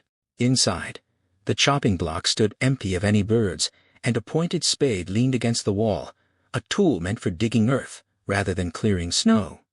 Harry approached the toolboard where the absent hatchet left a ghostly outline, evoking the chalk marks of a removed corpse. He articulated his theory that the snowman had sprayed blood across the floorboards because he could not replace them, choosing instead to paint over a clue that untreated wood would have otherwise absorbed permanently. Holm remained skeptical, struggling to grasp why one would mask blood with more blood, but Harry was already sweeping away sawdust to reveal a lingering pink stain beneath. Crouching low, conscious of Katrine's revolver pressing against his hip, Harry directed Holmes to consult their crime scene photographs and focus on the areas of heaviest saturation distant from the block. He posited that the original blood had soaked deep into the grain before the fresh chicken blood was poured on top, creating distinct layers. When Holmes blinked in dismay at the forensic impossibility of separating them, Harry refused to accept anything but an affirmative answer, prompting only a prolonged rasping cough from his colleague. Harry returned to the farmhouse to inform a reluctant Otterson that Holmes would need intermittent warmth, then turned the conversation to the fresh soil on the spade. Otterson claimed he was setting fence posts, but as Harry scanned the snow-covered ground stretching into the dark forest, he questioned what the man truly intended to keep in or out, having clearly detected the fear living behind Otterson's eyes. Before Harry could press further regarding the visitor inside, his phone interrupted with Scare's voice announcing another discovery. Even before asking for clarification, Harry sensed the dread in the officer's tone as large flakes melted against his skin. He heard the confirmation that another snowman had been found. Elsewhere, psychiatrist Kersti Werdsmoen intercepted Pob Knut Muller-Nilsson and Espen Lepsvik as they departed the station, informing them that Katrine Bratt had finally spoken, and urging them to come to the hospital immediately to hear her account. Harry followed Scar's tracks through the snow, the early afternoon gloom signaling winter's approach beneath the flashing Tryvann Tower and the distant glitter of Oslo. He had driven directly from Saligda to the desolate parking lot, a place that stirred memories of his own solitary graduation spent with Springsteen on a German bunker, rather than the drunken rites of passage enacted here by new graduates. Scar explained that a hiker with a dog had discovered the scene, and as they emerged into open terrain, Thomas Helle from Missing Persons greeted them with genuine relief. Harry noted the young officer's sincerity before stepping over the police cordon, where crime scene technicians silently parted to observe their arrival, seemingly eager to gauge reactions to what lay ahead. Scar recoiled in horror, but Harry felt only a cold numbness drain through his skull as he took in the tableau. The naked woman was not mutilated like previous victims. Instead, she was arranged with a studied, chilling precision atop two snowballs rolled against a tree trunk to form an incomplete snowman. A steel wire secured her to a branch above, holding a rigid noose that hovered without touching her skin, while her bound arms and closed eyes lent her face a deceptive peace. Only upon closer inspection did the immaculate black stitching become visible, one welt across her torso beneath the breasts, another circling her neck joining severed flesh with such surgical perfection that it resembled installation art until Harry realized, with a strangled voice, that she had been dismembered and reassembled. Helle suggested the chopping might have eased transport and identified the victim through scorch marks on a dress found by her husband, which aligned with the suture lines. Harry focused on his breathing, recognizing the jagged knots and tentative angles of the wire as signs of a rehearsal or unfinished draft rather than a completed masterpiece, and wondered if binding her hands had been part of this macabre prototype, since she must have died long before arriving. When he demanded to know why he hadn't been informed, Helle explained that orders had come down to keep the discovery quiet pending further notice, a directive Scar linked to the fugitive Katrine Bratt, a name the chief superintendent immediately dismissed as unheard as he approached from behind. The chief superintendent drew Harry aside to the cordon, his gaze drifting over the city lights as he confessed that urgent meetings had forced a decision ahead of schedule. With the press closing in, leadership intended to publicly name the Snowman and explain how Katrine Bratt had infiltrated the force, accepting top-level responsibility to preserve institutional credibility. Harry listened as his superior invoked the true meaning of kamikaze, not suicide, but a divine wind that saved the collective, and understood that he was being asked to sacrifice himself to protect the anthill of police work and loyalty. Though fury at the betrayal rose within him, Harry recognized the grim logic of placing blame low in the hierarchy and felt a strange relief in accepting a fate he had long anticipated, mirroring the quiet exits of disgraced officers before him. He agreed to take the fall, asking only for instructions on how to proceed, while insisting they delay the press conference by a few hours to gather more facts. Harry listened as the chief superintendent corrected his assumption, revealing that Gunnar Hagen had refused to let Harry take the fall and was instead writing his own resignation letter to shield the force. The superintendent praised Hagen as a good soldier, before confirming the press conference would proceed at 8 in the Great Hall, then departed into the distance. Harry felt his phone vibrate, and answered Bjorn Holm, who reported from the institute that while DNA extraction from the barn floorboards was unlikely, the blood type found was B negative, a rare marker shared by only 2% of the population and merely Iba Arshasen archived criminals. When Harry instructed him to cross-reference this against headquarters personnel records, Holmes' stunned silence confirmed he hadn't expected Harry to already know the specific blood type, and Harry immediately directed him to meet at the anatomy department.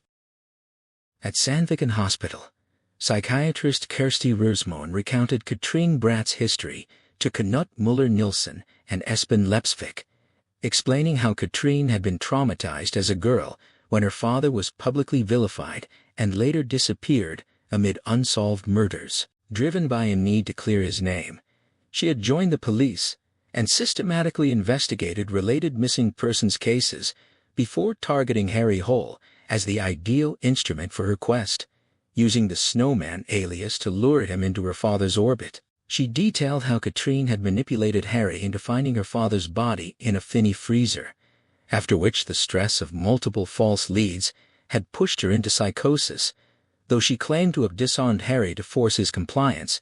Rørsmoen clarified that her mouth injury resulted from being caught off guard. When pressed on whether Katrine's account was truthful, the psychiatrist deflected with professional neutrality, but offered a faint smile suggesting they should trust their existing beliefs, leaving the implication hanging as she closed her notebook.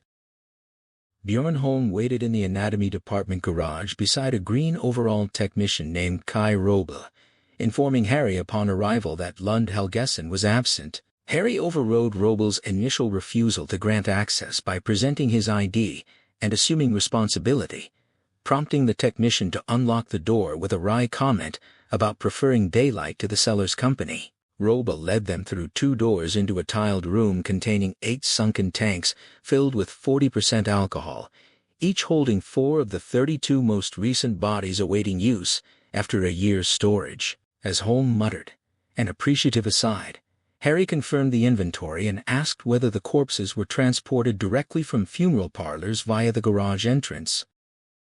Harry pressed Robel for details on the intake process, learning that bodies were preserved with fixative injected through the thigh and tagged at 3 points to ensure proper registration even if dismembered. When Harry asked whether unauthorized corpses could be introduced through the garage at night with fictitious tags, the technician admitted after some hesitation that nothing would prevent such an act.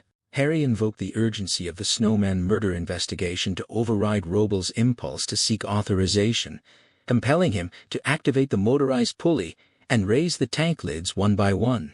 Pale, preserved forms emerged like dolls from the alcohol, their black incisions glistening as liquid dripped in the tiled silence.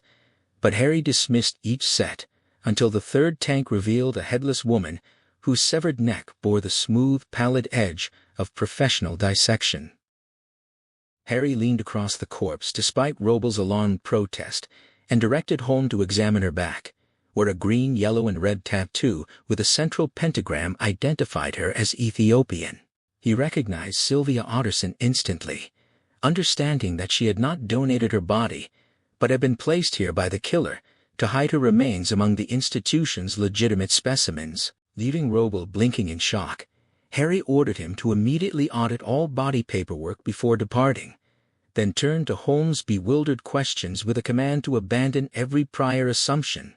He offered 2 explanations for the discovery they were finally closing in on the Snowman, and beyond that, he simply did not know what else was unfolding.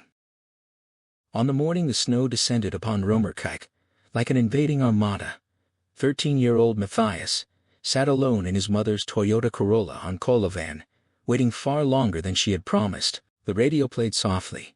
As he stepped out into an unnatural silence, packing a snowball with violent intent born from the torment of classmates who mocked his lack of nipples, a trait his mother falsely attributed to her father, though Matthias had seen photographic proof otherwise.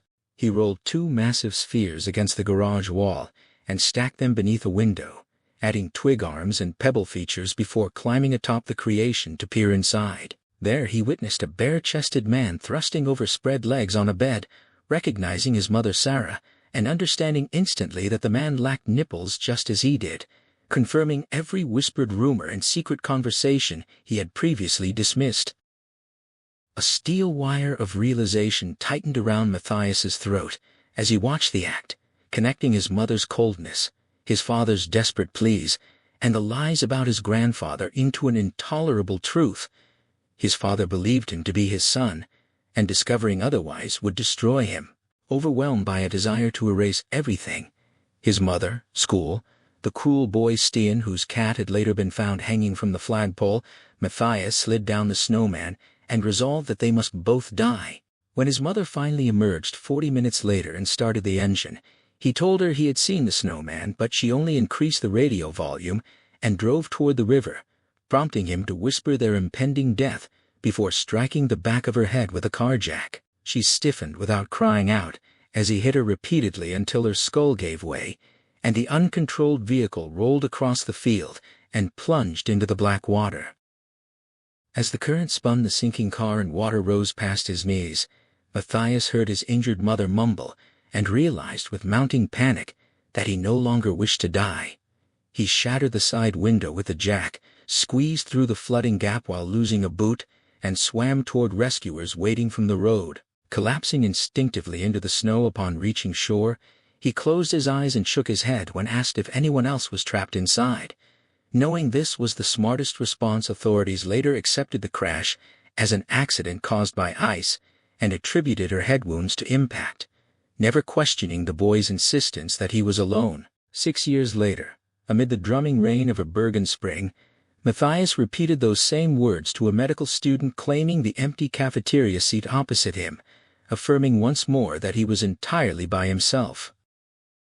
Matthias watched the boy across the cafeteria table slice his Wiener Schnitzel and confirmed he was new to medicine, deflecting questions about Oslo by claiming he knew no one there either.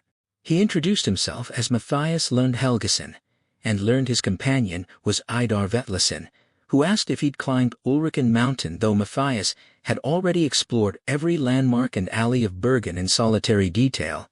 He feigned ignorance and allowed Idar's social magnetism to pull him into the student life he had previously experienced alone. At the autumn ball, when Idar's female companions joined them, Matthias told a girl with a blood donor badge that he studied medicine to improve the world, while Idar openly admitted his motive was money, and the conversation shifted when she noticed his rare B-negative blood type and placed a warm hand on his thigh after dismissing further talk of her nursing studies.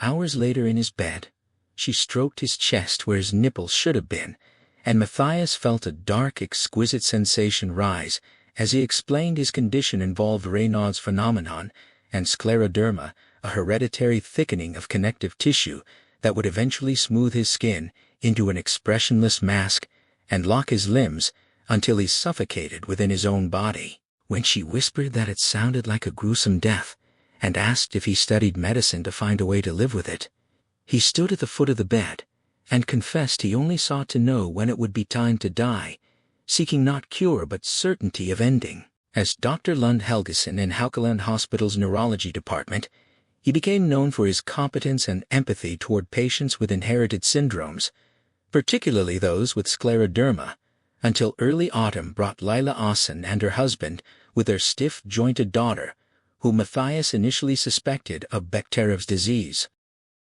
When blood tests returned negative for both the disease and paternity, Matthias read the results 3 times as that same black, wonderful feeling surged through him, recognizing that Layla's twitching face during sampling had betrayed her knowledge of the truth. After calling her with only the medical diagnosis and hearing her audible relief, he stared at the phone in hatred before spending a sleepless night unable to read or find release, pricking his numb toe to test sensation before curling under the duvet to weep until dawn.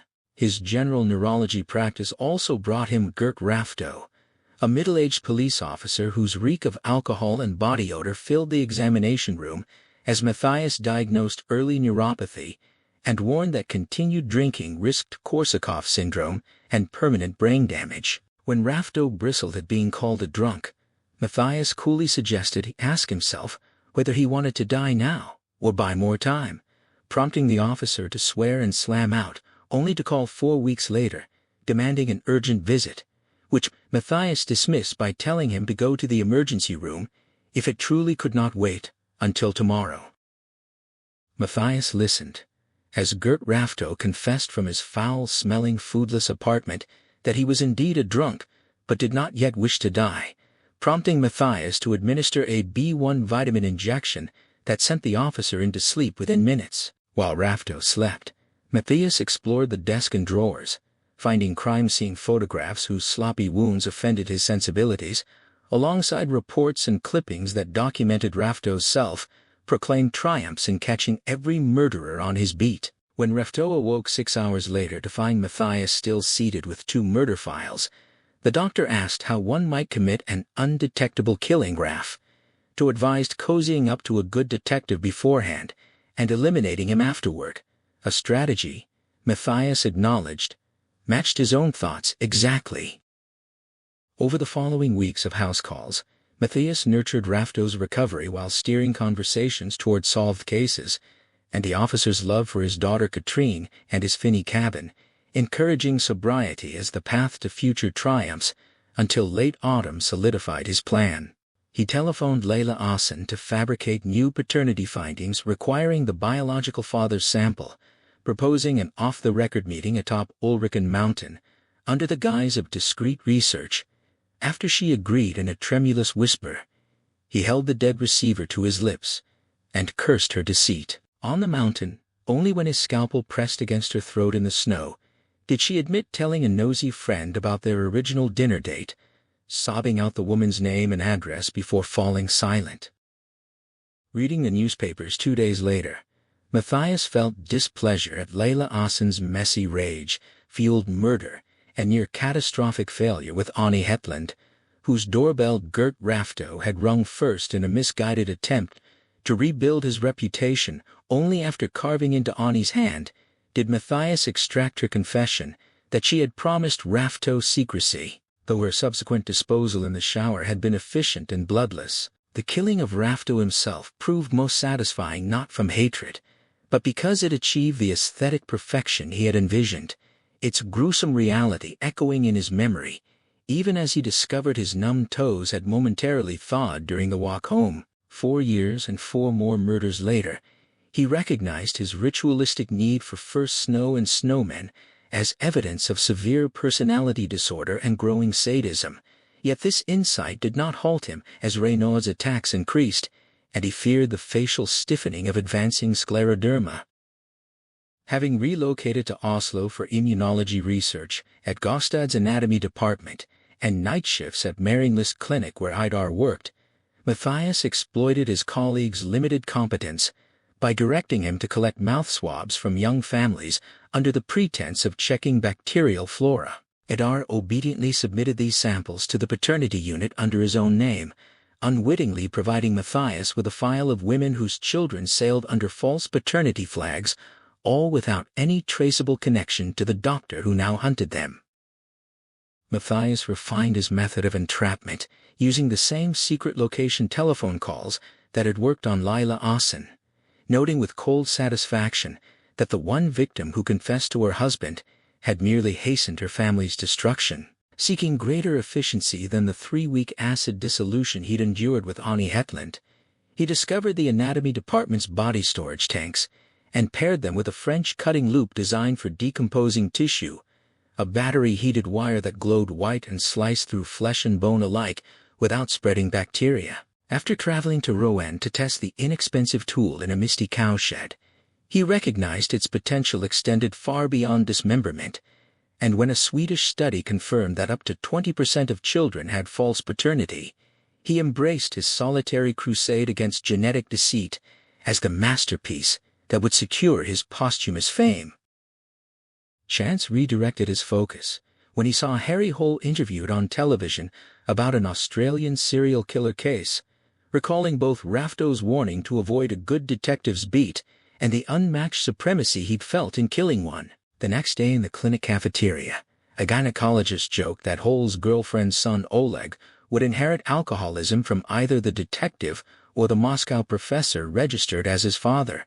But it was the phrase, registered as the father, that lodged in Matthias's mind. He followed pediatrician Gabriella to her office, and exploiting her obvious attraction to him, claimed to have found something anomalous in Oleg's blood sample, though she informed him Hole's relationship with the mother was over. Her confirmation of the paternity discrepancy sent euphoric energy coursing through him as he understood this was the beginning of the end. At the Holmenkollen Residents Association summer party, Matthias spotted Rachel beneath oversized sunglasses and approached with practiced charm, asking if he might stand beside her and pretend familiarity. When she lowered her glasses to assess him, he realized the photograph he'd studied had failed to capture her true beauty, and for a fleeting moment he feared Plana might falter because a woman like her, single mother or not, had options and might not want him after all. Matthias dismissed Plan B as unsatisfying and instead deployed a self-deprecating anecdote about being abandoned by a friend at the party, securing Rachel's laughter and confirming he had won the critical first seconds of their encounter. He complimented her son Oleg's football goal with practiced ease, knowing no mother could resist such praise, then excused himself, with a fabricated emergency room summons that left her wishing he could stay after returning to his apartment to read briefly. He came back at 8, to find her waiting under a white hat, and her refined laugh at his stories nearly made him wish the performance were genuine. By autumn 2004, however, the tightening of his facial skin signaled the disease's advance into the painful phase he had vowed never to endure, forcing him to accelerate his timeline and claim all 3 planned victims plus Rachel and Harry Hole in a grand finale that would finally exhibit his life's work through deliberate clues. He began with Berthe Becker, improvising when a pink scarf on her porch triggered an instinctive urge to strangle her from behind while holding her before a mirror to watch her eyes bulge like a deep-sea fish, then transported her body to the anatomy department garage where he injected fixative, stamped metal tags and submerged her in a storage tank. Sylvia Otterson was next, but after aborting a forest meeting due to nearby witnesses, he attacked her in her barn the following evening and nearly died when her hatchet severed an artery. Spraying his rare B-negative blood across the floor, he slaughtered a chicken to mask his own blood with its identical type, leaving Sylvia's head atop a snowman before enduring a stressful yet painless night that confirmed his power when newspapers dubbed him the Snowman. Watching Harry Hole's frustrated face in print, Matthias realized the detective understood nothing, until Idar Vetlesen called in panic about Hole's questions regarding Arv Steppe and the paternity connections only they shared.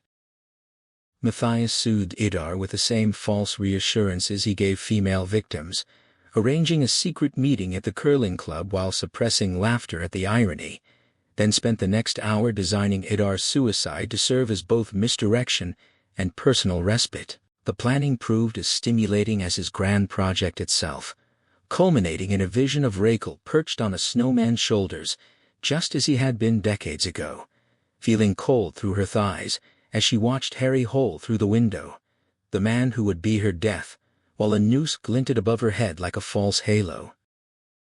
Harry sat in the anatomy department garage with his eyes closed, forcing clarity through accelerated breathing as he resolved to locate Matthias Lund Helgesen.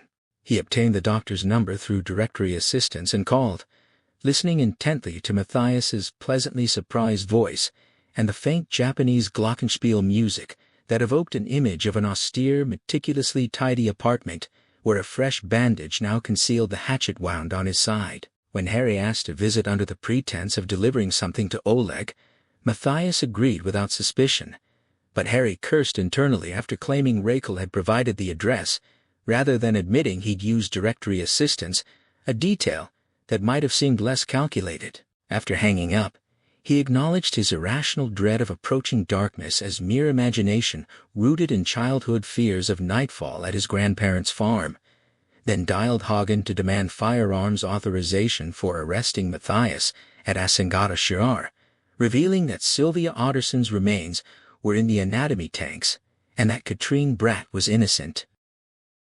Hagen's resignation writing tone revived instantly upon hearing Matthias's name, and after Harry confirmed the suspect had not used firearms in previous killings, he hung up and simultaneously started the car while shouting orders to Magnus Skar to abandon Trivan and meet him at Vote's gate for an imminent bust. Thoughts of Jonas surfaced unbidden as tires screamed against concrete, and by the time Harry reached Asingata, one patrol car was already waiting. He ordered all sirens and rotating lights silenced before arrival, then assembled 6 units at the intersection to assign escape route blockades to Ola Lee and entrance positions to Scar's team, while Delta officers took point at the main door. Learning from the caretaker that Matthias occupied the sole second-floor apartment with no roof access, Harry dispatched 2 men to wait in the locked attic above before crossing the street with 2 uniformed officers to occupy the Stigson family's apartment opposite. From the Stigsons' living room window, Harry observed a light burning in Matthias's apartment and accepted the older officer's insistence that someone sat visible in the big chair despite his own failing eyesight, instructing him to radio any movement before descending with the young officer who paled upon learning they were pursuing the Snowman. They sprinted back across the street to join Scar, the caretaker, and 5 armed policemen at the front door, where Harry drew Katrine Smith and Wesson and signaled for silence as the caretaker turned the key in the lock, leading Delta into the stairwell toward the second floor. Harry ascended the stairs soundlessly with 2 Delta officers, stopping outside an unmarked blue door on the second floor, where a listening officer confirmed silence within. After verifying through his walkie-talkie that the surveillance post still observed a figure in the chair, Harry overrode the planned forced entry and pushed the unlocked handle, stepping first into an apartment so devoid of furniture or decoration it appeared long abandoned. Through the ajar living room door, he glimpsed a hand resting on an armchair and moved forward with revolver raised, only to freeze beneath an illuminated chandelier as he recognized Rachel's sky-blue floral dress and her watch on the pale, bruised corpse, staring back at him with glazed, accusatory eyes that condemned his failure to prevent this moment.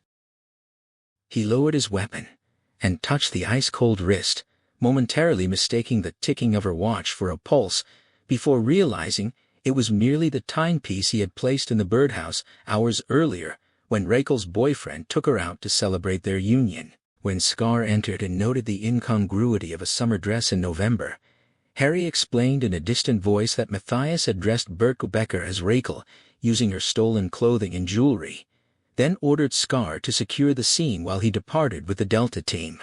As the police car sped toward Rachel's home with sirens wailing and miniature dancers swaying from the mirror, Harry felt himself a helpless comic figure, always arriving too late, hurling his phone against the windshield in frustration until Rachel's calm voice answered the landline and confirmed she and Oleg were waiting safely inside for Matthias. Harry commanded her to engage the safety chain immediately, his urgency cutting through her confusion as he warned that Matthias was dangerous and police were en route, then asked her to look out the window for a snowman. Her trembling silence confirmed. She understood the horror unfolding, and when she whispered that it must be a dream, Harry closed his eyes against the image of Berthe's accusing gaze and revealed he had hidden her watch in the birdhouse, a detail that shattered her denial into a groan of realization as the truth crystallized. Rachel moved through the kitchen, her gaze sweeping the 3 approaches to the house with a vigilance born of necessity. The rear slope was steep and treacherous under the fresh snow, yet she checked every window anyway, testing each latch to ensure it held fast against the night. Her father had built this place with high windows and iron bars after the war, a defensive architecture rooted in a trauma she knew only as family lore: a Russian soldier, a bunker near Leningrad, sleeping comrades slaughtered while he alone survived because exhaustion had kept him unconscious until the alarm sounded. He had never slept soundly again, and she had always resented those bars as relics of fear. Now, They felt like the only solid thing between her family and whatever waited outside. Oleg kicked the table leg, his restlessness filling the silence as he asked to go upstairs. She refused, keeping him anchored in the kitchen where she could see him, though his question about Matthias hung heavy in the air. She promised that Harry would explain everything upon arrival, then turned her attention back to security, asking if the safety chain was properly engaged. His confirmation came with a wish for his father's presence, a word he rarely used, and one that sent a chill through her when she realized he wasn't speaking of the man in Russia. The conviction in his voice made the distinction absolute, but before she could process it, panic seized her. Matthias had a key to the cellar door. Oleg's response was immediate and practical. He explained how a garden chair wedged under the handle would bar entry, a trick he'd learned from Harry during childhood games. She started toward the hall, but he stopped her, insisting on doing it himself. She saw in his dark eyes the shift from boyish defiance to something harder, a rite of passage he needed to complete, and recognized the plea beneath his words. She whispered for him to hurry, watching him run, then turned back to the window to listen for Harry's car, praying the silence wouldn't stretch into something worse. The quiet pressed against her ears until a sound broke it not from outside, but from behind. At first she mistook it for an external noise, but the rhythmic tapping resolved into water striking wood. A drop landed on the kitchen table, and when she looked up, a dark stain bloomed across the white ceiling paneling before releasing another shiny bead that hit the surface with the force of a slap. Her mind raced to the bathroom, assuming she'd left the shower running since morning, and she dashed upstairs to find the floor dry and the tap silent. Closing the bathroom door, she stood in the hallway listening for approaching vehicles before approaching the adjacent bedroom. Her hand rested on the knob, hesitation warring with dread, and when she finally opened the door and looked inside, a scream rose in her throat only to be swallowed by instinct. She knew with terrible certainty that silence was now her only defense. Harry slammed his fist against the dashboard, the vibration traveling up his arm as frustration boiled over at the stalled traffic blocking the tunnel entrance. The police radio crackled with news of a collision ahead involving summer tires on November snow, and he snatched the microphone to demand details, receiving only a laconic confirmation that tow trucks were en route. Trapped between barricades of idling cars, he calculated the futility of running more than a mile to meet another patrol, knowing no amount of sirens could clear this jam. The van ahead lurched forward a yard, and their driver followed with aggressive caution, braking hard enough to make the metal ornaments on the mirror chime in the sudden stillness. That sound unlocked something in his memory. The background noise from his earlier call with Matthias hadn't been Japanese music but wind chimes, the same kind Jonas kept in his room, and Oleg owned too. The realization struck with devastating clarity. Matthias had been inside the house all along, just as he'd claimed, and Harry understood with sickening certainty that there was no time left to save them, or perhaps that saving them was already beyond reach. Oleg moved through the dark cellar corridor, deliberately dragging the garden chair behind him so its scrape would drown out the silence and keep his mind occupied. Salt deposits on the brick walls resembled white ghosts, but he focused on Harry's teachings about confronting internal monsters through small victories, remembering how many times he'd braved this space alone to protect his skates. He verified the lock, wedged the chair firmly under the handle, and allowed himself a moment of triumph before freezing at a new sound. Terror flooded in despite his efforts to fight it, and though he told himself he was safe inside, his heart hammered wildly as he forced himself to peer through the small window in the door. His own reflection stared back, but above it, a distorted face emerged alongside rising hands that belonged to no human, and as he stumbled backward in horror, real hands clamped over his mouth and face, silencing the scream that tore through him, because the monster was not in his mind. He was here, inside the house, and death had come for them all. Harry announced to the confused officers that the intruder was already inside, his voice tight as he redialed the phone while explaining the connection. The wind chimes he'd heard weren't foreign music, but the metal ones from Jonas's room, identical to Oleg's, proving Matthias had been present in the house exactly as he'd stated. The officer in the back asked what he meant, but Harry's focus was already elsewhere, locked onto the horrifying truth that had just clicked into place. Harry's mind raced as he connected the geography to the threat, realizing Matthias had been speaking literally about being on his way down from Holmenkollen to Torshov. The man was already inside the house on the second floor, and Harry knew with sickening certainty that they were out of time. He rejected the driver's offer of another patrol car, understanding that conventional rescue was impossible. Now Matthias had them, and Harry himself was the final piece of the killer's design, the pawn whose arrival was being waited for. When the officer questioned whether he truly believed this, Harry caught sight of a motorbike weaving through the stalled traffic in his side mirror, and affirmed it, clinging to that belief because it was the only thing that offered even a sliver of hope. In the cellar, Oleg's struggle ceased, the moment cold steel pressed against his throat, and Matthias's voice identified the blade as a scalpel meant for dissection. He obeyed the command to open his mouth, enduring the foul cloth stuffed inside and the sharp bite of metal under his ear that sent hot blood tracking down his neck and shirt. Forced onto the freezing cement with the weight of his captor pinning him, he watched a red box fall beside his face, and recognized the plastic cable ties that would soon bind his wrists and ankles with irreversible tightness. Lifted and dropped without mercy, he landed hard on his back inside the freezer, broken ice burning his skin as Matthias loomed above with tilted head, offering a farewell and a promise of meeting again soon before slamming the lid into total darkness. The lock turned, footsteps receded, and Oleg fought desperately to maneuver his tongue behind the gag, consumed by the singular need for air.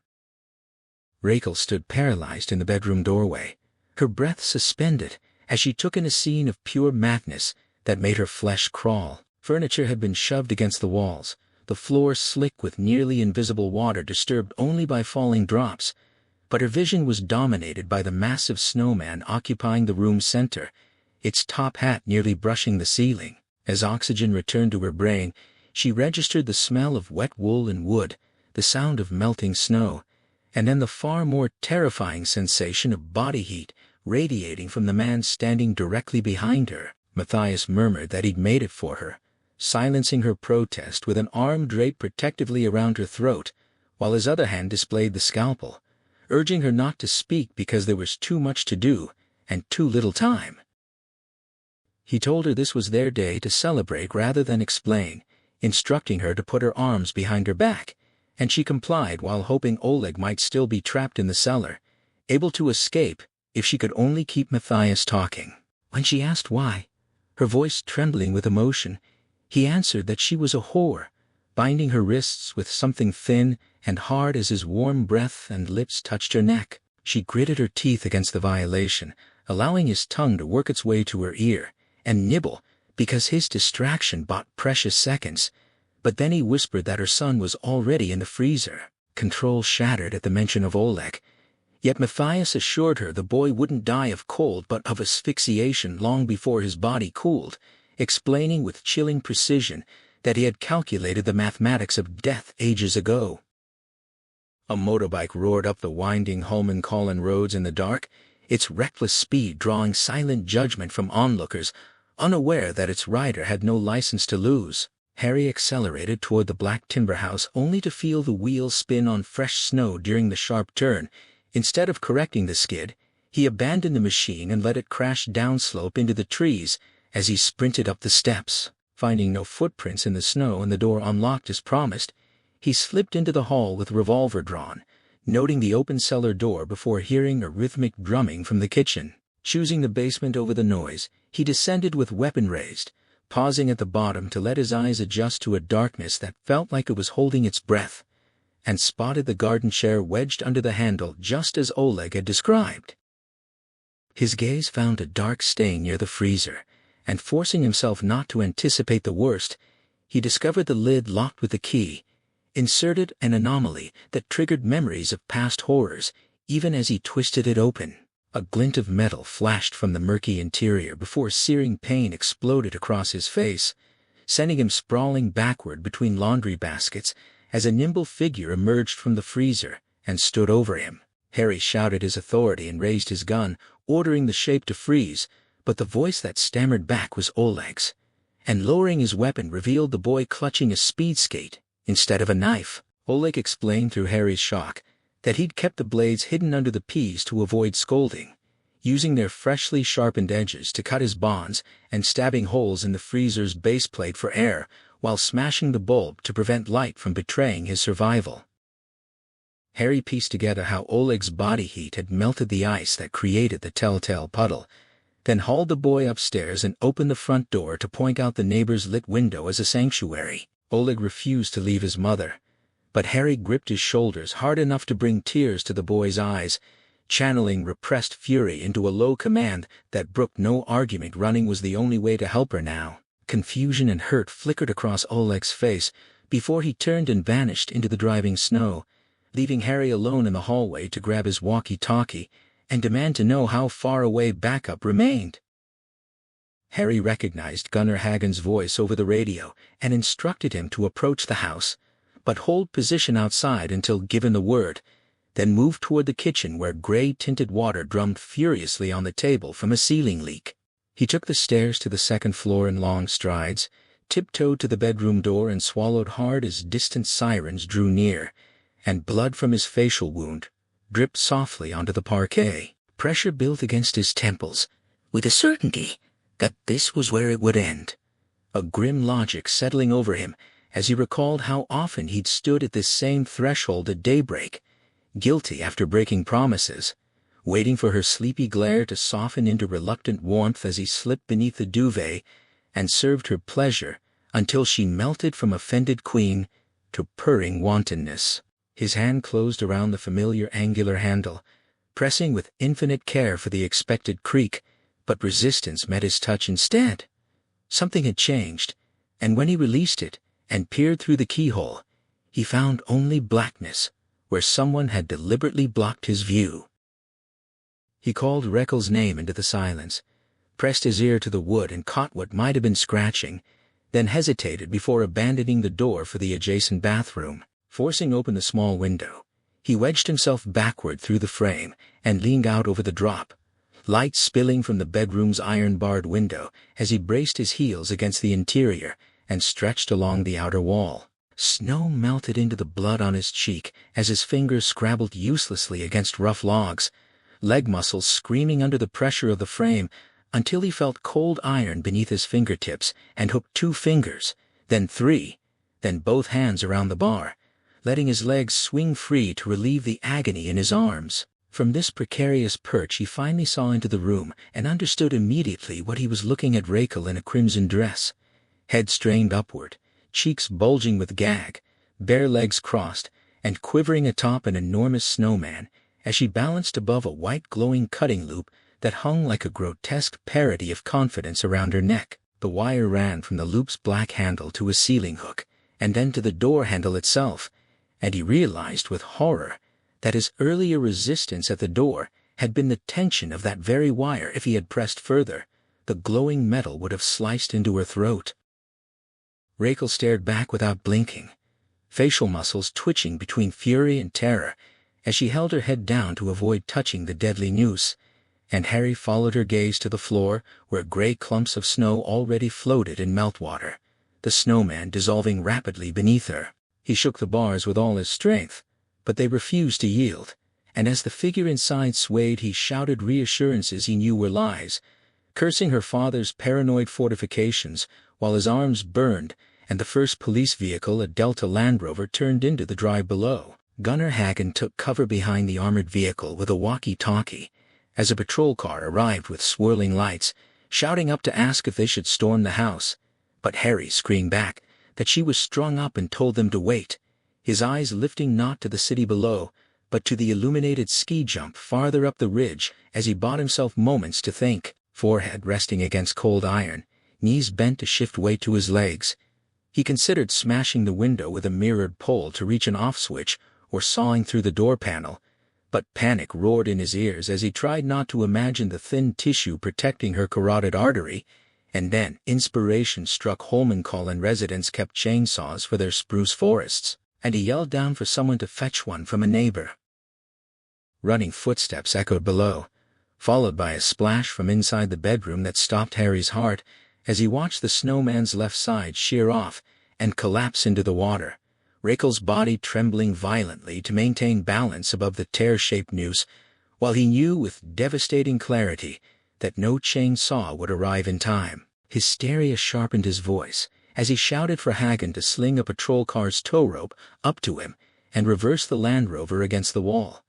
Hearing engines rev and trunks open before releasing one hand to catch the coiled rope mid-air and snap its carbine hook onto the central bar junction in a speed cuffing motion. Another splash sounded from within, but he refused to look, yelling for them to go as he grabbed the gutter edge and used the bars as a ladder to swing himself onto the roof, lying flat with eyes closed as the Land Rover's engine engaged and the iron began to groan under strain. Time stretched and compressed simultaneously as he waited for the decisive crack, only to hear the revs climb into a ferocious whine and realize with sinking dread that the vehicle's tires were spinning helplessly against the snow. A fleeting thought of prayer crossed Harry's mind, but he dismissed it instantly, knowing destiny had been sold out, and any salvation would have to be purchased on the black market without her. His soul held no value anyway. The notion vanished as rubber bit pavement, the engine's whine dropped, and the iron bars finally gave way with a hollow crash against the Land Rover's roof below. He pushed up from the gutter's edge, felt it buckle under his weight, then gripped it with both hands and kicked off, swinging like a pendulum toward the window before jackknifing through the shattering glass into uncertain darkness. For a fraction of a second, he existed nowhere, sailing through void, feeling nothing, remembering nothing, until pain returned in a radiant wave, and he found himself lying in icy water, staring up at what his concussed mind perceived as a blood-red angel with a glowing halo. Sound seeped back in fragments, scratching, breathing, the distorted panic of a gagged face, scrambling feet, wet snow crumbling, and then the nauseating sweetness of burning flesh as memory reassembled itself around the moment the snowman collapsed. He had risen just as Rakel fell forward, catching her thighs with his left arm while raising his right hand between the white-hot loop and her neck, knowing even as flesh sizzled and blood ran down his face that he was already too late. Her weight drove his hand against the wire, which sliced through his fingers with the ease of an egg slicer, and though the pain arrived delayed and dull like a reluctant hammer strike, he fought to stay upright and keep his left hand free to haul her onto his shoulders. Blinded by blood, he stretched upward until his fingertips found hair, skin, and finally the hard plastic handle.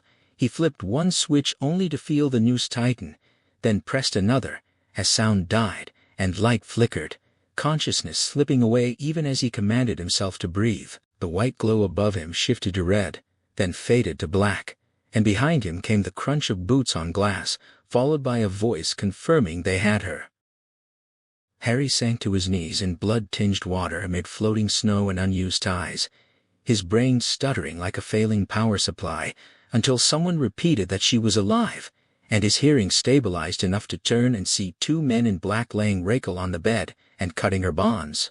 His stomach convulsed without warning, expelling everything into the water below, and as he stared at the vomit, he felt a hysterical urge to laugh, because his severed middle finger floated among the debris, like something expelled along with his insides. Rakel's voice whispered Oleg's name, and he mechanically tightened plastic ties around the stumps of his middle and index fingers, the latter sliced a bone but still attached, before going to her bedside and covering her with the duvet. Her eyes were wide and black with shock, blood marking where the loop had kissed her neck, and when he took her hand with his uninjured left, she asked again for Oleg.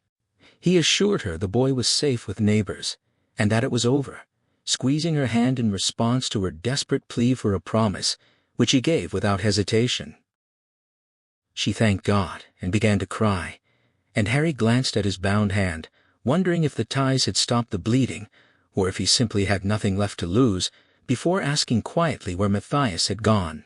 Rakel recoiled at the question, reminding him of his promise, but he pressed on until she whispered that Matthias had declared it finished and said the end would be an homage to life. Harry confirmed the exact wording, released her hand, and moved to the window to scan a night sky now clear of snow, his gaze fixing on the illuminated ski jump that hung against the black ridge like a white comma or perhaps a full stop. Returning to her bedside, he kissed her forehead, and when she asked where he was going, raised his blood-stained hand with a smile, and said he needed to see a doctor.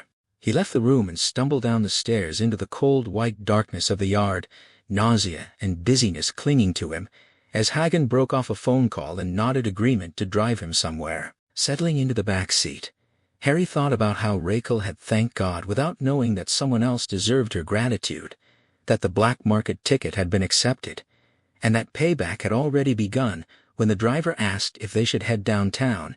He shook his head and pointed upward, his right index finger standing strangely alone between thumb and ring finger as the vehicle turned toward the heights. The drive from Raquel's house to the Holman Collins ski jump took only 3 minutes, ending at the viewing promontory among souvenir shops, where the slope stretched below like a frozen white waterfall plunging between stands before leveling out 100 yards down. Hagen asked how he could be certain Matthias was here, and Harry explained that the man had told him directly during a conversation by a skating rink, promising that when his life's work ended and illness made death desirable, he would leap from this very tower as an homage to life, a detail Harry knew Matthias had counted on him remembering. Hagen whispered that it was insane as he peered up at the darkened glass cage atop the structure, but Harry was already asking the driver for handcuffs, noting he already wore one cuff on his right wrist with the other hanging open. When Hagen pointed this out, Harry requested 2 pairs and accepted the leather case from the driver, admitting he needed help because he was missing fingers. Hagen shook his head, but fastened half of the driver's cuffs around Harry's remaining wrist, confessing his fear about Harry going up alone. Harry assured him there wasn't room for anyone else, and that he could talk to Matthias, producing Katrine's revolver as proof of protection, though Hagen replied that the weapon itself was precisely what frightened him. Harry gave his boss a quick glance before twisting around and opening the car door with his healthy hand. Hagen accompanied him to the ski museum entrance, crowbar in hand to force entry, but flashlight beams revealed broken glass glittering near the ticket counter and a distant alarm breathing its howl through the building, confirming their suspect's presence. Harry checked that his revolver was secure at the small of his back and ordered 2 officers posted at the rear exit once the next patrol arrived, then took the flashlight and stepped inside, hurrying past displays of Norwegian ski heroes, flags, grease, and royalty, whose accompanying texts proclaimed national greatness in a way that reminded him why he'd never been able to stomach this place. The elevator at the back was too narrow and enclosed, and cold sweat prickled his skin as he studied its door before choosing the adjacent steel staircase instead. 8 landings later, regret tasted bitter as dizziness and nausea returned, forcing him to retch, while his footsteps echoed on metal, and the dangling handcuffs played iron pipe music against the railing. His heart should have been pumping adrenaline, but perhaps he was too drained, or perhaps he simply knew the game was over and the outcome inevitable. He continued anyway, setting his feet down without attempting stealth since he'd been heard long ago, climbing until pale moonlight spilled into the dark cage above and cold air rushed past his face as he emerged into a 40-square-foot glass room where tourists normally clung to railings in terror and joy, imagining the thrill of the in-run or the horror of falling like a stone toward the houses and trees far below. At the top step, Harry turned toward the silhouette perched on the railing beside the open window, outlined against the blanket of city light beneath. Matthias's voice sounded almost cheerful as he asked if it was beautiful, and when Harry agreed about the view, Matthias clarified he hadn't meant the scenery 1 foot dangled outside, as he asked whether Harry or the Snowman had killed Rachel. Harry deflected with a question of his own, and Matthias answered that he believed Harry had done it, counting on his cleverness, adding that it must feel dreadful to have just killed the person you loved most, though beauty was harder to see afterward. Harry stepped closer and suggested Matthias wouldn't know much about that, but Matthias laughed against the window frame and claimed he'd loved the first woman he killed more than anything on earth. When Harry asked why, feeling pain stabbed through his right hand as he moved it behind his back toward the revolver, Matthias replied that his mother had been a liar and a whore. Harry swung the gun up and ordered him down with hands visible, but Matthias only regarded him with curiosity, mentioning a 20% chance that Harry's own mother had been the same, and asking what he thought about being potentially the son of a whore. Harry repeated his command, and Matthias offered to make things easier by refusing to obey, and suggesting Harry claim he couldn't see whether hands were armed, he urged Harry to fire, insisting Rachel had been a whore and Oleg her son, telling Harry he should thank him for the opportunity to kill her. Harry switched the revolver to his left hand as loose handcuff ends banged together, and Matthias pressed on, arguing that arrest would mean years in a psychiatric ward before release, whereas shooting him now would be mercy. Harry moved nearer and stated that Matthias wanted to die because scleroderma was killing him. Matthias slapped the window frame in approval, noting Harry had verified the antibody claim. Harry confirmed he'd consulted Idar and researched the disease himself, observing that such a diagnosis made a spectacular death, an easy choice to crown a so-called life's work. Matthias heard the contempt, but insisted Harry would one day understand that they were in the same business of fighting diseases that couldn't be eradicated, making the fight itself their life's work, and his was finishing here. He asked again if Harry wanted to shoot, and Harry met his eyes before reversing the revolver and offering it butt first, telling him to do it himself. Suspicion flickered across Matthias's face before giving way to a smile. He reached across the railing, took the weapon, caressed the steel, and declared Harry's gesture a great error that would serve as a perfect period at the end of his sentence, guaranteeing his work would not be forgotten. Harry stared into the black muzzle as the hammer rose, time slowing, and the room beginning to revolve while both men took aim. Then Harry swung his right arm, the handcuff whining through the air as Matthias pulled the trigger to produce only a dry click, followed by the metallic smack of the open cuff striking his wrist. Harry announced that Rachel had survived, and that Matthias had failed, watching the man's eyes widen then narrow as he stared at the unfired revolver and the iron binding him to Harry, realizing the bullets were gone. Harry explained that Katrine Bratt's revolver had never contained any, and Matthias looked up, leaned backward, and jumped. Harry was jerked forward, balance lost as Matthias's weight dragged him toward the rail and the abyss weakened by blood loss and missing flesh. He screamed as he was sucked over the edge, his free left arm flailing upward while his mind flashed to a chair leg and a filthy Chicago apartment where he sat alone. Metal scraped metal, and then he tumbled through the night in free fall, knowing the game was finally over. Far below, Gunnar Hagen stared up at the tower through swirling snowflakes that had begun again, repeating Harry's name into the walkie-talkie, and receiving only silence in return. Hagen released the talk button and received only rustling static in return. The silence, heavy as 4 patrol cars, filled the parking lot below, and confusion erupted over the scream that had torn from the tower moments before. An officer beside him insisted he'd seen 2 figures fall from the glass cage, and Hagen lowered his head in resignation, briefly entertaining an absurd sense of cosmic balance before dismissing it as nonsense. There was no logic here, only the wailing sirens that sounded like grieving women and would soon summon media vultures, nosy neighbors, and bloodthirsty bosses eager to feast on the evening's repugnant delicacy of snowman and policeman alike. The radio crackled with news that searchers couldn't find the bodies, and Hagen waited, dreading how he would explain to superiors that he'd let Harry go alone, that he had never truly been Harry's boss, and didn't care whether they understood why. Before Magnus Skar appeared at his side, asking what had happened. Hagen nodded toward the tower, and said they were searching for Harry's body, but Skar dismissed the notion instantly, squinting upward with such unshakable conviction that Hagen felt a pang of envy for the younger man's certainty. The radio reported again that the missing men weren't where expected, and Skar met Hagen's eyes with a shrug that spoke volumes before Hagen shouted for the Land Rover driver to aim the roof-mounted searchlight at the glass cage and fetch binoculars. A beam sliced through the drifting snow as Skar asked if anything was visible, and Hagen pressed the lenses to his eyes, seeing only white, until he directed the light higher and froze, breath-catching as the snow parted like a theater curtain to reveal 2 shackled figures dangling from a car's rear-view mirror, below the lower one holding a hand aloft in triumphant flourish, the other spread-armed as if crucified sideways, both lifeless with sunken heads gyrating slowly in the void. Through the binoculars he traced the handcuff connecting Harry's left wrist to the railing inside the cage, and the words, "Well, I'll be damned," escaped his lips a second time as relief and disbelief collided.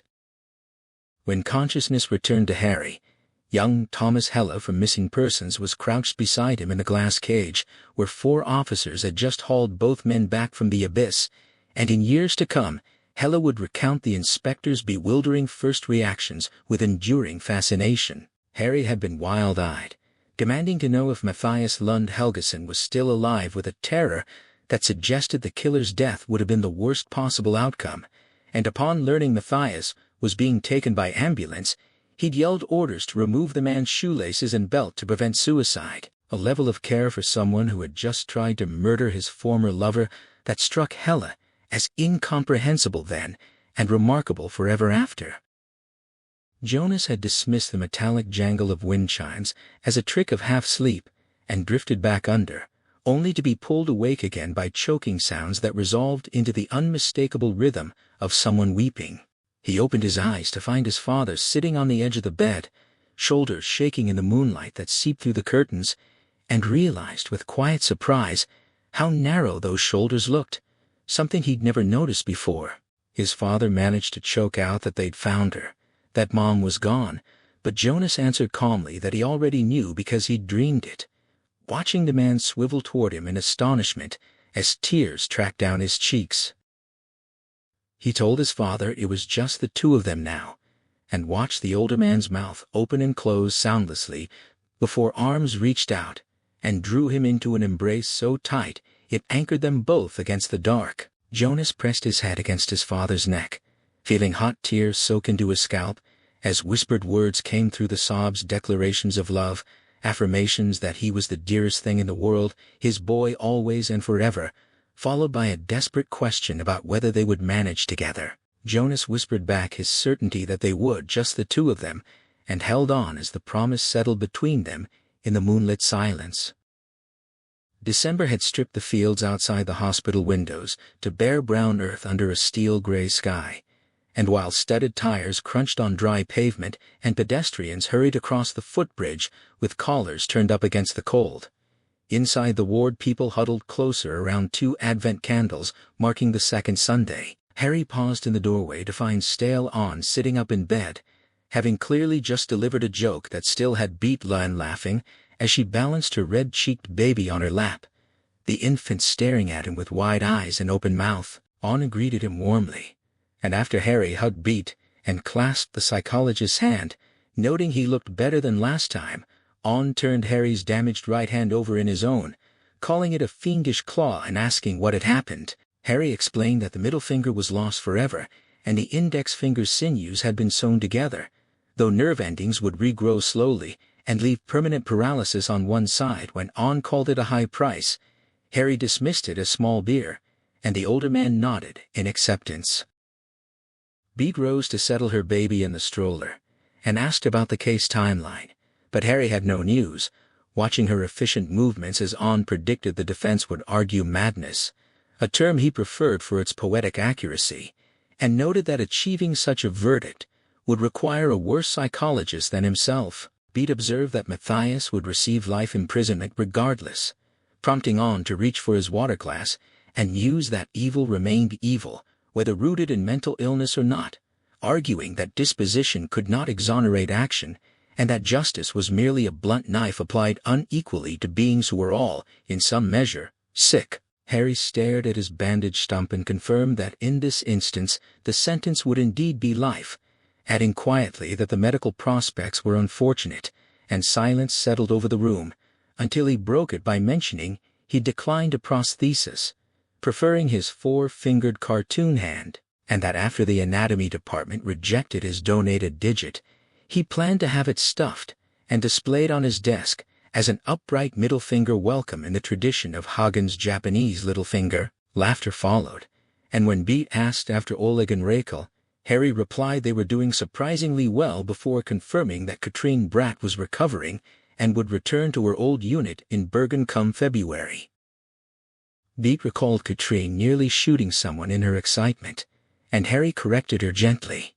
The revolver had been empty, which was why she dared pull the trigger so far back, and he should have known because unopened ammunition boxes still sat in her desk drawer from her transfer between stations. After a brief silence, Beat expressed relief that Katrine was well again, and Harry agreed absently, remembering his visit to her mother's apartment in Bergen, where she'd emerged fresh from a shower and mountain run, cheeks flushed, as she served tea and spoke of her father's cleared name, finally allowing her to move forward, even if her psychiatrist deemed her only slightly more extreme than most, and even if her gaze had drifted toward Finney across the fjord, as she talked about starting in sexual offenses before perhaps making a political comeback, leaving Harry certain the damage was permanent beneath the surface of recovery. He glanced at his hand and thought of On's observation that life was essentially degeneration from the miracle of birth, then twitched involuntarily in his chair as the nurse arrived for On's injections, and the psychologist quipped about the ethics of taking life versus taking death, drawing laughter from everyone except himself. Harry walked uphill from the hospital to Lake Sonsvan through sparse crowds of Sunday walkers, finding Rachel waiting by the roadblock they embraced, and began their circuit in silence beneath a pale blue sky. Sharp air biting as dry leaves crackled underfoot.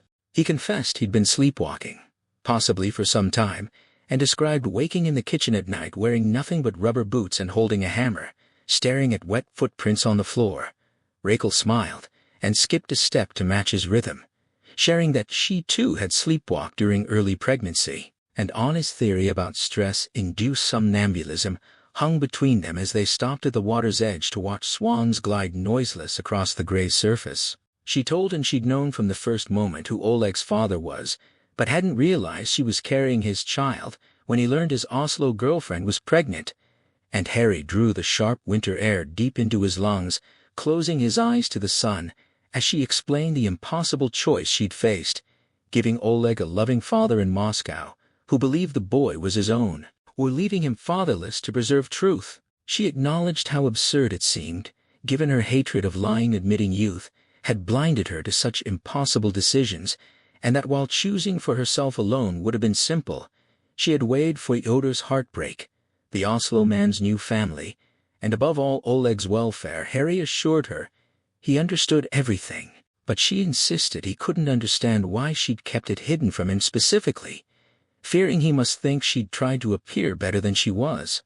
He denied believing she was better than she truly was, and the words settled between them as the swans drifted onward across the still water.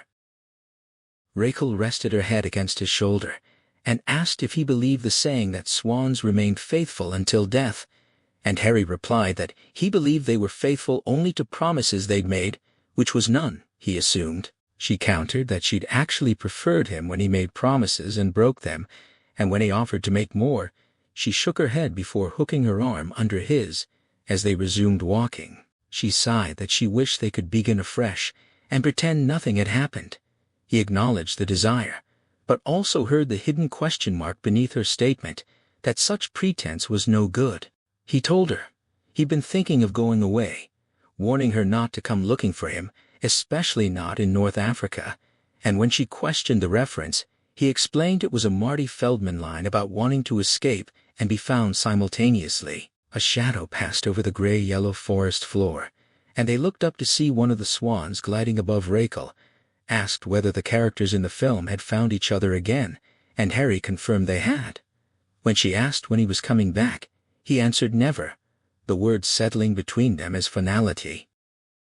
In a cold cellar within a Thai high-rise, two anxious residence committee representatives watched a man in overalls whose thick lens glasses magnified his gaze as white breath plumed from his mouth like plaster dust.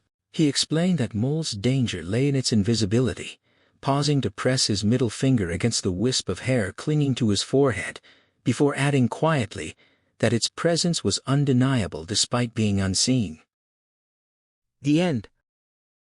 Thank you for staying with us through the cold, and for trusting your imagination to carry this story to its end. Jo Nesbø didn't write The Snowman simply to craft a thriller. He wrote it because he needed to understand how grief could freeze a person long before winter ever arrived. He's spoken openly about the years of false starts and discarded drafts, admitting that Harry Hole's descent into darkness mirrored his own struggle to balance the demands of fame with the quiet solitude writing requires. That tension between public success and private isolation is woven into every page, shaped by Norway's cultural reckoning with violence beneath a veneer of social order, a philosophical weight that elevates the novel far beyond genre. It's why the snowman itself becomes more than a clue. It's a symbol of innocence corrupted, of memories buried under layers we pretend don't exist. If you felt that same haunting resonance in Nesbø's Phantom or Police, you know this isn't just crime fiction. It's an exploration of what breaks us, and what might still hold us together. When Tomas Alfredson took on the 2017 film adaptation, he brought the same meticulous melancholy that defined Tinker Tailor Soldier Spy, but even he couldn't fully shield the production from the storm. Shot largely on location in Oslo during one of the harshest winters in decades, the crew battled equipment failures and shrinking daylight, while Michael Fassbender insisted on performing many of his own stunts in sub-zero temperatures to preserve Harry's raw physicality. Screenwriters Peter Stragan and Hossein Amini fought to retain the novel's psychological depth, yet studio pressures inevitably streamlined subplots, most notably the complex backstory of Katrine Bratt, whose arc was softened in ways that left some readers feeling unmoored. Still, cinematographer Hoyt van Hoytema captured the oppressive beauty of Norwegian winter so precisely that the landscape itself feels like a character, and composer Marco Beltrami's sparse score never overwhelms the silence Neb so carefully built. Even costume designer Lou Frogley ensured Harry's worn coat told a story of exhaustion no dialogue could convey. These weren't just technical choices, they were acts of reverence for a book that refuses easy answers. And perhaps that's the most important thing to remember. No adaptation can fully contain the interiority of Nesbø's prose. The film gives you atmosphere, but only the novel gives you Harry's fractured thoughts, the weight of his regrets, the slow unraveling of a mind trying to outrun its own past. If this retelling stirred something in you, I gently encourage you to open the original pages, let Nesbø's words meet you where you are, and if you'd like to keep exploring stories that linger like frost on glass, consider joining this community, not just by liking or subscribing, but by sharing what this story meant to you in the comments. Did the snowman haunt you differently after learning about Alfredson's vision? Did Fassbender's portrayal align with the Harry you'd imagined? Your reflections deepen the conversation for everyone listening, because stories like this aren't meant to end when the final sentence fades. They live on in the questions they leave behind, in the quiet moments when we recognize our own shadows in someone else's fiction. So as the snow settles once more, may you carry not just the mystery, but the humanity that made it unforgettable.